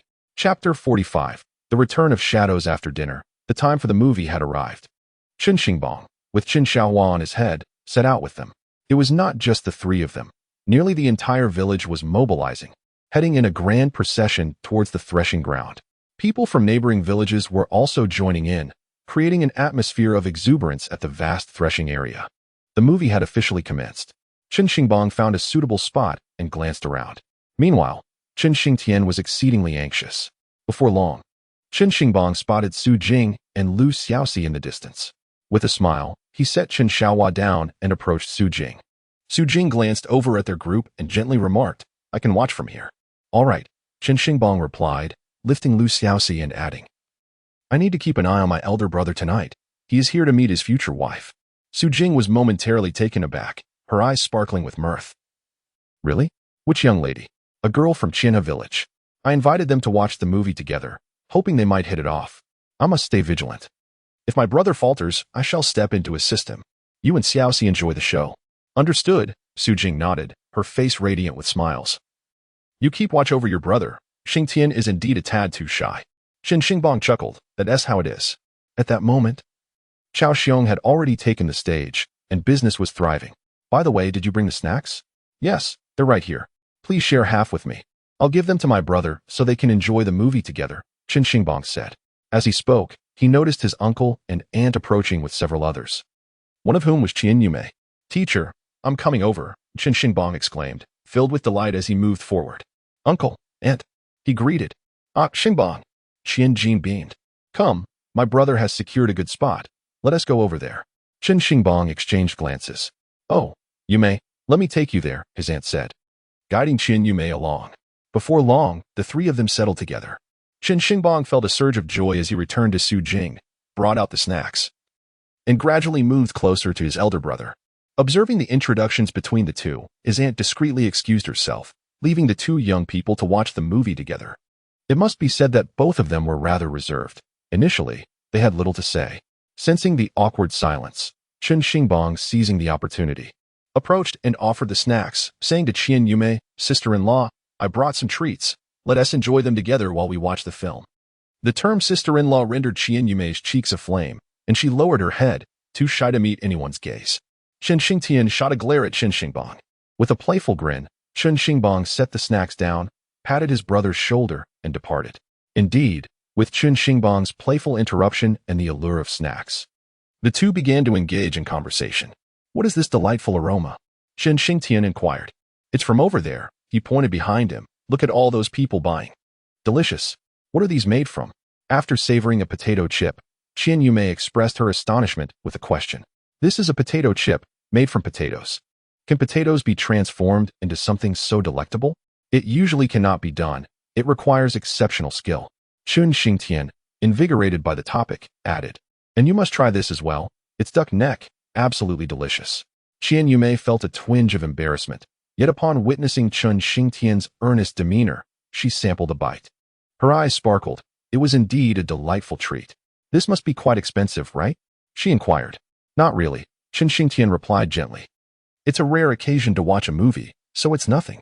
After some contemplation, Qian Yume said, my mother has taken that medicine. The town doctor claimed it is the remedy for her illness. Thank you. No need to mention it, Chen Xingtian responded. How much did that medicine cost? Chen Xingtian hesitated, pondering that it was purchased by his brother, and he had no knowledge of the price. Don't worry about it. However, he was not so naive. As Chen Xingbang had advised him, Qian Yume regarded him thoughtfully before softly expressing her gratitude. I truly appreciate your help. It's nothing, he replied. As their conversation deepened, they found themselves exchanging more words. Unbeknownst to them, Chen Xingbang had been quietly observing their interaction, and upon noticing their increasing rapport, he felt satisfied and returned to his parents. At that moment, his parents were engaged in conversation with their relatives, who had rendered significant assistance to their family. Chen Xingbang promptly decided to return to Su Jing's home to gather more food. However, upon arriving, he noticed a fleeting shadow. Who goes there? Chen Xingbang shouted, brandishing a stick and striking at the figure behind him. With a thud, the assailant collapsed to the ground, but quickly regained composure and fled. Chen Xingbang pursued. Yet the distance and the intruder's speed, combined with the obscurity of night, made it difficult to catch up. The figure darted away, leaving him in a state of frustration. Damn it, there is indeed someone here. This incident deterred Chen Xingbang from leaving. After a moment's thought, he hastily packed some food and returned home, delivering the provisions to his parents before retreating. Fortunately, the intruder had just arrived and had not stolen anything. Contemplating the situation, Chen Xingbang busied himself with preparations. The more he thought about it, the more unsettling it became. Could it be Lui Feng? It must be him. A glint of menace flickered in Chen Xingbang's eyes. This guy is still fixated on Su Jing and dares to pull this stunt. Just wait, I will deal with you. The movie concluded around 10 o'clock, and soon everyone returned. Su Jing and Lu Xiaoxi were among those who had come back. However, upon her return, Su Jing was taken aback to see Chen Xingbang hard at work. Teacher, what are you doing here? It's nothing, Chen Xingbang replied, shaking his head. By the way, I'll have my sister-in-law come over to keep you company tonight. Is that really necessary? Su Jing instinctively felt uneasy. Earlier, I spotted a shadow and struck at it. Chen Xingbang said coldly. It appears someone is indeed watching you. Of course, you need not fear. I shall have my sister-in-law sleep here with us. I will find a way. All right. Su Jing's complexion was pale, and she no longer resisted. Before long, Chen Xingbang returned home and recounted the situation to Zhang Mandi. She readily agreed. It's fine. Let Xiao Hua sleep with me, and you can accompany my teacher's wife, Chen Xingbang gently suggested, but do take care and prepare the room. I understand, Zhang Mandi nodded. I know how to handle it. You need not worry. I will head over now. Chen Xingbang nodded in acknowledgement. Once his sister-in-law had departed, Chen Xingbang picked up Xiao Hua and settled beside his parents. There, Chen Xingtian sat with a silly grin. Second brother, how did it go? Although Chen Xingbang could surmise the answer from his expression, he couldn't help but ask with a smile. Is she pleasant to look at? Are you satisfied? Chen Xingtian scratched his head, then nodded earnestly. Xingbang, she is quite attractive, and during our conversation, I found her to be a wonderful girl. So, what do you think? Should you propose? Chen Xingbang inquired. Chen Xingtian turned to their father, who clearly approved. Chen Jiangwo wore a smile as he pondered. How about this? I see you've the time to visit her family often these days, which will help you both understand each other better. Also, seek her opinion. If you both agree, let me know, and I will ask your aunt to propose on your behalf. We should settle this matter promptly. Lu Xiuxiu remained silent, evidently accepting this approach. Chapter 46. Purchasing a three-wheeled motorcycle all right. Chen Xingtian felt relieved, though he expressed some concern. Dad, but what about the finances? The family has the funds to facilitate this matter, Chen Jiangwo affirmed. As long as you two are suitable for one another, that is all that matters. Indeed. Chen Xingbang concurred, as long as you both are compatible. I believe she should be suitable, Chen Xingtian shyly remarked. Chen Jiangwo couldn't help but chuckle. His second son was simply too reserved. However, after wrapping up this affair, he felt a weight lifted from his heart. He gazed at Chen Xingbang with a sense of appreciation, earnestly stating, Xingbang, you have handled this splendidly. You thought of what I did not, and you executed it well. Let us not dwell on past matters, father, Chen Xingbang replied with a smile. What matters is that our family will live well and prosper. Ah. Chen Jiangwo was deeply moved. All right, I shall go take a bath and retire for the night. Chen Xingbang had worked for 2 hours that evening, and feeling weary and odorous, he swiftly went to wash up and sleep. Fourth uncle, wait for me. Chen Xiaohua saw Chen Xingbang heading to bed and promptly followed him. Oh, my little treasure, come, Chen Xingbang chuckled as he embraced her and entered to sleep. Outside, Chen Jiangwo continued to smoke his pipe, eventually murmuring to himself, alas, my achievements pale in comparison to those of this son. The next day, they once more transported 270 jin of goods to the city, but this time, Xie Ping requested 250 jin of duck necks. After receiving the 300 yuan, Chen Xingxing gazed at Xie Ping's motorcycle and suddenly inquired, Brother Xie, may I ask you something? Of course, please go ahead, Xie Ping replied, his business thriving in recent days, filled with gratitude towards Chen Xingxing, and he responded with a generous spirit. Whatever I can do, I shall do it immediately. Chen Xingbang chuckled before posing his question. You see, my brother and I have been relying on tricycles daily, which has proven inconvenient. Do you have any means to procure a reasonably priced motorcycle tricycle for me? A second-hand one would suffice, as long as it is in good working condition. Understood, Xie Ping replied readily. Come over shortly. I will arrange one for you. And I assure you it won't be expensive. I need one that can carry goods and runs on fuel. As you know, deliveries are essential. Xie Ping smiled. All right. Come back in an hour? Does that work for you? Absolutely. Chen Xingbang exclaimed. I'll first handle the goods and then fetch the vehicle. How much would that cost? Chen Xingbang wondered, as he currently had around 100 yuan in hand, feeling somewhat anxious, especially since he intended to save for building a house. It shouldn't be too much. I'm not entirely certain, but I'll get you a cheap one. All right, thank you, he replied, and promptly took Chen Xingtian along with the tricycle driver to distribute the remaining items. They had only 20 jin of duck necks left, which left the shop owner a bit displeased. Meanwhile, Chen Xingbang managed to acquire 40 jin of potato chips, sharing them among everyone. Consequently, he now had approximately 300 yuan in his possession. This time, he purchased 400 jin of duck necks and invited Chen Xingtian to return with him, even handing over the bicycle to him. Before heading back to Xie Ping's shop, before long, Xie Ping arrived driving a tricycle, its loud roar echoing, yet moving swiftly. Here, Xie Ping exclaimed. Seeing Chen Xingbang waiting, his excitement palpable, Brother Bang, take a look at this vehicle. You see, there's room for a driver in the front and ample space for cargo in the back. It can carry hundreds of jin without a hitch. My friend, who specializes in this trade, sourced it and modified it. Though it's a used product, he understood what needed to be done to enhance its power, and he managed to keep the price considerably low. Chen Xingbang examined the vehicle, realizing it was exactly what he desired. May I take it for a test drive? Certainly. Give it a try, Xie Ping encouraged. Chen Xingbang eagerly approached to test it out. Indeed, aside from the loud noise, it exhibited no other faults. How much does it cost? Chen Xingbang inquired, clearly satisfied as he stepped down. He typically sells it for at least 500 yuan. However, he told me that if I wanted it, I could have it for just 1,000 yuan. Despite being a second-hand vehicle, its modifications and increased power justified the price. Yet, Chen Xingbang was mindful of his limited funds. How about this, Brother Bang? Xie Ping seemed to have discerned the situation, smiling as he inquired about the payment. No rush for the money. After all, you supply me with goods daily. How about this? Let us keep a tab and deduct it from the goods payment. What do you think? Chen Xingbang chuckled in response. Is that suitable? What's unsuitable about it? Xie Ping shook his head. Tomorrow, I'll have at least 300 Jing of goods, which amounts to roughly 360. It won't take 3 days to settle this. All right. Xie Ping's camaraderie prompted Chen Xingbang to express his gratitude, patting him on the shoulder. Brother Xie, I owe you one. Brother Bang, I am grateful to you for providing such a substantial business opportunity. Chen Xingbang laughed heartily. Well, I shall take my leave then. Oh, by the way, I filled up the gas tank for you. Chen Xingbang waved goodbye and drove off on the motorcycle tricycle. This vehicle was remarkably swift. It took less than half an hour to return from the city to the village. With its powerful engine, climbing hills was as effortless as drinking water, and carrying several hundred Jing was no challenge at all.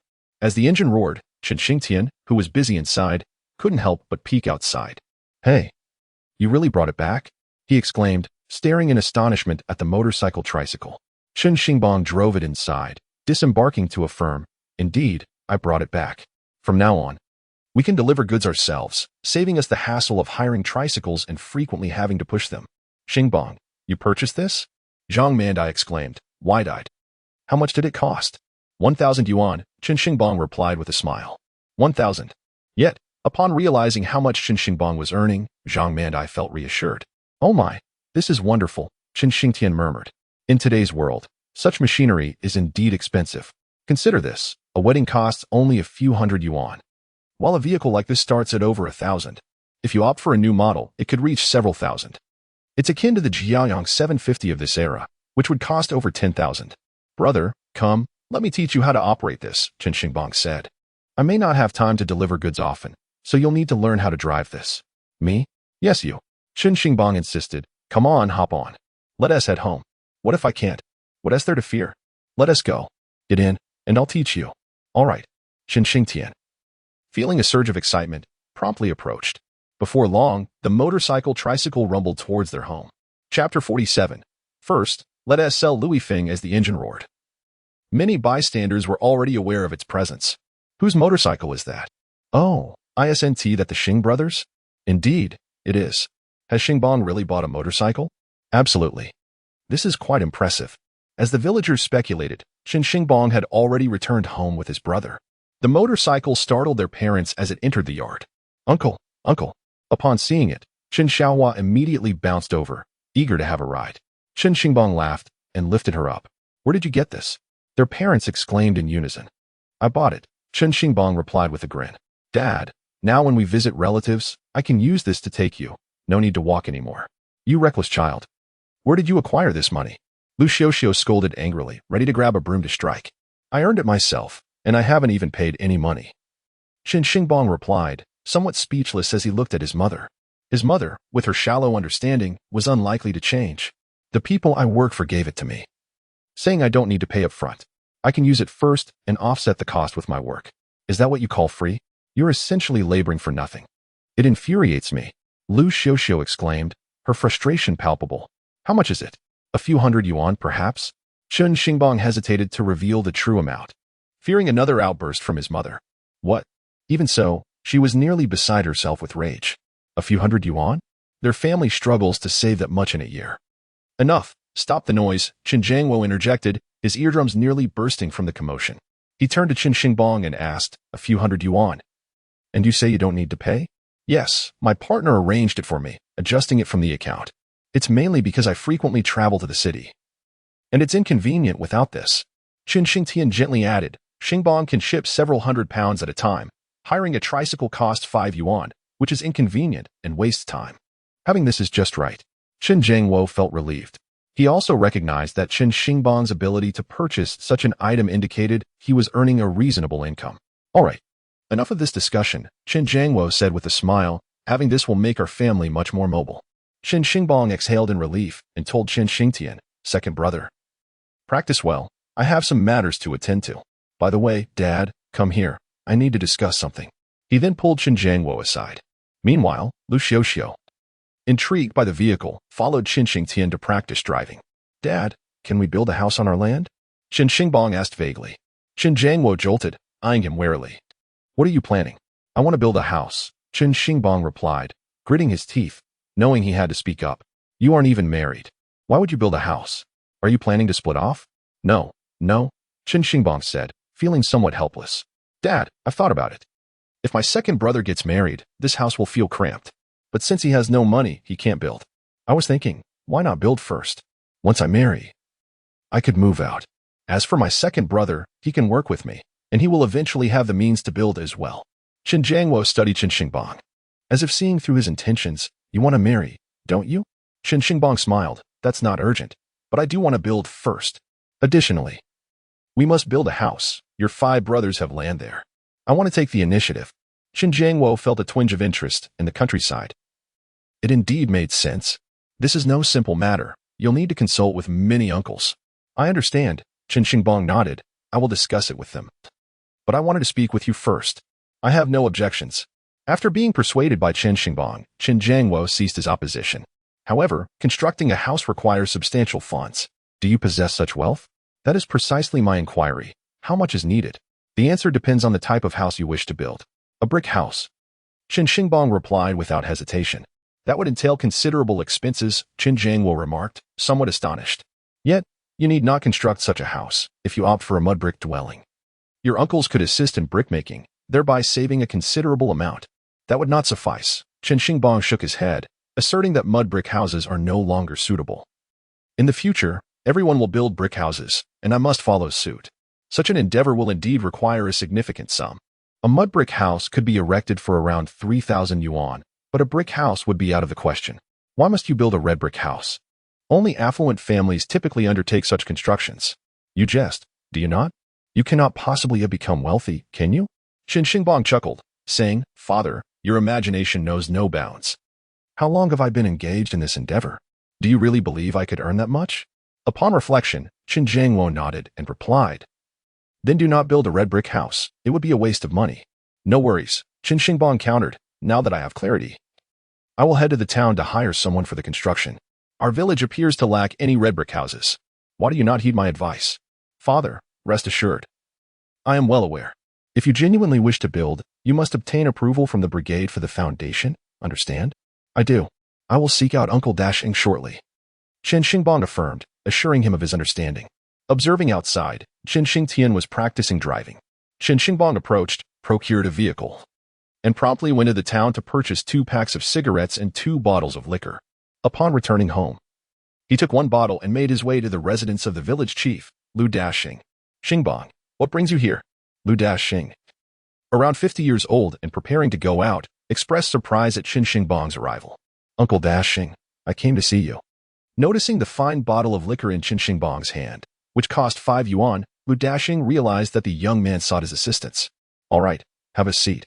What is the matter? Chen Xingbang began with a pressing concern. There have been frequent instances of people watching my teacher's wife. Lu Dashing appeared taken aback. Are you certain? I am certain. Last night, while we were screening a film, I spotted the individual, who even struck me on the back. I suspect it was Louis Feng. What? Lu Dashing's surprise was palpable. You must not speak such words lightly. Uncle Dashing, you share the surname Lu with Louis Feng, yet you also share it with my teacher. Since my teacher has passed, his wife and daughter are left vulnerable. As the village chief, it is only right for you to provide some support. If you doubt my words, you may inquire with Yifeng and check for the mark on his back that I inflicted. It should be quite evident. Lu Dashing pondered for a moment before responding. Very well, but without having caught him in the act, he is unlikely to admit anything. I understand. I merely sought to earn your trust. Now that the matter has passed and there were no witnesses to apprehend, there is indeed little to articulate. You may verify the truth of my words for yourself. Chapter 49. Enlisting the village officials. There is another matter I wish to address. I intend to construct a new house and need your approval for the necessary permits, correct? Chen Xingbang inquired. Lu Dashing gazed at him in astonishment. You wish to build a new home? Xingbang, are you truly going to proceed? Yes. Chen Xingbang replied with a smile. I have learned some skills from my master. There are always jobs available in the city. As you know, there are 3 of us brothers, and we will eventually need to divide our family estate. I am uncertain if constructing a house later will be more challenging. So I thought it best to begin now while costs are still relatively low, right? Indeed, that is not difficult, given that you 4 brothers still have 3 remaining. A division of property is inevitable, Lu Dashing nodded. It complies with regulations, and I can grant you approval. However, concerning the land, you must resolve matters with your father's brothers before coming to me for the permit. Understood, Chen Xingbang replied, feeling a sense of joy. Thank you, Uncle Dashing. Additionally, regarding the matter you mentioned concerning your master's wife, I will seek out Louis Feng. There is no need to pursue that, Chen Xingbang said softly. You only need to verify the situation. We need to keep our knowledge discreet and avoid alarming him. Lu Dashing raised an eyebrow, quickly comprehending that Louis Feng's behavior was likely to repeat itself. You wish to catch him in the act? Lu Dashing asked. Chen Xingbang nodded earnestly. Uncle Dashing, I do not wish to conceal anything from you. My master's wife is a solitary figure. If you were to confront Louis Feng, he would undoubtedly hesitate to act against you. However, he might still take advantage of my master's wife, who stands no chance against him. It would be better to catch him red-handed. Chen Xingbang felt emboldened to express this because Lu Dashing held an impeccable reputation in their village, known for his fairness, a conclusion Chen Xingbang had drawn over time. Very well, Lu Dashing affirmed.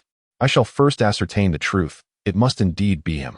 A glimmer of resolve flashed in Lu Dashing's eyes. Then I shall take my leave. Chen Xingbang gestured towards the bottle of wine. Uncle Dashing, knowing your fondness, consider this my offering to an elder. With that, he departed. Lu Dashing observed him with a smile, not motivated by greed, yet pleased by Chen Xingbang's respect towards him. Once all matters were settled, Chen Xingbang returned home. However, upon humming a tune on his way back, he was surprised to find a guest awaiting him. Grandmother. At that moment, his grandmother sat with an unpleasant expression, reprimanding Chen Jiangwo and Lu Xiuxiu. Ah, you third child. You deliberately conspired behind your second brother's back, did you? Is that your intent? Why invite so many others and exclude your second brother? Do you even regard him as your brother anymore? Upon hearing this, Chen Xingbang quickly realized that this was regarding the dinner he had hosted previously. Mother, that is not the case. Our discussions were pertinent to them, but unrelated to my second brother, hence his exclusion from the invitation, Chen Jiangwo explained. Ah, matters concerning the family. What relevance do they hold? Grandmother is exceedingly furious. I perceive you are doing this deliberately. Are you not displeased over the fact that you were not provided with a meal last time? Who could possibly be in high spirits under such circumstances? Chen Xingbang chuckled as he entered. Indeed, should I be grateful to them for withholding my meal? Get out. You calamity, grandmother thundered. Alas, this is my home. Chen Xingbang offered no respect. His disdain for this elderly woman was profound, both in this life and the last. The grievances bestowed upon him by his mother were all instigated by this matron. Otherwise, how could one fathom parents not cherishing their youngest child? If anyone should leave, it should be you, he retorted. Chen Jiangwo glared at him. Did I say something incorrect? Chen Xingbang shrugged. Father, is this not my home? You unfilial son. Do you wish to expel me? Indeed, Chen Xingbang's audacious remarks incensed grandmother to the brink of fury. You do not even acknowledge me as your grandson, yet you dare to call me unfilial? Chen Xingbang scoffed. Mind your own business regarding our family affairs. If you have idle time, perhaps you should tend to the manure at the village's edge. With that, he exited. Chen Jiangwo, observe how your son has provoked your mother to the point of fury. This elderly woman bore 5 sons, each of whom treated her with utmost respect. Never had anyone dared to speak back to her. Chen Jiangwo fell silent. Yet Lu Xiuxiu could no longer contain herself. I may be partial to the third one, but compared to you, my son is far more significant. Mother. Xingbang has not spoken incorrectly. When we invite guests to our home, must we seek your approval? I shall invite whomever I please. You may return home if you have nothing else to do. Indeed, this is Xingbang's residence. He speaks the truth. This house was constructed by both Jian Gua and myself. And when we are no longer here, Xingbang rightfully deserves a share. Your home, however, is with the second brother. That is our ancestral house. And we have received not a single brick from it. What nonsense are you spouting? Chen Jiangwo glared at his wife. Lu Xiuxiu, having endured this elderly woman's tyranny, retorted unceremoniously, you can say what you wish, but I stand by my words. I have not erred. When the family divided, the old house was claimed solely by the second brother's family. The rest of us received not even a brick, merely some tools and cooking utensils, and still, they took the most. Tell me, among the 4 other brothers, which family did not construct their own home? How many bricks did you provide to the eldest, 4th, and 5th? They merely occupied the pre-existing house, contributing not a speck of effort, while all of us had to labor to build ours. Their family has only shown up to feast. What effort have they ever made? Chen Xingbang fell silent. Indeed, that is the case. The elderly woman, her complexion ashen, pointed at Lu Xiuxiu.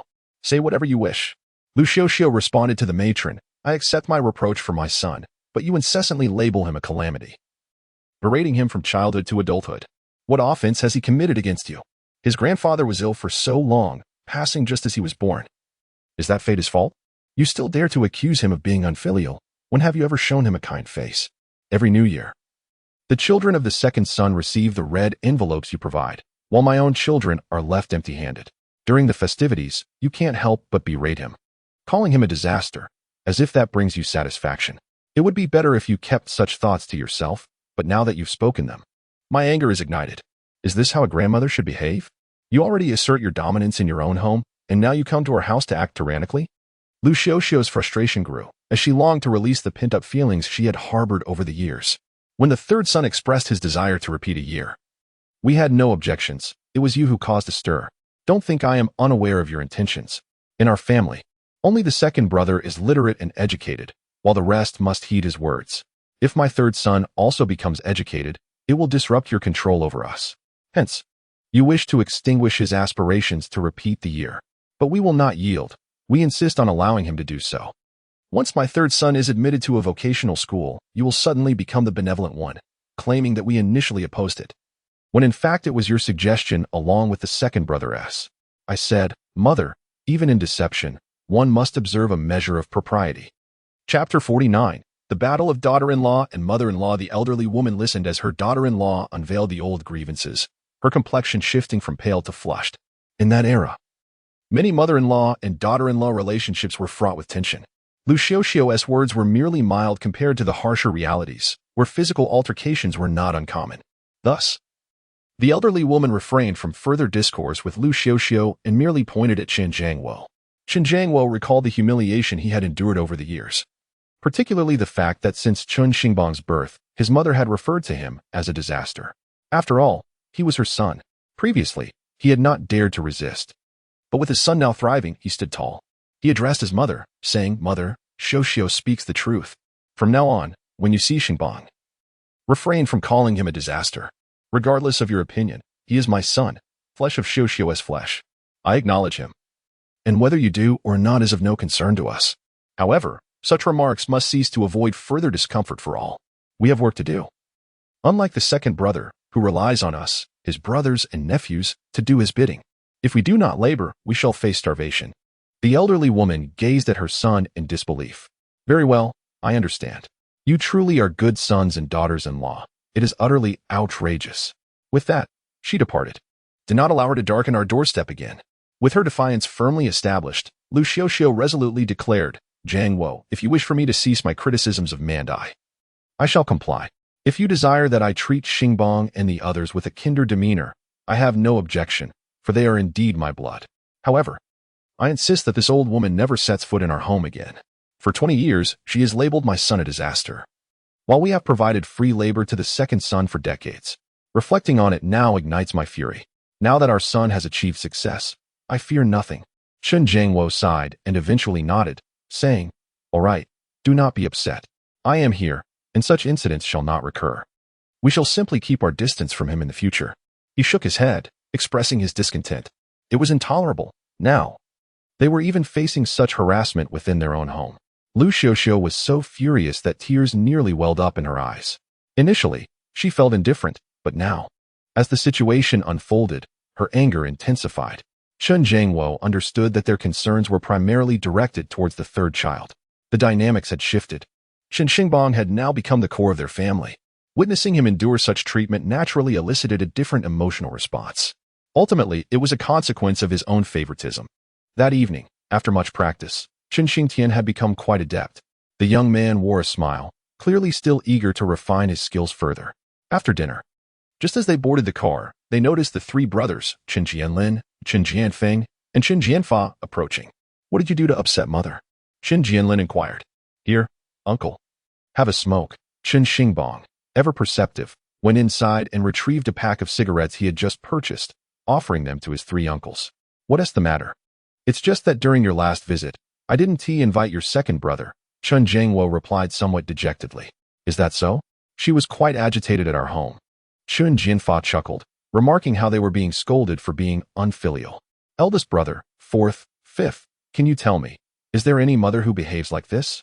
Lu Xiaoxiao could no longer tolerate her grievances being dismissed. She stepped forward to express her frustrations. Upon arriving at their home, she had immediately labeled Xingbang as a harbinger of misfortune, demanding he leave. This is my home, and it is Xingbang's home too. What right does she have to act this way?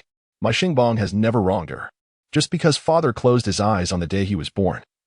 She has insisted that he caused father's death.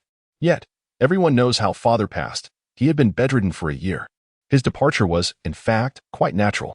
It is regrettable that I happened to give birth to Xingbang on that ill-fated day. Ever since then, she has called him a disaster. No matter how biased she may be, he is still her grandson. Is it appropriate to speak of him in such a manner? I was indeed infuriated and said a few things to her, but this level of bullying is unacceptable. Xiaoxiao, we understand. Chen Jianlin interjected once Lu Xiaoxiao had vented her frustrations. We have witnessed all that you described. Our intention in visiting is not to place blame. We know what kind of person the old lady is. As for Xingbang, he glanced at Chen Xingbang, who was smiling at him, appearing carefree. Nevertheless, reflecting on the experiences Chen Xingbang had endured at the hands of the old lady evoked a sense of sympathy even in this elder. Indeed, whenever she saw Chen Xingbang, she would loudly berate him, calling him a disaster. Xingbang, your grandmother can be quite extreme. Do not take it to heart, he advised. Uncle, I do not take it to heart. Her words bear no significance to me, Chen Xingbang replied calmly. If I were to let her anger me, would I have survived these 20 years? I would have perished long ago. Chen Jiangwo felt a tremor in his heart. To be honest, it was indeed remarkable that his son had survived to this day. It required an immense psychological strength. It was she who had come to seek us out, which prompted my brothers and me to inquire about what had transpired. Chen Jianlin clarified that everything was fine.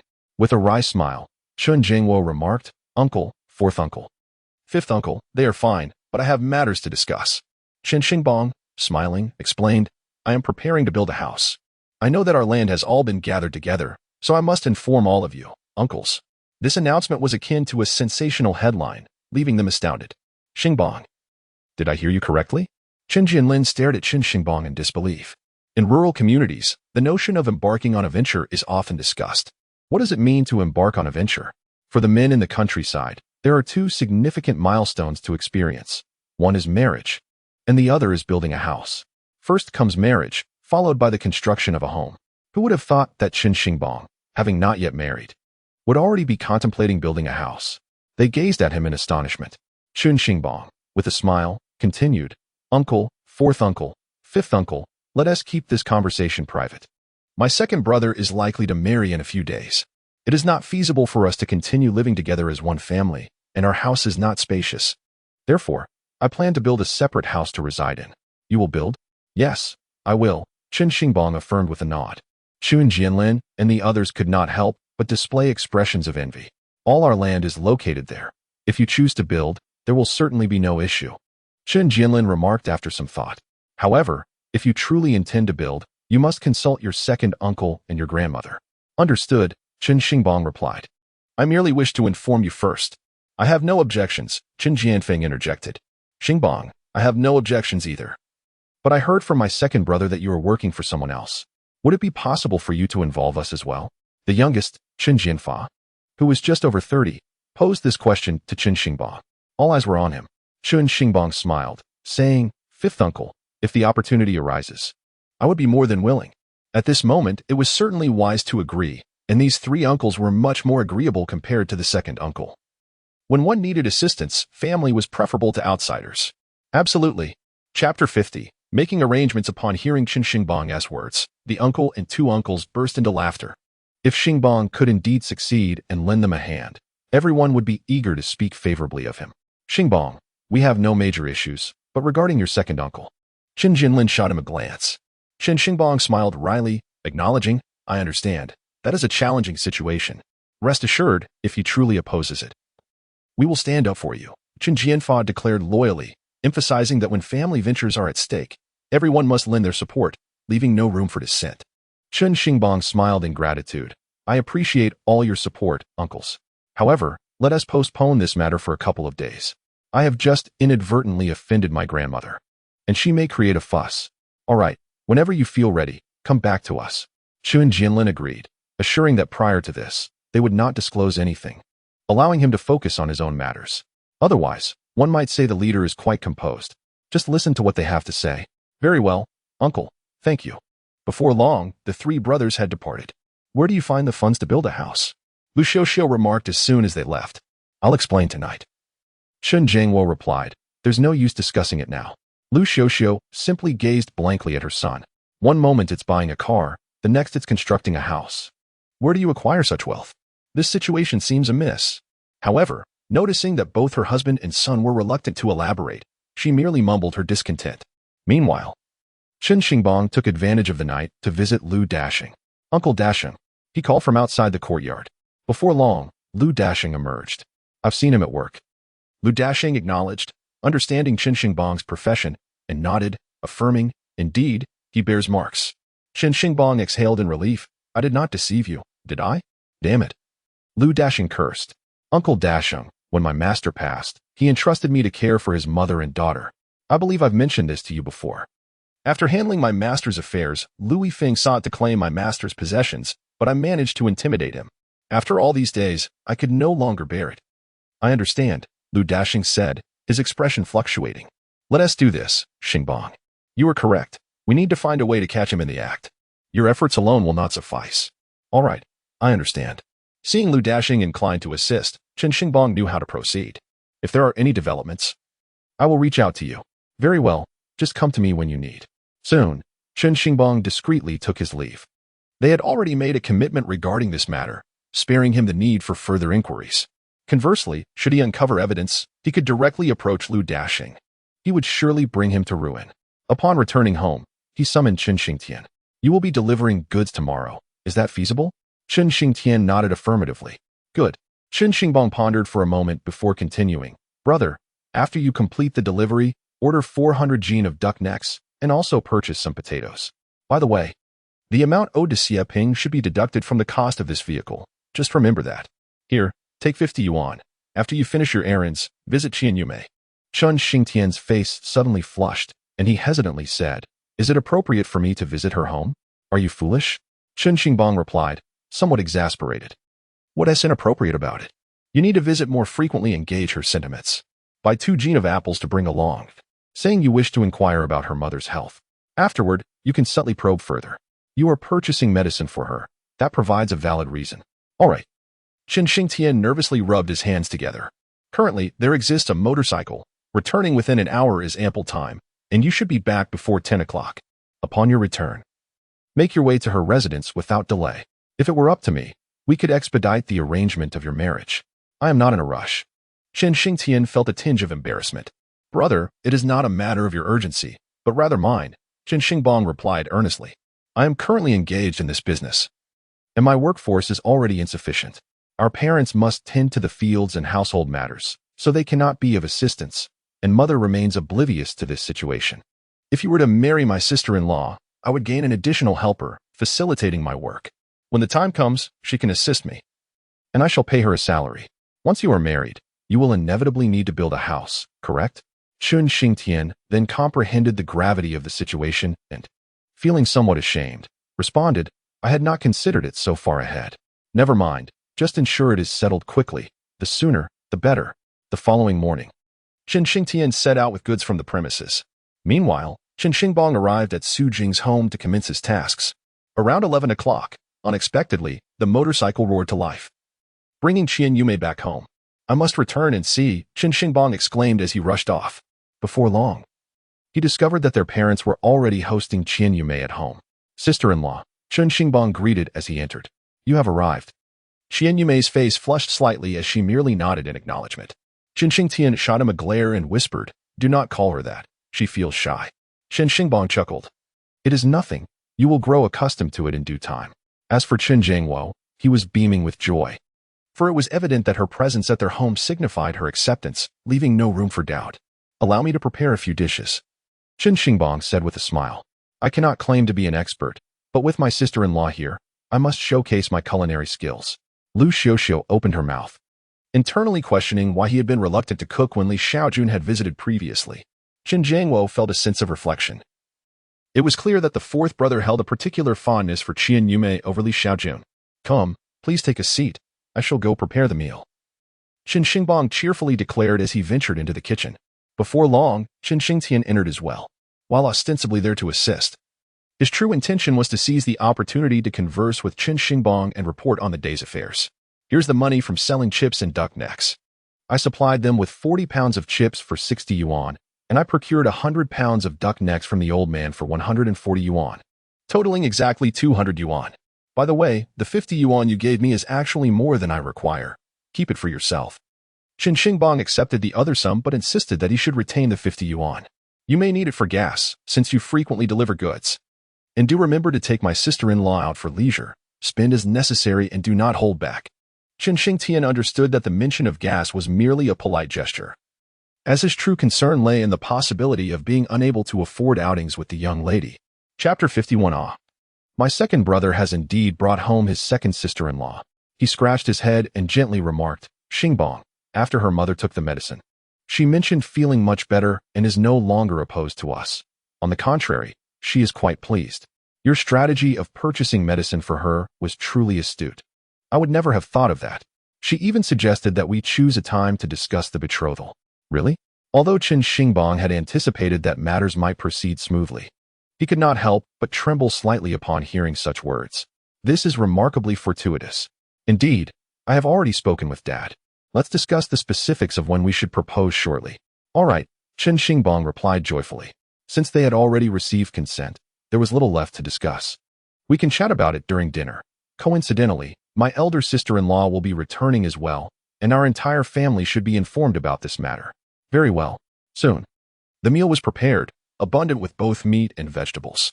Chen Xingbang took his seat last. Yume, so your family has no objections, correct? Chen Jiangwo finally broached the subject. Yes, my parents have both said it is acceptable, Chen Yume replied, lowering her head. Good. Chen Jiangwo glanced at Chen Xingbang but refrained from speaking further. The implication was clear. It was his turn to say a few words. With a smile, Chen Xingbang said, Second sister-in-law, let us resolve this matter swiftly. How about we visit your home tomorrow to propose? What do you think? That works. Qian Yumei's head dipped even lower. Perfect. Then it is settled. Chen Xingbang chuckled. Come. Let us eat. With the matter settled, everyone was in high spirits. Fourth uncle, does this mean I am about to have an aunt? At this moment, Chen Xiaohua suddenly inquired. Second uncle, are you getting married? Laughter erupted among the others. Chen Xingbang patted her head and said, Yes, you will soon have a second aunt. Aren't you excited? Indeed I am. Second aunt is truly beautiful. Chen Xiaohua nodded earnestly. More laughter followed. Qian Yumei felt increasingly shy. But as she glanced at this harmonious family, she felt a sense of relief. Marrying into such a warm family should not be a mistake, should it? After dinner and a brief conversation, Chen Xingtian prepared to take them home. While seated in the car, Qian Yumei suddenly asked, Is Xingbang your youngest brother? Yes. His cooking is exceptional. Qian Yumei could not help but exclaim, I have never had such delicious food before. Chen Xingtian chuckled. Indeed, he possesses both skill and intelligence. This car is also his? Yes, he purchased it. Xingtian, I previously heard that your family isn't very well off. How does he have the money to buy this? Xingbang is quite resourceful and knows how to navigate life. Chen Xingtian replied sincerely, choosing not to divulge too much about Chen Xingbang's circumstances. Yume, if you truly marry into our family, you will come to understand all of this. I can see that your family is quite good. Qian Yumei responded with a nod. Chen Xingtian couldn't help but reminisce about the past. When the third son was still around, the family revolved around him. However, ever since his departure, the atmosphere at home has become remarkably harmonious. Perhaps it was destined for him to seek a life elsewhere. Additionally, in a couple of days, I shall venture into the city to fetch medicine for my aunt. What time shall you arrive tomorrow? Qian Yumei inquired after a nod of agreement. I have heard that such matters require an early start, so I shall likely arrive sooner. Very well, I shall await your arrival at home. Once they had left, Chen Jiangwo summoned Chen Xingbang with a cheerful expression, asking, Tomorrow we shall propose marriage, but there are numerous procedures to navigate, including discussions on the bride price. And we must involve your uncle as well. What about the second uncle? Chen Xingbang inquired. You must certainly include him, Chen Jiangwo replied with mild irritation. How could we possibly exclude him from such an important event? Chen Xingbang chuckled. All right, go ahead and summon him. After all, the 5 brothers will attend together. And I shall join as well to finalize these arrangements and negotiate the bride price. Precisely, Chen Jiangwo nodded, pondering the amount of the bride price. It should be around 500 to 600 yuan, perhaps with some additional expenses, totaling no more than 700 to 800. By the way, we need not host a banquet, correct? After some reflection, Chen Jiangwo concluded, I prefer not to, for hosting a banquet would draw too much attention. And the village officials would scrutinize us, which could complicate matters. Chen Xingbang considered this and agreed. Very well, we can forego the banquet. But we must inform both parties accordingly. Agreed. I shall go summon the others.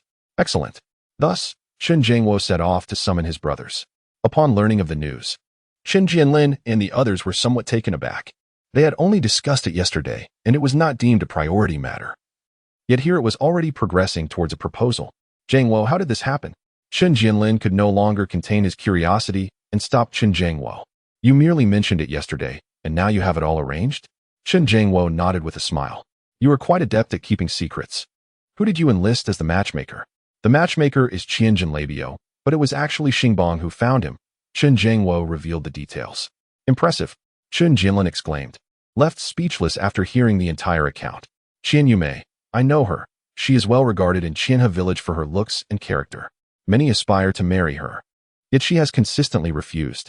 I never anticipated your family as second son would win her over. Splendid.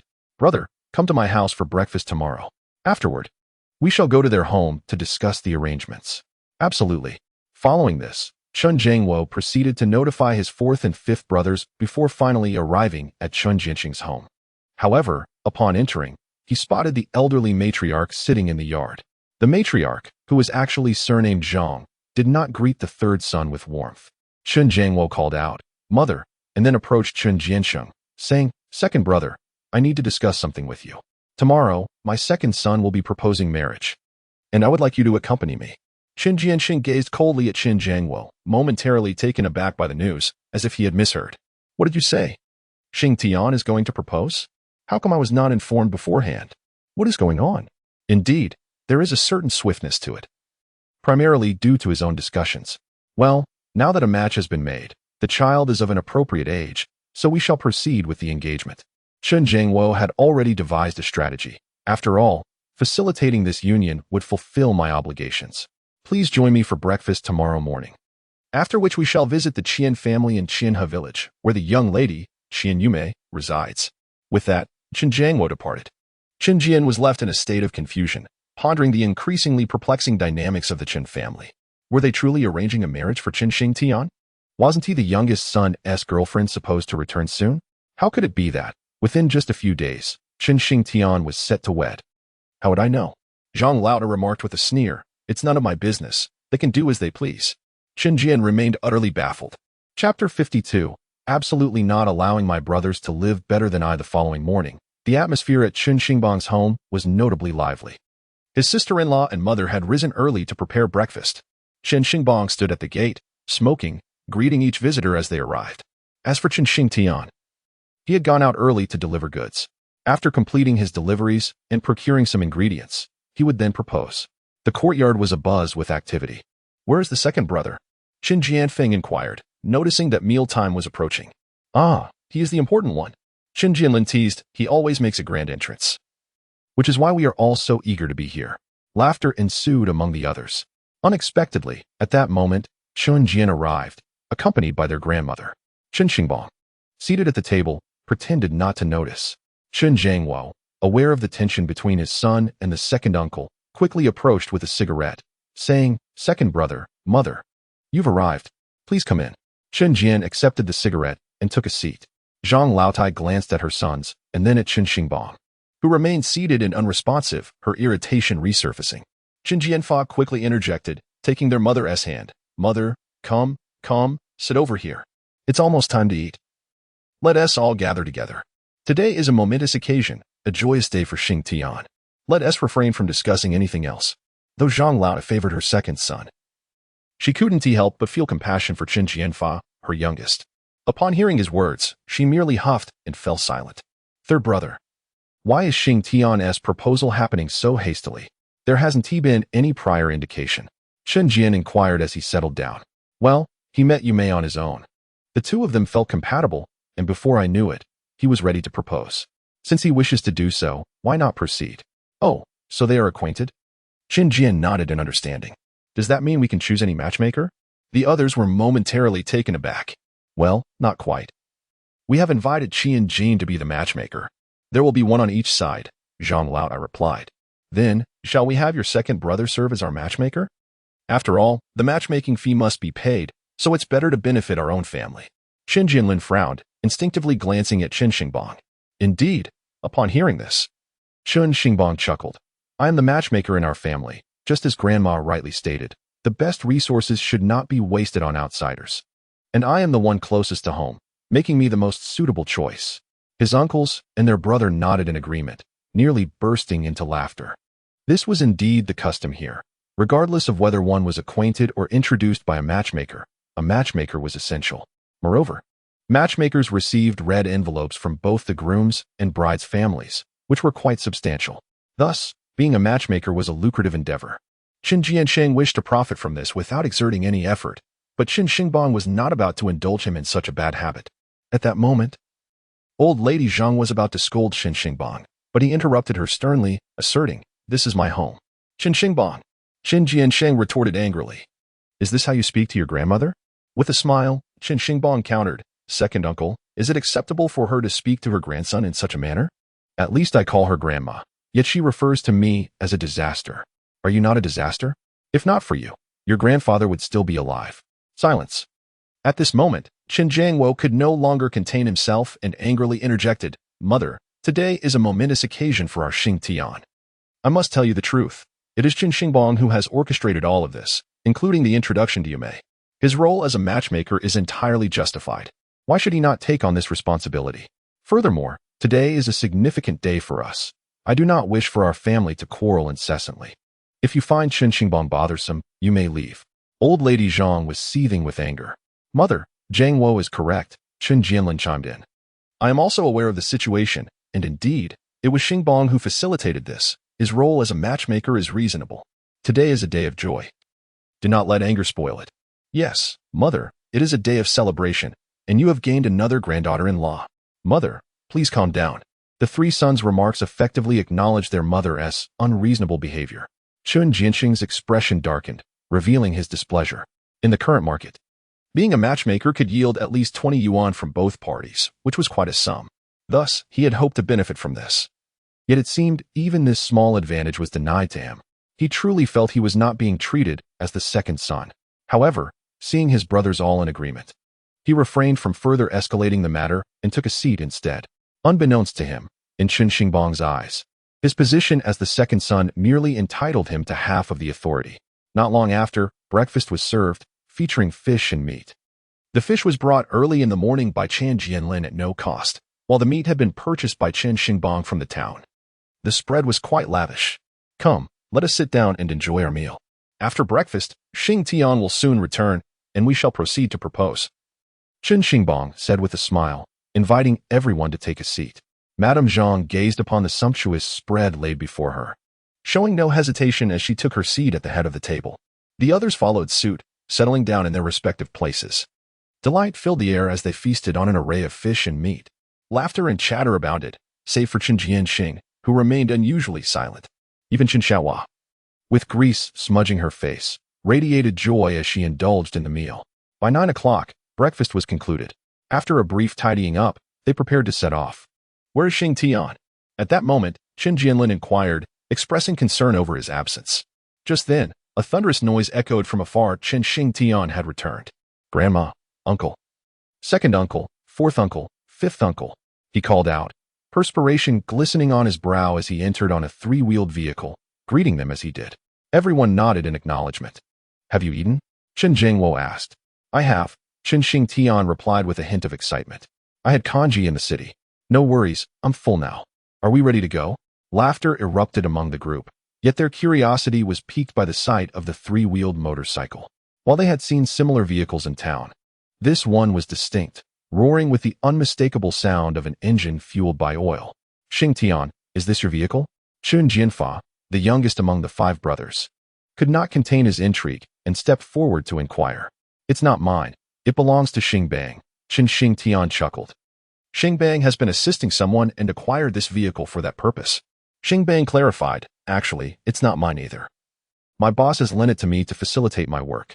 A wave of envy swept through the others, acknowledging the impressive nature of the vehicle regardless of its ownership. Only Qin Jiansheng wore a face of palpable jealousy. Damn it, my family doesn't have such a thing. How did the Chen family manage to get one? His principle was clear. His own well-being was secondary to ensuring his brothers did not fare better than he. Chapter 53.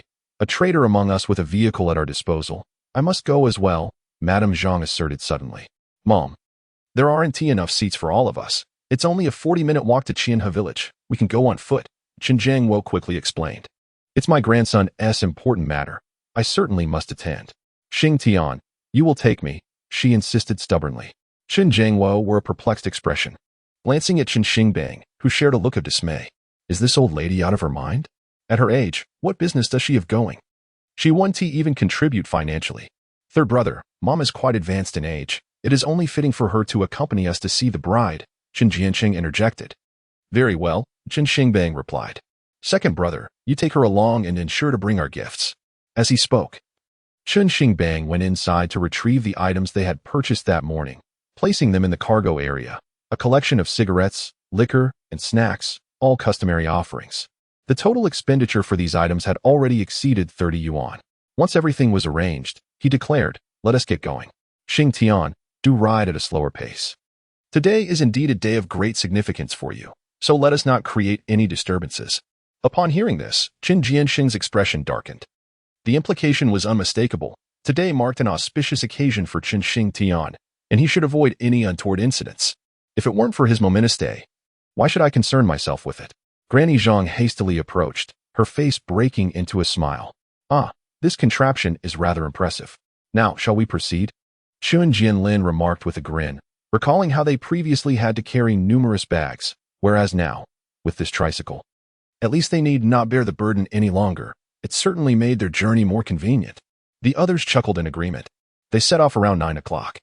And by 10, they finally arrived at Qian Yumei's residence. At that moment, their relatives were already waiting for them. Chen Xingtian stood side by side with Qian Yumei, eagerly anticipating their arrival. Come in, urged Qian de Yong, the host and a straightforward middle-aged man, who promptly ushered them inside upon seeing the large gathering. Although Qian Yumei felt somewhat shy, she busied herself by serving tea and pouring water. Quite splendid. Chen Jianlin commented to Chen Xingtian, you two seem quite well matched. Chen Xingtian chuckled, unsure of how to respond. The other brothers nodded in agreement. Indeed, such a young lady was commendable. Only Chen Jiansheng felt a twinge of envy. Although he had 2 grandsons and a granddaughter, he still had one son who remained unmarried. He considered his own family circumstances superior to those of his brothers and believed he could find a suitable match. However, he never anticipated that Chen Xingtian would secure such a remarkable girl. Have you already surpassed me?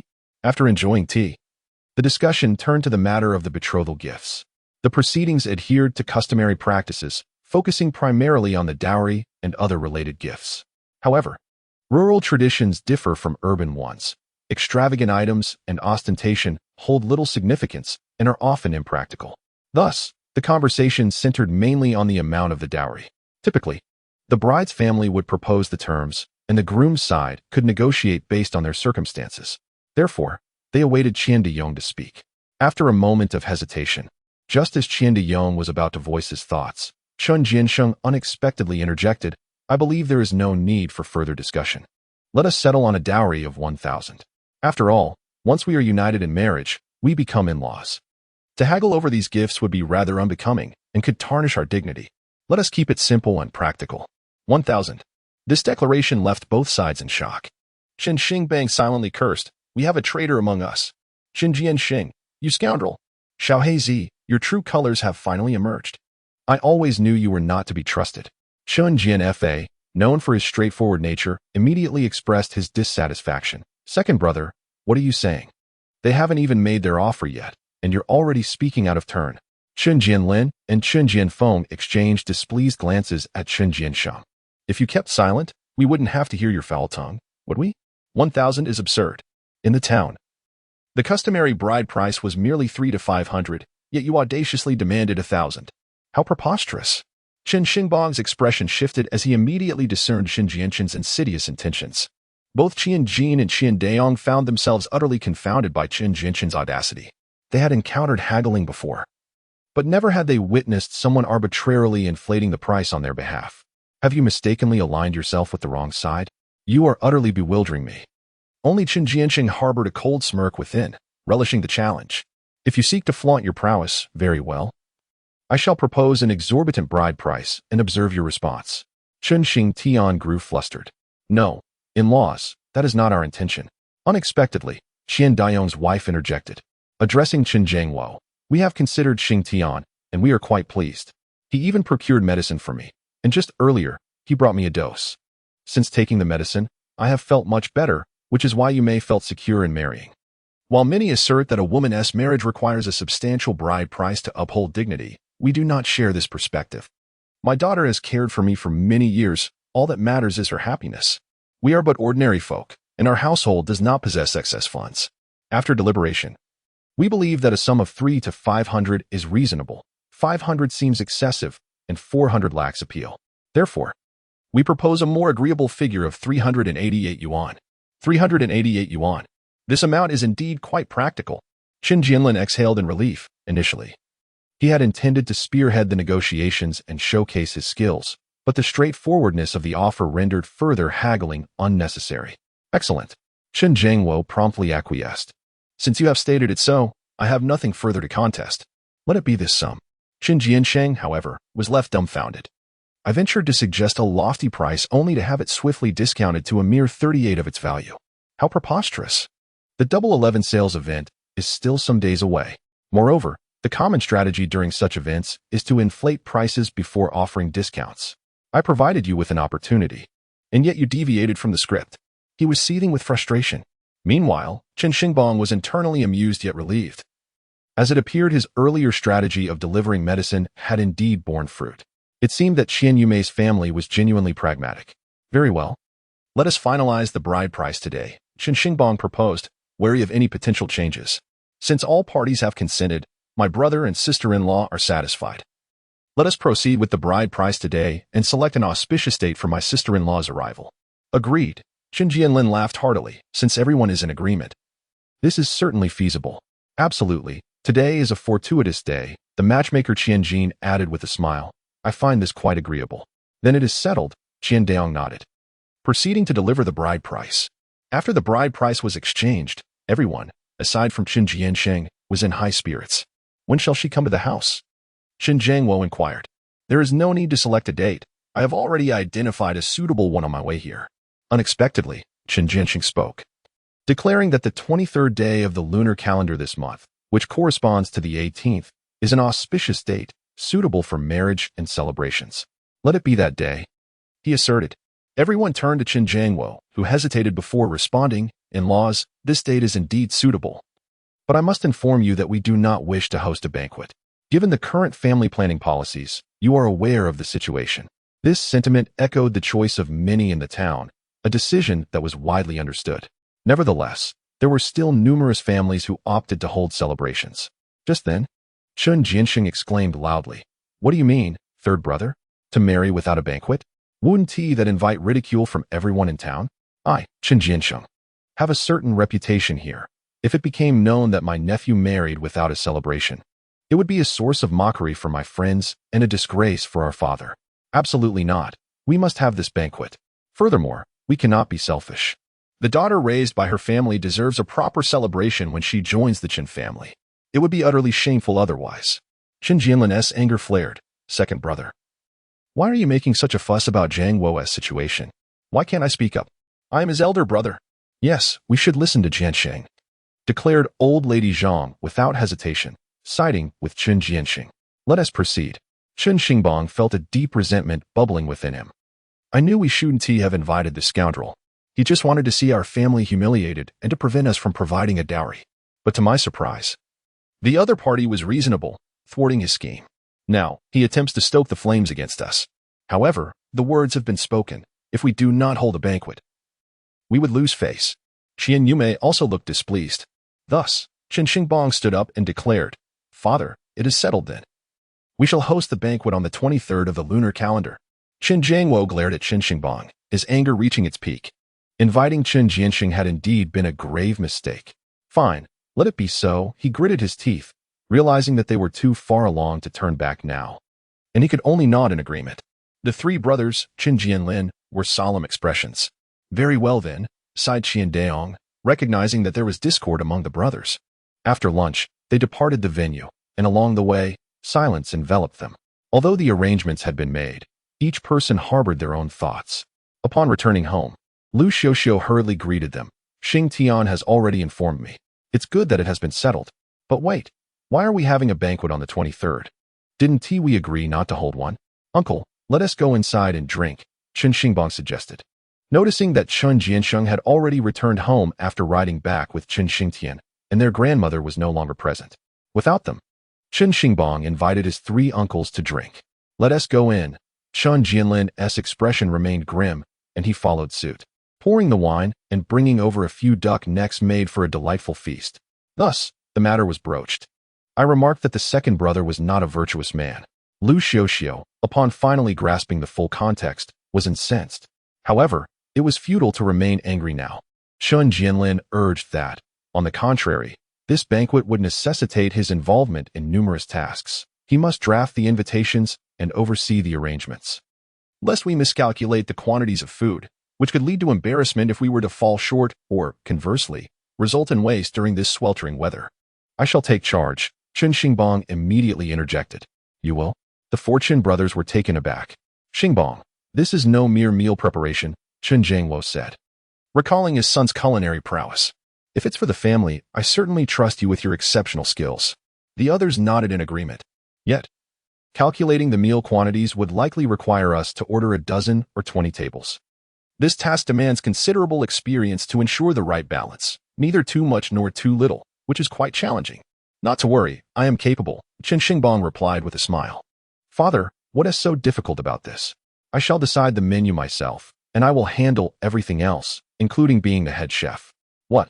The others were left speechless. "Xingbang, it's not that I doubt you, but I believe we will need at least 20 tables here. You certainly need to be an experienced chef for that. Yet you are only 20. How can you manage?" "Rest assured, I will not let my brother's significant endeavor falter," Chen Xingbang asserted. "Second uncle is trying to make you seek his assistance. ISNT? Well, I shall not indulge him. I can manage this on my own." "Do you believe in me, second brother?" Chen Xingtian grinned and replied, "I do." Chen Jiangwo's expression darkened. Today, the second brother was exceedingly cunning. Initially, he sought to embarrass me regarding the dowry. When that failed, he placed himself in a position to control the banquet arrangements. This carried two implications. First, our family would undoubtedly struggle to organize the banquet without his assistance. Even drafting invitations posed a challenge, and calculating food portions required his involvement. At that point, he could once again assert his dominance. Furthermore, there lurked a deeper ulterior motive. Who knows if he harbored even more insidious plans? Perhaps to publicize my second brother's marriage in the village? Such knowledge would necessitate greater caution when it came time for children. The more I pondered, the angrier I became, leading me to declare, "Very well, you may proceed. But as this is your first time managing such a significant affair, you must ensure it is executed flawlessly, without any missteps." "I absolutely will not falter," Chen Xingbang scoffed. In a previous life, I had navigated the trials and tribulations of the hotel industry, beginning as an apprentice, selling goods on the street, cooking fast food, and eventually working in hotels, where I honed my skills as a chef and manager, ultimately becoming a hotel owner. In my 50s, I seized the opportunity to sell my hotel, transforming into a successful bachelor with modest aspirations. When have I, Chen Xingbang, ever allowed anyone to be disappointed? It is unthinkable. Uncle, fourth uncle, and fifth uncle, you are already aware of the time. We will not send another notification, as only a few days remain. Should you require assistance then, it is imperative that you all come together to help." "Very well." Chen Jianlin nodded, saying, "Xingbang, among our children, I find you to be the most astute and magnanimous. If you can successfully manage these matters, do not consider it solely your family's affairs. We other families will also rely on your guidance." Indeed, Chen Jianfa was exceedingly displeased with Chen Jiansheng today. The second brother's actions were clearly intended to undermine the third brother. Yes, you do your part well, and we will contribute our efforts. However, your uncles possess little education and may not be of much assistance otherwise. Not to worry, Chen Xingbang replied confidently. What are you saying? We are family and will work together. Our contributions are already of great help. Then it is settled. By the way, come over for dinner at my house tonight. All right. At last, the three brothers departed. Lu Xiuxiu, while tidying up, muttered it was a mistake to invite the second brother. Just look at the kind of person he is. And mother as well, sitting there without saying anything. I believe she shares the same sentiment. Chapter 55. Let me bear the burden. Chen Jiangwo listened with some annoyance, but felt too embarrassed to comment on his wife's behavior. The second brother and mother had gone too far this time. He turned to Xingbang and asked earnestly, Xingbang, I know your cooking is impeccable, but with so many tables to set. Father, the priority now is to draft a guest list, Chen Xingbang interjected. Let us tally how many people we need to invite. Since we have already taken action, we must host a grand affair. It's fine. We will invite those who should be invited and exclude those who ought not to come. You speak, and I will write. I will note down the names for the invitations. Time is of the essence, and we must act swiftly. Very well. Observing his younger son's decisive demeanor brought Chen Jiangwo a sense of comfort, prompting him to engage in conversation. Chen Xingbang took up a piece of paper and began jotting down names. By the way, second brother, Chen Xingbang glanced at Chen Xingtian, who was sitting idly. Do not concern yourself with other matters. Assist your sister-in-law instead. I will likely be quite busy in the coming days. And you know how to manage things on my end, so please handle that. Let us switch roles. I will take care of your tasks. And you will take care of mine. Chen Xingtian stood up, grinning, and replied, All right, I will take care of it. You can trust me.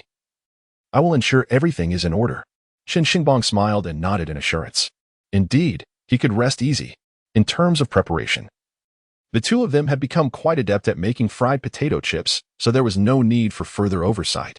As for the marinated duck necks, Chen Xingbang had already measured the seasonings, and they merely needed to monitor the heat. There was no need for them to do anything else. Chen Xingtian only needed to deliver the ingredients. Having made the trip once, he now knew exactly what to do. He could focus on assisting Chen Xingtian with the wedding preparations without concern. Thus, the father and son continued to write. There is no need to mention the brothers from our own family. By the way, there is one person. After a great deal of effort, he finally managed to compile the names of the guests to be invited, but in the end, Chen Jiangwo's expression turned somber.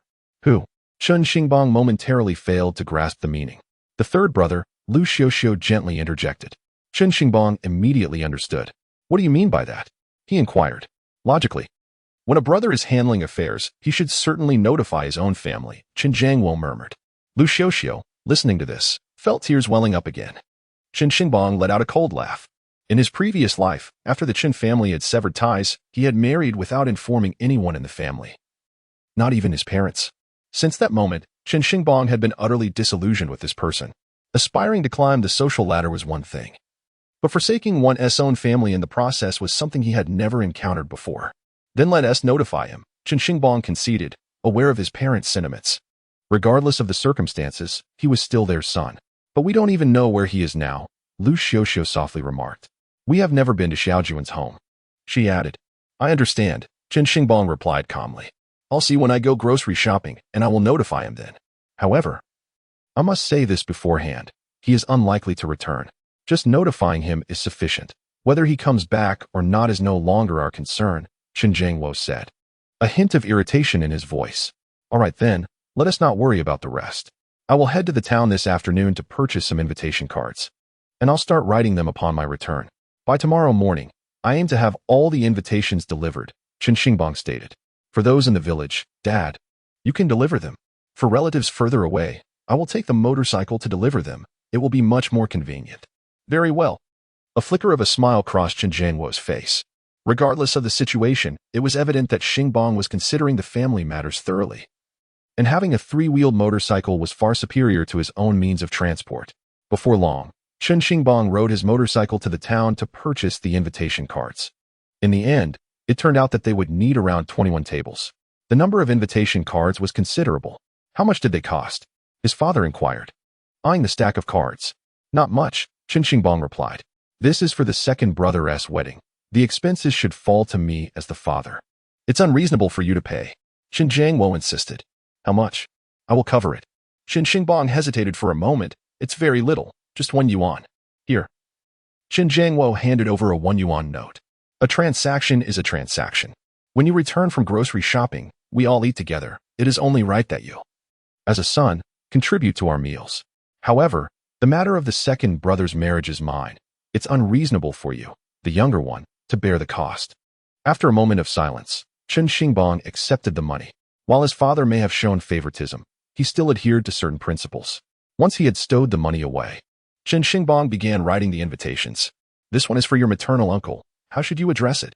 Write it in my brother's name, he replied. This is how we show respect to the uncle. Chen Xingbang started to write, signing it as your humble nephew, Chen Xingtian, and humble niece-in-law, Xian Yumei.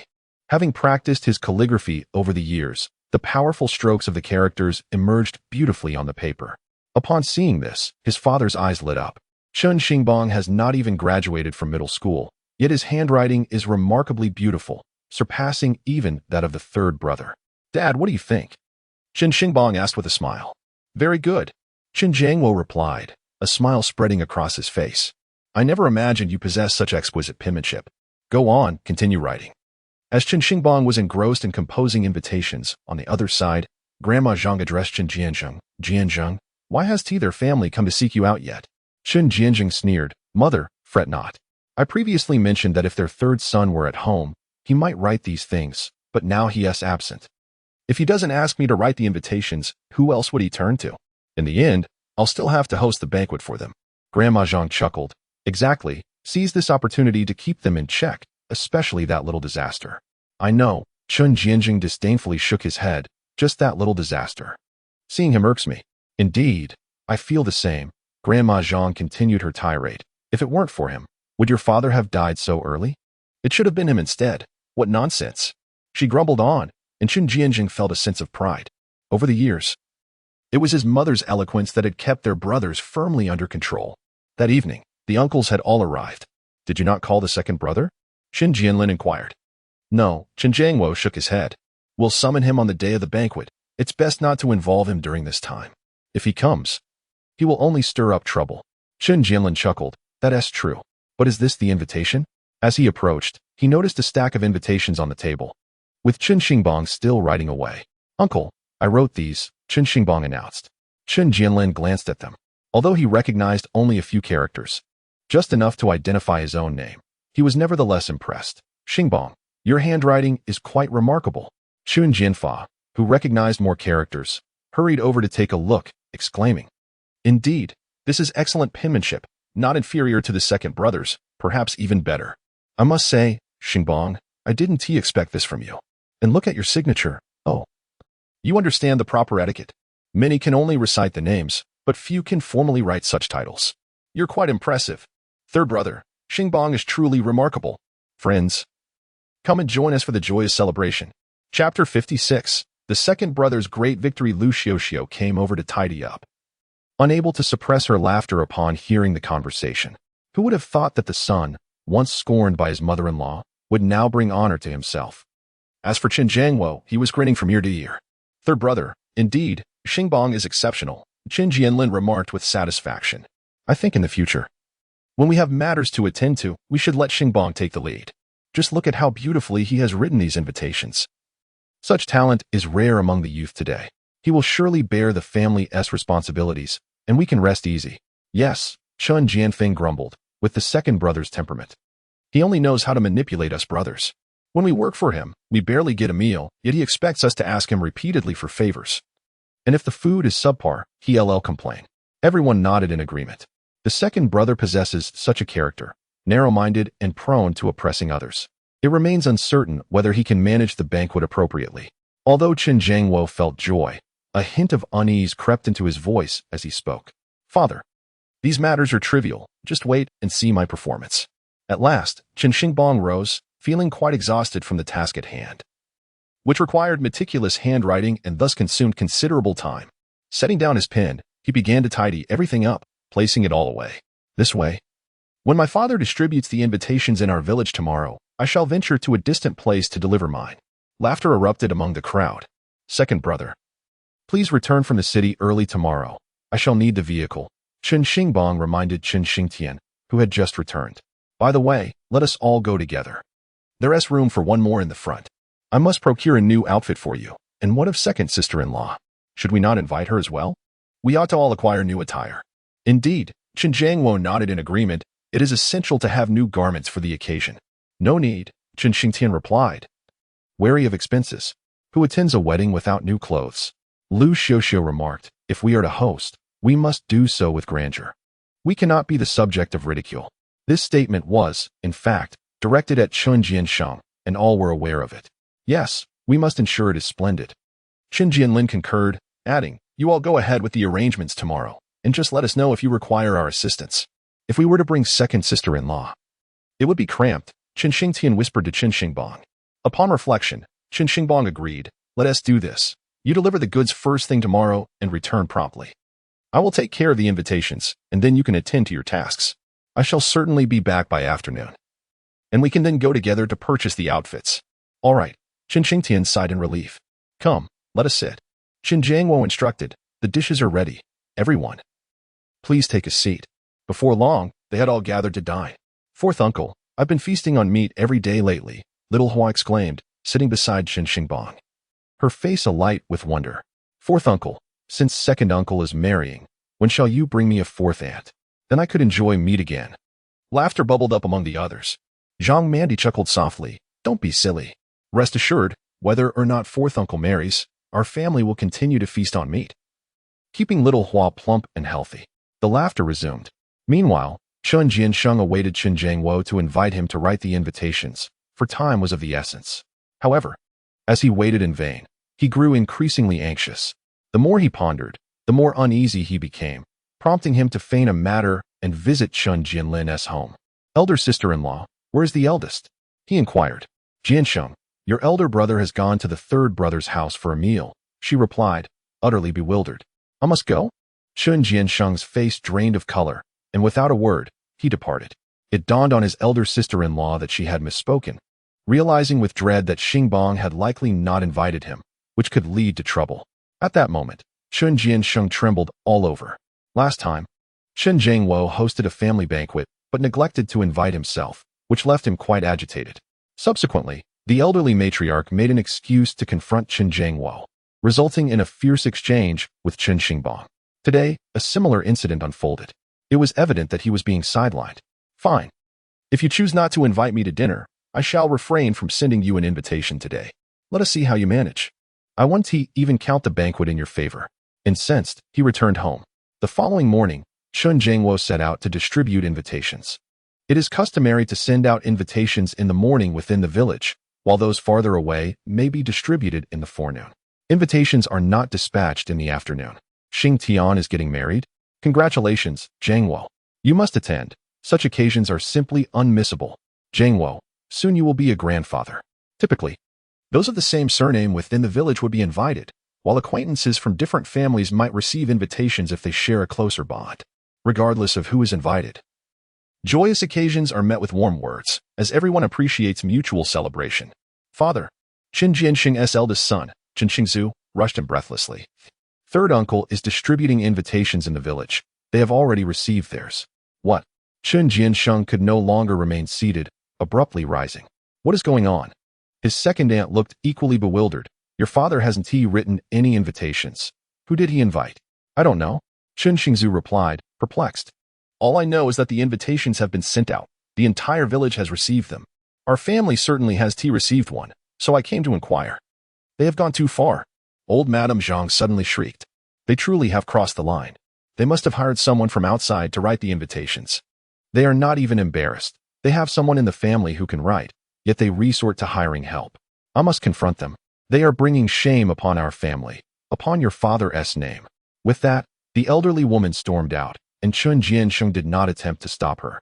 He had continued to care for her, not out of filial piety, but for his own benefit. With her in his grasp, as the saying goes, he could command the vassals with the emperor's authority. With her under his influence, his siblings would have to comply with his wishes. If he commanded them to plant seedlings, they must oblige. If he ordered them to harvest rice, they were required to do so. Should they refuse to come, he would unleash the matriarch upon them. Moreover, it was not solely their family's responsibility to care for her. Each of the other 4 brothers contributed 6 coins monthly, along with a yearly share of grain. One elderly woman generates a monthly income of 24 coins, totaling approximately 300 coins annually, with an additional 4 shares of grain. During festivals, they either provide more money or additional grain. By the year's end, she would have more than enough to eat. The surplus inevitably benefits Chen Xingbang's family. If any health issues arise, the medical expenses are shared among the other brothers. The second brother is indeed akin to the first emperor, winning at every turn. In such matters, it is undoubtedly the mother's role to confront them. What use is it for him to intervene? He merely sneered and returned to his abode. Humph, this third brother seems to regard our family with disdain.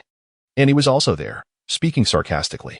I believe mother ought to confront them robustly, so they realize we are not so easily trifled with. They are deliberately ignoring us. Chapter 57. Sending invitations. At this moment, Chen Xingbang was distributing invitations throughout the village. Upon just returning home, he was met by his mother, who immediately unleashed a tirade. Chen Xingbang, are you seeking your own demise? With such a significant matter at hand, and with family present, you choose to have outsiders compose invitations instead. You have shamed the entire Chen family. Do you possess no sense of shame? You have embarrassed your father as well. How can you dare show your face here? Lu Xiuxiu looked at her mother-in-law with disdain and retorted, what are you making such a ruckus about in our house? Let me clarify. It was our Xingshan who wrote it. What do you mean we asked outsiders to write it? It was indeed Xingshan who composed it. He can't write for the life of him. He hasn't even completed middle school. What can he possibly write? Grandmother did not believe her and began to scold Lu Xiuxiu, branding her as a calamity who has never done anything right, aimlessly drifting through life. And he is supposed to write invitations? Mother, please do not speak ill of Xingshan. Chen Xingbang was also incensed. We know better than you what Xingshan is like. He is not that kind of person. Besides, he indeed handled all these invitations. Otherwise, how could we have distributed them? What? He truly wrote them? Grandmother, momentarily taken aback, found herself at a loss for words and suddenly exclaimed, I do not care who wrote them. In our family, such matters are traditionally managed by your second brother. You must let him handle it.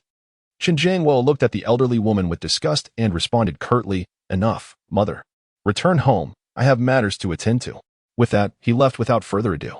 Are you truly intent on driving me to my grave? On the other side, Chen Xingtian had already ridden his bicycle outside, but upon hearing grandmother's voice, he turned back towards Su Jing's home. Grandmother is causing a commotion at our house, he said as he entered, addressing Chen Xingshan, who was busy at work. It seems it is because you did not ask second uncle to write the invitations. Chen Xingshan chuckled. What does it matter? Let them write if they wish. In any case, I have already prepared the invitations. You carry on with your work. I shall go deliver one. He paused, by the way. Did you inquire with second sister-in-law about going to the city to buy clothes this afternoon? I did. Chen Xingtian hesitated, a bit embarrassed. She said it was fine. Great. I will see you when I return, Chen Xingshan replied merrily, before riding off on his motorcycle. There were numerous relatives to visit, including his father's sisters and his 2 sisters. There were even some relatives whose names he could scarcely recall. In short, there were quite a few invitations to distribute. However, having a motorcycle is quite convenient. Riding swiftly, I soon delivered all the relatives and finally arrived at my elder sister's home. My sister, Chen Xinghua, is 28 years old, not particularly old, yet she is already a mother of 4. Her family circumstances are rather modest. When I arrived, I saw her carrying a heavy load of pig feed towards the house, with a child under 1 year strapped to her back. Upon hearing the sound of the motorcycle behind her, Chen Xinghua instinctively stepped aside. The roads of the 1980s were nothing like those of later years. They were narrow and unpaved. At that moment, I had already stopped the motorcycle and approached her gently, saying, Sister, put that down. Let me help you carry it home. Hearing my voice, Chen Xinghua turned around, her surprise evident. At 28, she should have been in the prime of her youth, yet her face bore the marks of hardship, her dark skin glistening with beads of sweat. It was a sight that tugged at my heartstrings. Xingbang, what brings you here? Come on. Let us go to my house for some water, she urged. I stepped down and helped her place the hefty load of pig feed onto the motorcycle's bed, and then said, Hop on, I'll take you back. Where did you get this tricycle? She asked. I bought it, I replied softly. Really?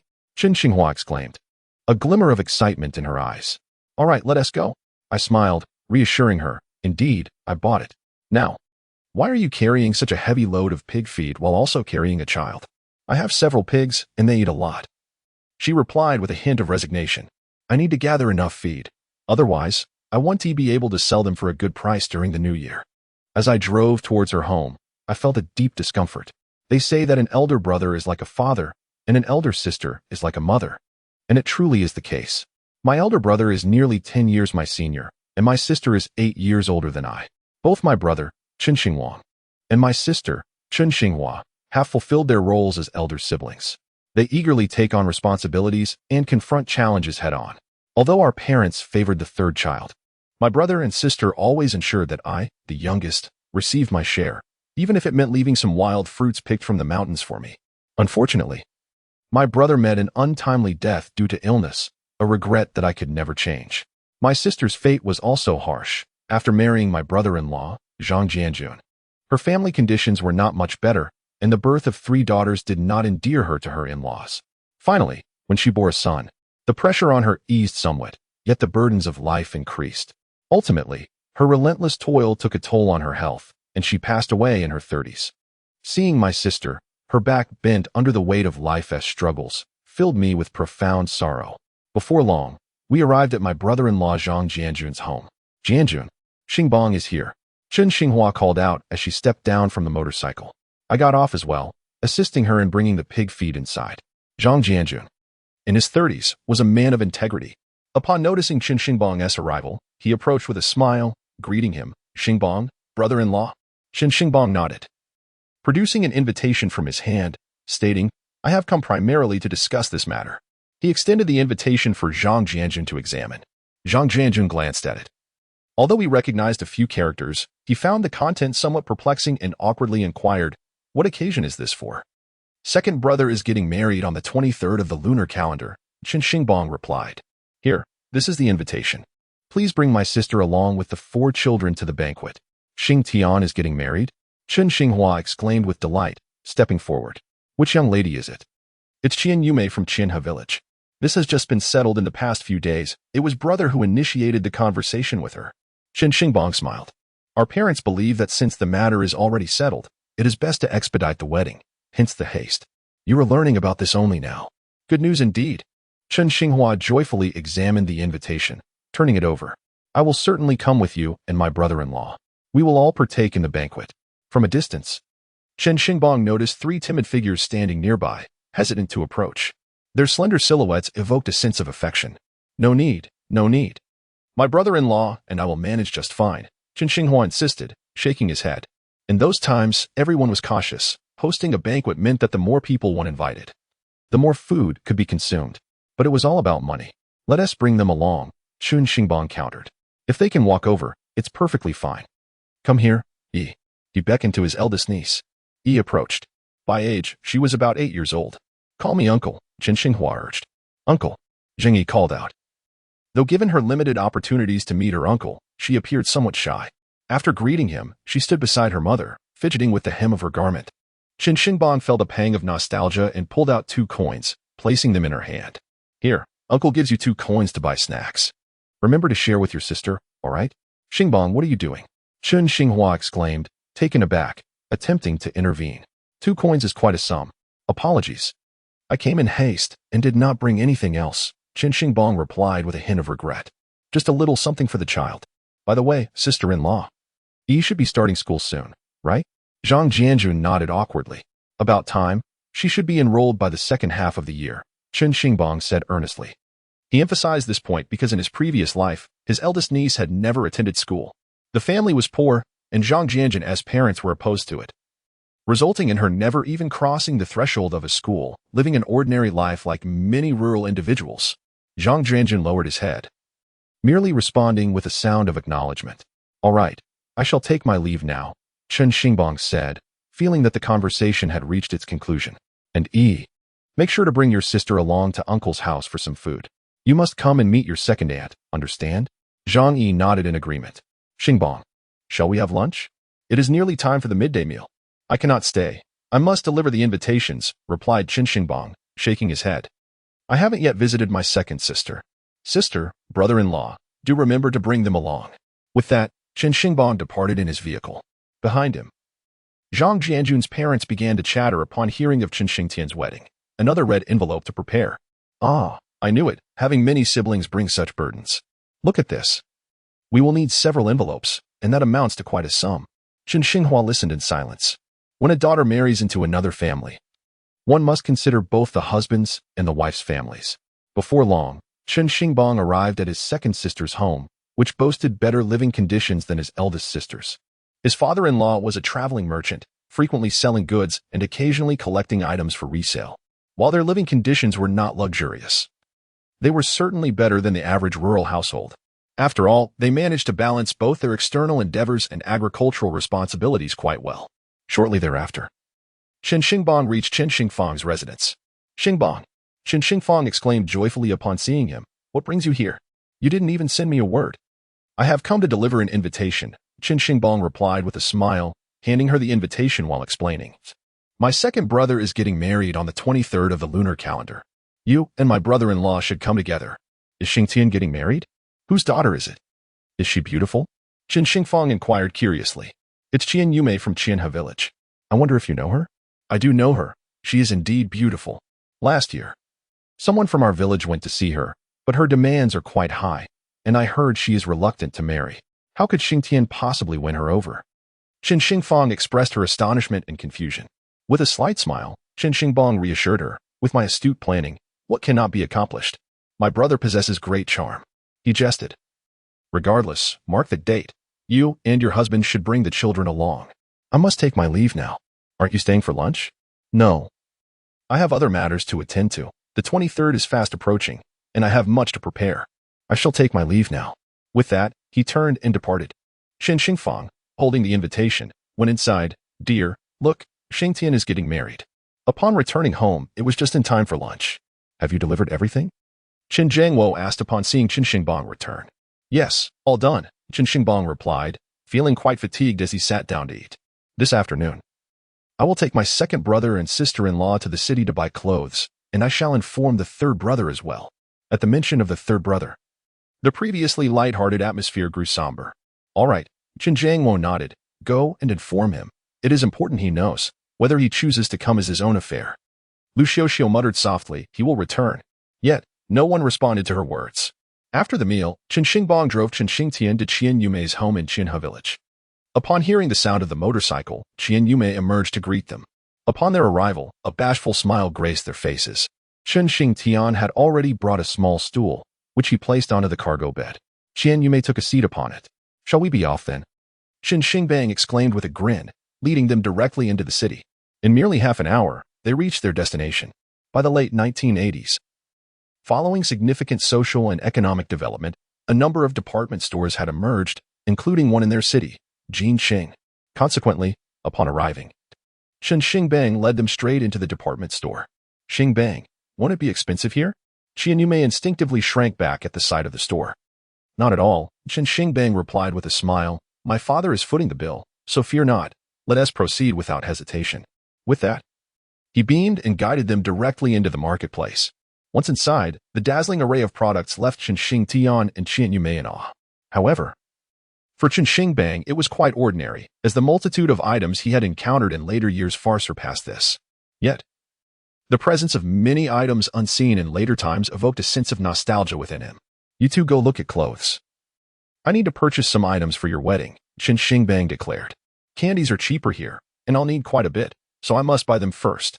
He then pulled out his shopping list and began to select items. Xingbang, let us shop together, Chen Xingtian suggested, scratching his head. Chen Xingbang immediately understood. This was akin to his own initial experience working in the South. Such upscale surroundings could easily induce feelings of inferiority and insecurity. All right, let us first buy some clothes. We can get the candies afterward, Chen Xingbang replied with a smile. Let us go? Before long, they arrived at the clothing section. Bell-bottom trousers and chic shirts, these garments, now obsolete in later times, brought forth fond memories for Chen Xingbang. If these were to appear in the future, they would be considered antiques. Yet in this era, they are quite the fashion. Brother, let us buy a pair of bell-bottoms, Chen Xingbang eagerly suggested. No, what purpose would such wide pant legs serve? Just look at how much fabric is wasted. The excess could make another pair of gloves. Chen Xingtian adamantly shook his head. exclaiming about the wastefulness. Chen Xingbang chuckled heartily, remarking on his second brother's earnestness. Chapter 59. Let us sever ties completely. Qian Yume was also overwhelmed by the selection. However, upon glancing at the prices, her expression shifted. The clothing here was no less than 30 or 40 yuan. Their faces fell. Xingbang, perhaps we should go elsewhere. Chen Xingtian gently suggested. It's all right. Our parents are covering the costs, so what is there to worry about? Chen Xingbang mused inwardly. The frugality ingrained in the souls of children from impoverished families may take a lifetime or even sudden wealth to overcome. Some may never change at all. Whether this is a blessing or a curse remains uncertain, as it often accompanies a sense of inferiority, difficult to amend. Come. I believe these two outfits would suit you well. Chen Xingbang refrained from further discussion and selected a light gray suit for Chen Xingtian, while he chose a light blue blouse with a collar and a white three-quarter skirt for Qian Yume, urging her to try it on. Hurry. You both need to look splendid today, he insisted, leaving no room for refusal. These are the latest styles. You must try them on and get a trendy hairstyle. Or else I swear I'll give you a good thrashing. With no other option, Chen Xingtian hurried to try on the outfit. Before long, both emerged. And Chen Xingbang smiled as he gestured towards the mirror. Come, take a look. Upon gazing into the mirror, both were pleasantly surprised. Indeed, they appeared remarkably fitting. As the saying goes, a person is judged by their attire. Chen Xingtian, typically a reserved and unassuming individual, appeared significantly more spirited in the suit. Qian Yume, already possessing an attractive appearance, looked even more youthful and fashionable in her ensemble, accentuating her feminine charm. Chen Xingbang was quite pleased with his discerning eye. After decades of experience in the southern regions, having encountered countless women, he could determine a woman's clothing size and bra cup with merely a glance. You youngsters wouldn't understand. This is the wisdom of experience. By the way, let's get 2 pairs of shoes. Brother, you'll take this pair, and sister-in-law, this one. He selected a pair of leather shoes for his second brother and a stylish heeled sandal for Qian Yume. Once they donned the shoes, the overall look was further enhanced. Perfect. Let's purchase them. Without hesitation, Chen Xingbang proceeded to the checkout. The total for the 2 outfits and shoes amounted to over 120 yuan, an exorbitant sum. Had it not been for Chen Xingbang's insistence, the pair would have surely reconsidered upon seeing the price. Ultimately, however, they made the purchase. Afterward, they acquired a variety of candies and boarded the vehicle, setting off to find someone. Xingbang, do you know where Xingjia lives? At that moment, it was a reasonable question. Chen Xingbang replied without a second thought. With school not in session, he must be staying at Li Xiaojuan's house. Fortunately, I know where she lives. Chen Xingtian nodded, though his brow remained furrowed. Before long, Chen Xingbang arrived at a courtyard and parked the car. He called out for Chen Xingjia. Inside, Chen Xingjia was conversing with Li Xiaojuan's parents when the call caught their attention, leaving them momentarily bewildered. Someone is calling for you, Li Xiaojuan's father remarked. Chen Xingjia quickly stood and stepped outside, his expression shifting dramatically upon seeing who it was. Their brother. Chen Xingbang looked at Chen Xingjia and sighed. Regardless of their differences, he was still family. Chen Xingtian approached as well. Old 3, what brings you here? Chen Xingjia asked, somewhat taken aback, yet a chill lingered in his demeanor. Especially towards Chen Xingbang, who he harbored resentment against for compelling him to write an IOU and leave the place he considered his greatest humiliation. Are you trying to force me to return? I assure you, that will never happen. Chen Xingjia replied coldly. We're not here to make you go back. It's because our second brother is getting married. Chen Xingbang cast a glance at him, realizing that this individual was relentlessly ambitious, a trait that could not be altered. Thus, he broached the matter at hand. The second sister-in-law was set to marry the second brother, and they had come to procure items, also to inform him. As a brother, in the hopes that he would return to witness the event. Are you getting married? Chen Xingjia did not even address him as second brother. Looking at Chen Xingtian and exclaiming, I understand. My parents set aside funds for my wedding. I no longer need to concern myself with that. It will be utilized for you instead. Well, Chen Xingbang, I see through your scheme now.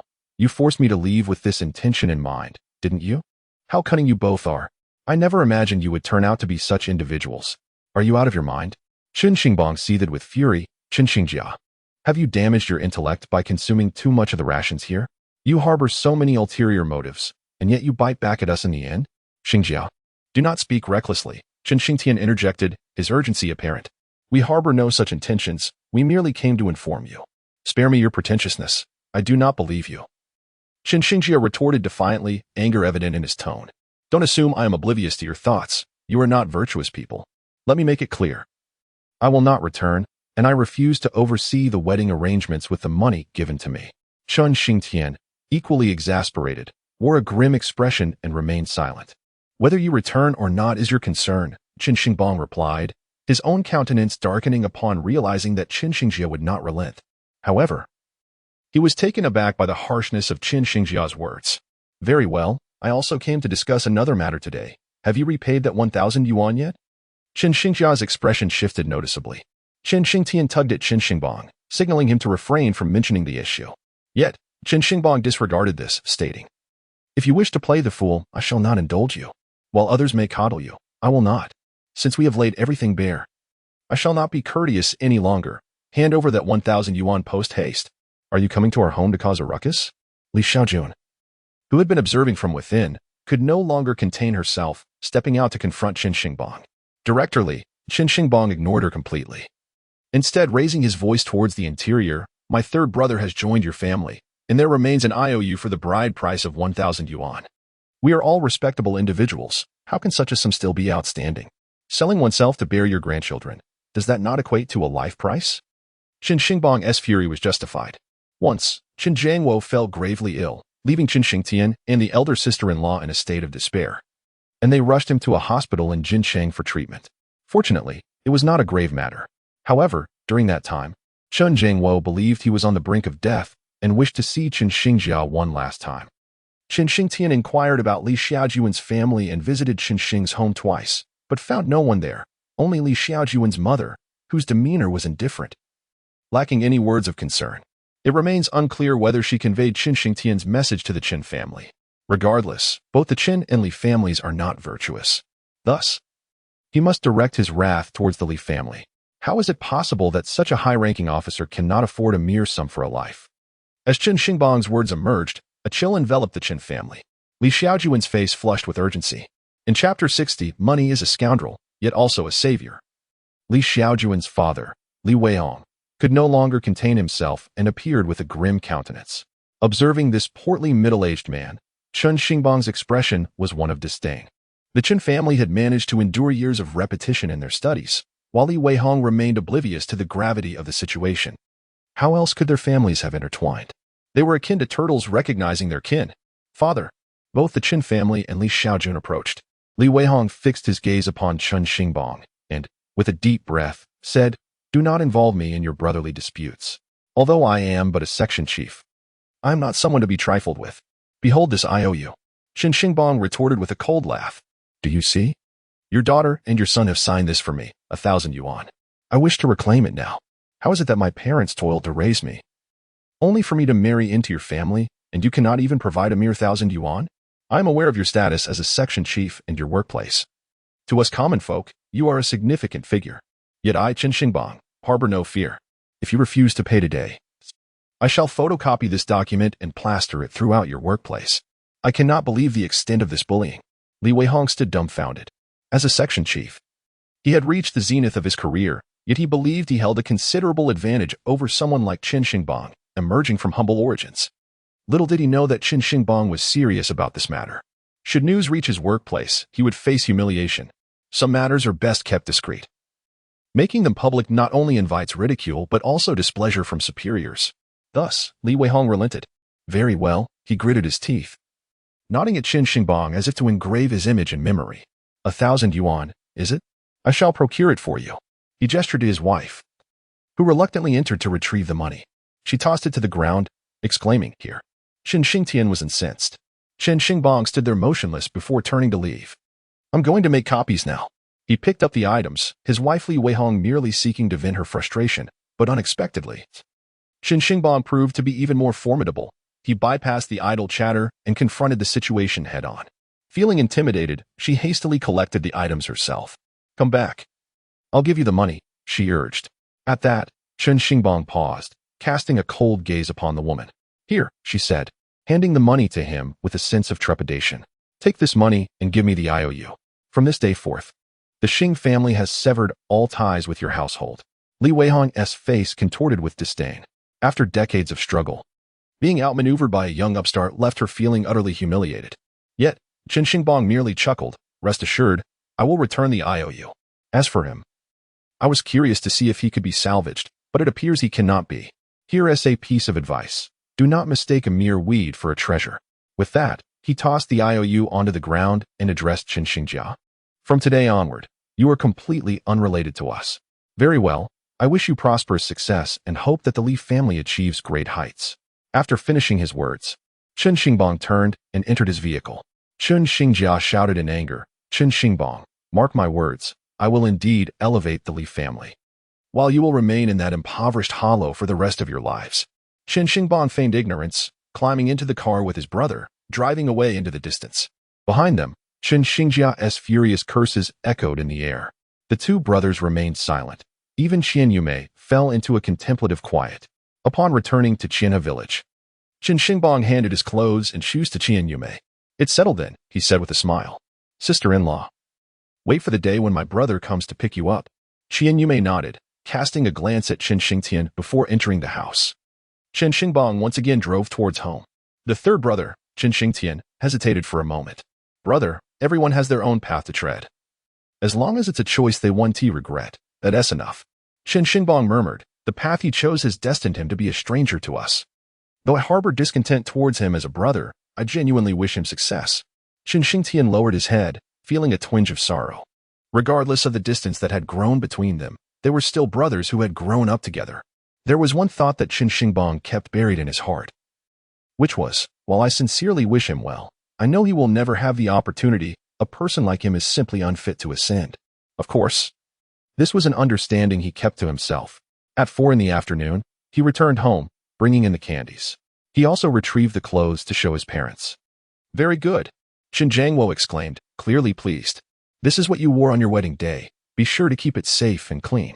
Chen Xingtian nodded, carefully putting the items away. By the way, Dad, here's an extra 1,000 yuan. Chen Xingbang took out 1,000 yuan and placed it before him. I went to find third brother, but he was unwilling to come over, so I casually retrieved the money. He stated that from now on, he would have no connection with our family. Chen Jiangwo was taken aback, standing there in a daze. Lu Xiuxiu, however, burst into tears. Despite her anger, she couldn't help but think that with time, this matter would gradually fade from memory, and her son would eventually return. Yet, she never anticipated that it would escalate to this point. Chen Xingbang simply sat there in silence. Did he truly say that? Chen Jiangwo asked, trembling. Do not worry. You still have 2 sons and a daughter-in-law, Chen Xingbang replied calmly. While we may not have third brother to study, we can certainly provide for your old age. In the future, he can come and go as he pleases. If he chooses not to come, let it be. Everyone has their own path to tread, and the choices he makes cannot be altered by parents or siblings. What can we do? Chen Jiangwo despondently sat down. Lu Xiuxiu cried even louder, perhaps harboring some resentment towards Chen Xingbang. Yet, he stepped outside, letting out a sigh. Regarding third brother, he had merely preempted the parents' hopes and taken 1,000 yuan. Beyond that, not much had truly changed. One might ponder that returning to life would allow for the alteration of circumstances, but that is not the case. Many matters are simply beyond one's control. Chen Xingbang chose not to dwell on such thoughts and went directly to Su Jing's home. For him, nothing held significance except for the pursuit of wealth. Poverty is indeed a fundamental sin. Why did the Chen family choose the Li family? Simply because the Li family could help him escape the destitution of this small mountain village. Why did Su Jing, in her previous life, choose to drown herself? It was because a lone woman with a child could not sustain herself. Thus, while money is indeed a double-edged sword, it is also a savior. Chapter 61. Your second uncle is a troublemaker. As time drew near, Chen Xingbang left Su Jing's home, mounted his motorcycle, and first went to the town to buy a bottle of liquor, returning to Su Jing's home to collect some duck necks for snacking. By the way, Xingbang, Su Jing began, you must have been quite busy these days. If you need my assistance, just let me know. Such significant matters as Xingtian require many hands, and I can certainly help. Chen Xingbang nodded and smiled. Aunt, there's no need for you to do anything further. By the time we are busy, it will likely just be you left to handle matters. It's fine, Su Jing shook her head. After all, Xingtian will be delivering supplies daily. I merely need to manage things at home. Preparing those items takes time, but I can find moments to relax. However, I certainly won't be able to handle the chips as before. I won't have the time. Make do with what you can, Chen Xingbang replied. Don't worry. If it takes longer, we can just proceed at a slower pace. All right. Suddenly, Chen Xingbang recalled something. By the way, my sister and the others may need to stay with you. Our home cannot accommodate so many guests at once. No worries, just let me know. I have a spare room available, equipped with 2 beds for accommodating guests. All right, that settles it. I shall also check if my sister-in-law and her family will be staying here. Yes, that works. Shortly thereafter, Chen Xingbang arrived at Lu Daxing's home, bearing wine and duck necks. Uncle Daxing, Chen called from a distance. Lu Daxing, who was waiting for his meal, stood up upon hearing this.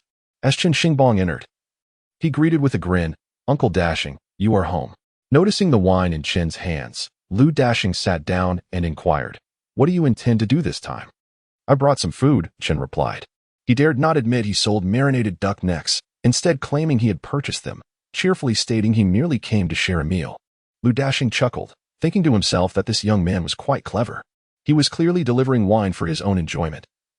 Yet he framed it as a casual visit for a meal, making it difficult for Lu Daxing to refuse. Dinner will take a while longer. Shall we have a drink first? Chen suggested, knowing Lu Daxing had a fondness for it. All right, Lu Daxing agreed. Retrieving a bowl, and the two began to savor the duck necks alongside the wine. This is delicious, Lu Daxing remarked, somewhat astonished. Is this truly duck neck? In our village, this part is often discarded. No one appreciates it. How can it be transformed into such a delicacy? Chen Xingbang internally praised his own skills, acknowledging that such culinary wonder stemmed from his expertise. It's great as an appetizer, and it could even serve as a main dish, Lu Daxing mused, chewing slowly. Chen nodded. If you enjoy it, please indulge. By the way, Xingbang, your family's recent actions seem rather conspicuous, Lu Daxing commented after a moment's pause. Chen Xingbang understood he was referring to his elder brother's wedding arrangements and sighed wryly, Uncle Daxing, my father and I did not intend for it to be so. However, that day my second uncle made a definitive statement, leaving us no choice but to proceed with the proposal. Lu Daxing furrowed his brow and sighed. Your second uncle is quite the troublemaker. Chen Xingbang chuckled. You're familiar with him. That's just his nature. Given the circumstances, with the other parents present, could we have reasonably proceeded with the wedding arrangements? By the way, Uncle Daxing, I wish to ask your opinion. This matter, while not without its complications, should be manageable. I hope to rely on your guidance in the future, Chen added. Lu Daxing pondered for a moment before responding, as you are aware. Policies dictate you should let your brother's first child come into the world without concern. As for subsequent matters, he should be cautious and avoid drawing attention from us. Understood? Understood. Understood. Chen Xingbang replied with a smile. That's good to hear, Lu Daxing nodded. By the way, I wanted to ask you something. It seems there has been no news from Lu Yifeng's side, Lu Daxing suddenly inquired. These days, my sister-in-law has been staying with my teacher's wife. Chen Xingbang replied with a cold smile. Perhaps they are aware that our family frequently visits, hence their reluctance to appear. While he was certainly not mistaken in choosing you as a disciple, Lu Daxing expressed his satisfaction. There are few who are as considerate of them as you. Chen Xingbang scratched his head and said, my master treated me quite well during his lifetime. Indeed, he was on the verge of marrying the beautiful mistress. How could he not be well treated? Then I shall rest easy. Please keep an eye on things. There are many matters in my village that I fear I cannot manage alone. Lu Daxing sighed. In his previous life, after Su Jing and her daughter plunged into the river, the director was furious, calling Lu Yishan and several others out at night, publicly berating them in front of the entire village. This incident remained vivid in Chen Xingbang's memory. True, he was indeed busy, unable to attend to everything. Thus, in this lifetime, he must resolve these issues himself. Naturally, individuals like Lu Daxing, who possessed a sense of conscience, could be enlisted to assist. My father sent the invitation, didn't he?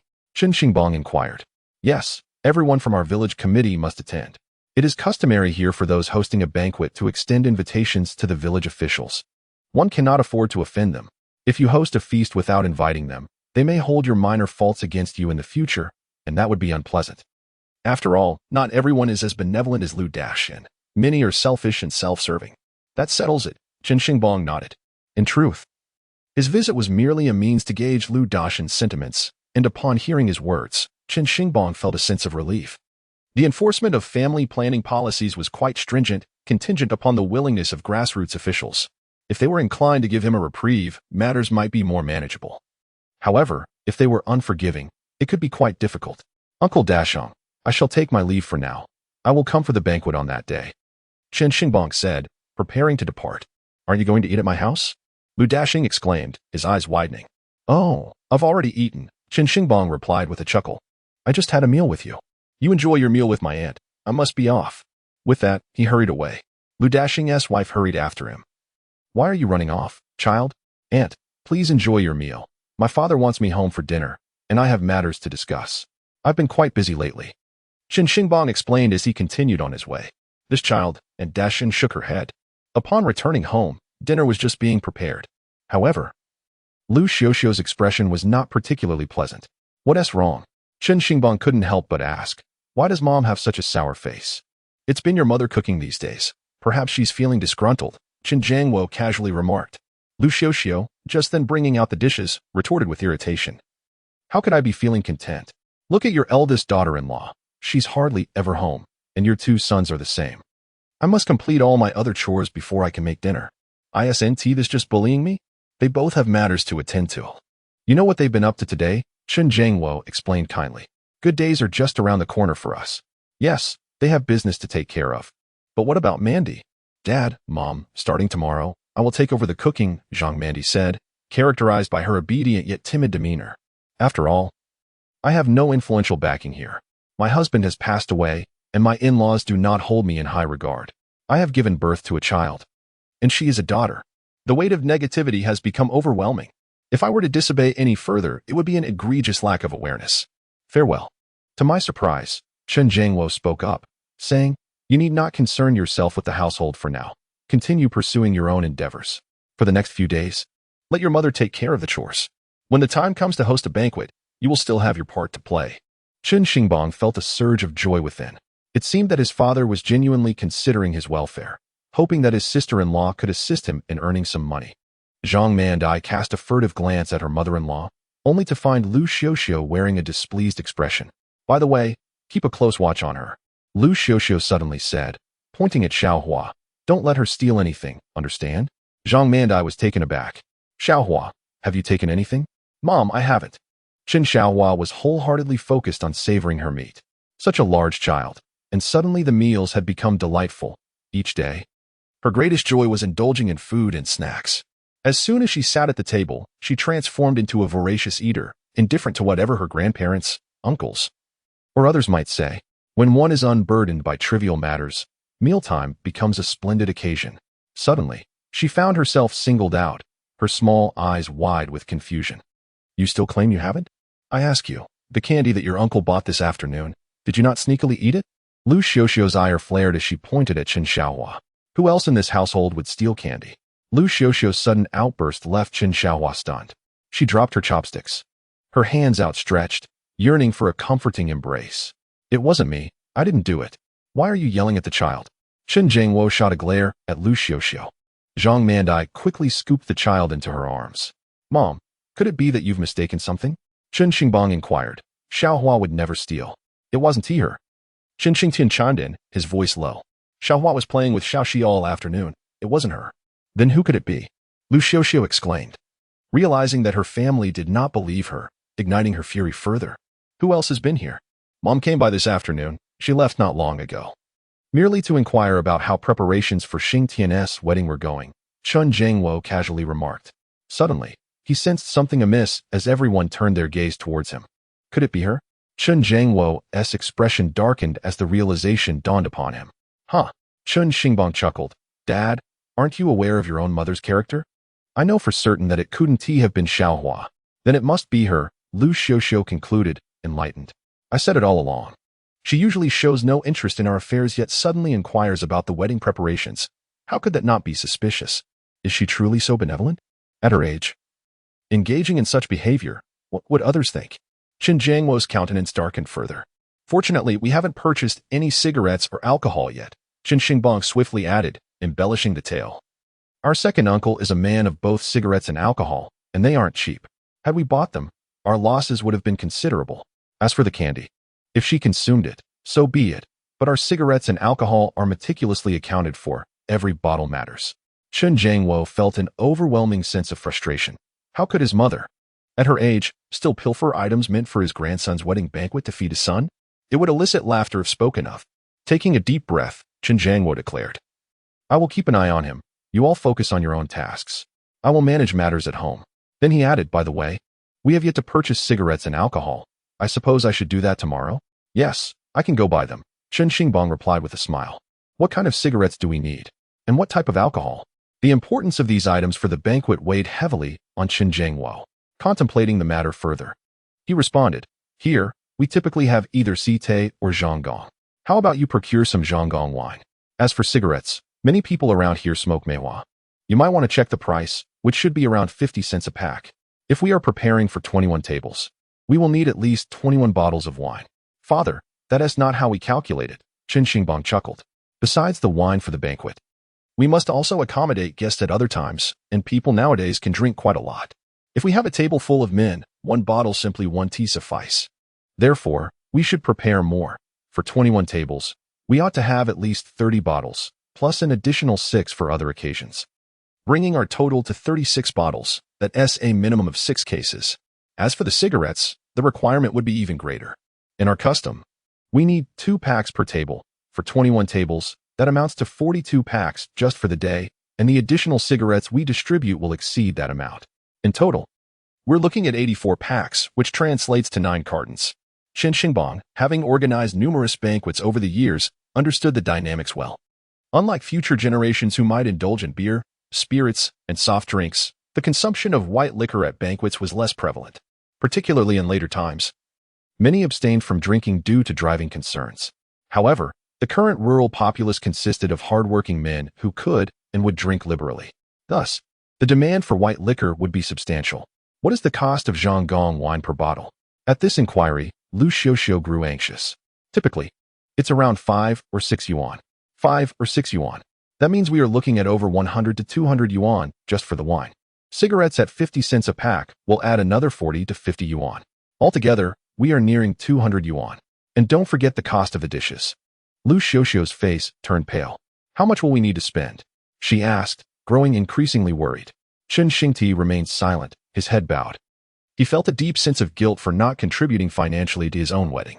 Zhang Mandi was even less inclined to speak. She deemed herself unimportant and without funds. I will handle the procurement tomorrow, Chen Xingbang announced. Aside from the food, I will ensure we have everything else ready.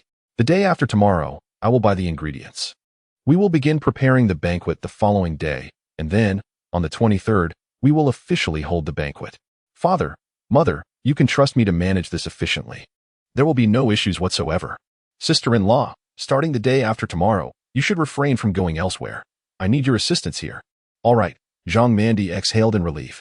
Chapter 63. Determining the menu after dining. Chen Zhengwo summoned Chen Xingbang, handing him a sum of money. Here are 200 yuan. Please go to the city and procure some tobacco and liquor, he instructed. Chen Zhengwo reflected, spending money is essential.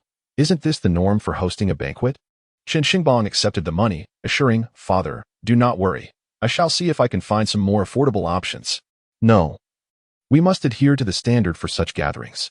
If we lower our expectations, people will say that the Chen family lacks competence, Chen Zhengwo replied, shaking his head. We cannot afford to lose face. Indeed, hosting a banquet requires a certain level of decorum. While one may not proclaim excellence, a reasonable standard must be upheld. When I mentioned seeking cheaper options, it was not to substitute inferior wine. Rather, I meant to find someone who could sell us liquor at a lower price. Chen Xingbang clarified. Can you find such a person? I will certainly try, he smiled. Just wait until tomorrow, you will see. Very well, Chen Zhengwo nodded. Feeling that his son possessed remarkable capabilities, perhaps having his own means of navigating the world. Brother, tomorrow I will go to the city, so you need not accompany me. You should assist my teacher's wife instead, Chen Xingbang suggested. Chen Xingtian felt a twinge of embarrassment. Xingbang, it seems I am unable to contribute to my own wedding preparations. What help do you need to offer? Chen Xingbang chuckled. Just focus on being the groom and ensure you produce a nephew for me soon. Chen Zhengwo couldn't help but laugh, while Chen Xingtian grinned foolishly. By the way, once the tobacco and liquor return, you must keep a close watch, Chen Xingbang said earnestly, directing a serious gaze at Chen Zhengwo. Rest assured, Chen Zhengwo replied, his face slightly flushed. He felt his mother had truly embarrassed him this time. Just as they were discussing this, Chun Jianlin entered. Elder uncle, the brothers greeted him. Chun Jianlin nodded, taking a seat. I came to inquire about your family's arrangements. With the 23rd approaching, do you require any assistance? Tomorrow, I will procure the tobacco and liquor, and the day after, I will buy the vegetables, Chen Xingbang replied. Have you decided on the dishes? Chen Jianlin looked at him. Ah, I almost forgot to mention that. Have you finalized the menu? Chen Jiangwo suddenly recalled, speaking urgently. How many bowls are we preparing? Have you considered this?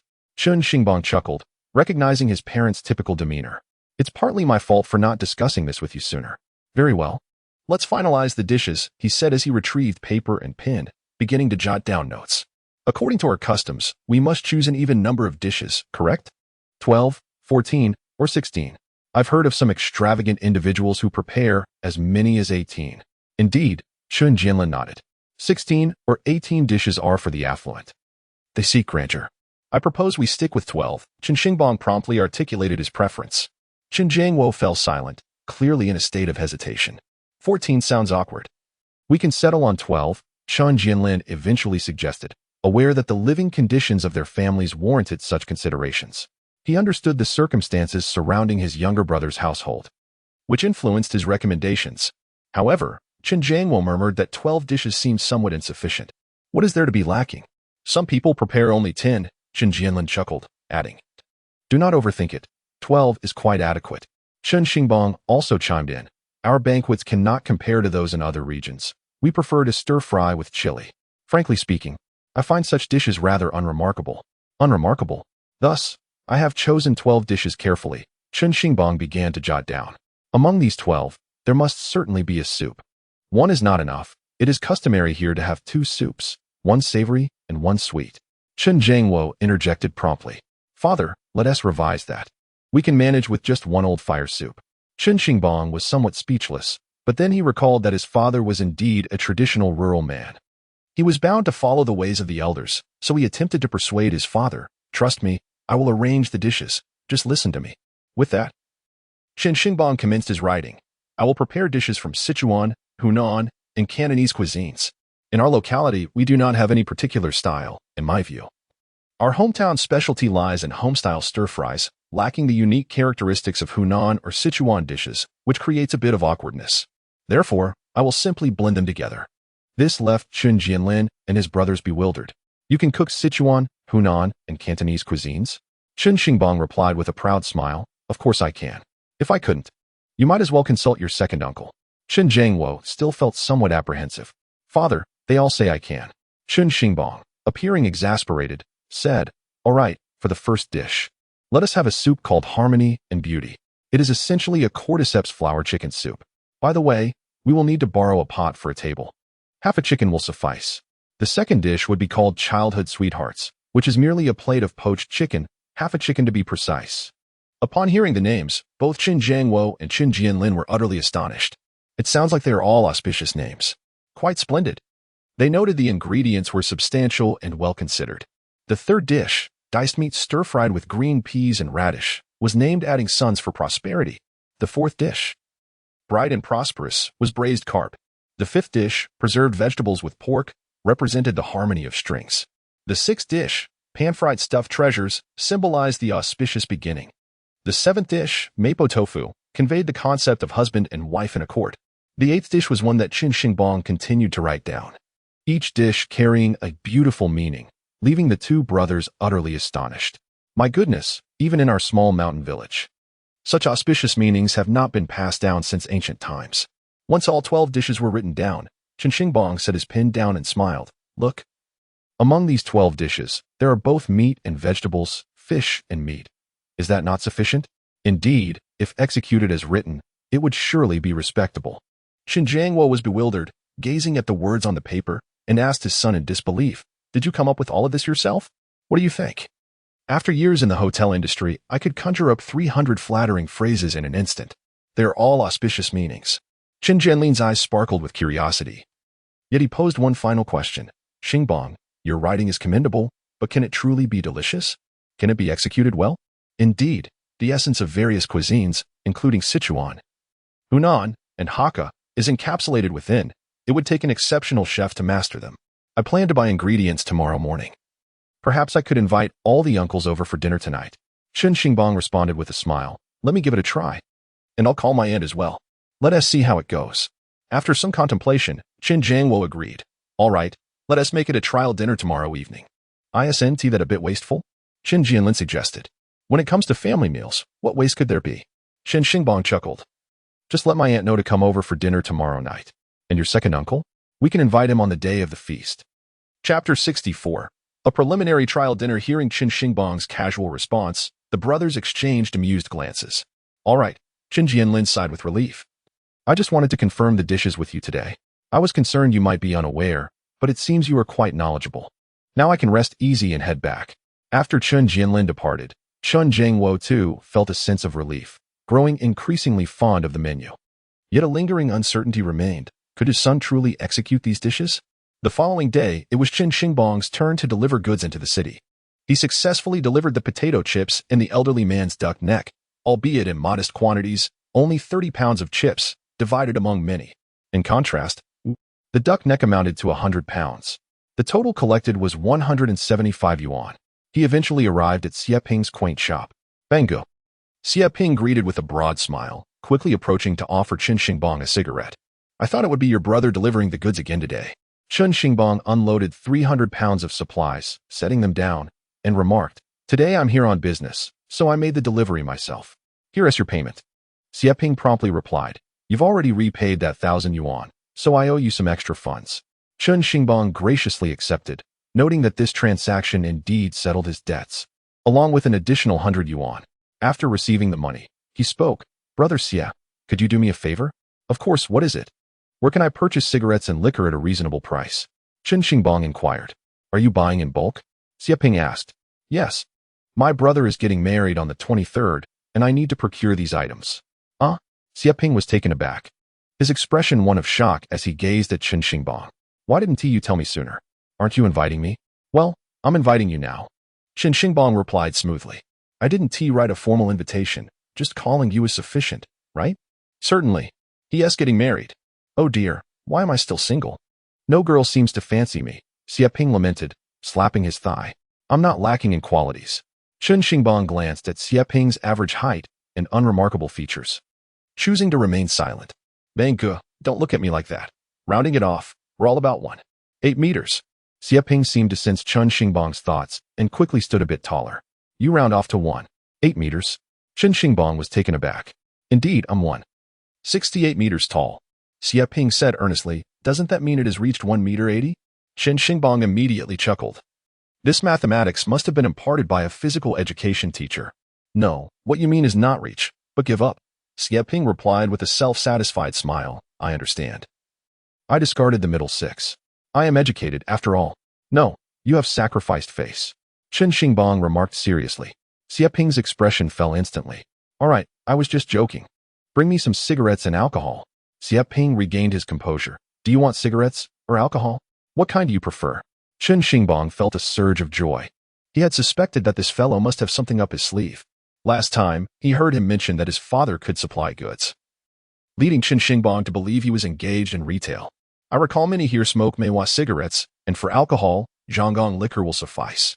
Come in. How about this cigarette? He said, pointing to the cigarettes and alcohol. Come on, friends, don't be shy. This is Meiwa cigarette, which costs 5 jiao outside. You know I must be getting it cheaper. How about this? A whole carton, 10 packs, that's 4 yuan, which is pretty much my cost price. And this Zhanggang liquor sells for 5 yuan and 80 jiao a bottle outside. I'll give it to you for 4 yuan and 50 jiao a bottle. We have 6 bottles in a box. Chen Xingbang was overjoyed. Xie Ping was a straightforward person and likely wasn't pocketing much. All right. Give me 6 boxes of liquor and 9 cartons of cigarettes. Chen Xingbang promptly said, Prepare it for me. I'll go buy some ingredients and come back for these items. All right, I'll have it ready. Just come back later to pick it up. Friends, let us raise a glass for the joyous occasion, and don't forget to bring red envelopes. Chen Xingbang happily went and packed duck necks, returned home, and planned to come back for the rest later. Altogether, 1 box of liquor cost 27 yuan, so 6 boxes would total 162 yuan. 1 carton of cigarettes was 4 yuan, and 9 cartons would amount to 36 yuan. The total came to 198 yuan, just 2 yuan shy of 200. You don't need to pay now. Xie Ping knew Chen Xingbang needed money at the moment. No, this is my father's money, Chen Xingbang smiled. It is a father's duty to provide for his son's wedding. Here, take it. Xie Ping accepted without hesitation. When the day comes for the banquet also, our supplies might not be timely during these days, especially on the day of the banquet. You need not deliver that day. I will pick it up myself. Xie Ping generously stated, I can just take the goods after the banquet. Chen Xingbang thought likewise and replied with a smile, all right, it's settled then. He proceeded to load the items onto a tricycle and drove off. Upon returning to the village, he delivered the goods to Su Jing for assistance.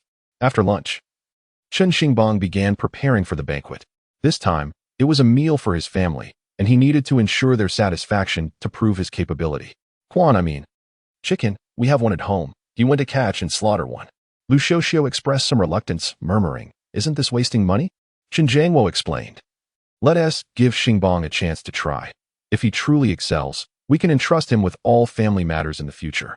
To speak candidly, the abilities displayed by Chen Xingbang in this matter have prompted Chen Jiangwo to reassess his son for the first time. Whether it was the meticulousness with which he crafted invitations or the adeptness in arranging the seating, the father felt an immense satisfaction. Now, the spotlight turns to Chen Xingbang's culinary skills. Of course, he had previously savored Chen Xingbang's dishes, which were quite commendable, yet the challenge lies in the banquet's distinct nature. Over there, Chen Xingbang was wholly engrossed in his craft, requiring no assistance from others. Only Chen Xiaowa trailed behind him like an eager shadow. Uncle, I've washed this for you, she chirped.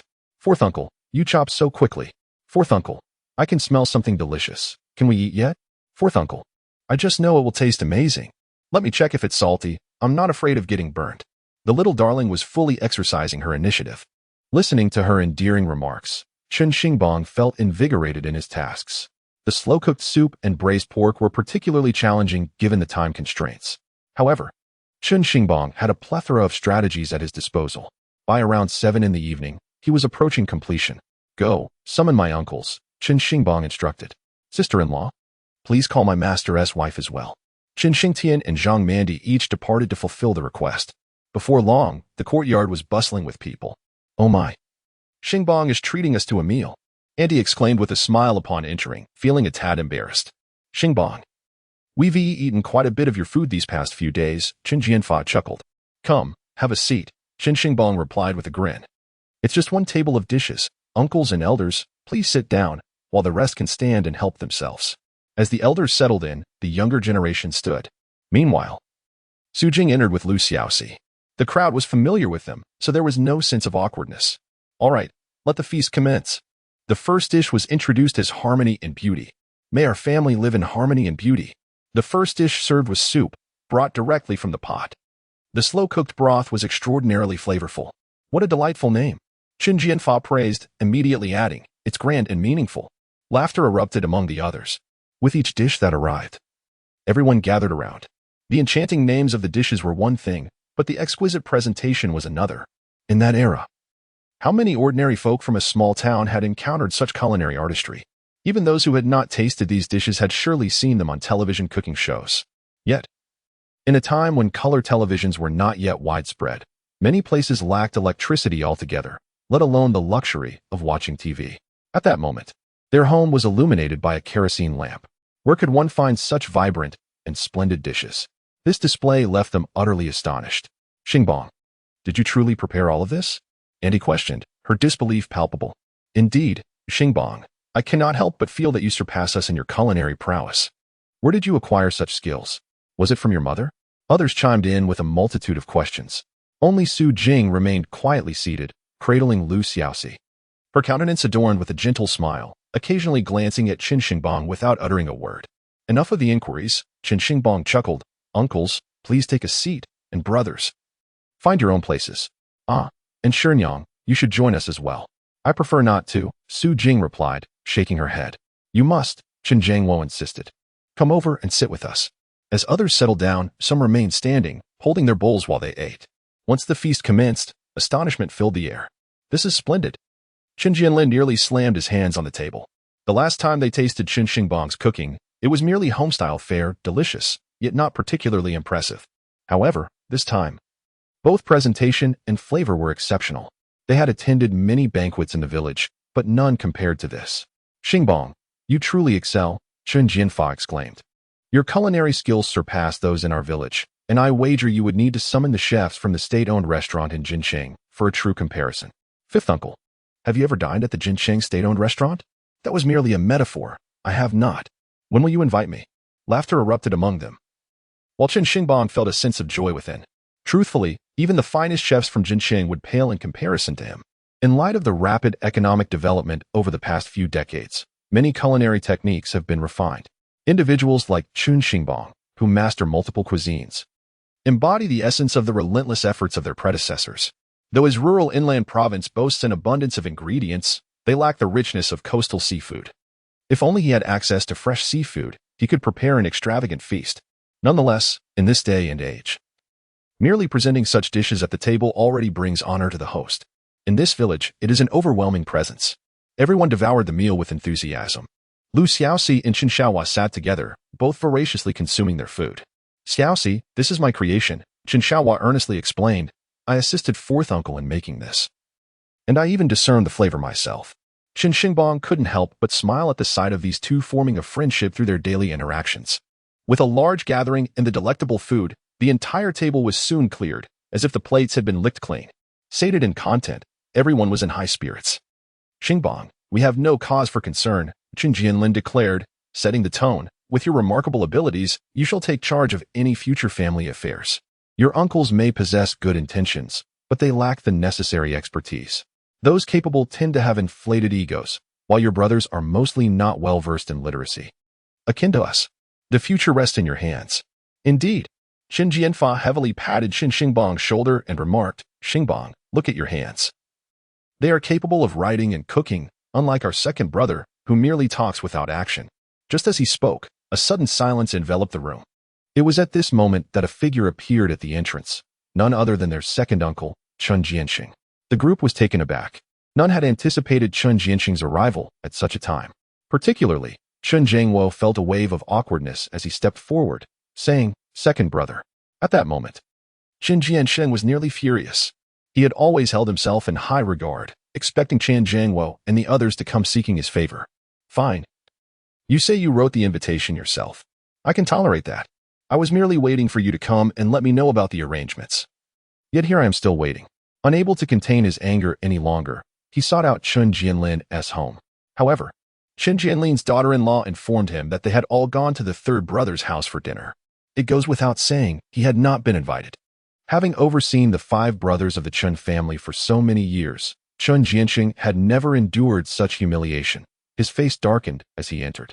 Second brother, Chen Jianlin. Being the eldest, sensed the impending trouble. Well, look at you all. Chen Jianxing gritted his teeth, glaring at Chen Zhangwo. Impressive, I must say. You truly intend to leave me, your second brother, behind, don't you? Second brother, that is not our intention. We simply invited them over to discuss matters since we need to get started tomorrow, Chen Zhangwo explained. What do you mean? Don't you think too much? Chen Jianxing retorted angrily, abruptly overturning the table. Chen Zhangwo, very well. In the future, when my brothers are conducting business, do not involve me. Damn it. I wonder what you think you can accomplish. Chen Jianxing, are you seeking death?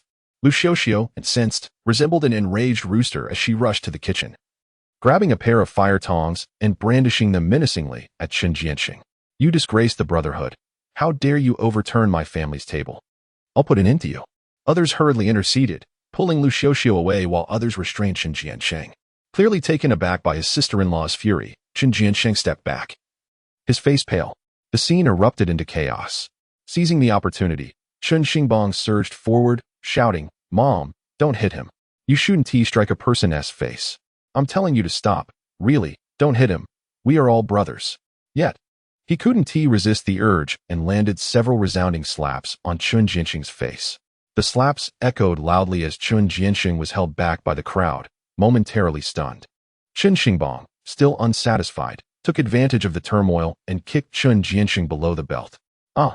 Chen Jianxing cried out in pain. Only 98. Only 98. Bring the leg technique home. Anyone want to learn? The crowd jumped in shock, quickly releasing their hold. Chen Jianxing, clutching his groin, stared at his brothers, rendered speechless. Second brother, return home. Chen Jianlin, fuming, reprimanded. What are you still doing here? Who do you think you are? Chen Jianxing unexpectedly began to exchange harsh words with Chen Jianlin. You all better remember this. From now on, Do not call upon me for assistance. I shall not help you again. Even if you beg on your knees later, I will not lift a finger," he exclaimed. "Oh, Lu Xiuxiu, you strike so viciously. Don't you? Just wait."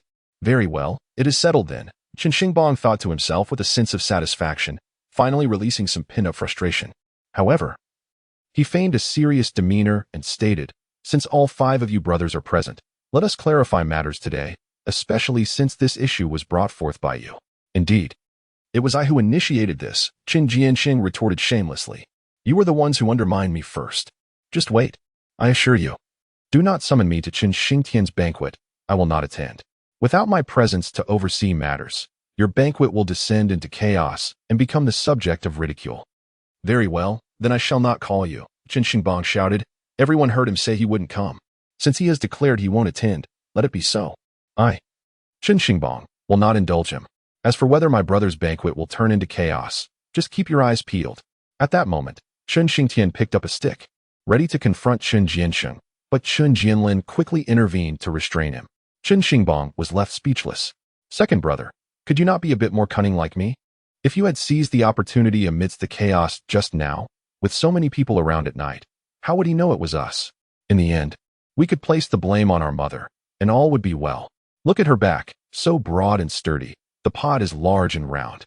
A mother bears the burden for her son, and harmony reigns in the family. Now that you intend to strike, they will undoubtedly intervene." Chen Xingbang thought to himself in frustration. Meanwhile, Chen Jianxing trembled with rage, his lips quivering. "This little nephew has gone too far. How dare he speak to me in such a manner?" He pointed at Chen Xingbang and bellowed as he stormed out. However, after taking a few steps, he felt something was amiss. Did Lu Xiuxiu strike me? How could a woman be so fierce? He pondered. Thankfully, I already have grandchildren, or else my line would be cut off. Behind him, everyone fell silent, reflecting on how a simple situation had been turned into such chaos by a meddler. At that moment, a sudden cry erupted from Lu Xiaoxi, clearly frightened by the earlier events. The earlier tension had left her unaware of her fear. But now that the most intimidating figure had departed, she could no longer hold back her tears. It's all right, Su Jing hurried to comfort her. Nearby, Xiao Hua hid behind Zhang Mandi, her small face filled with confusion as she gazed at the unfolding scene. Her innocent eyes brimmed with questions, bewildered by the sudden hostility within the family. However, while eating earlier, she had saved 2 pieces of braised pork, which she now clutched tightly in her hands. The earlier fright had been overwhelming, and she now brought the food to her mouth in an attempt to calm her nerves. After hearing Lu Xiaoxi's cries, she quietly approached Su Jing and tugged at her sleeve, saying, "Aunt, here." Su Jing was taken aback, observing Xiao Hua clutching a piece of braised pork with her greasy hands, leaving her both amused and exasperated. "Give it to Xiao Shi, I saved it for her," she remarked. Chen Xiaohua, with a look of camaraderie, replied, "Thank you, Xiaohua. No need for thanks. You are my aunt, and she is my sister." Chen Xiaohua grinned broadly, returning to her mother's side and rubbing her hands on her mother's clothing. "Ah, finally, it's not so greasy anymore." Had Zhang Mandi not been preoccupied with anxiety, she might have noticed Chen Xiaohua rubbing grease on her clothes. Otherwise, she would surely have given her a sound reprimand. At this moment, Chen Xingbang finally spoke up, addressing the uncles and aunts. "Everyone, please head back. Let's reconvene tomorrow afternoon to assist." He turned to his elder uncle. "By the way, do you have enough fish?" "Yes," Chen Jianlin replied with a sigh of relief, nodding. "Rest assured, I'll bring it over the day after tomorrow. It will certainly not be lacking." "Very well," Chen Xingbang smiled. "Then it is settled. We shall gather tomorrow afternoon to lend a hand." The others nodded in agreement, and soon after, the crowd dispersed. "What is the second brother up to?" After exiting, Chen Jianfang muttered, "Who lifts tables? This is excessive." Chen Jianfeng, much like Chen Xingtian, was taciturn and remained silent.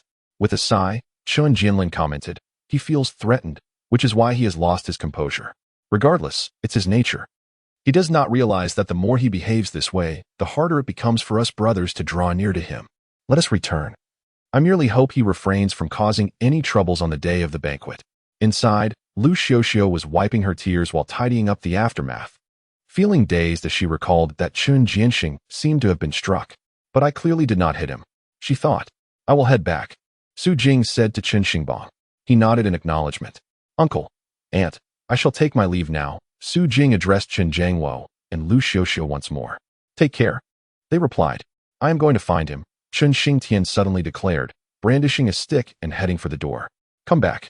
Chen Jiangwo shouted angrily. Chen Xingtian halted. What do you want with him? To strike him? He is your elder, and you are his junior. Try laying a hand on him, and the entire village will turn against you, Chen Jiangwo reprimanded sternly. With gritted teeth, Chen Xingtian remained silent. Chen Xingbang found amusement in his foolish second brother's antics and thought, next time, I must teach you not to confront him so overtly.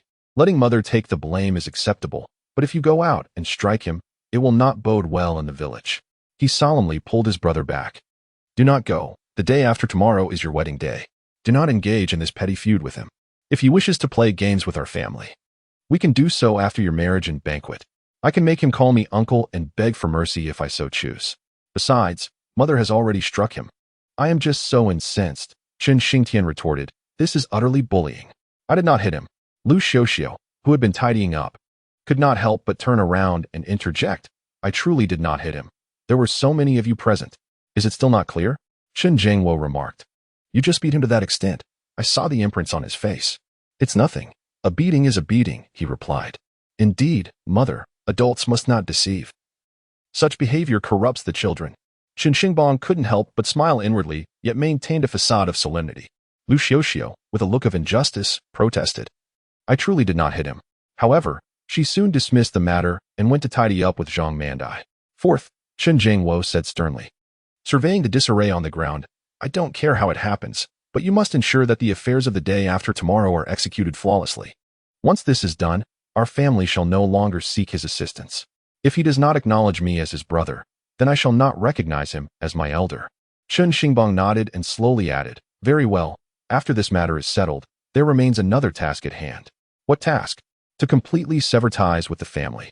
Chen Xingbang replied coldly. In the past, you four brothers foolishly moved out of the old house without taking even a brick or a tile.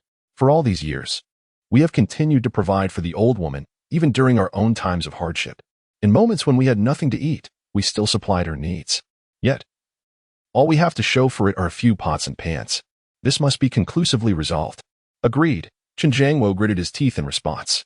Chen Xingbang's expression darkened considerably. His resolve stemmed from the memory of a prior life, where shortly after he ventured out, their grandmother had fallen and never regained her former vitality.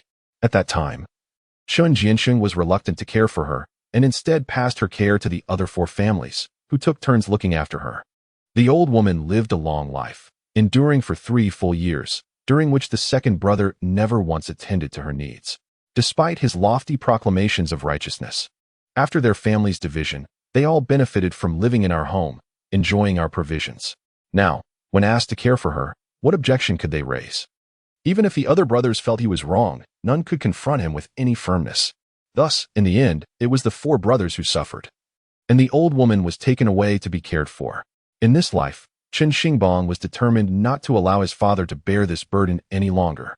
Besides, he was not currently traveling south for work. If he stayed home, he would have to see this old woman every day, which was an irksome thought. Therefore, it was time to bring this matter to a definitive close. He would ensure that his second uncle and grandmother were completely confined, never again to cause trouble for others. After tidying up, Chen Xingbang took a bath and prepared for bed. Outside, it seemed that Lu Xiuxiu was still crying. For so many years, she had been bullied by Chen Jiansheng, but this was the first time she had overturned the table. Truly, it was outrageous. The next morning, Chen Xingbang went out to purchase groceries. Pork could be ordered fresh, to be collected the following day. However, some items needed to be acquired today. As for chicken, it could be bought from the village. Fish could be procured from his uncle. It was merely a matter of spending money. All these errands were undertaken by Chen Xingbang, while Chen Xingtian continued his dealings with Su Jing. By the afternoon, the families of Qin Jianlin had arrived to lend a hand. With so many people gathered, the tasks at hand became significantly easier. As time slipped away, Chen Xingbang took a moment to call Chen Xingtian back and said, Please go fetch our eldest sister and her family. Chen Xingtian was taken aback. Aren't they coming tomorrow? They live 15 miles away, and there are 4 children. Chen Xingbang shook his head. How long will that take? Bring them over to stay with us. They will need 2 or 3 days anyway. All right. I will go at once. Chen Xingbang nodded and busied himself again. After 2 trips, he successfully brought back his eldest sister and her family of 6.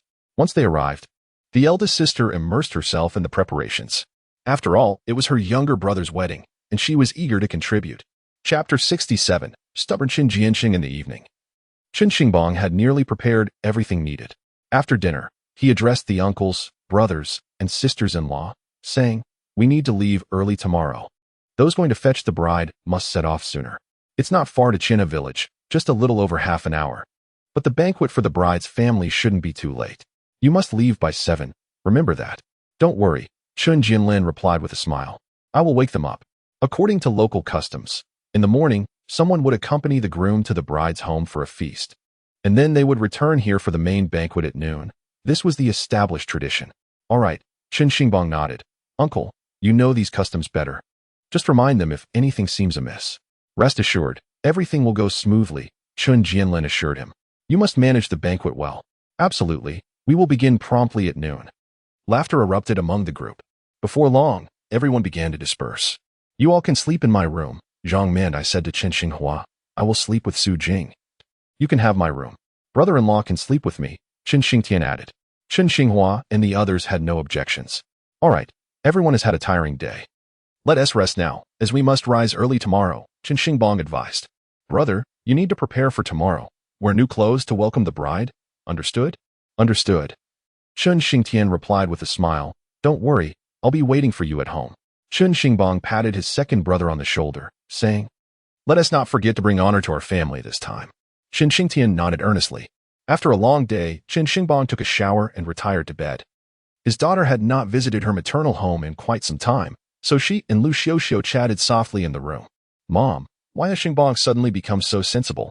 Chen Xinghua asked in confusion.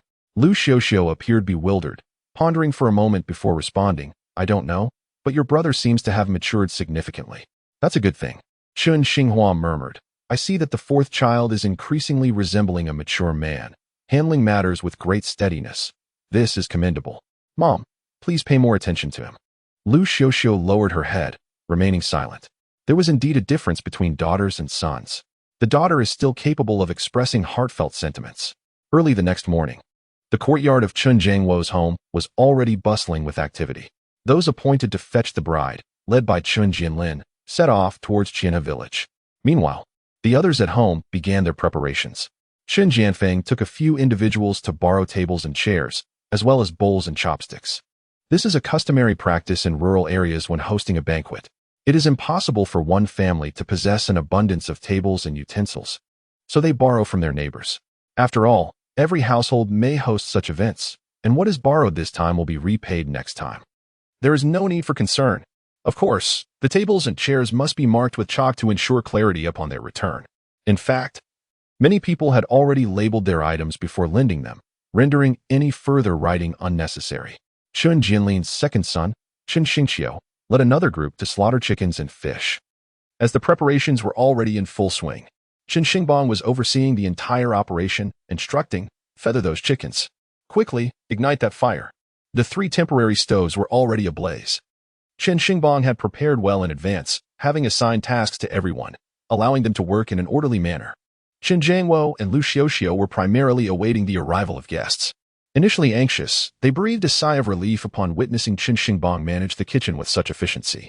Their son truly demonstrated admirable leadership, instilling confidence in them. As the morning progressed, 21 tables could not fit within the courtyard, requiring additional space outside. Meanwhile, guests were arriving in droves, especially those from afar, such as uncles and aunts. The villagers, however, were not in a hurry, merely engaged in discussions. It was said that this time they had not invited Jianxing to assist, regardless of the task. It was all handled by Xingbang, from writing invitations to calculating the number of bowls and even arranging for the chef. No wonder the invitation looked peculiar, he wrote it. One remarked, "Can Xingbang manage this?" Another questioned, expressing uncertainty, as there had been no prior indication of his capabilities. However, if he has taken it upon himself, he must be competent. We must not allow ourselves to be ridiculed. Yet, some remain skeptical. For instance, the Chen Jinxing family was merely observing the spectacle. "Dad, shouldn't we help with something?" Chen Xingzhu felt an odd discomfort. "Oh, my foolish grandson, what are you rushing over to do?" exclaimed old lady Zhang. "Must you join them in their tasks? Your hands are not meant for labor. Look at your father. He is a scholar. Such rough work is for others. We merely need to show up for the meal. And even then, we don't need to assist. Unexpectedly, Chen Xingbang coldly stated that if he did not come to invite us again, we need not attend. Besides, what was the merit in visiting their home? Was it merely to witness a farce? Chen Xingbang, that calamity, truly believed himself capable and even aspired to usurp my position. How presumptuous. Indeed. Old Madame Zhang nodded in agreement, asserting that it was all due to this disaster that trouble was brewing. He knows nothing and yet meddles indiscriminately. Humph, this time. It is certain to be a disgrace. I am eager to see how they manage the aftermath. Chen Xingbang scoffed and fell silent. We shall simply await the spectacle. Without me, what can you achieve? Relying on that inexperienced Chen Xingbang? What a joke. It is laughable to even consider. If he succeeds in this endeavor, I would willingly part with my head for him to use as a football. As time progressed, more guests arrived. Chen Jiangwo and Lu Xiuxiu were busy greeting them, while Chen Xingbang remained oblivious to everything else, wholly focused on the banquet. He had organized such events countless times, yet this occasion was undeniably the most significant. Not only did he aim to host an exceptional feast for his second brother, earning ample face, but he also wished to demonstrate to his parents and uncles that even without Chen Xingbang, they could manage affairs competently. Just trust in me. At that moment, the bride had been brought back. Look, the bride. Almost everyone flocked to see her. After all, it was a new era, and there was no longer a custom of veiling the bride, allowing all to behold her. What a beautiful bride. Indeed. Qian Yume from Qianhe village was a fine match for Xing Tian. Speaking of which, Xing Tian is quite remarkable as well. Xing Tian smiled broadly as he welcomed the bride into the beautifully arranged new home, simultaneously distributing wedding candies. Come quickly, grab the wedding candies. The Chen family began to hand them out. Many children had been eyeing this for quite some time. For children today, wedding candies may seem trivial, but in that era, they were a cherished delight, as sweet treats were scarce. Xiaoxi, come with me. Chen Xiaohua pulled along little Lu Xiaoxi. She tugged on the sleeve of Chen Xingbang, who was distributing candies, saying, Uncle, give me some, I can't compete with them. Chapter 68. Chen Xingbang's warning. The children reveled in their excitement, while the adults engaged in conversation. Jiangwo, this bride is lovely. She suits Xing Tian well, remarked a relative. Yes, she appears splendid. They marry this year, and next year we could hold a grandchild. Chen Jiangwo beamed with joy, incessantly offering cigarettes to everyone. The cigarettes flowed as freely as water. With the bride's return, the wedding banquet reached its zenith. Chen Jianlin, noticing the time, hurried over to inquire of Chen Xingbang. Xingbang, how is everything progressing? To be honest, Chen Jianlin felt a twinge of fear. This was a significant affair for the old Chen family. If it were mishandled, he, as the elder, would surely be left with a tarnished reputation. Thus, he hoped that Chen Xingbang could handle the matters adeptly. At 12 o'clock, the banquet would commence punctually, and he instructed them to prepare the dishes. With this assurance, Chen Jianlin felt considerably more at ease and promptly set off to find them. Shortly thereafter, as the eldest among the brothers, Chen Jianlin's eldest son, Chen Xingzhong, followed by his second son, Chen Xingqiu, and third son, Chen Xingdong, along with Chen Jianfeng's eldest son, Chen Xingchang, gathered to serve the dishes. Have the seating arrangements been finalized? Chen Xingbang inquired. You must be aware of how many tables you are serving. Do not mix them up. I will announce the name of each dish, and when you present it, bellow it out loud to invoke good fortune. Do you all understand? The brothers nodded in agreement. Very well, I shall go arrange the seating. Chen Jianlin promptly turned to seek out Chen Jiangwo. Jiangwo, arrange the seating immediately. We are about to begin. Upon hearing this, Chen Jiangwo hurried to finalize the arrangements.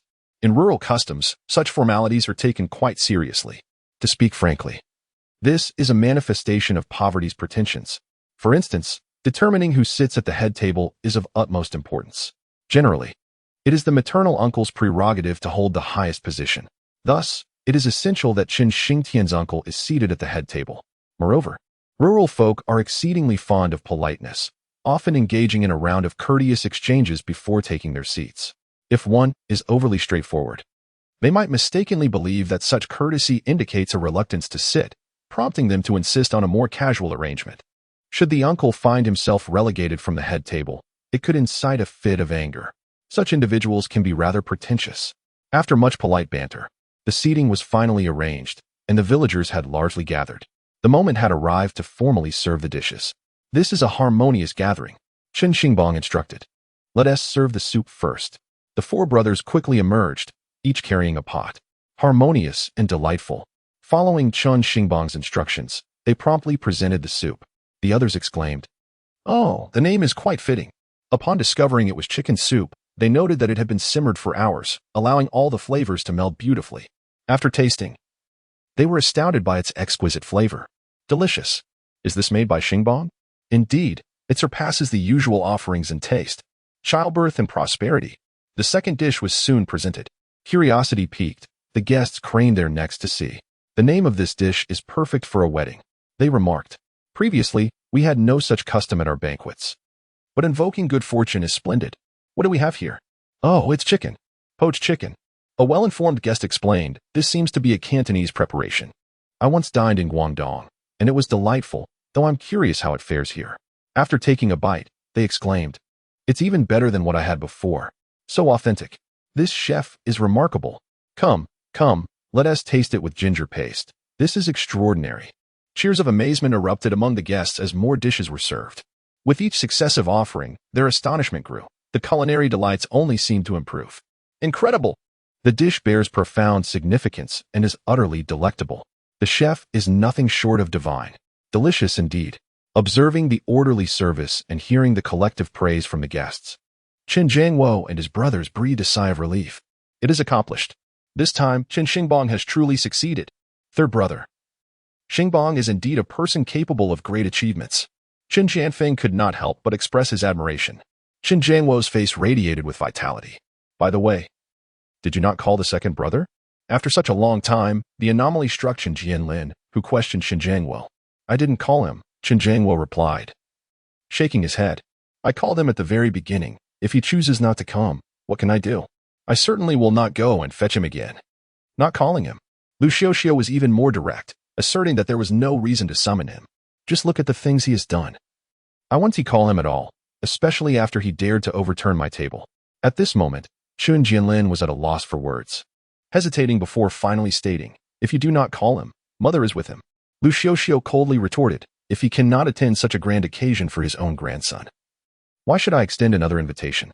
Then there is no need to invite him again. Very well then, Chen Jianlin sighed. At this point, it was unwise for him to say much more. The incident of the overturned table had indeed wounded Lu Xiaoxiao's heart deeply. The final dish of the banquet was pork, specifically the renowned braised pork. As the dish was presented, firecrackers erupted, and everyone rose in a show of respect. This moment also signified that all the dishes had been served. Subsequently, the guests resumed their seats, some indulging in drinks while others savored the food, creating an atmosphere of unparalleled revelry. Meanwhile, upon hearing the sound of firecrackers, Chen Xingzu hurried back home, addressing his father and grandmother. Father, grandmother, it is bad news. They have truly commenced the banquet, and even the firecrackers have sounded. They will not come to summon us. The meat has already been served? Qin Jianqin's complexion turned ashen. He had been waiting for the invitation to come, and now it appeared that it would not. Unfilial son, they did not even call me. At that moment, old lady Zhang was also taken aback, exclaiming in anger, what do they intend to do? They did not even invite your father and me. This is unacceptable. I must go confront them. As she spoke, she made to leave. Qin Jianqing merely watched, not attempting to stop her. Very well, go and make a scene. If I cannot partake in this banquet, I will ensure you do not enjoy it either. Qin Jianguo, I will make it impossible for you to host this feast. Old lady Zhang, enraged, stepped into the yard, only to see Chen Xingbang standing there, gazing at her coldly. It seemed as though Chen Xingbang had anticipated that his grandmother would come here to create a disturbance. Without even removing his apron, he had stepped out under the pretext of taking a break. Observing those dining, he calmly remarked, if you wish to partake in the banquet, find a seat with my uncle and the others, and I have nothing more to say. However, if you intend to disrupt my family's feast, I advise you against it. I address you as old lady solely because, by blood, I cannot deny you're my grandmother, though I am most reluctant to acknowledge this fact. If you dare to cause a disturbance at my brother's banquet, regardless of whether you succeed or fail, from this day forth, we shall be adversaries. I, Chen Xingbang, am not your submissive son who can be easily bullied. Anyone who dares to oppress me shall certainly face retribution. Your days are numbered. Yet my second uncle still has many years ahead of him. Are you not afraid that the consequences of your actions will fall upon him? Oh, right. This was indeed his intention. wasn't it? Chapter 69. The wedding banquet of Chen Xingbang's words were delivered with icy detachment, leaving old lady Zhang momentarily chilled. In that instant, she realized she could no longer perceive her grandson clearly. On the other side, Chen Jianlin and his companions, including the fifth brother Chen Jianfa, emerged, their expression shifting upon witnessing their mother's demeanor. They quickly positioned themselves to support her. Mother, what are you planning to do? Why do you refuse to call your second brother? Old lady Zhang, believing she had the backing of her two sons, pointed at Chen Xingbang, exclaiming, he is threatening me. How can a grandson behave this way? Mother, this is a significant event for Xing Tian. What are you making a fuss about? Chen Jianfa retorted sharply. Making a fuss? Am I making a fuss? Old lady Zhang fired back. As I said, if you wish to join us, you may enter and sit with my uncles to celebrate my brother's happiness. I would welcome you warmly. However, if you intend to create chaos, I kindly ask you to leave. Chen Xingbang replied coolly, the choice is yours. You may select whichever path you prefer. Ah, so you conspire to bully me. Is that it? This is outrageous. Old lady Zhang could hardly contain her indignation as she stormed off. Chen Xingbang let out a cold sneer. Very well. You may return to your meal, he added. Chen Jianlin sighed and approached, patting his shoulder. Xingbang, you have worked hard this time. You have done exceptionally well. Far beyond our expectations. Chen Xingbang smiled, shaking his head. It is manageable, though the materials we have here are rather ordinary. Otherwise, I could have achieved even greater results. With fish and meat in abundance, you have done remarkably well. Everyone has praised the generous portions and exquisite flavors. It has truly made quite an impression. Chen Jianfa laughed heartily, saying, fourth brother has already mentioned that for Xing Chang's wedding, you must be in charge of the arrangements. He recognizes no one else. Chen Xingbang chuckled, glancing around. Rest assured, she should not return. Chen Jianlin reassured him, your fifth uncle and I will remain outside to accompany the guests. You need not worry. Should we see her approaching from afar, we will ensure she does not cause any disruption here. You have endured enough over the past 2 days. Go and enjoy your meal. Chen Xingbang nodded and made his way inside, only to spot someone across the room. He approached with a smile. Brother Xie Ping. Engrossed in his meal, grinned upon seeing Chen Xingbang. Bangu, I originally intended to come over and greet you, but I heard you were busy as the head chef. So I refrained from interrupting. However, your cooking is truly delectable. I have never tasted anything so delightful. Then do enjoy it to the fullest, Chen Xingbang replied. Indeed. It is a rare occasion for me to partake in such a splendid feast, and I shall certainly indulge. With a smile, Chen Xingbang made his way into the courtyard. At that moment, Chen Xingtian had already begun to toast with Qian Yume. With their parents present, there was no need for Chen Xingbang to accompany them. Suddenly, he felt a small hand tugging at him. Uncle, come quickly. I've saved a spot for you. Hurry, I even saved the big drumstick for you. If you don't come soon, Xiaoxi will finish it. She has been eyeing it ever since she sat down, and I told her it was for you. As she spoke, she exerted herself to pull Chen Xingbang towards the table. Upon arrival, he noticed that his sister-in-law, Su Jing, and his sister were already seated. With a smile, Chen Xingbang lifted little Hua into his arms and settled beside Su Jing. Come, let us eat, Su Jing said with a hint of concern. Look at you. You've been busy for 2 days without proper rest. You need to eat something to fill your stomach. Chen Xingbang looked down to find his bowl brimming with food. Stunned, he exclaimed, who filled my bowl? I did. Chen Xiaohua proudly raised her hand. Uncle, it's all for you. I noticed everyone was eating quickly and thought they might finish all the dishes, so I saved these for you. Her earnest demeanor seemed to beckon him to praise her. And I too. Lu Xiaoxi earnestly chimed in. Uncle, I saved some for you as well. Look. This piece of meat was set aside just for you. Chen Xingbang glanced at it, bemused, as he noticed a bite taken out of it. What is going on here? Did you steal a bite? Not stealing. Lu Xiaoxi replied with utmost seriousness. I was just marking it so others wouldn't eat it. Zhang Mandai and Su Jing erupted in laughter. Chen Xingbang chuckled as he placed the meat back into her small bowl, saying, Here, Xiaoxi, this is for you. Enjoy. Upon hearing this, Lu Xiaoxi quickly bent her head to devour her rice. Now, Xiaohua, you eat too. Chen Xingbang returned the drumstick to Chen Xiaohua. This is yours. I just had a little too much from the kitchen. Really? Chen Xiaohua's eyes sparkled. Uncle, will you teach me how to cook? I want to be a chef too, so I can sneak bites in the kitchen. Zhang Mandai found her daughter's antics both amusing and exasperating, urging, Stop your nonsense and eat your drumstick. The atmosphere around the table was particularly harmonious. Before long, Chen Xingtian approached their table to offer a toast. Second brother, Xingtian. Everyone rose to their feet.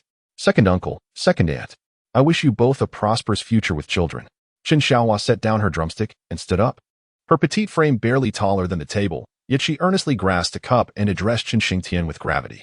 Chen Xingbang exchanged glances with his sister-in-law, knowing she had likely prompted this behavior. Thank you, Xiaohua, Chen Xingtian said, scratching his head as he regarded his little niece.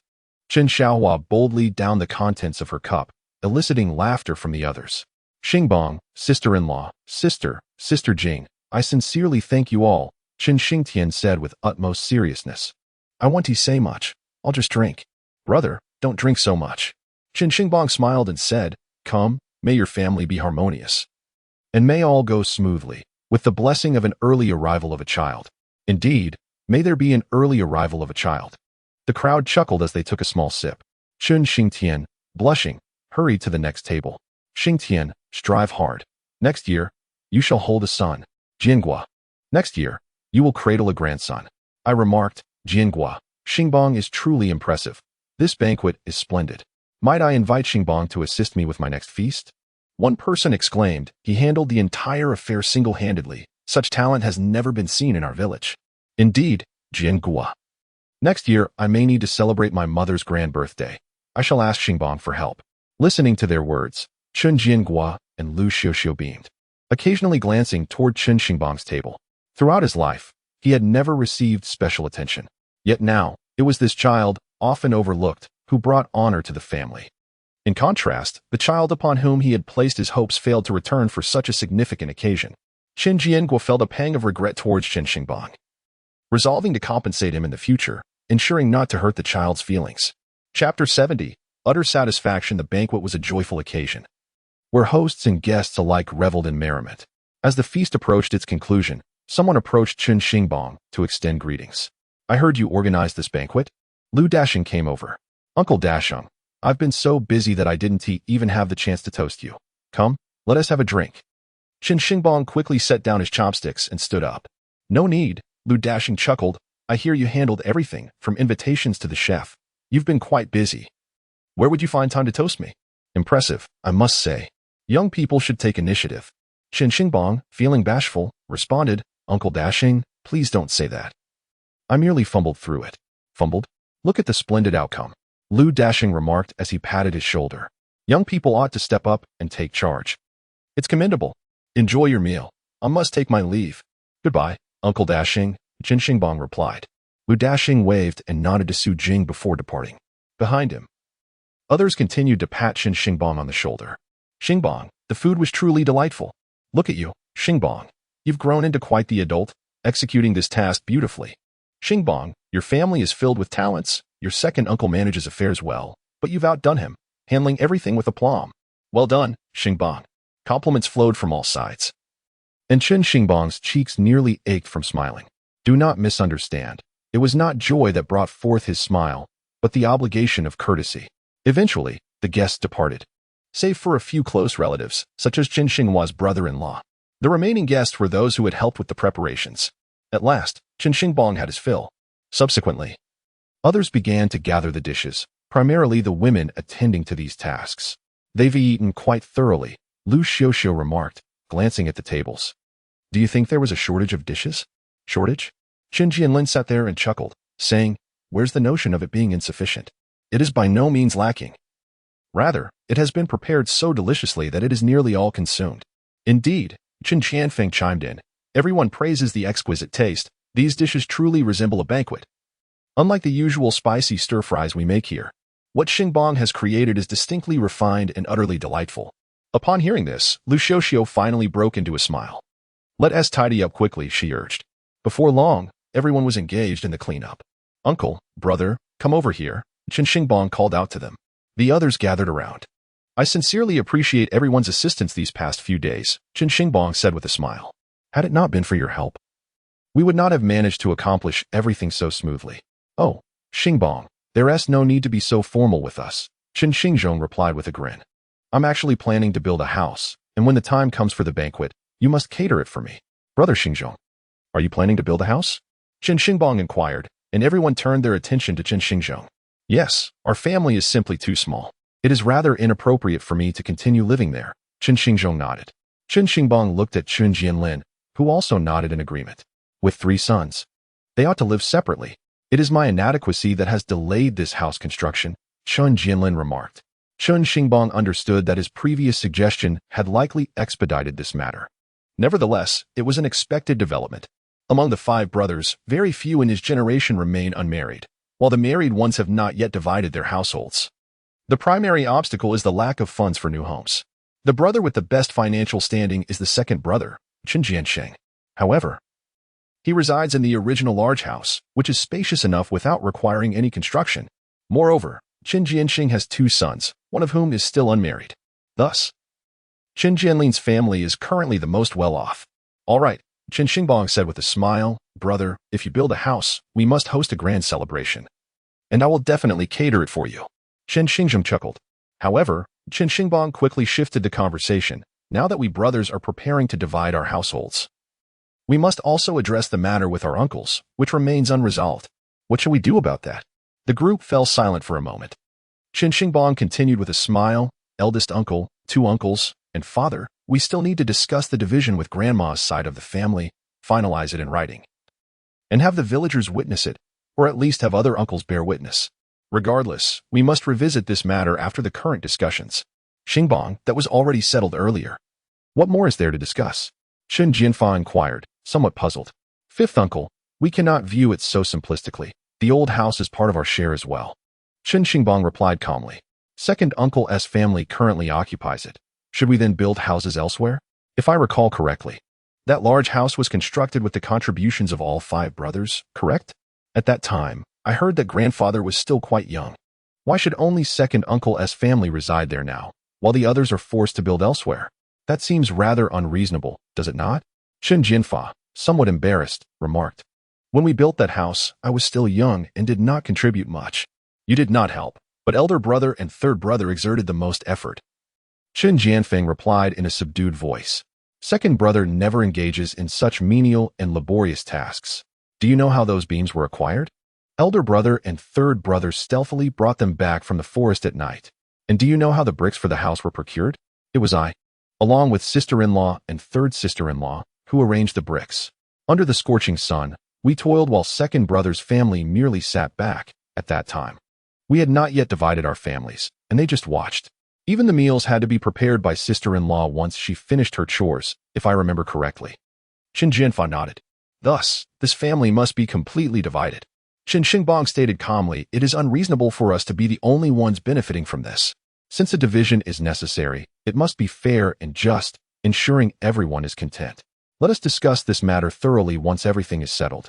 Agreed, Chen Jianlin nodded. Xingbang, your thoughts are sound. Just let us know when the time comes, and we shall convene to discuss it. All right, Chen Xingbang replied with a smile. By the way, everyone has worked hard, so let us take a moment to rest. Oh, we also need to return the tables and chairs. Chen Jianfeng instructed them, do not leave. Go wash those tables and chairs, and ensure the dishes are sorted properly. We must return everything, except for what belongs to our families. It is an old tradition. When borrowing tables and chairs, they must be returned clean. Only then can this matter be considered resolved. A promise made must be honored. Before long, everyone resumed their tasks. I returned home as well.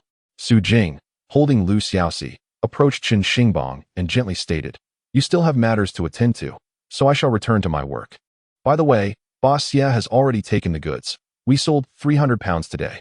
I understand. Chen Xingbang nodded, softly saying, Madam, I apologize for my preoccupation these days.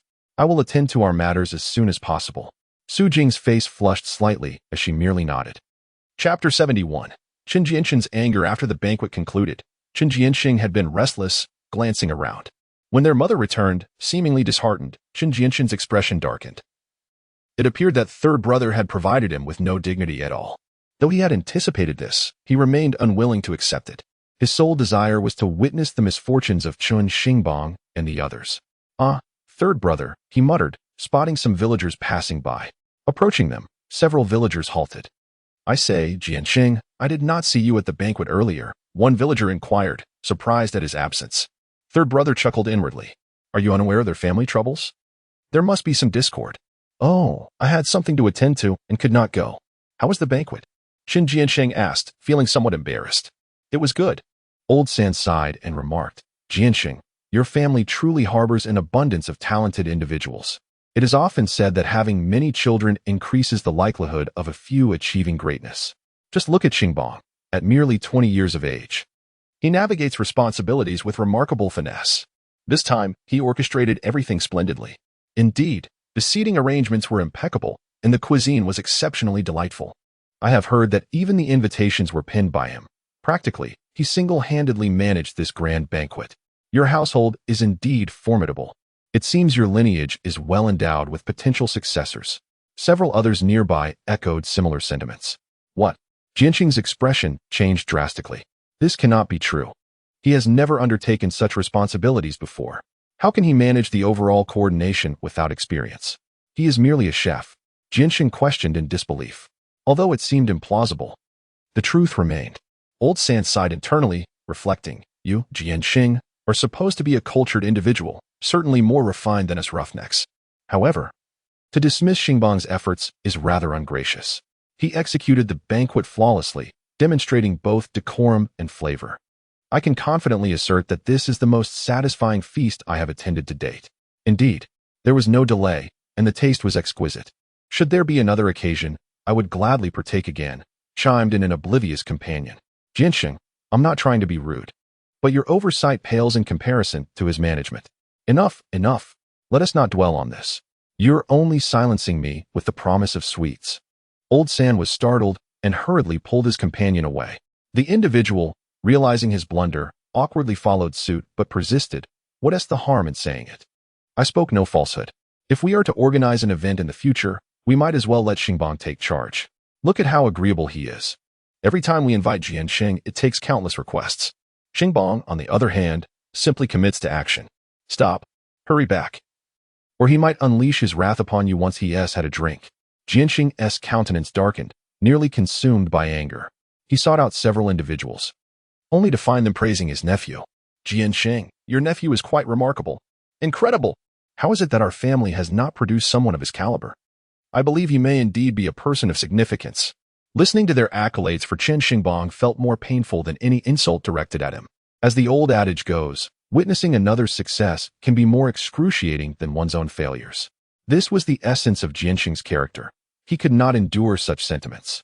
Thus, when he questioned those behind him, he could no longer suppress his fury. Does he understand decorum? Not at all. I am his second uncle. And our family was not invited to the banquet, nor was my mother. His biological grandmother wasn't invited either. Is this what you call understanding decorum?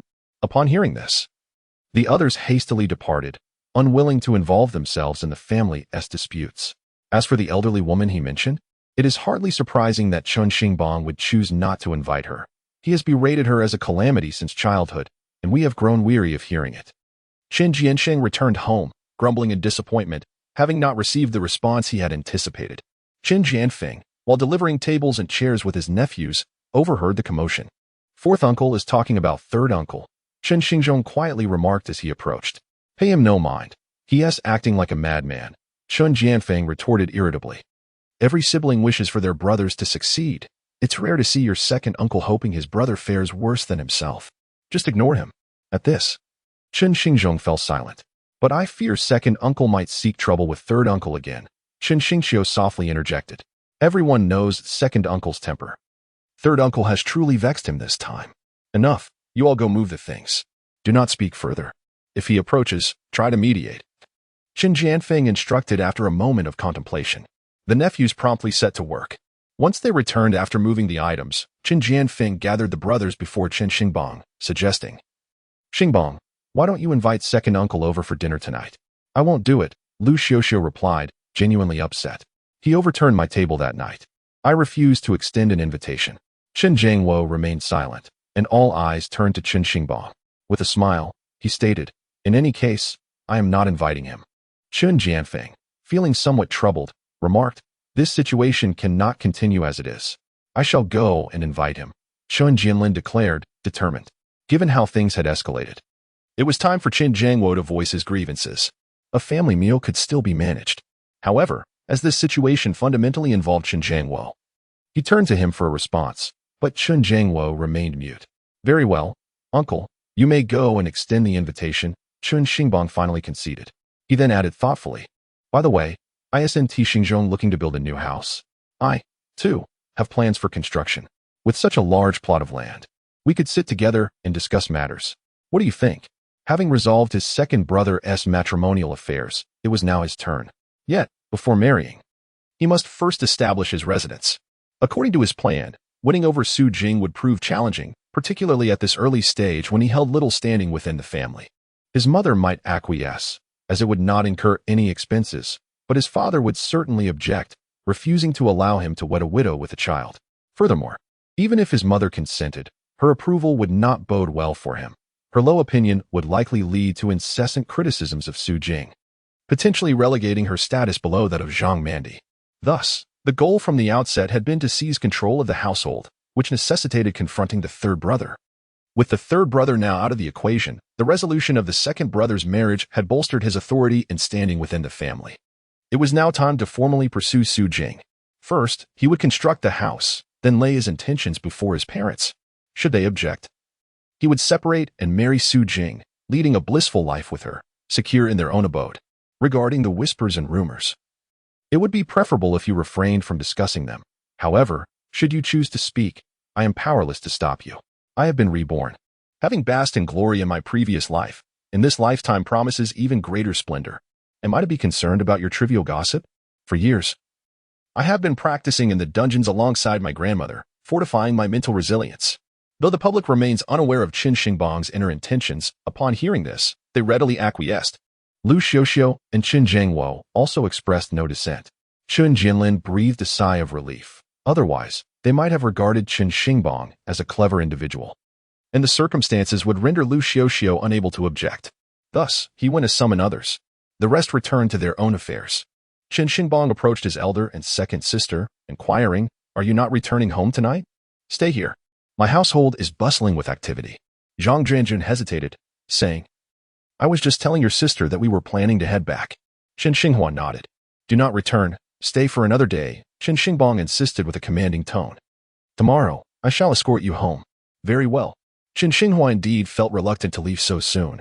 It was a rare occasion to visit her family, and only for a day. Plus, it was a favor from her younger brother. On the other hand, Chen Xingfang's circumstances had evidently improved. Upon hearing her brother's suggestion to extend her stay, she was elated. At that moment, Chen Jinlin arrived at Chen Jinxing's residence. Chapter 72, Xieping, 1. 8 meters tall mother. Chen Jinlin first greeted Grandma Zhang before turning his attention to Chen Jianxing. The banquet was delightful, was it not? Even I, your mother, was not invited. Do you still understand decorum and filial piety? Grandma Zhang was furious, pointing at Chen Jianlin and berating him. She had long grown accustomed to chastising her other sons, considering it quite natural. Chen Jianlin was well aware of his mother's character, so he refrained from further discussion with her and instead addressed Chen Jiansheng, saying, "Second brother, we are dining at the third brother's home tonight." Chen Jiansheng scoffed. "Dinner? I shall not attend." "You must go," Chen Jianlin urged. "What is there that brothers cannot discuss? You should come. We have matters to discuss with you." With that, Chen Jianlin exited, unwilling to utter another word. The mother and son appeared as though they had consumed gunpowder. "And what of me?" Grandma Zhang suddenly shrieked. "What about me? I wasn't invited." Chen Jinlin could hardly be bothered to respond. They were both insufferable. He chose not to concern himself with their whims.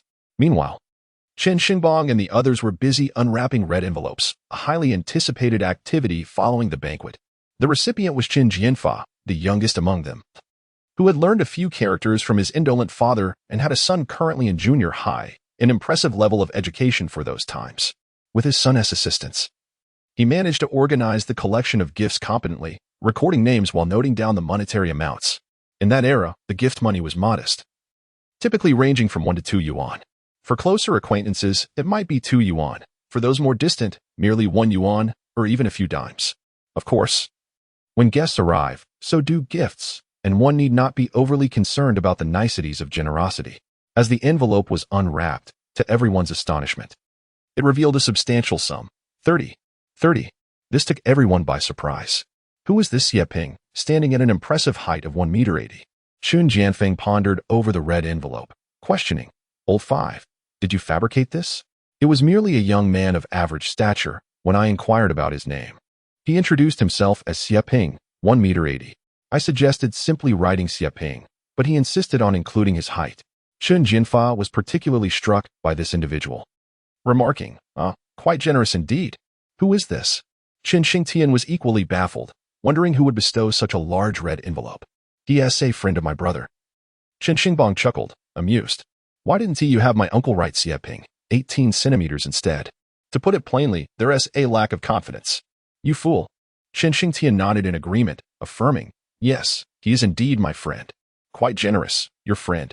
The others could not help but express their amazement. In those times, 30 yuan was enough for a farmer to earn in a month, and perhaps not even that was guaranteed. To present such a sum was indeed an act of generosity.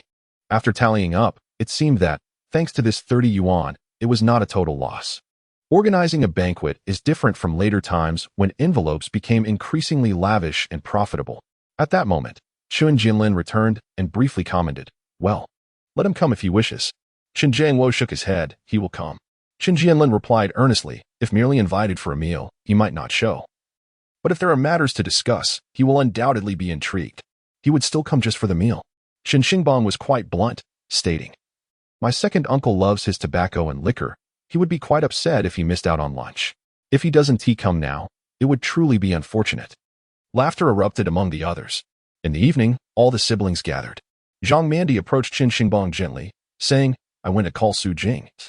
But she mentioned that since it's a family gathering, she wouldn't be joining us. Moreover, she said she has a lot to do. Or else there won't be any goods ready for tomorrow. Chen Xingbang nodded, very well, if she prefers not to come, then so be it. How about this? After dinner, you can head over to help her. That won't do. There is so much to tidy up there, she responded. It's all right. We have plenty of people here, with 2 sisters and mother present, along with many cousins. Chen Xingbang shook his head, insisting, you should go help the master's wife. Primarily to see if anyone else is at her place. Zhang Mandi understood and nodded. All right, I'll go right after dinner. After the red envelope was opened, the group busied themselves for a while longer, as dusk began to fall. Soon, 2 figures appeared at the entrance. Upon their arrival, an immediate hush fell over the crowd. Mother, second brother, Chen Jinfa, being the youngest, rushed forward to greet them. Why so affectionate? While you indulge in fine food and drink. Your second brother and I are at home subsisting on mere grains, she lamented. Whose fault is it that second brother didn't come?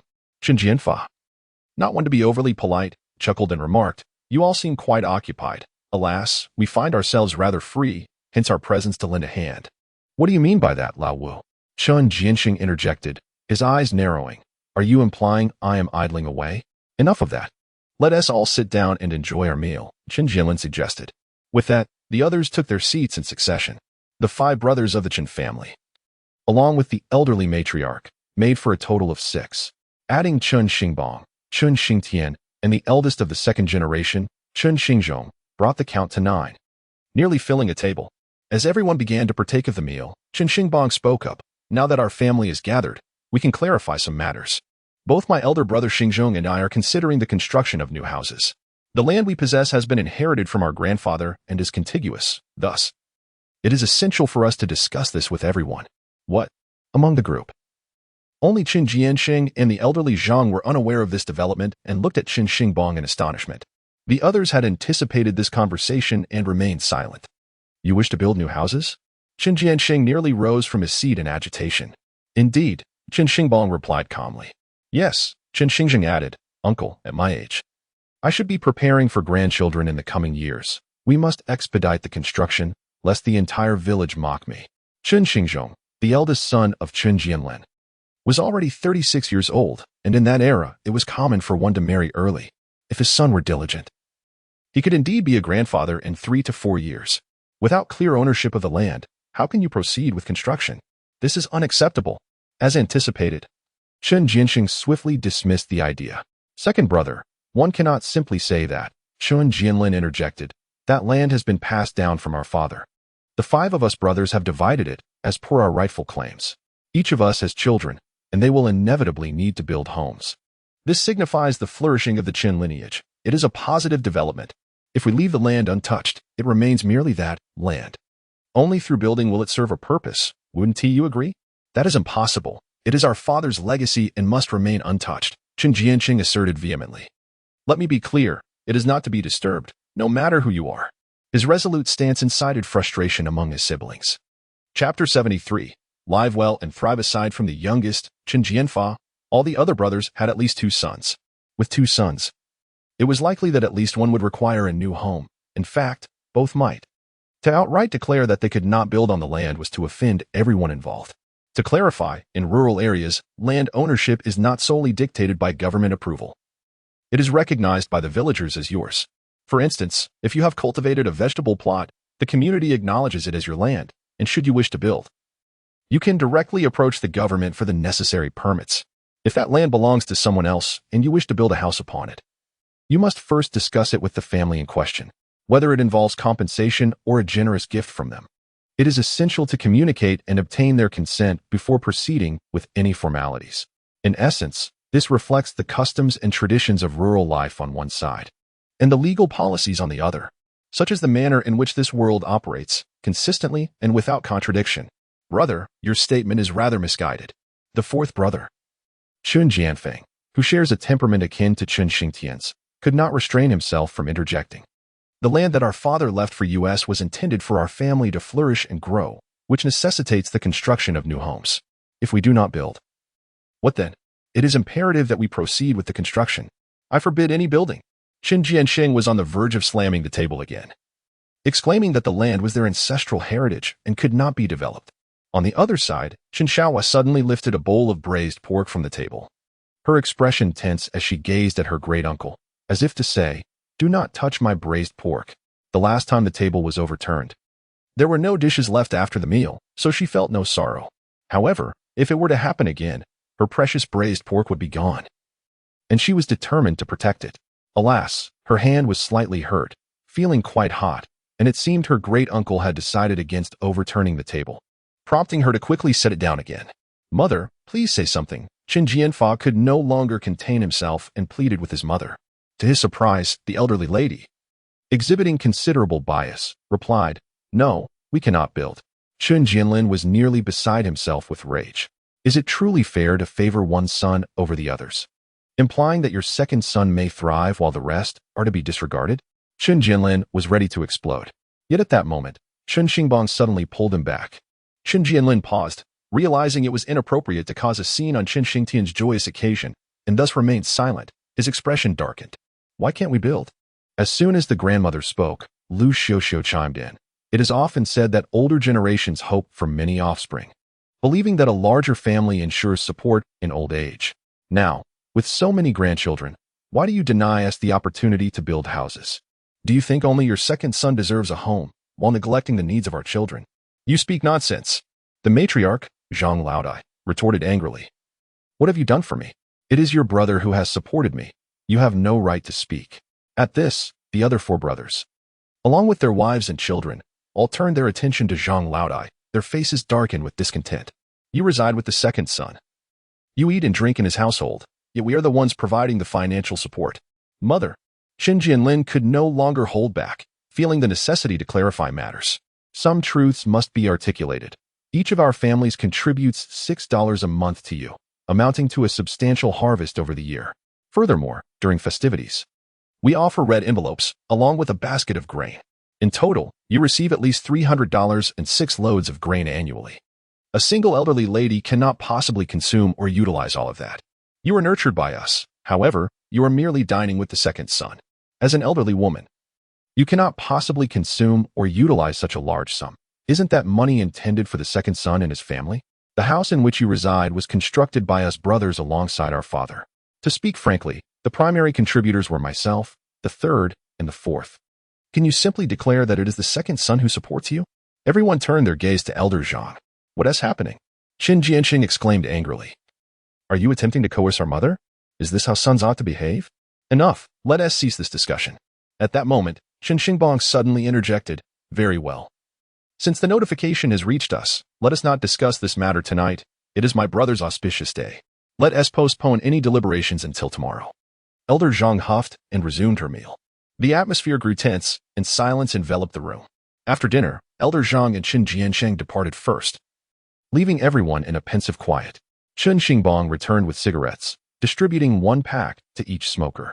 Xingbang, what if the second uncle disagrees? Chen Xingbang, in a state of agitation, pondered as he puffed on a cigarette. Chen Jianlin scoffed, saying, disagree? Even if he does, I shall proceed. Brothers, do you trust me? Chen Xingbang glanced at them and, with a smile, proposed, if you believe in my words, then let us resolve this matter tomorrow after I return from delivering goods. We will clarify things at the old house. Excellent. The others nodded in agreement. Xingbang, do you have a plan? Let us not forget that our possessions remain undivided. Chen Xingbang retorted with a smirk, that large house has yet to be fully allocated. The second uncle's family has resided there for so long without paying any rent, which is simply unacceptable now. I snt it.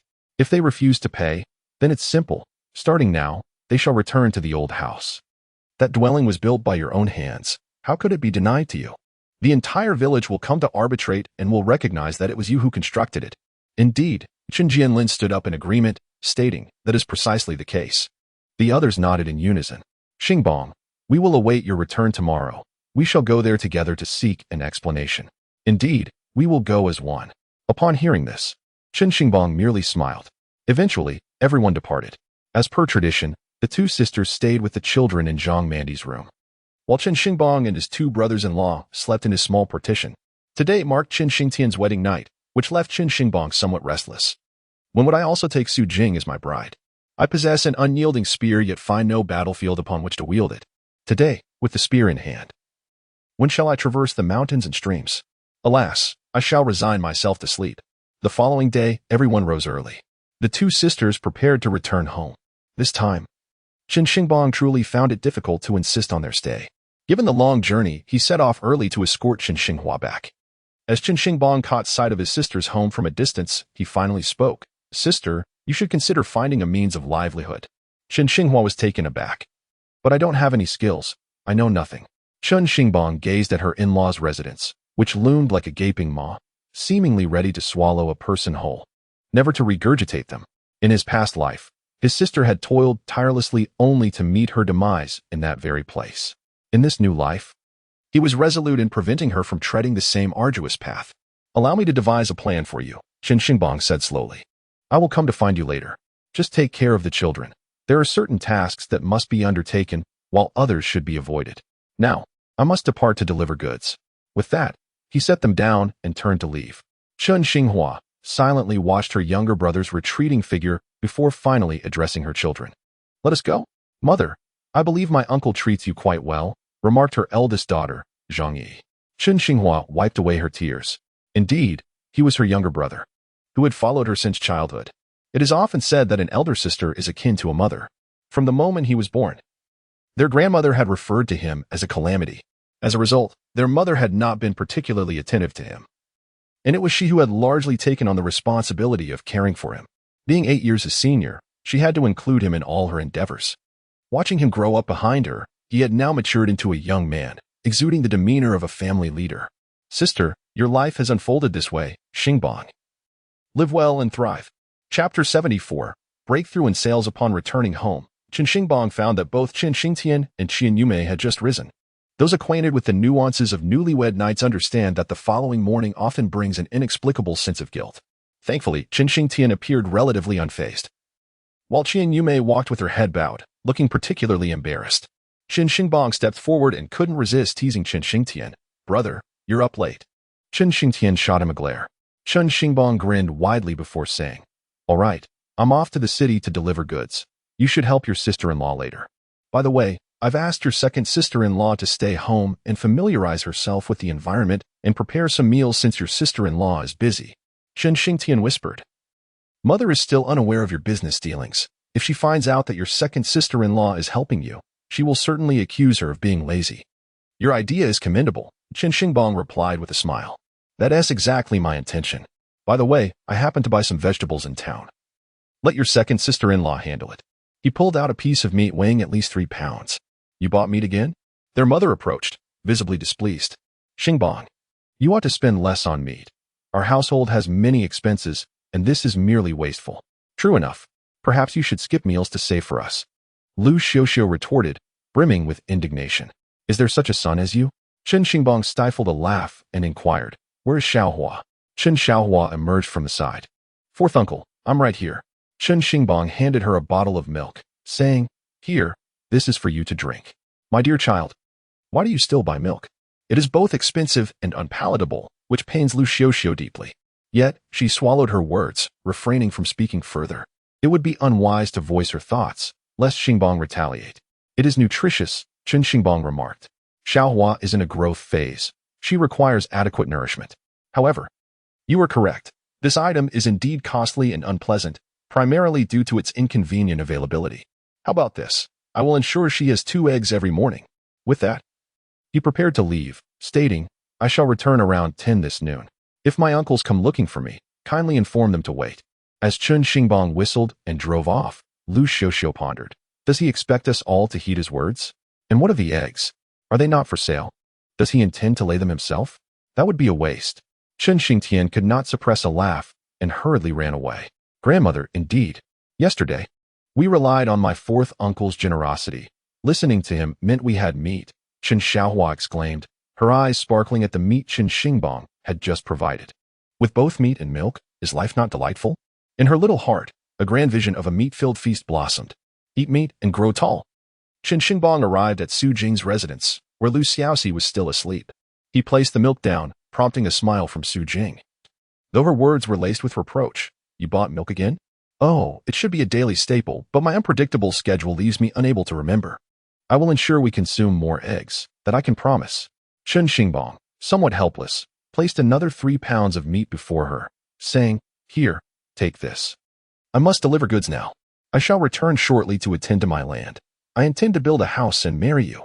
Su Jing's face suddenly flushed. Initially, when Lu Wanhe entrusted her to Chen Xingbang, she understood it was merely a temporary measure. As an outsider, she had no relatives here. Lu Wanhe was her only support. Now that he was gone, she had to rely on someone else to survive. Having interacted with Chen Xingbang for several months, she found him agreeable. Yet, being a youth from the city, she had encountered numerous individuals. Chen Xingbang was her sole lifeline. Over the past few days, she discovered many admirable qualities in him, evoking a sense of dependence that she had not anticipated. Xingbang, I shall await your return, she declared. Chen Xingbang felt a surge of excitement at her words. You will wait for me? Then, that settles it. I shall attend to the land, build a house, and marry you. Just wait. In his previous life, he had been with countless women and had uttered all manner of flirtations without a hint of embarrassment. This only served to make Su Jing feel somewhat bashful, prompting her to lower her gaze, her cheeks seemingly flushed. Chen Xingbang chuckled and said, very well, I must be off to deliver the goods. Today's load is not substantial. As I am alone, Chen Xingbang shook his head and said, we will deliver as much as we have. My brother and sister-in-law will come over to assist shortly, and we will soon return to normal levels. Not long after, Chen Xingbang procured 200 pounds of duck necks and 40 pounds of potato chips before setting off. As per the usual routine, he first delivered the potato chips to the school entrance. Xingbang, this is rather insufficient, remarked Boss Zhang upon receiving the order. Indeed, given that Chen Xingbang was now supplying all the small shops in the area, the distribution naturally resulted in smaller quantities. Don't worry, I'm working on a solution. Chen Xingbang jested. Boss Zhang nodded in agreement. Supply more of these. The children absolutely adore them. I understand. I must take my leave now. Chen Xingbang replied before seeking out Xie Ping. Brother Xing, you haven't fully awakened yet, have you? As he arrived, Xie Ping had already emerged, grinning mischievously. I'm wide awake. Your statement is merely a product of inexperience, Chen Xingbang chuckled. Generally speaking, men have a remarkable recovery ability. Such matters can be resolved in under 3 minutes. Brother Xie, knowledge gained from books pales in comparison to experience. You should consider finding a wife sooner rather than later. Ah, is that so? I've heard educators say otherwise, Xie Ping retorted. Which educator? Chen Xingbang asked, bewildered. The ones on television. Xie Ping puffed out his chest. What television? Chen Xingbang said, a hint of envy in his voice. After all, it was quite a privilege to have a television in this day and age. Yes, the ones on television. I see. I don't recommend watching such things, Chen Xingbang replied earnestly, having never seen it himself. Xie Ping mischievously suggested. I'll invite you to watch together. Chen Xingbang looked at him disdainfully. Watch. The poor play with cars while the rich flaunt watches. I am different. When I see a girl, I take action. All right, here is your merchandise. I still need to restock, he added. By the way, your order is too small. It should start at a minimum of 400 pounds. Only then did Xie Ping shift to serious matters. Have you made any breakthroughs? Chen Xingbang inquired, surprised. Indeed. Many people are now sourcing from me directly. I am connecting with those retailers, Xie Ping replied with a smile. Let me tell you, this business is exclusive. Currently, no one else in the market sells these items, making them particularly easy to sell. You must produce more stock so I can engage with more retailers. Let us aim to dominate this market. All right, you seem quite knowledgeable, Chen Xingbang remarked with a click of his tongue. My father advised me, Xie Ping said happily. Initially, he didn't hold much faith in my endeavor, but now he acknowledges my progress and encourages me to manage it well. Chapter 75. If no house is built. Let us divide the family. Chen Xingbang felt a stirring in his heart. Xie Ping's father seemed like a seasoned businessman. If the opportunity arises, he must get to know him better. All right, for 100 pounds it is, then. Starting at 400 pounds, Xie Ping beamed. If you have more, I could use it as we have freezers here for storage. Besides, I believe I can sell 500 pounds in a day. Chen Xingbang pondered for a moment before responding. All right, I understand. Let us leave it at that for now. I shall take my leave. We can converse further if necessary. With that, he mounted his motorcycle, procured a bottle of liquor and 2 packs of cigarettes, and proceeded to visit Mr. He. Mr. He had not seen Chen Xingbang for several days, and he greeted him with an unusual warmth. Xingbang, Mr. He exclaimed. Chen Xingbang approached, placing the cigarettes and liquor inside. He then produced a small packet of wedding candies, saying, Here, my brother has tied the knot. Please indulge in some wedding sweets. Ah? Mr. He appeared taken aback. Is it really a joyous occasion? Indeed, it is, Chen Xingbang affirmed with a nod. He got married yesterday, and I would like to express my gratitude for your care over these past few days. Please, enjoy. Well, that is truly a cause for celebration. Mr. He chuckled heartily. The lad didn't even inform me. Just the day before, he came to collect goods from me. I know, my brother has that kind of temperament. Chen Xingbang laughed in explanation. Well then, I wish him many offspring, Mr. He said cheerfully, leading Chen Xingbang inside. He leaned in gently, saying, Xingbang, I have some unfortunate news to share with you. Chen Xingbang's heart sank, fearing the worst, perhaps a price increase or the possibility of not selling to him anymore. No worries. Mr. He, please go ahead. The folks inside mentioned that it is not sufficient for me to only purchase duck necks daily. I must also acquire some other byproducts. Otherwise, it would be difficult to justify. Other byproducts? Chen Xingbang paused, bewildered. Yes, like duck feet and such, Mr. He replied somewhat helplessly. Is that truly bad news? To me? That sounds rather fortuitous. Chen Xingbang was nearly overwhelmed with joy. However, he understood the current market dynamics. During that time, everyone sought out meatier options. With scarcity at play, any purchased item needed to serve the greatest utility. For instance, when buying meat, people in later generations preferred lean cuts, shunning fatty ones for their greasiness. Yet, in that era, if one were to offer only lean cuts, customers would become quite irate, as fatty meat could be rendered for cooking oil and provided more substance when consumed. This disparity in demand reflected the shifting economic landscape over time. With the subsequent abundance of goods, these byproducts had indeed become sought after. Very well, Chen Xingbang replied, managing to suppress his exuberance. But how much are those other items? They claim those have more meat, so they cannot be priced so low, 10 yuan per 100 Jing. Chen Xingbang was on the verge of ecstatic laughter. He promptly responded, All right. Let us proceed with this arrangement. Please prepare 300 Jing of duck necks and 200 Jing of duck feet for me. Really? Absolutely. Chen Xingbang nodded affirmatively. Then it is settled. I shall arrange that for you immediately. Allow me to take your payment first. Chen Xingbang quickly stated. That would be 50 yuan, correct? Here you go. Perfect. Before long, the goods were being unloaded. 500 Jing of products filled the tricycle to capacity, and Chen Xingbang's face radiated with delight. Here. I also have some additional items for you, duck entrails. To everyone's surprise, there remained a delightful bounty, which was promptly placed in the possession of Chen Xingbang. He nearly burst into laughter. After all, these were treasures indeed. Well then, thank you very much. I shall take my leave, he said, as he departed in his vehicle. Upon returning home, he proceeded to unload the items. My goodness, Xingbang, why are there so many duck feet? Exclaimed Zhang Mandai, her face a mask of disbelief. What on earth are we to do with them? Simple, we shall marinate them along with the others, Chen Xingbang replied excitedly. These are even more delectable than duck necks. Let us wash them thoroughly and then place them in the marinade. By the way, brother heir, I think we should set up 2 more stoves and purchase 2 additional pots. That way, we can use a total of 4 large pots for marinating. And we can fry potato chips in the meantime, he suggested. I'll handle that. Chen Xingbang immediately volunteered. All right. I will head to the town to buy the pots and bring back 300 pounds of potatoes, Chen Xingbang stated, and off he went to procure the supplies. At this point, Chen Xingbang had nearly 2,000 yuan in his possession, making him quite the affluent individual. In the village, he could command respect with his wealth. By the time he returned with the items, it was around 11 o'clock. Remembering that there were matters at home requiring his attention, he informed them and made his way back. Indeed, upon arriving home, he found 3 uncles already present, along with Chen Xingbang. Xingbang, you have finally returned. Chen Xingbang sighed in relief. Everyone has been waiting for you. Apologies, I was rather busy today. Shall we proceed? Let us go, Chen Jinlin declared as he stood up. Today, we must resolve this matter once and for all, so that we can proceed with our lives without worry. The others nodded in agreement. The group made their way to Chen Xingbang's residence. Before long, they had all entered. Seeing such a large gathering of his brothers, Chen Xingbang's expression soured. Eldest uncle, 3rd uncle, 4th uncle, 5th uncle, Chen Xingzu greeted them as the others nodded in acknowledgement. Second brother, we are here to discuss the matter of building a house, Chen Jinlin stated as he took a seat. No need to say more. Both my mother and I are firmly opposed to this. It cannot be done, Chen Xingbang interrupted, not allowing anyone else to speak. However, the others regarded him with cold expressions. Second brother, you cannot simply declare that we will not build without discussion. With so many children, we will eventually need separate households.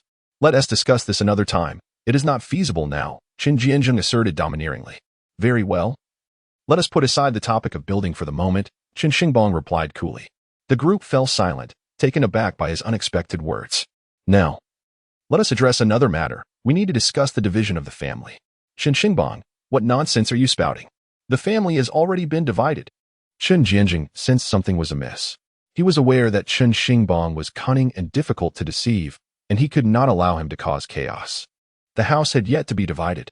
Chen Xingbang gazed at the grand house, now divided into 3 sections, left, center, and right, and calmly remarked, "This house was constructed by your generation of brothers.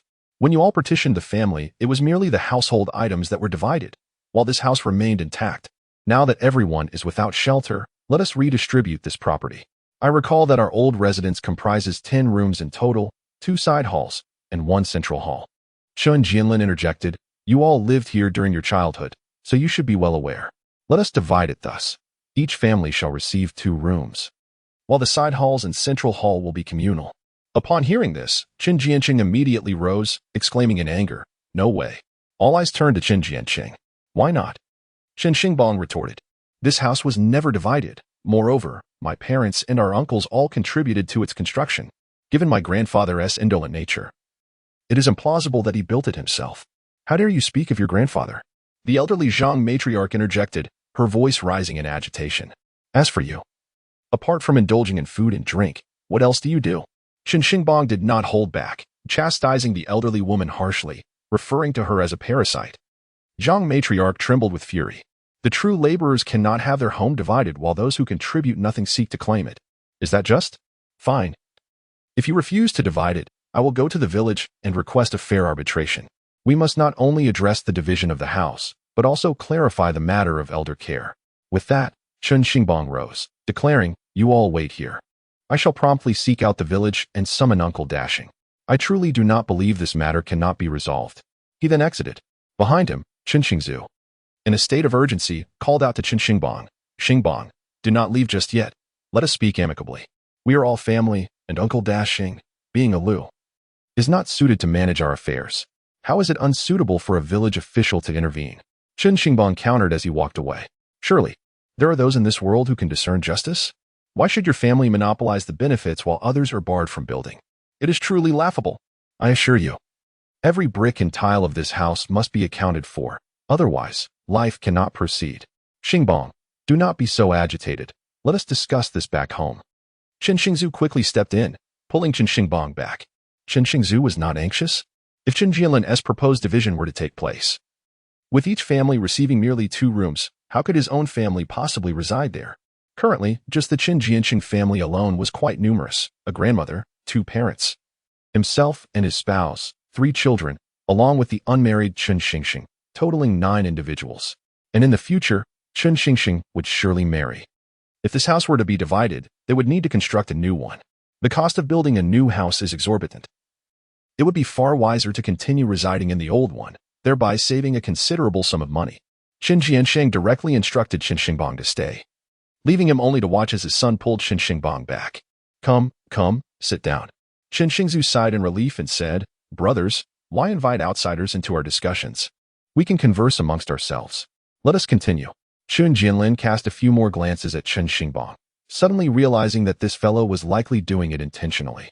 He had calculated everything from the start, thus drawing closer to Lu Dashing these days, perhaps anticipating a day when he could put it to use. Second brother, speak up. How do you propose we divide things? Chen Jianfa looked at Chen Jiansheng, relishing his discomfort, and immediately chimed in. Big brother has 3 sons, third brother has 4. Fourth brother has 2, and I have just 1 son. It matters little to me, but we cannot let the brothers live like this. We must branch out. If we cannot, our father will surely blame us. Chen Jianxing was genuinely infuriated. He had initially thought that by occupying the old house, he would avoid any issues. Little did he know, this matter had been brought to light by Chen Xingbang. This was truly becoming a spectacle. Taking a deep breath, he said, fine. If we must divide, let us do so, but it cannot be in this manner. You each get a room. The others were immediately incensed. However, Chen Xingbang found it amusing and stood up, saying, very well, I shall seek assistance. Oh, Xingbang, Chen Xingzu nearly cried as he stopped him, saying, let us discuss. How is it that any family division occurs without dialogue? Let the grandmother have her say. Chen Xingbang looked at the elderly woman, thinking to himself, your grandmother is merely your father's echo. Whatever he says, she will undoubtedly parrot back. Such sycophantic remarks held no charm. There is no need to listen. Chen Xingbang replied coolly, what she says is of no consequence. Here's the deal. We shall each share a room, but we have a condition. Go on. Chen Xingzu exclaimed with delight. If the 4 families only received 1 room, then their family alone could claim 6 rooms within this grand house, effectively resolving their housing dilemma. As for the land, you shall not receive even a square foot, Chen Xingbang stated calmly. Impossible. Indeed, Chen Jiansheng immediately rose, shouting angrily, Chen Xingbang, do you intend to bully me? Secondly, Chen Xingbang ignored him entirely, continuing, the grandmother will reside with you, having her meals and care provided, with no further obligations from the other brothers. Impossible, absolutely impossible. Chen Jianxin shouted, Chen Xingbang, this is surely your scheme. I tell you, this cannot happen. Cannot happen? Chen Xingbang chuckled, then propose a more acceptable solution, and let us see if we can find common ground. The old house, 1 room each, the new land. We shall divide among the 5 families, and you must continue to provide for the elderly lady according to tradition. Chen Jianlin and the others were already elated. See? Chen Jiansheng has made concessions. Previously, they had thought Chen Jianxing would never agree to divide the land, yet now he had acquiesced. For them, this was a significant advancement. However, they heeded Chen Xingbang's words, reminding themselves not to make any promises without his presence. Unexpectedly, Chen Xingbang firmly asserted, over the years, it has been my father and my 3 uncles who have taken care of Grandma, although she claims to stay and eat at your home. She resides in our shared house, and the food is provided by all of us. You have contributed nothing and even benefited from the leftovers she couldn't finish. Do you truly think we are fools, unaware of your actions? After taking advantage for so many years, you still wish to continue? That is unreasonable. Now, I present you with 2 choices. Either relinquish the land, and Grandma will continue to be cared for according to the old ways, or you shall bear full responsibility for her, with the land being allotted to you at 1/5. Choose wisely. Chen Jianxing glared at Chen Xingbang, and in a sudden outburst, he smashed a cup from the table, preparing to resort to his usual tricks. No one will get their share today, he bellowed. Get out. Second uncle. You refuse to listen? Chen Xingbang was enraged, standing abruptly. Come, let us tear down the house. Damn it, if I cannot reside in the house built by my parents, why should you live there for free? If we do not stay, then let us dismantle the house that rightfully belongs to us. I wish to see how you will manage. Uncles, let us go. That house is rightfully ours, yet it is occupied by others, and we are subjected to scorn. Why should that be? Destroy it. Chen Xingzhong declared without hesitation, rising to join the fray. Chen Jiangwo also began to take action, and soon the other brothers prepared to join as well. Xingbang, Xingzhong, uncles, do not resort to violence. Chen Xingzu, the most anxious among them, shouted, urging them to speak calmly. The old lady grew anxious, trying to intervene. Qin Jianlin, what do you intend to do? Qin Jianlin replied with a hint of helplessness, Mother, when we built this house, my brother and I contributed the most labor. When we divided the houses, we had to construct our own. Do you know the hardships we endured? Why shouldn't we be allowed to live in the old house now? Indeed, Qin Jianfeng chimed in somberly. It's unreasonable. Otherwise, none of us should reside here. Very well. Chen Jiansheng returned to his seat, a sense of powerlessness washing over him. He realized he could not halt the unfolding events and gritted his teeth, saying, All right. Let us not tear it down. Let us discuss this properly. The others looked at Qin Jiansheng. Qin Jianlin felt a wave of nostalgia. For many years he had been the eldest, yet his voice held little weight, as the second brother wielded authority over all family matters, large and small. In the presence of the second brother, he felt diminished. It was the first time he witnessed Qin Jiansheng relent. Thus, each of you shall have a separate room. I will take 1/5 of the land, and the elder must continue to be cared for. Such favorable terms are not to be had, Chen Xingbang interrupted. Without a second thought, you aim to keep all the benefits for yourself and expect to negotiate such terms? Dream on. Let us get to work. Xingbang. Then propose a condition. Chen Xingzu was anxious. Let's not just resort to violence. We can communicate civilly. Did I not just present a condition? Chen Xingbang replied, spreading his hands. If you do not agree, then none of us shall reside here. Oh, by the way, although our home may be somewhat cramped at the moment, we still have a place to live. At worst, we will be a bit crowded. As for you, once we strip away the 4 houses, when it rains, yours will surely collapse, leaving you exposed to the elements. Xingbang, how can you be so ruthless? And Air complained. Chen Xingbang chuckled, and Air, when it comes to ruthlessness, no family surpasses yours. Forcing people to work without providing food, and then coming to my house to turn over my table. Only your family would dare such things. Indeed. Qin Jianfa chimed in. Second brother, second sister-in-law, your actions are utterly excessive. And Air was immediately deflated. In this matter, they were clearly the unreasonable party. Then how about this? Chen Jiansheng looked at them. You will not receive a single room from the old house, and I want 1/5 of the land. I will take care of the old lady. Nonsense. Chen Xingbang vehemently disagreed. Why should we not receive a single room from the old house? We want it. I will give you one last condition. If you do not agree, then we have nothing further to discuss. If you do agree, we shall draft a written agreement today, and I will invite Uncle Dashing to witness it. If you refuse, we will proceed to dismantle it. Chen Jiansheng felt a pang of resentment towards Chen Xingbang. This fellow was utterly lacking in respect. The houses, we will take one each. The shared areas, we will allow you to use. But everyone else has a stake in them. Furthermore, we can grant you 1/5 of the land.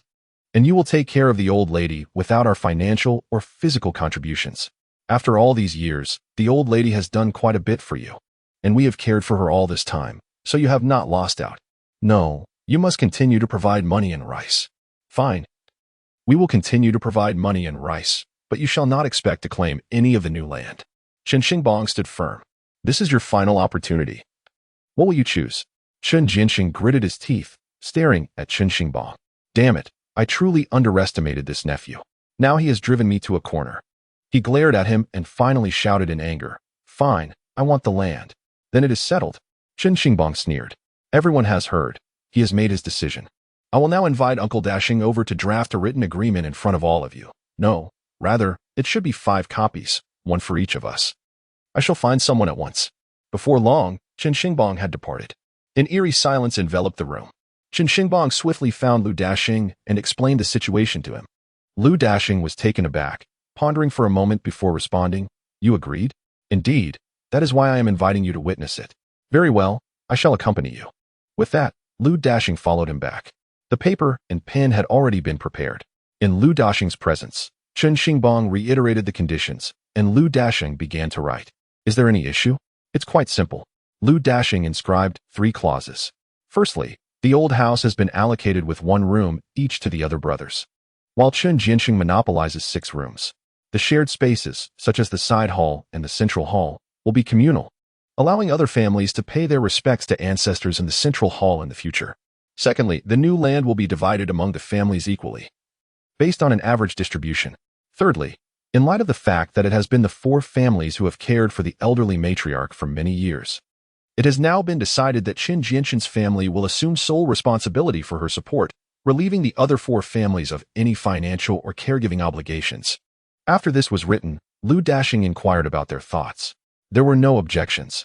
Naturally, Chen Jiangwo and his three brothers had no dissent. However, at that moment, Chen Jianxing expressed his dissatisfaction with the final clause, insisting that the others must contribute financially, stating it was unfair for only his family to support the elderly matriarch. Uncle Heir, are you now going back on your word? Chen Xingbang raised an eyebrow, suggesting that they should let Uncle Dashing adjudicate the matter. After contemplation, Lu Dashing remarked that while supporting the elderly is indeed a duty, if, as they claimed, it had always been the four brothers contributing financially, then Chen Jianxing should not be left to bear the burden alone. My family has many mouths to feed. I simply cannot manage this alone, Chen Jianxing retorted, gritting his teeth. How about this? Chen Xingbang suggested with a smile. From now on, the other four brothers will each contribute 5 yuan per month. And nothing more will be required of them, except for the final expenses related to the elderly matriarch's passing.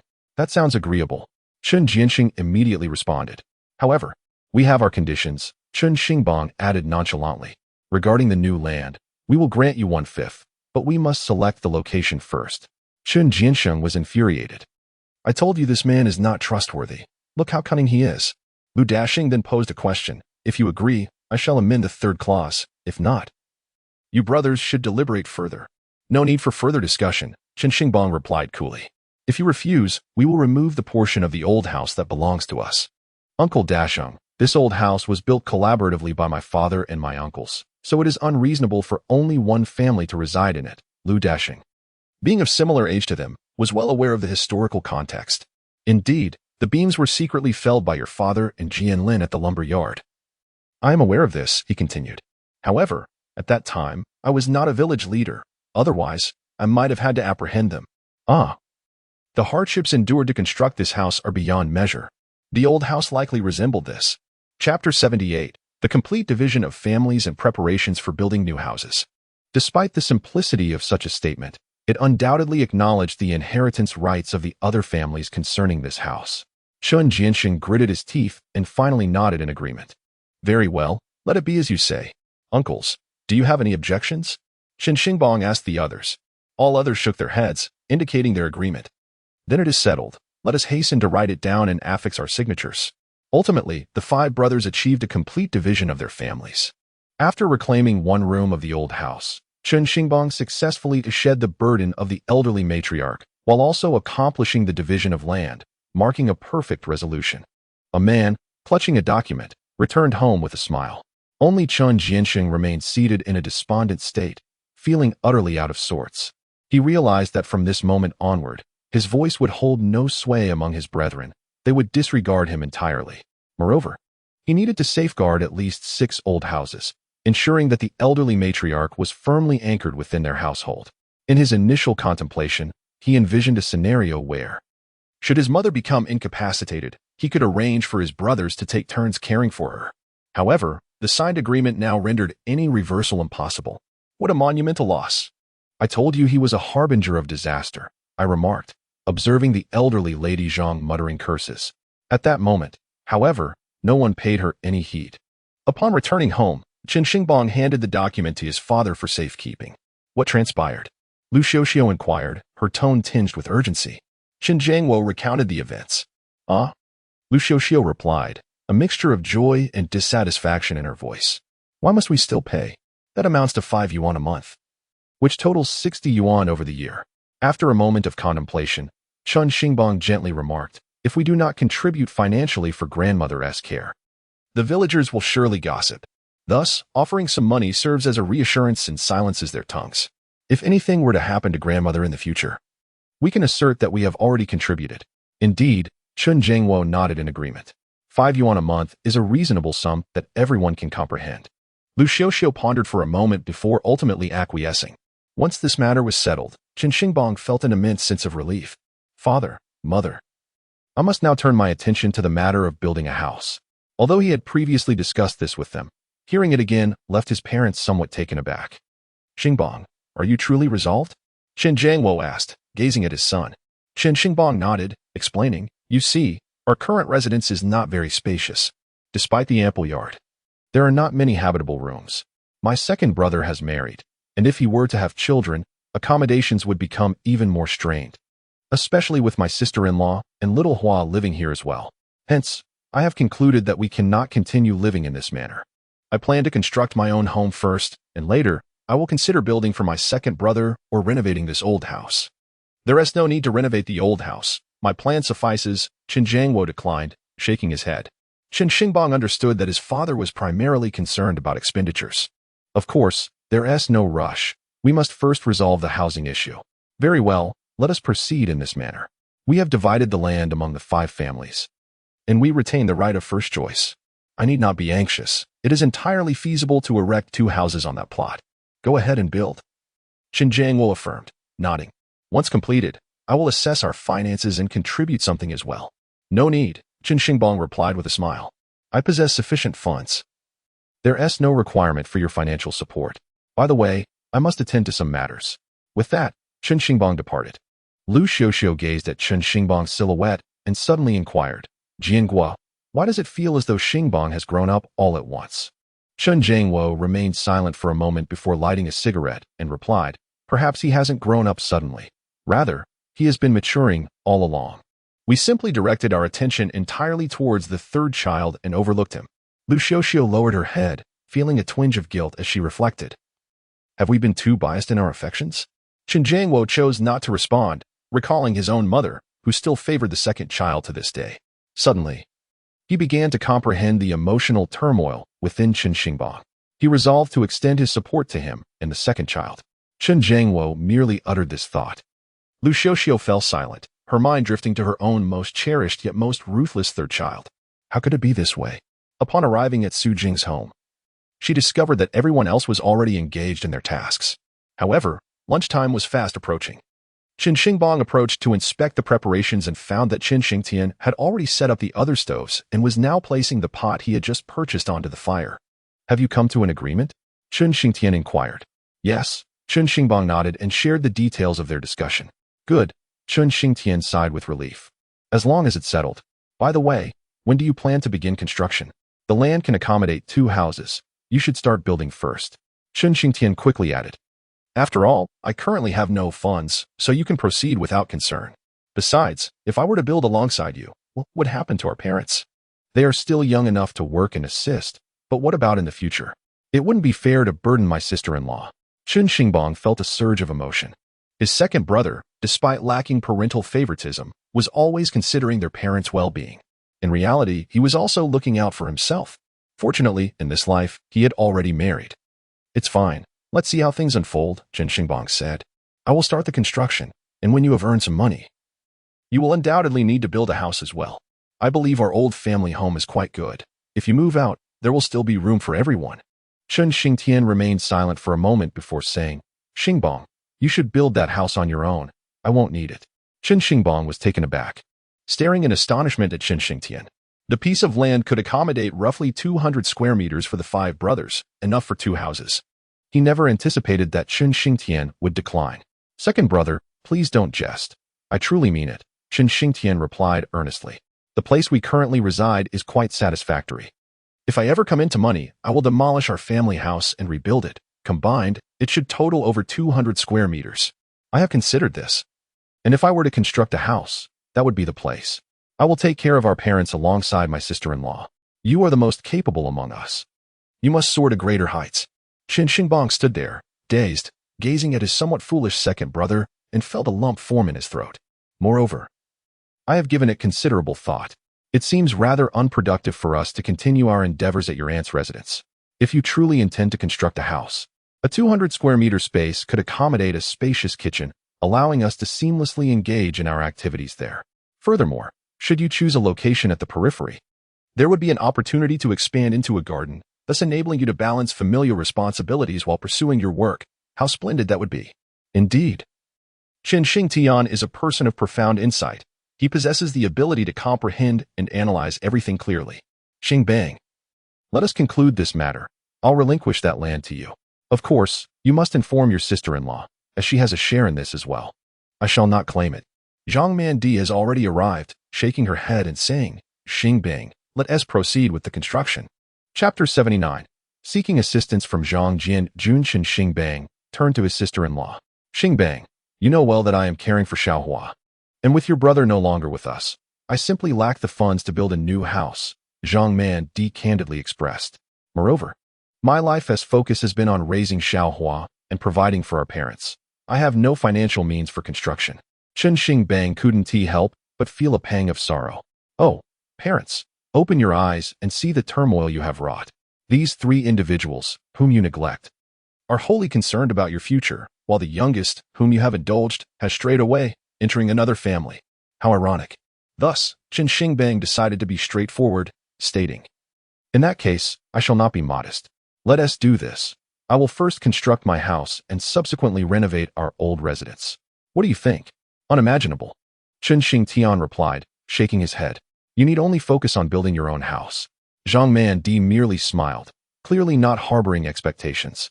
Chen Xingbang realized that words held little weight at this juncture. Action was imperative.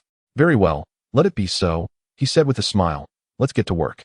With the addition of 2 large pots, they commenced an incessant process of braising, which alleviated Chen Xingbang's worries, as he understood this would marginally increase their output. Observing their productivity, he promptly left and sought out his uncle, Chen Xingzhong. Xingzhong, Chen Xingbang called out. Chen Xingzhong hurriedly emerged, grinning widely. Xingbang, when do you plan to start building your house? Chen Xingzhong inquired, a hint of nervousness evident in his fidgeting hands. Have you made your decision? He pressed. I have long since made up my mind. Otherwise, I wouldn't have broached the subject, Chen Xingbang replied with a smile. However, I must first inform you about the location. You choose first, Chen Xingzhong, a man of earnest disposition, replied sincerely. We discussed this on our way home. Had it not been for your leadership, we would not have easily negotiated with our second uncle. Therefore, you should select first. Then I shall not hold back.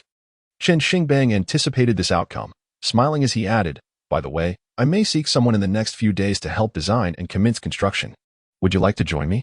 What kind of house do you plan to build? Chen Xingzhong inquired. I intend to construct a red brick house. A red brick house? Chen Xingzhong looked on with envy but shook his head, saying, I've heard it cost quite a bit. Indeed, it requires a considerable sum. Yet there is no alternative, the times have changed. By the way, what about you? Chen Xingzhong replied, I certainly do not have that much money.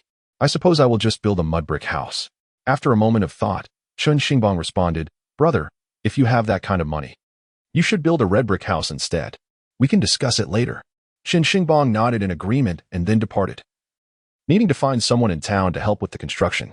Upon reflection, he remembered that his brother-in-law, Zhang Jianjun, had experience in this trade and often assisted others in building houses. Thus, he rode his motorcycle to his sister's home, bringing along some food as well. Arriving at his sister's house, he found her and several children preparing pig feed. Wiping the sweat from her brow, his sister looked at Chen Xingbang and inquired, What brings you here? I'm looking for my brother-in-law. Come here, I brought you some snacks, he said, pulling out chips and duck necks. Chen Xinghua was momentarily speechless. The children, delighted by the treats, scampered off to enjoy their snacks. It's nothing, Chen Xingbang said as he settled down. Where's my brother-in-law? He went to prepare the pig feed, Chen Xinghua replied, resuming her work. We've raised a few pigs at home, and they eat a lot. You should stop raising them, Chen Xingbang laughed. Why raise pigs if they're not for your own consumption? Upon hearing this, Chen Xinghua lowered her head, tears threatening to fall. In Zhang Jianjun's family, there are 3 brothers, with Zhang Jianjun being the eldest and the first to marry. Currently, the youngest son has yet to start a family, while Zhang Jingguo is quite troubled, as he entrusts the few pigs they raise each year to his eldest son and daughter-in-law, but the money from selling the pigs is hoarded by the 2 elderly parents. Even having a portion of pork to eat is a luxury, as they constantly claim they need the money to marry off their youngest son. Is unable to attend school.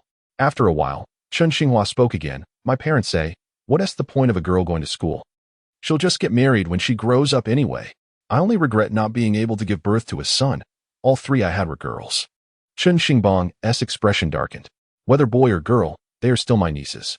A sense of unease washed over Chen Xingbang. Just then, Zhang Jianjun returned, carrying 2 large bundles of pig feed. Xingbang, you're here. He greeted with a smile as he set down his load. Brother-in-law, come here, Chen Xingbang called out. Zhang Jianjun, weary from his labor, sat down beside him. "Isn't going to school?" Chen Xingbang asked. Zhang Jianjun offered a bitter smile. "You know our family is poor. Yi can help us with chores." "That is unacceptable," Chen Xingbang immediately countered. "She is still just a child. This is the age she should be in school. And stop feeding the pigs." "What?" Zhang Jianjun was taken aback. "Sister, let us not feed the pigs anymore." Chen Xingbang looked at his sister with concern. "What is the point of raising pigs year after year?" "Xingbang, you're just talking nonsense. Your sister doesn't know how to do anything else. If I don't feed the pigs, what can I do? Brother-in-law, can't you work as a mason? I am planning to build a house, so please assist me in gathering some skilled laborers. I intend to construct a red brick residence. And I would like you to find the most knowledgeable individuals in the town to help me." Zhang Jianjun and his wife were taken aback. "Xingbang, you are building a house." Chen Xinghua looked bewildered, glancing at Chen Xingbang in confusion. "How much will that cost? Where will you find such funds?" "Do not concern yourselves with that, brother-in-law. Please help me find some workers and arrange for them to come and discuss pricing with me tomorrow." "Understood." Zhang Jianjun genuinely felt happy for Chen Xingbang. Also, cease raising pigs. Chen Xingbang surveyed the small mountain village, which seemed like a gaping maw that had previously devoured his elder sister's vitality. He could no longer endure such a life. He resolutely declared, "I need someone to oversee certain matters in the city. How about this? You both move to the city." Move to the city. The couple was indeed astonished. In the 1960s and 70s, the notion of wandering migrants was prevalent. Now, in 1987, with the deepening of reform and opening up, the concept had gradually faded. Yet it still lingered in the minds of many. More importantly, their current dilemma was survival. "We know nothing. We have no land in the city. What would we do there?" Chen Xinghua, looking perplexed, hastily waved his hands. "Xingbang, please do not jest." Chapter 80. Children of the poor should value loyalty more. This is no jest. Chen Xingbang had already made up his mind and understood that his elder sister and brother-in-law were not ones for idle chatter. He spoke earnestly, "To be frank, I am currently engaged in business, specifically in the food industry, working at my teacher's wife's establishment. However, most of it is supplied to the city. And our village is about a half-hour motorcycle ride away from the city, with difficult roads. It is not easy for them to find me. So I wish to open a shop there, where someone can help me monitor the goods. If they need supplies, they can collect them from the shop, making business operations more manageable." Chen Xinghua and her husband were left speechless. "Honestly, the business is doing quite well," Chen Xingbang added with a smile. "I have earned some money recently. Otherwise, I would not have the inclination to build a house, right? Rather than spending your days feeding pigs here. It would be better for you to help me manage the shop in the city. At least I can trust you." "Xingbang." Chen Xinghua's mind was in turmoil, leaving her at a loss for words. "I will pay you 30 yuan a month. All you need to do is oversee the goods. If someone comes for supplies, you can sell them." 30 yuan was not an insignificant amount for rural dwellers. However, considering the expenses of living outside, Chen Xinghua shook her head. "Xingbang, it's not that I do not wish to help you. It's truly unfeasible." "I understand your concerns," Chen Xingbang nodded. "If I were to only have you watch the shop, that would surely be inadequate. How about this? Let us engage in business in the city." "Engage in business?" "Xingbang, we have no experience in that." Even Zhang Jianjun felt awkward. "We are not like you. We can barely recognize a few characters." In fact, Zhang Jianjun was somewhat literate, while his elder sister was completely illiterate. "It's simple. I am dealing in food, and I will have you handle food as well." Chen Xingbang had already formulated his plans. "Sister, I assure you that conducting business in the city will be far more advantageous than here. Rest assured, I will provide you with a safety net." "What kind of food will we prepare?" "Cold dishes," Chen Xingbang replied promptly, having already contemplated this. "These are not only simple to make, but also quite economical. Moreover, the ingredients are reasonably priced nowadays. Trust me, I will arrange everything.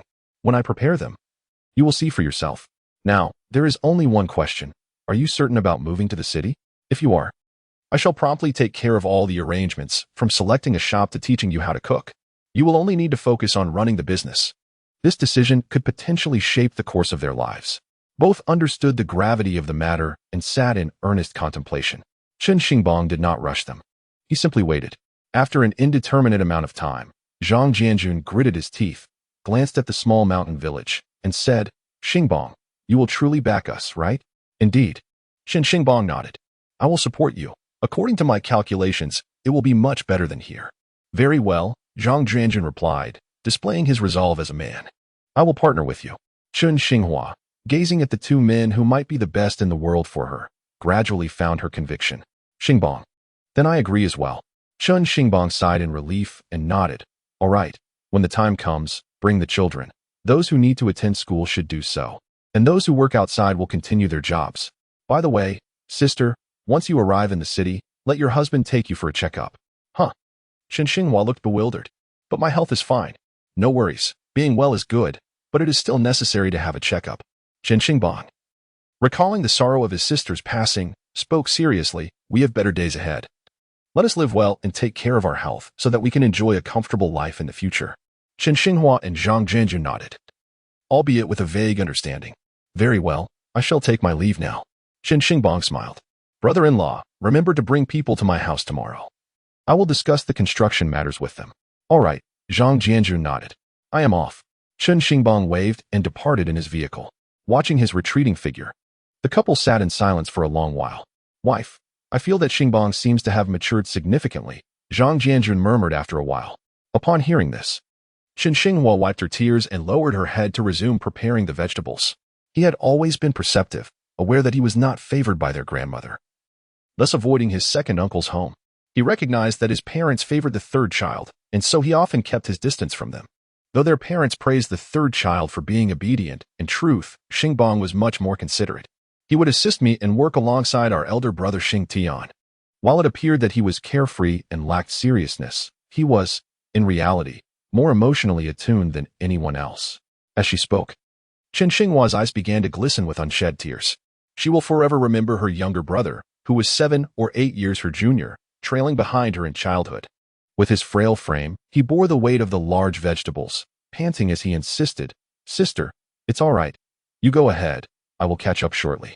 He would walk a bit, then pause, and when she turned to look back, he would beam at her with a silly grin.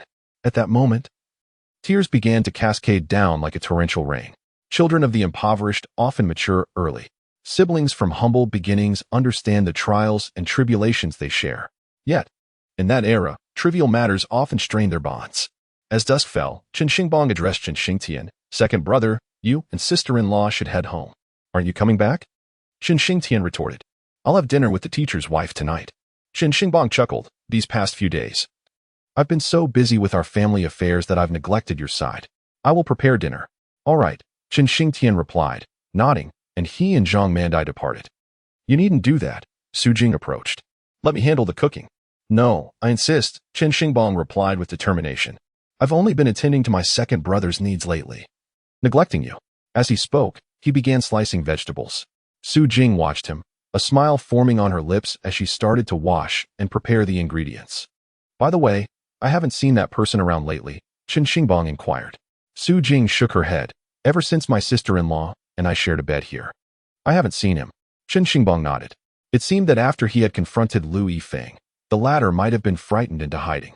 However, truth be told, this individual's continued absence was not a favorable situation, and a resolution was necessary. I must find an opportunity to deal with him. Of course, these thoughts were meant to remain unspoken. For the time being, I will ensure that my sister-in-law stays with you, he continued, having finished cutting the meat. But do stay vigilant. If anything occurs, make sure to raise the alarm. Do not be afraid. Understood? Su Jing simply nodded. Chapter 81. I have a beautiful teacher's wife. Who needs a daughter-in-law? After dinner, once his sister-in-law brought Chen Xiaohua over, Chen Xingbang returned home. By the way, Dad said he wants to speak with you. Zhang Mandai added. All right, I understand, Chen Xingbang replied, and he dashed off. Upon entering, he found his father seated in the courtyard, smoking a pipe. Tomorrow, I'll buy you some cigarettes. Don't always smoke this. It's too strong, Chen Xingbang said as he approached. A rare smile graced Chen Zhengwo's face. In recent days, Chen Xingbang had provided him with immense joy and made him realize that his youngest son was capable of achieving great things. While he couldn't predict the extent of his potential, he was confident that Chen Xingbang could become a person of stature, much like his second brother. Moreover, he sensed that his son had a broader vision, suggesting an even more promising future. The village is saying you frequently visit the Wana family, Chen Zhengwo murmured. Flicking the ash from his pipe, Chen Xingbang was taken aback and retorted with irritation, what are these people doing? Aren't they just idling away their time by spreading such rumors? Someone must have instigated this. Chen Jiangwo replied calmly, it could very well be the Lu family. Chen Xingbang narrowed his eyes at his father. Such occurrences were rampant in the village. Having lived longer than his father, he had witnessed much. It's not surprising, really. After all, it's a matter of survival. A hint of numbness appeared on Chen Jiangwo's weathered face. Chen Xingbang understood. From the very beginning, the villagers had been well aware of the intentions behind Lu Yifeng and his associates' actions. Lu Wanhe is in poor health. We have known this for some time.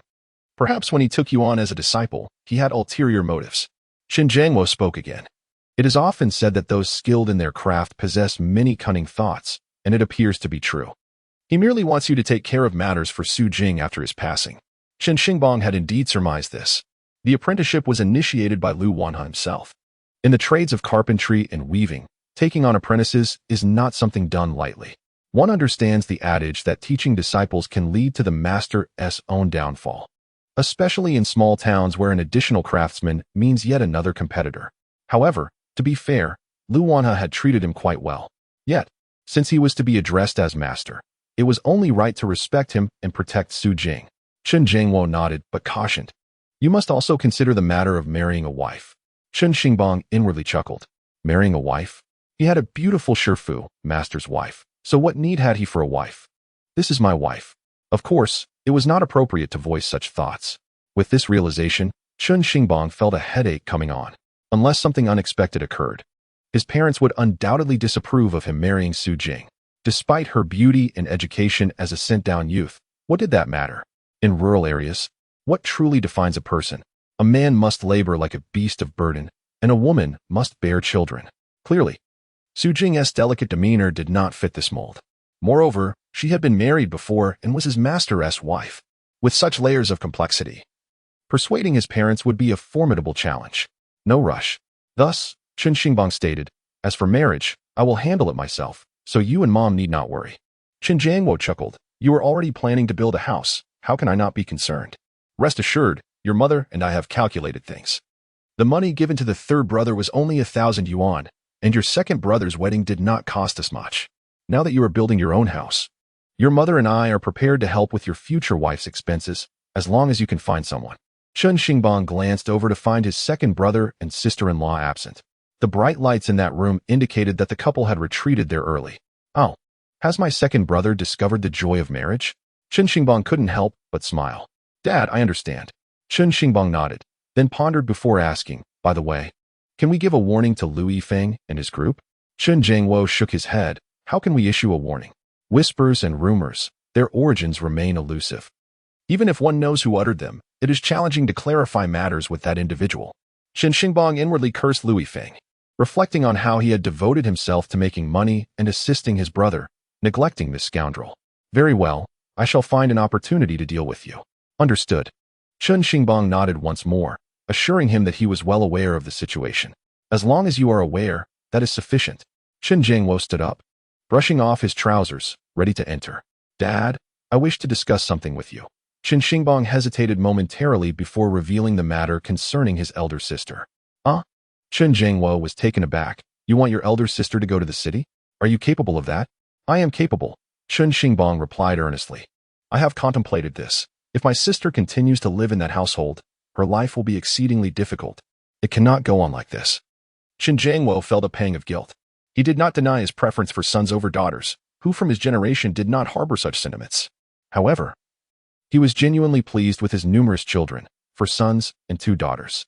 If he were to be honest, he favored the third son the most, but he regarded all his children equally. Zhang Jianjun was a good man, yet his family was far from ideal.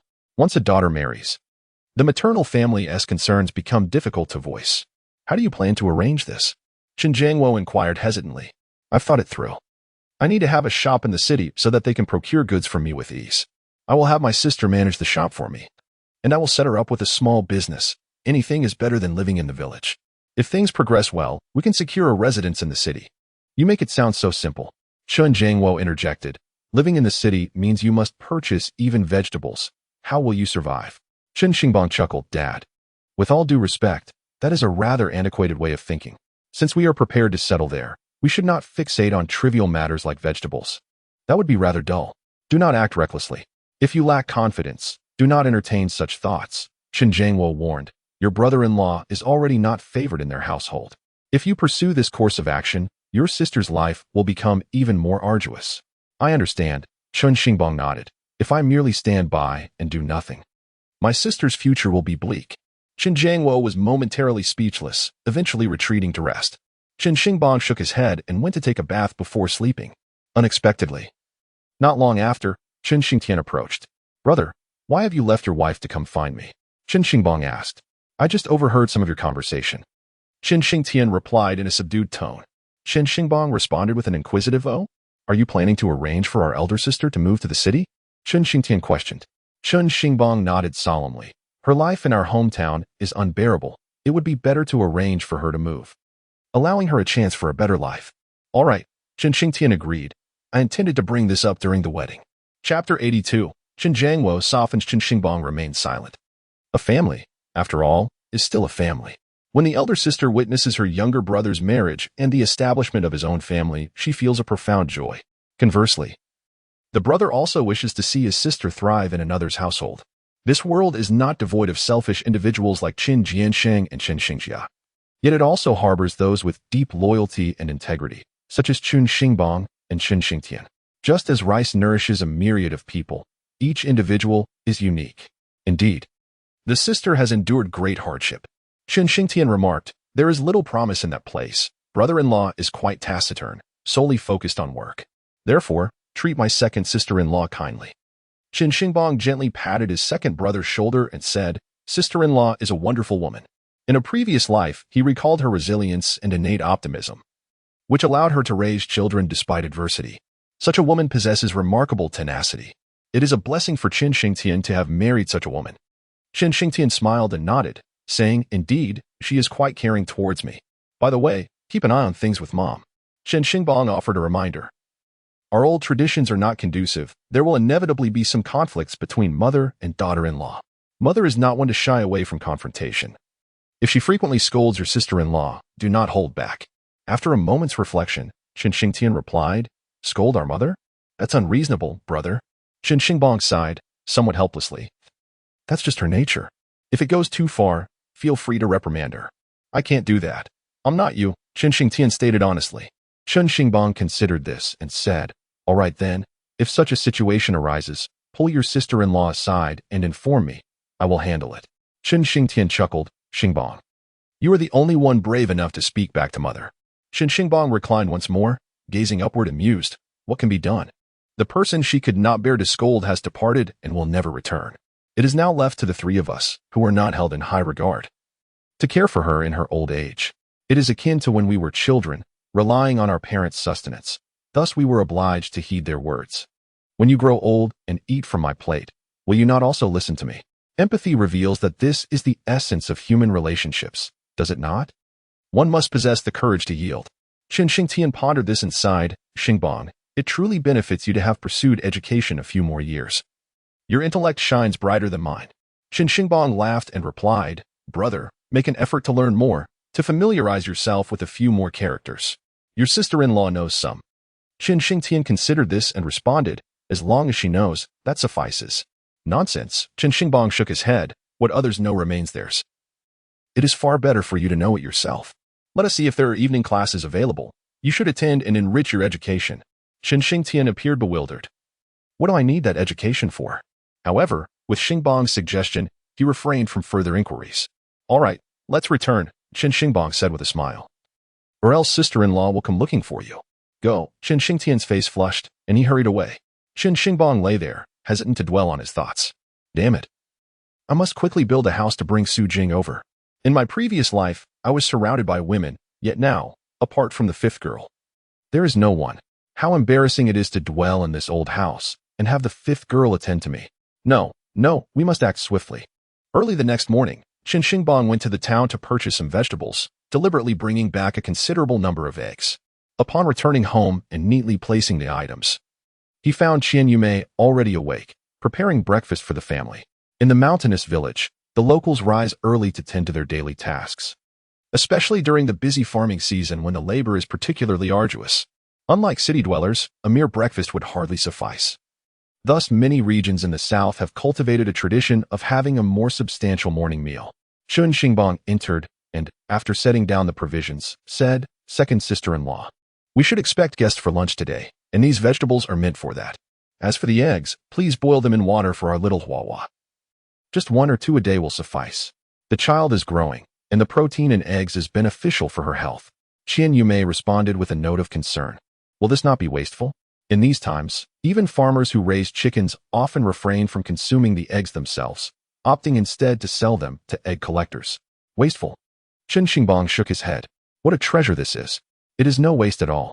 Providing for the child's health is of utmost importance. There is no waste in that. Trust me on this. By the way, once you have children with your second brother, you must ensure they consume eggs and milk as well." Qian Yumei's cheeks flushed with embarrassment.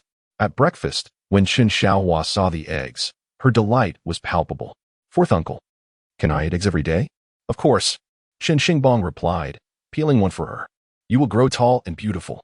Only Lu Xiaoxiao watched with a hint of concern for the eggs, remarking, "That costs quite a bit. Please don't spend so freely." Chen Jiangwo dismissed her worries.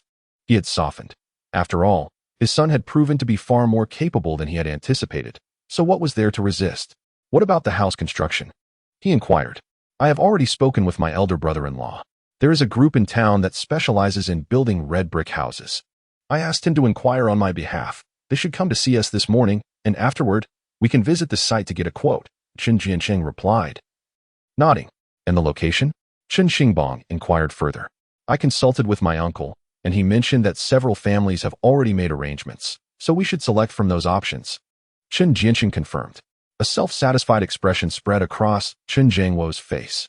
Previously, he had invested in nurturing his third son, hoping to position him as a leader among the younger generation, yet unexpectedly, he had flourished beyond expectations. From hosting family feasts to compelling his second brother to soften his stance, his youngest son had unwittingly become a pivotal figure within the Chen family. As a father, his pride was undeniable. "Have you made your decision?" he asked. "Yes, I have. Over there, my second brother and sister-in-law both said I could use the space alone. So I will choose that area to build a large courtyard," Chen Jiancheng replied. "Just for you?" Lu Xiaoxiao grew anxious upon hearing this. "That won't do. What if the third son returns? If your second brother and sister-in-law agree, then it is settled." "The third son is no longer part of our family," Chen Jiangwo interjected. "Any children he might have will not bear the Chen surname. What claim do we have to his land? Is it to be built for those who bear the Li surname?" Lu Xiaoxiao lowered her head, her eyes glistening with unshed tears. "After all, it is a child who has been cherished for over 20 years, so it inevitably requires time to accept this reality." The sister-in-law and Chen Xingtian exchanged no words. They merely bowed their heads to eat. After the meal, Chen Xingtian and the sister-in-law took Chen Xiaohua to work at Su Jing's place again. While Chen Xingbang busied himself in the kitchen, his primary task was preparing cold dishes. He placed inexpensive ingredients such as wood ear mushrooms, kelp, bean curd skin, and daylily into boiling water, blanching them before setting them aside for later use. Once he felt the time was right, he gathered the items, loaded them onto the tricycle, and set off to Jing City. Chapter 83. A flourishing business this time. He first delivered the potato chips to old Zhang and his companions. "Cousin, could you possibly bring more?" Old Zhang inquired after paying Chen Xingbang. "How much more do you need?" Chen Xingbang asked. "I must tell you, I've already distributed my goods at the entrances of 2 other schools, and business is thriving," Old Zhang chuckled. "Really? Just give me a bit more stock. Look at all these people here." Chen Xingbang gestured toward the small shops. "Every household around here needs a few pounds. Today, I've brought you 50 pounds. I understand. Just bring more." "I'm not refusing to pay," Old Zhang replied. "All right, let us see how it goes." After their conversation, they arrived at the previous stall location. Just as Chen Xing's vehicle came into view, an elderly man sprinted over at remarkable speed, grabbing hold of Chen Xingbang. Come, I need goods. What else with you?" "Young man, last time you gave me so little and then didn't return. How can you conduct business like this? I've been waiting for days. You know how many people have asked me for this?" With a smile on his face, Chen Xingbang responded, "Sir, how much do you require today? Come on. Give me 100 pounds. The man exclaimed. "Do you want duck necks or duck feet?" Chen Xingbang inquired. "Duck necks and feet?" The old man craned his neck like a duck, peering eagerly at the cargo. "Do you have duck feet? I'd like to try them." Generously, Chen Xingbang presented a duck foot. It appeared slightly darkened from the marinade, indicating that the broth had matured. It was indeed at the peak of flavor. The old man took a bite, his eyes lighting up. This is quite delicious. How much do you sell it for? The old man pressed urgently. Chen Xingbang pondered carefully. The prices from the meat processing plant varied. The retail price of 6 dimes per piece was already considered exorbitant, and raising the price further seemed inappropriate. A pound of duck feet typically contained around 10 pieces, making it impractical to sell them at 6 dimes each. Such a thought was ludicrous. Therefore, Chen Xingbang had already determined his pricing. Sir, I sell these at 1 yuan 80 per pound. 180? Aren't you robbing me? The old man exclaimed, visibly flustered. Chen Xingbang was momentarily speechless. Perhaps it was a reflection of the old man's narrow perspective. Even if he thought so, it was best left unspoken. Sir, please don't rush. Allow me to explain properly. Look, regarding this item, I suggest pricing it between 4 to 5 cents each. It is even cheaper than a duck neck. Approximately 10 pieces make a pound, possibly even more. If you retail it, you could sell it for $2 to $2.50, allowing for a substantial profit. Why would I deceive you? Really? The elderly man's expression softened. Yes, precisely. Then, shall I order 20 pounds to start? The elder, uncertain, cautiously inquired. Certainly. I shall procure them for you right away, Chen Xingbang replied, shaking his head. Before long, he had prepared the goods for the old man. 80 pounds of duck necks yielded 112 yuan, while 20 pounds of duck feet brought in 36 yuan, totaling 148 yuan. Finally, Chen Xingbang arrived at Xie Ping's location. You're late today. Xie Ping quickly approached, exclaiming, Banquet. Chen Xingbang cast a glance at him and, without uttering a word, produced a duck foot for him to sample. Here, taste this. Xie Ping took a bite, his eyes brightening, and after a few more bites, he exclaimed, this seems to have more meat than the duck neck. Yes, this is my latest product. Would you like some? Absolutely. Xie Ping nodded eagerly. He knew that anything produced by Chen Xingbang was guaranteed, and given its deliciousness, customers would undoubtedly buy it. By the way, what is your pricing? I'm offering it at $1.50 per pound. Chen Xingbang was forthright, since Xie Ping was a significant client. His price was certainly lower than what the old man received. Approximately 10 pieces make a pound. I estimate 11 or 12, but I will consider it as 10. My retail suggestion is between 4 to 5 cents, which may yield greater sales. Xie Ping calculated in his mind and realized Chen Xingbang had left him with a considerable profit. Thus he smiled and said, all right, I understand. Let us proceed with the delivery. Ultimately, 220 pounds of duck necks and 180 pounds of duck feet were all collected by Xie Ping, adding 264 yuan to 270 yuan. Chen Xingbang received a total of 534 yuan, along with the over 100 yuan from the old man and 70 yuan from potato chips. He had earned over 700 yuan today alone. With his existing funds, he now had at least 3,000 in total. He certainly had enough for building a house. Chen Xingbang felt a surge of excitement. By the way, Banquet, I believe you cannot continue delivering like this. It lacks punctuality, Xie Ping offered. All right. Chen Xingbang replied with a smile, you are quite thoughtful. My father reminds me, and I must tell you, while he may not be entirely honest, he possesses a keen understanding of business acumen. Chen Xingbang raised an eyebrow. What do you mean by not honest? The family reputation is not great, Xie Ping sighed. My father worked in the south and has a penchant for wandering through dark alleys alone. Oh. Chen Xingbang looked on with a knowing expression. I heard my father mention that the southern region is currently flourishing with reform, and the people of Guangdong truly excel. When shall we visit there for some leisure? Wait, are you serious about that leisure? Chen Xingbang inwardly scoffed. All right, we shall discuss it later. Chen Xingbang chuckled. Do not learn the wrong things. One must learn the right ones. I take my leave now. I am aware of what your father mentioned. During this period, I might seek a storefront in the city. When the time comes, I shall deliver our prepared goods to the shop, allowing you to procure directly from me, which would be more convenient. Indeed, that is precisely my intention. Very well, I shall be on my way. With that, Chen Xingbang mounted his tricycle and sped off. He returned once more to the meat processing plant, but this time he refrained from purchasing cigarettes and alcohol for himself. Hello, Mr. He. Xingbang. Mr. He and Chen Xingbang had grown increasingly familiar with one another.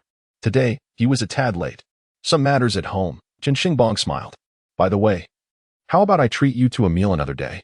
Mr. He chuckled, responding, your intentions are appreciated, but I hardly have the time. Not to worry. I shall wait until you are free. Chen Xingbang nodded earnestly. His words were not mere pleasantries. He meant them sincerely. Mr. He had indeed been quite helpful to him these past few days. Well, let us discuss it later. By the way, how much do you need today? And can I have those duck feet as well?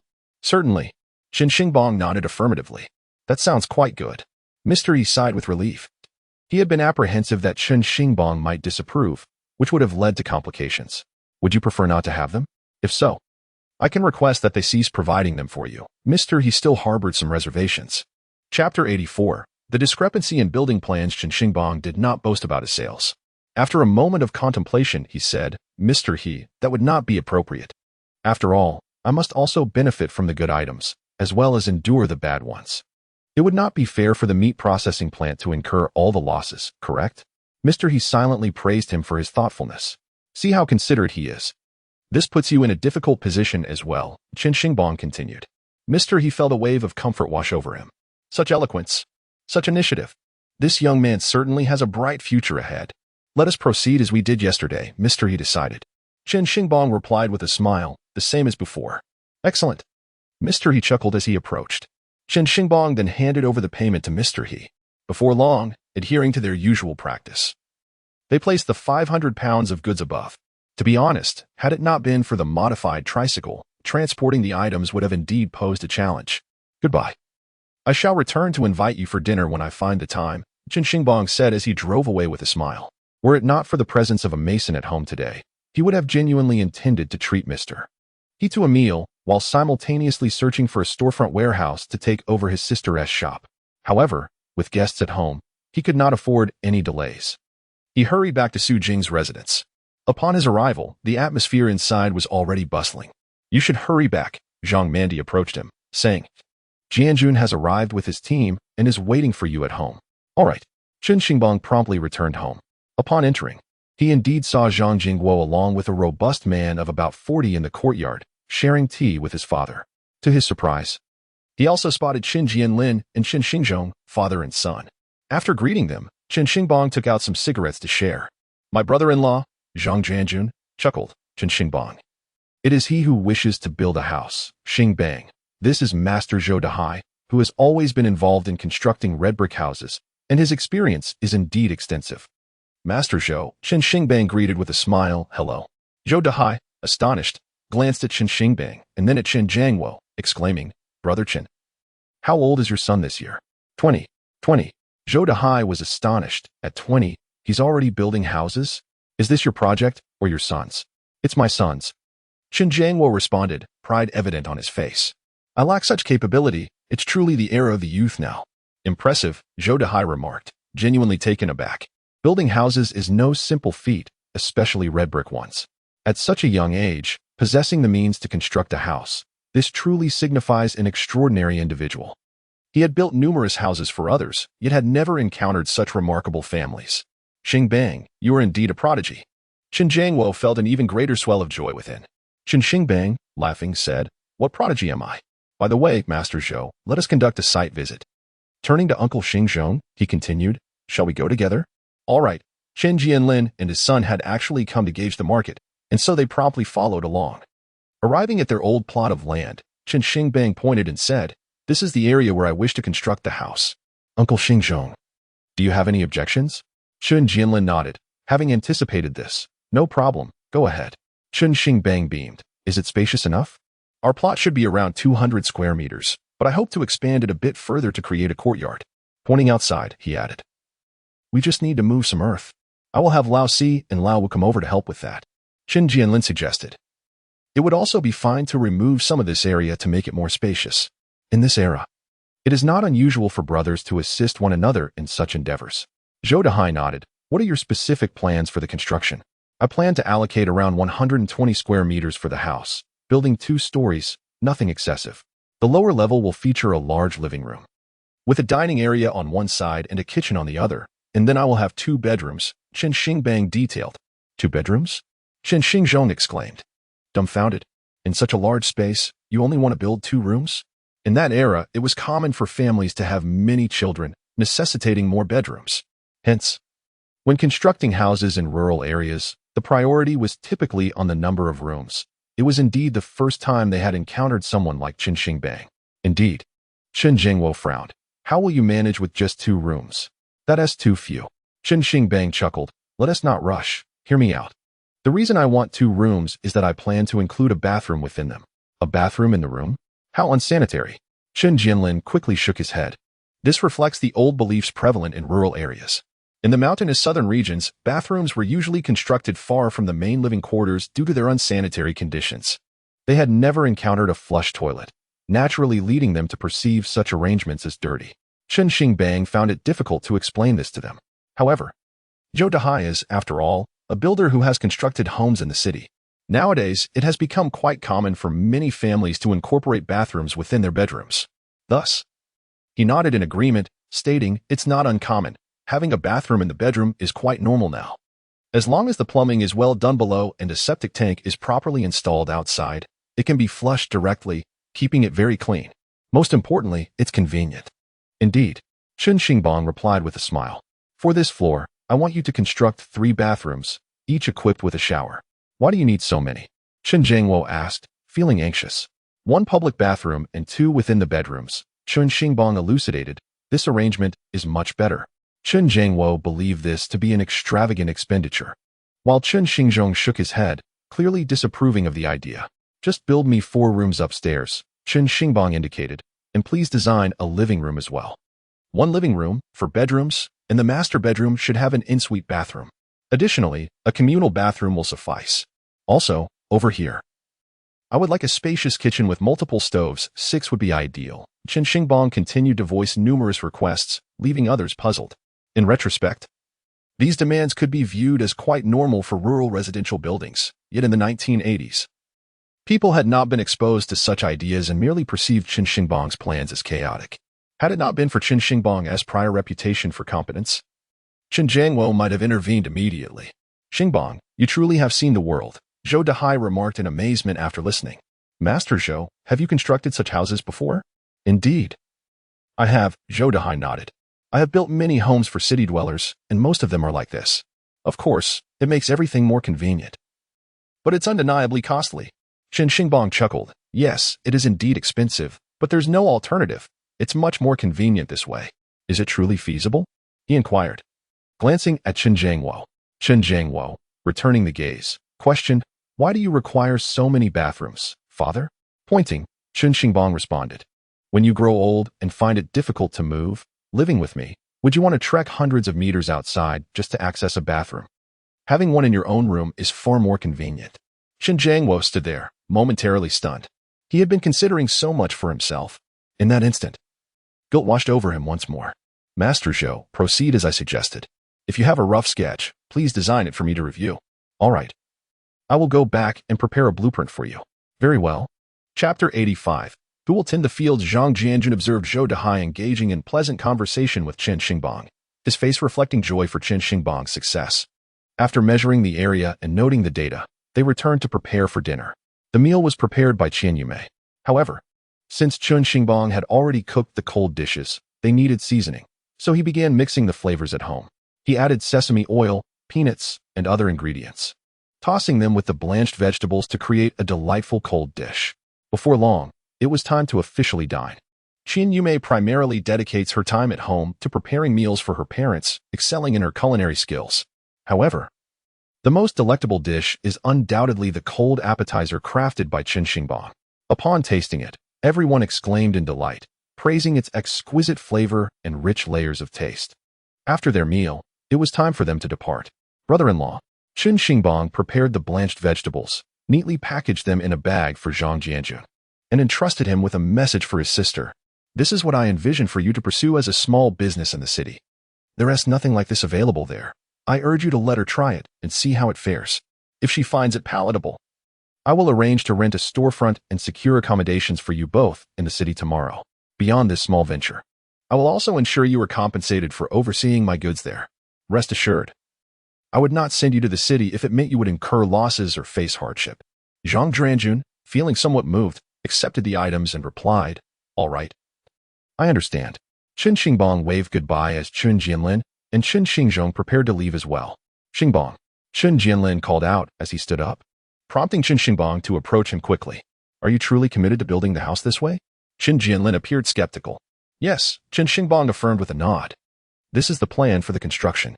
That seems excessively costly, and much of it appears wasteful, Chen Jianlin advised earnestly. I believe it would be better to adhere to our traditional methods. With a smile, Chen Xingbang reassured him, Uncle, you need not worry. This design is tailored to our family's circumstances. If you prefer a different approach, I encourage you to proceed as you see fit. Realizing further persuasion was futile, Chen Jianlin nodded and departed with Chen Xingbang. On their way back, Chen Xingbang shook his head, saying, Dad, I think Xingbang's plan is not only expensive but also unsuitable. Isn't it a waste of money to build so large with so few rooms? It seems unnecessary. Chen Jianlin remained silent.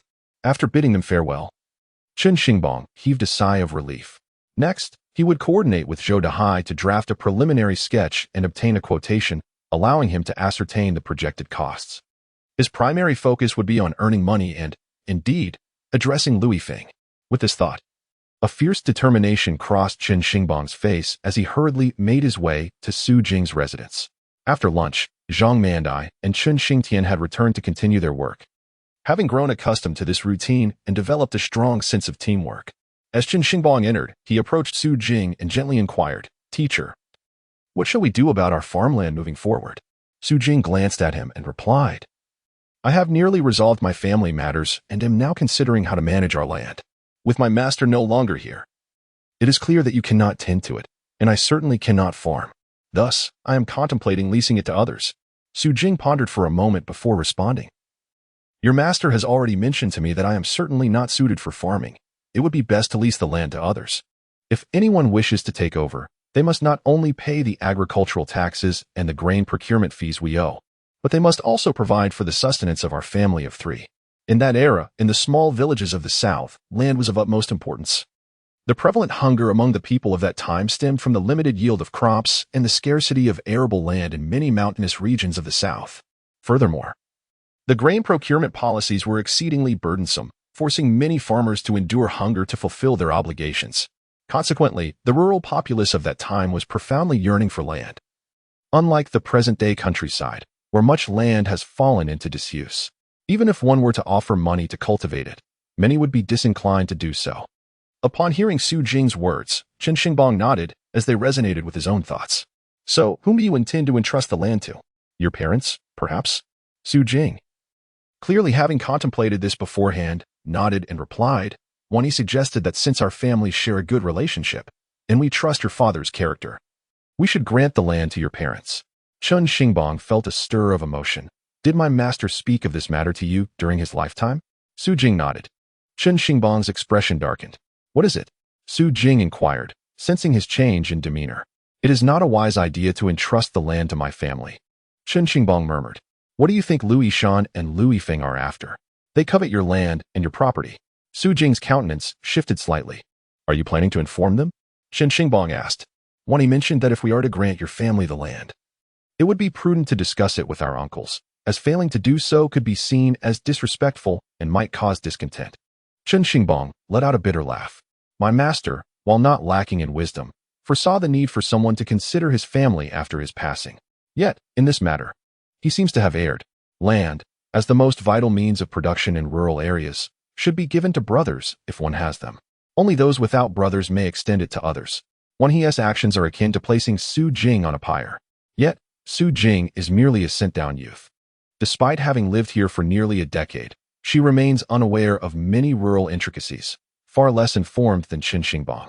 You haven't spoken to them yet, have you? Chen Xingbang inquired again. Not yet, she replied. Then that is fortuitous, he mused. Do not mention it just yet. I will devise a strategy. But we absolutely cannot allow them to farm our land. Su Jing was perplexed. If the land is entrusted to us, my master's kin would despise you. Chen Xingbang retorted coldly, we have a large family. They would not dare to confront us. But you, a woman with a child, must consider the implications. Su Jing's expression changed dramatically, while Chen Xingbang contemplated an even graver matter.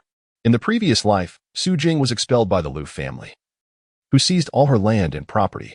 Could this be the reason? Damn it. A chill ran down Chen Xingbang's spine. The more he pondered, the more concerned he became. If that were indeed the case, it would escalate significantly. Chen Xingbang's mind was already racing with thoughts on how to address this situation. He resolved to take the initiative. However, if they were unwilling to part with the land, who would it be given to? After a moment, Jing softly inquired, "We must find someone to cultivate it. If we keep it, we will not tend to it ourselves." "Allow me a moment to contemplate," Chen Xingbang responded thoughtfully. He reflected and then stated, "My master is an only child, without any siblings, only cousins. Lu Yishan and Lu Yifeng are not virtuous individuals. They are the ones who pressured Jing the most.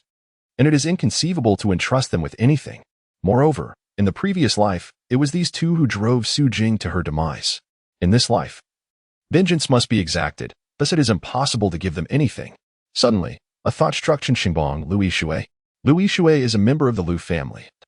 In terms of kinship, Lu Wanhe refers to him as an uncle. They share a relatively close bond, though not as intimate as that with Lu Yishan and Lu Yifeng. Most importantly, Lu Yishui is a decent person. In the previous life, only 3 individuals dared to confront the Lu brothers after Jing and her daughter plunged into the river. The first was Chen Xingbang, who, in a fit of rage, confronted Lu Yishan and Lu Yifeng, engaging in a fierce struggle with them. The second was Lu Dajing, who berated the brothers for several days. The third was Lu Yishui, who, upon learning of his niece's plight, stormed into Lu Yifeng's home and physically confronted him. Notably, Chen Xingbang only learned of this incident after leaving the village, implying that Lu Yishui may not have been aware until later that Lu Yifeng was responsible for their tragic fate. Having reached this conclusion, Chen Xingbang gently suggested, "Let us seek Uncle Yishui." "Uncle Yishui?" Jing expressed surprise. Chen Xingbang nodded earnestly, affirming, "Indeed, it is better to approach Uncle Yishui. But if we do that, they will still come looking for us," Jing replied softly. "While it is true that Lu Yishan and Lu Yifeng will still pursue you if we approach Uncle Yishui, do not forget that he is also your master's uncle. Though merely a cousin, he remains part of the same lineage. Furthermore, Uncle Yishui has several brothers of his own. Should you entrust him with the land, he is capable of managing it. If any troubles arise, he can stand against Lu Yishan and Lu Yifeng. Moreover, Uncle Yishui is far superior to the others in character." After a moment of contemplation, Jing replied gently, "Xingbang, I am unfamiliar with these matters, so let us proceed as you see fit." Chen Xingbang nodded but did not immediately approach Lu Yishui. Instead, he contemplated how to leverage this situation to teach Lu Yishan and Lu Yifeng a proper lesson. Recalling the torment inflicted upon Jing in their previous life, Chen Xingbang felt a surge of resentment, his teeth clenched in fury. Indeed, it was imperative to find an opportunity to confront them, ideally incapacitating one among them, particularly Lu Yifeng. After suffering humiliation at Chen Xingbang's hands twice, Lu Yifeng had ceased his visits, complicating matters for Chen. Should he return, it would present an opportunity for Chen to expose him. "Ah, Xingbang, I have 2 IOUs here," Jing suddenly remarked, retreating momentarily to retrieve them. "One is for the furniture payment owed to Boss Zhang, who sells groceries in town, amounting to 26 yuan. The other is from Boss Zhang, who runs a clear soup business with an outstanding 8 yuan. It has been quite some time, and Wanhe has not pursued repayment. I am uncertain if I can collect. In total, that was 34 yuan, a considerable sum." After glancing at the notes, Chen Xingbang spoke, "How about this? I shall have a word with them." A spark of inspiration ignited in his eyes. "Considering that my master could not reclaim his dues, I too may find it challenging. Perhaps I should enlist 2 individuals to assist in the collection. My master's efforts deserve compensation." "Whom do you intend to enlist?" Jing inquired. "I propose Uncle Yishan and Uncle Yifeng," Chen Xingbang replied.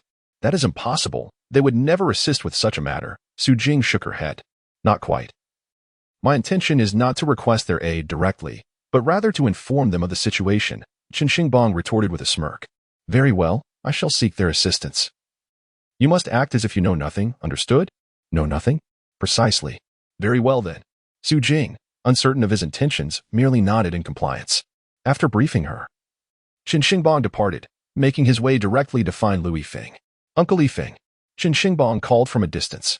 Lu Yifeng, lounging comfortably in his courtyard, displayed a flicker of annoyance upon seeing Chen's approach. However, that irritation swiftly faded upon Chen's entry, replaced by a nonchalant inquiry. "What brings you here?" "Uncle Yifeng, I have recently been tasked with recovering some old debts on behalf of my master. You know my master has assisted many, yet numerous individuals failed to settle their accounts, citing financial constraints, promising to pay later. With my master gone, I must take it upon myself to collect these debts." "Collecting debts?" Lu Yifeng's eyes brightened at this news. Sitting up slightly, eager to glean more details. Oh, is that so? How much have you managed to recover? Despite his seemingly indifferent demeanor, the eagerness in his eyes was unmistakable. Chen Xingbang suppressed a derisive smile. What a shameless creature. Not an insignificant amount. I have been to various places recently and collected quite a sum, approximately 200 yuan altogether. 200 yuan. Lu Yifeng's mouth fell open in astonishment. That is indeed a substantial fortune. Upon contemplating this, he felt a surge of excitement. The others were relatively accommodating, especially after hearing the news of my master's departure. Those with means had mostly settled their dues, rendering the process quite smooth. However, there remained 2 establishments in town that proved challenging to approach. Which 2, you may ask? One is owned by Boss Zhong, who specializes in clear broth, and the other belongs to Boss Zhong, who deals in side dishes. Perhaps Uncle Yifeng is acquainted with them. If not, we could enlist Uncle Yishan to accompany us, making it easier for the 3 of us to secure the funds. How much do they owe, again? They still owe over 30 in total. If we combine that, we could reclaim the entirety of my master's debt, which amounts to more than 200. With a chuckle, Chen Xingbang remarked that this year, my mistress and Xiaoxi would undoubtedly have a smoother time.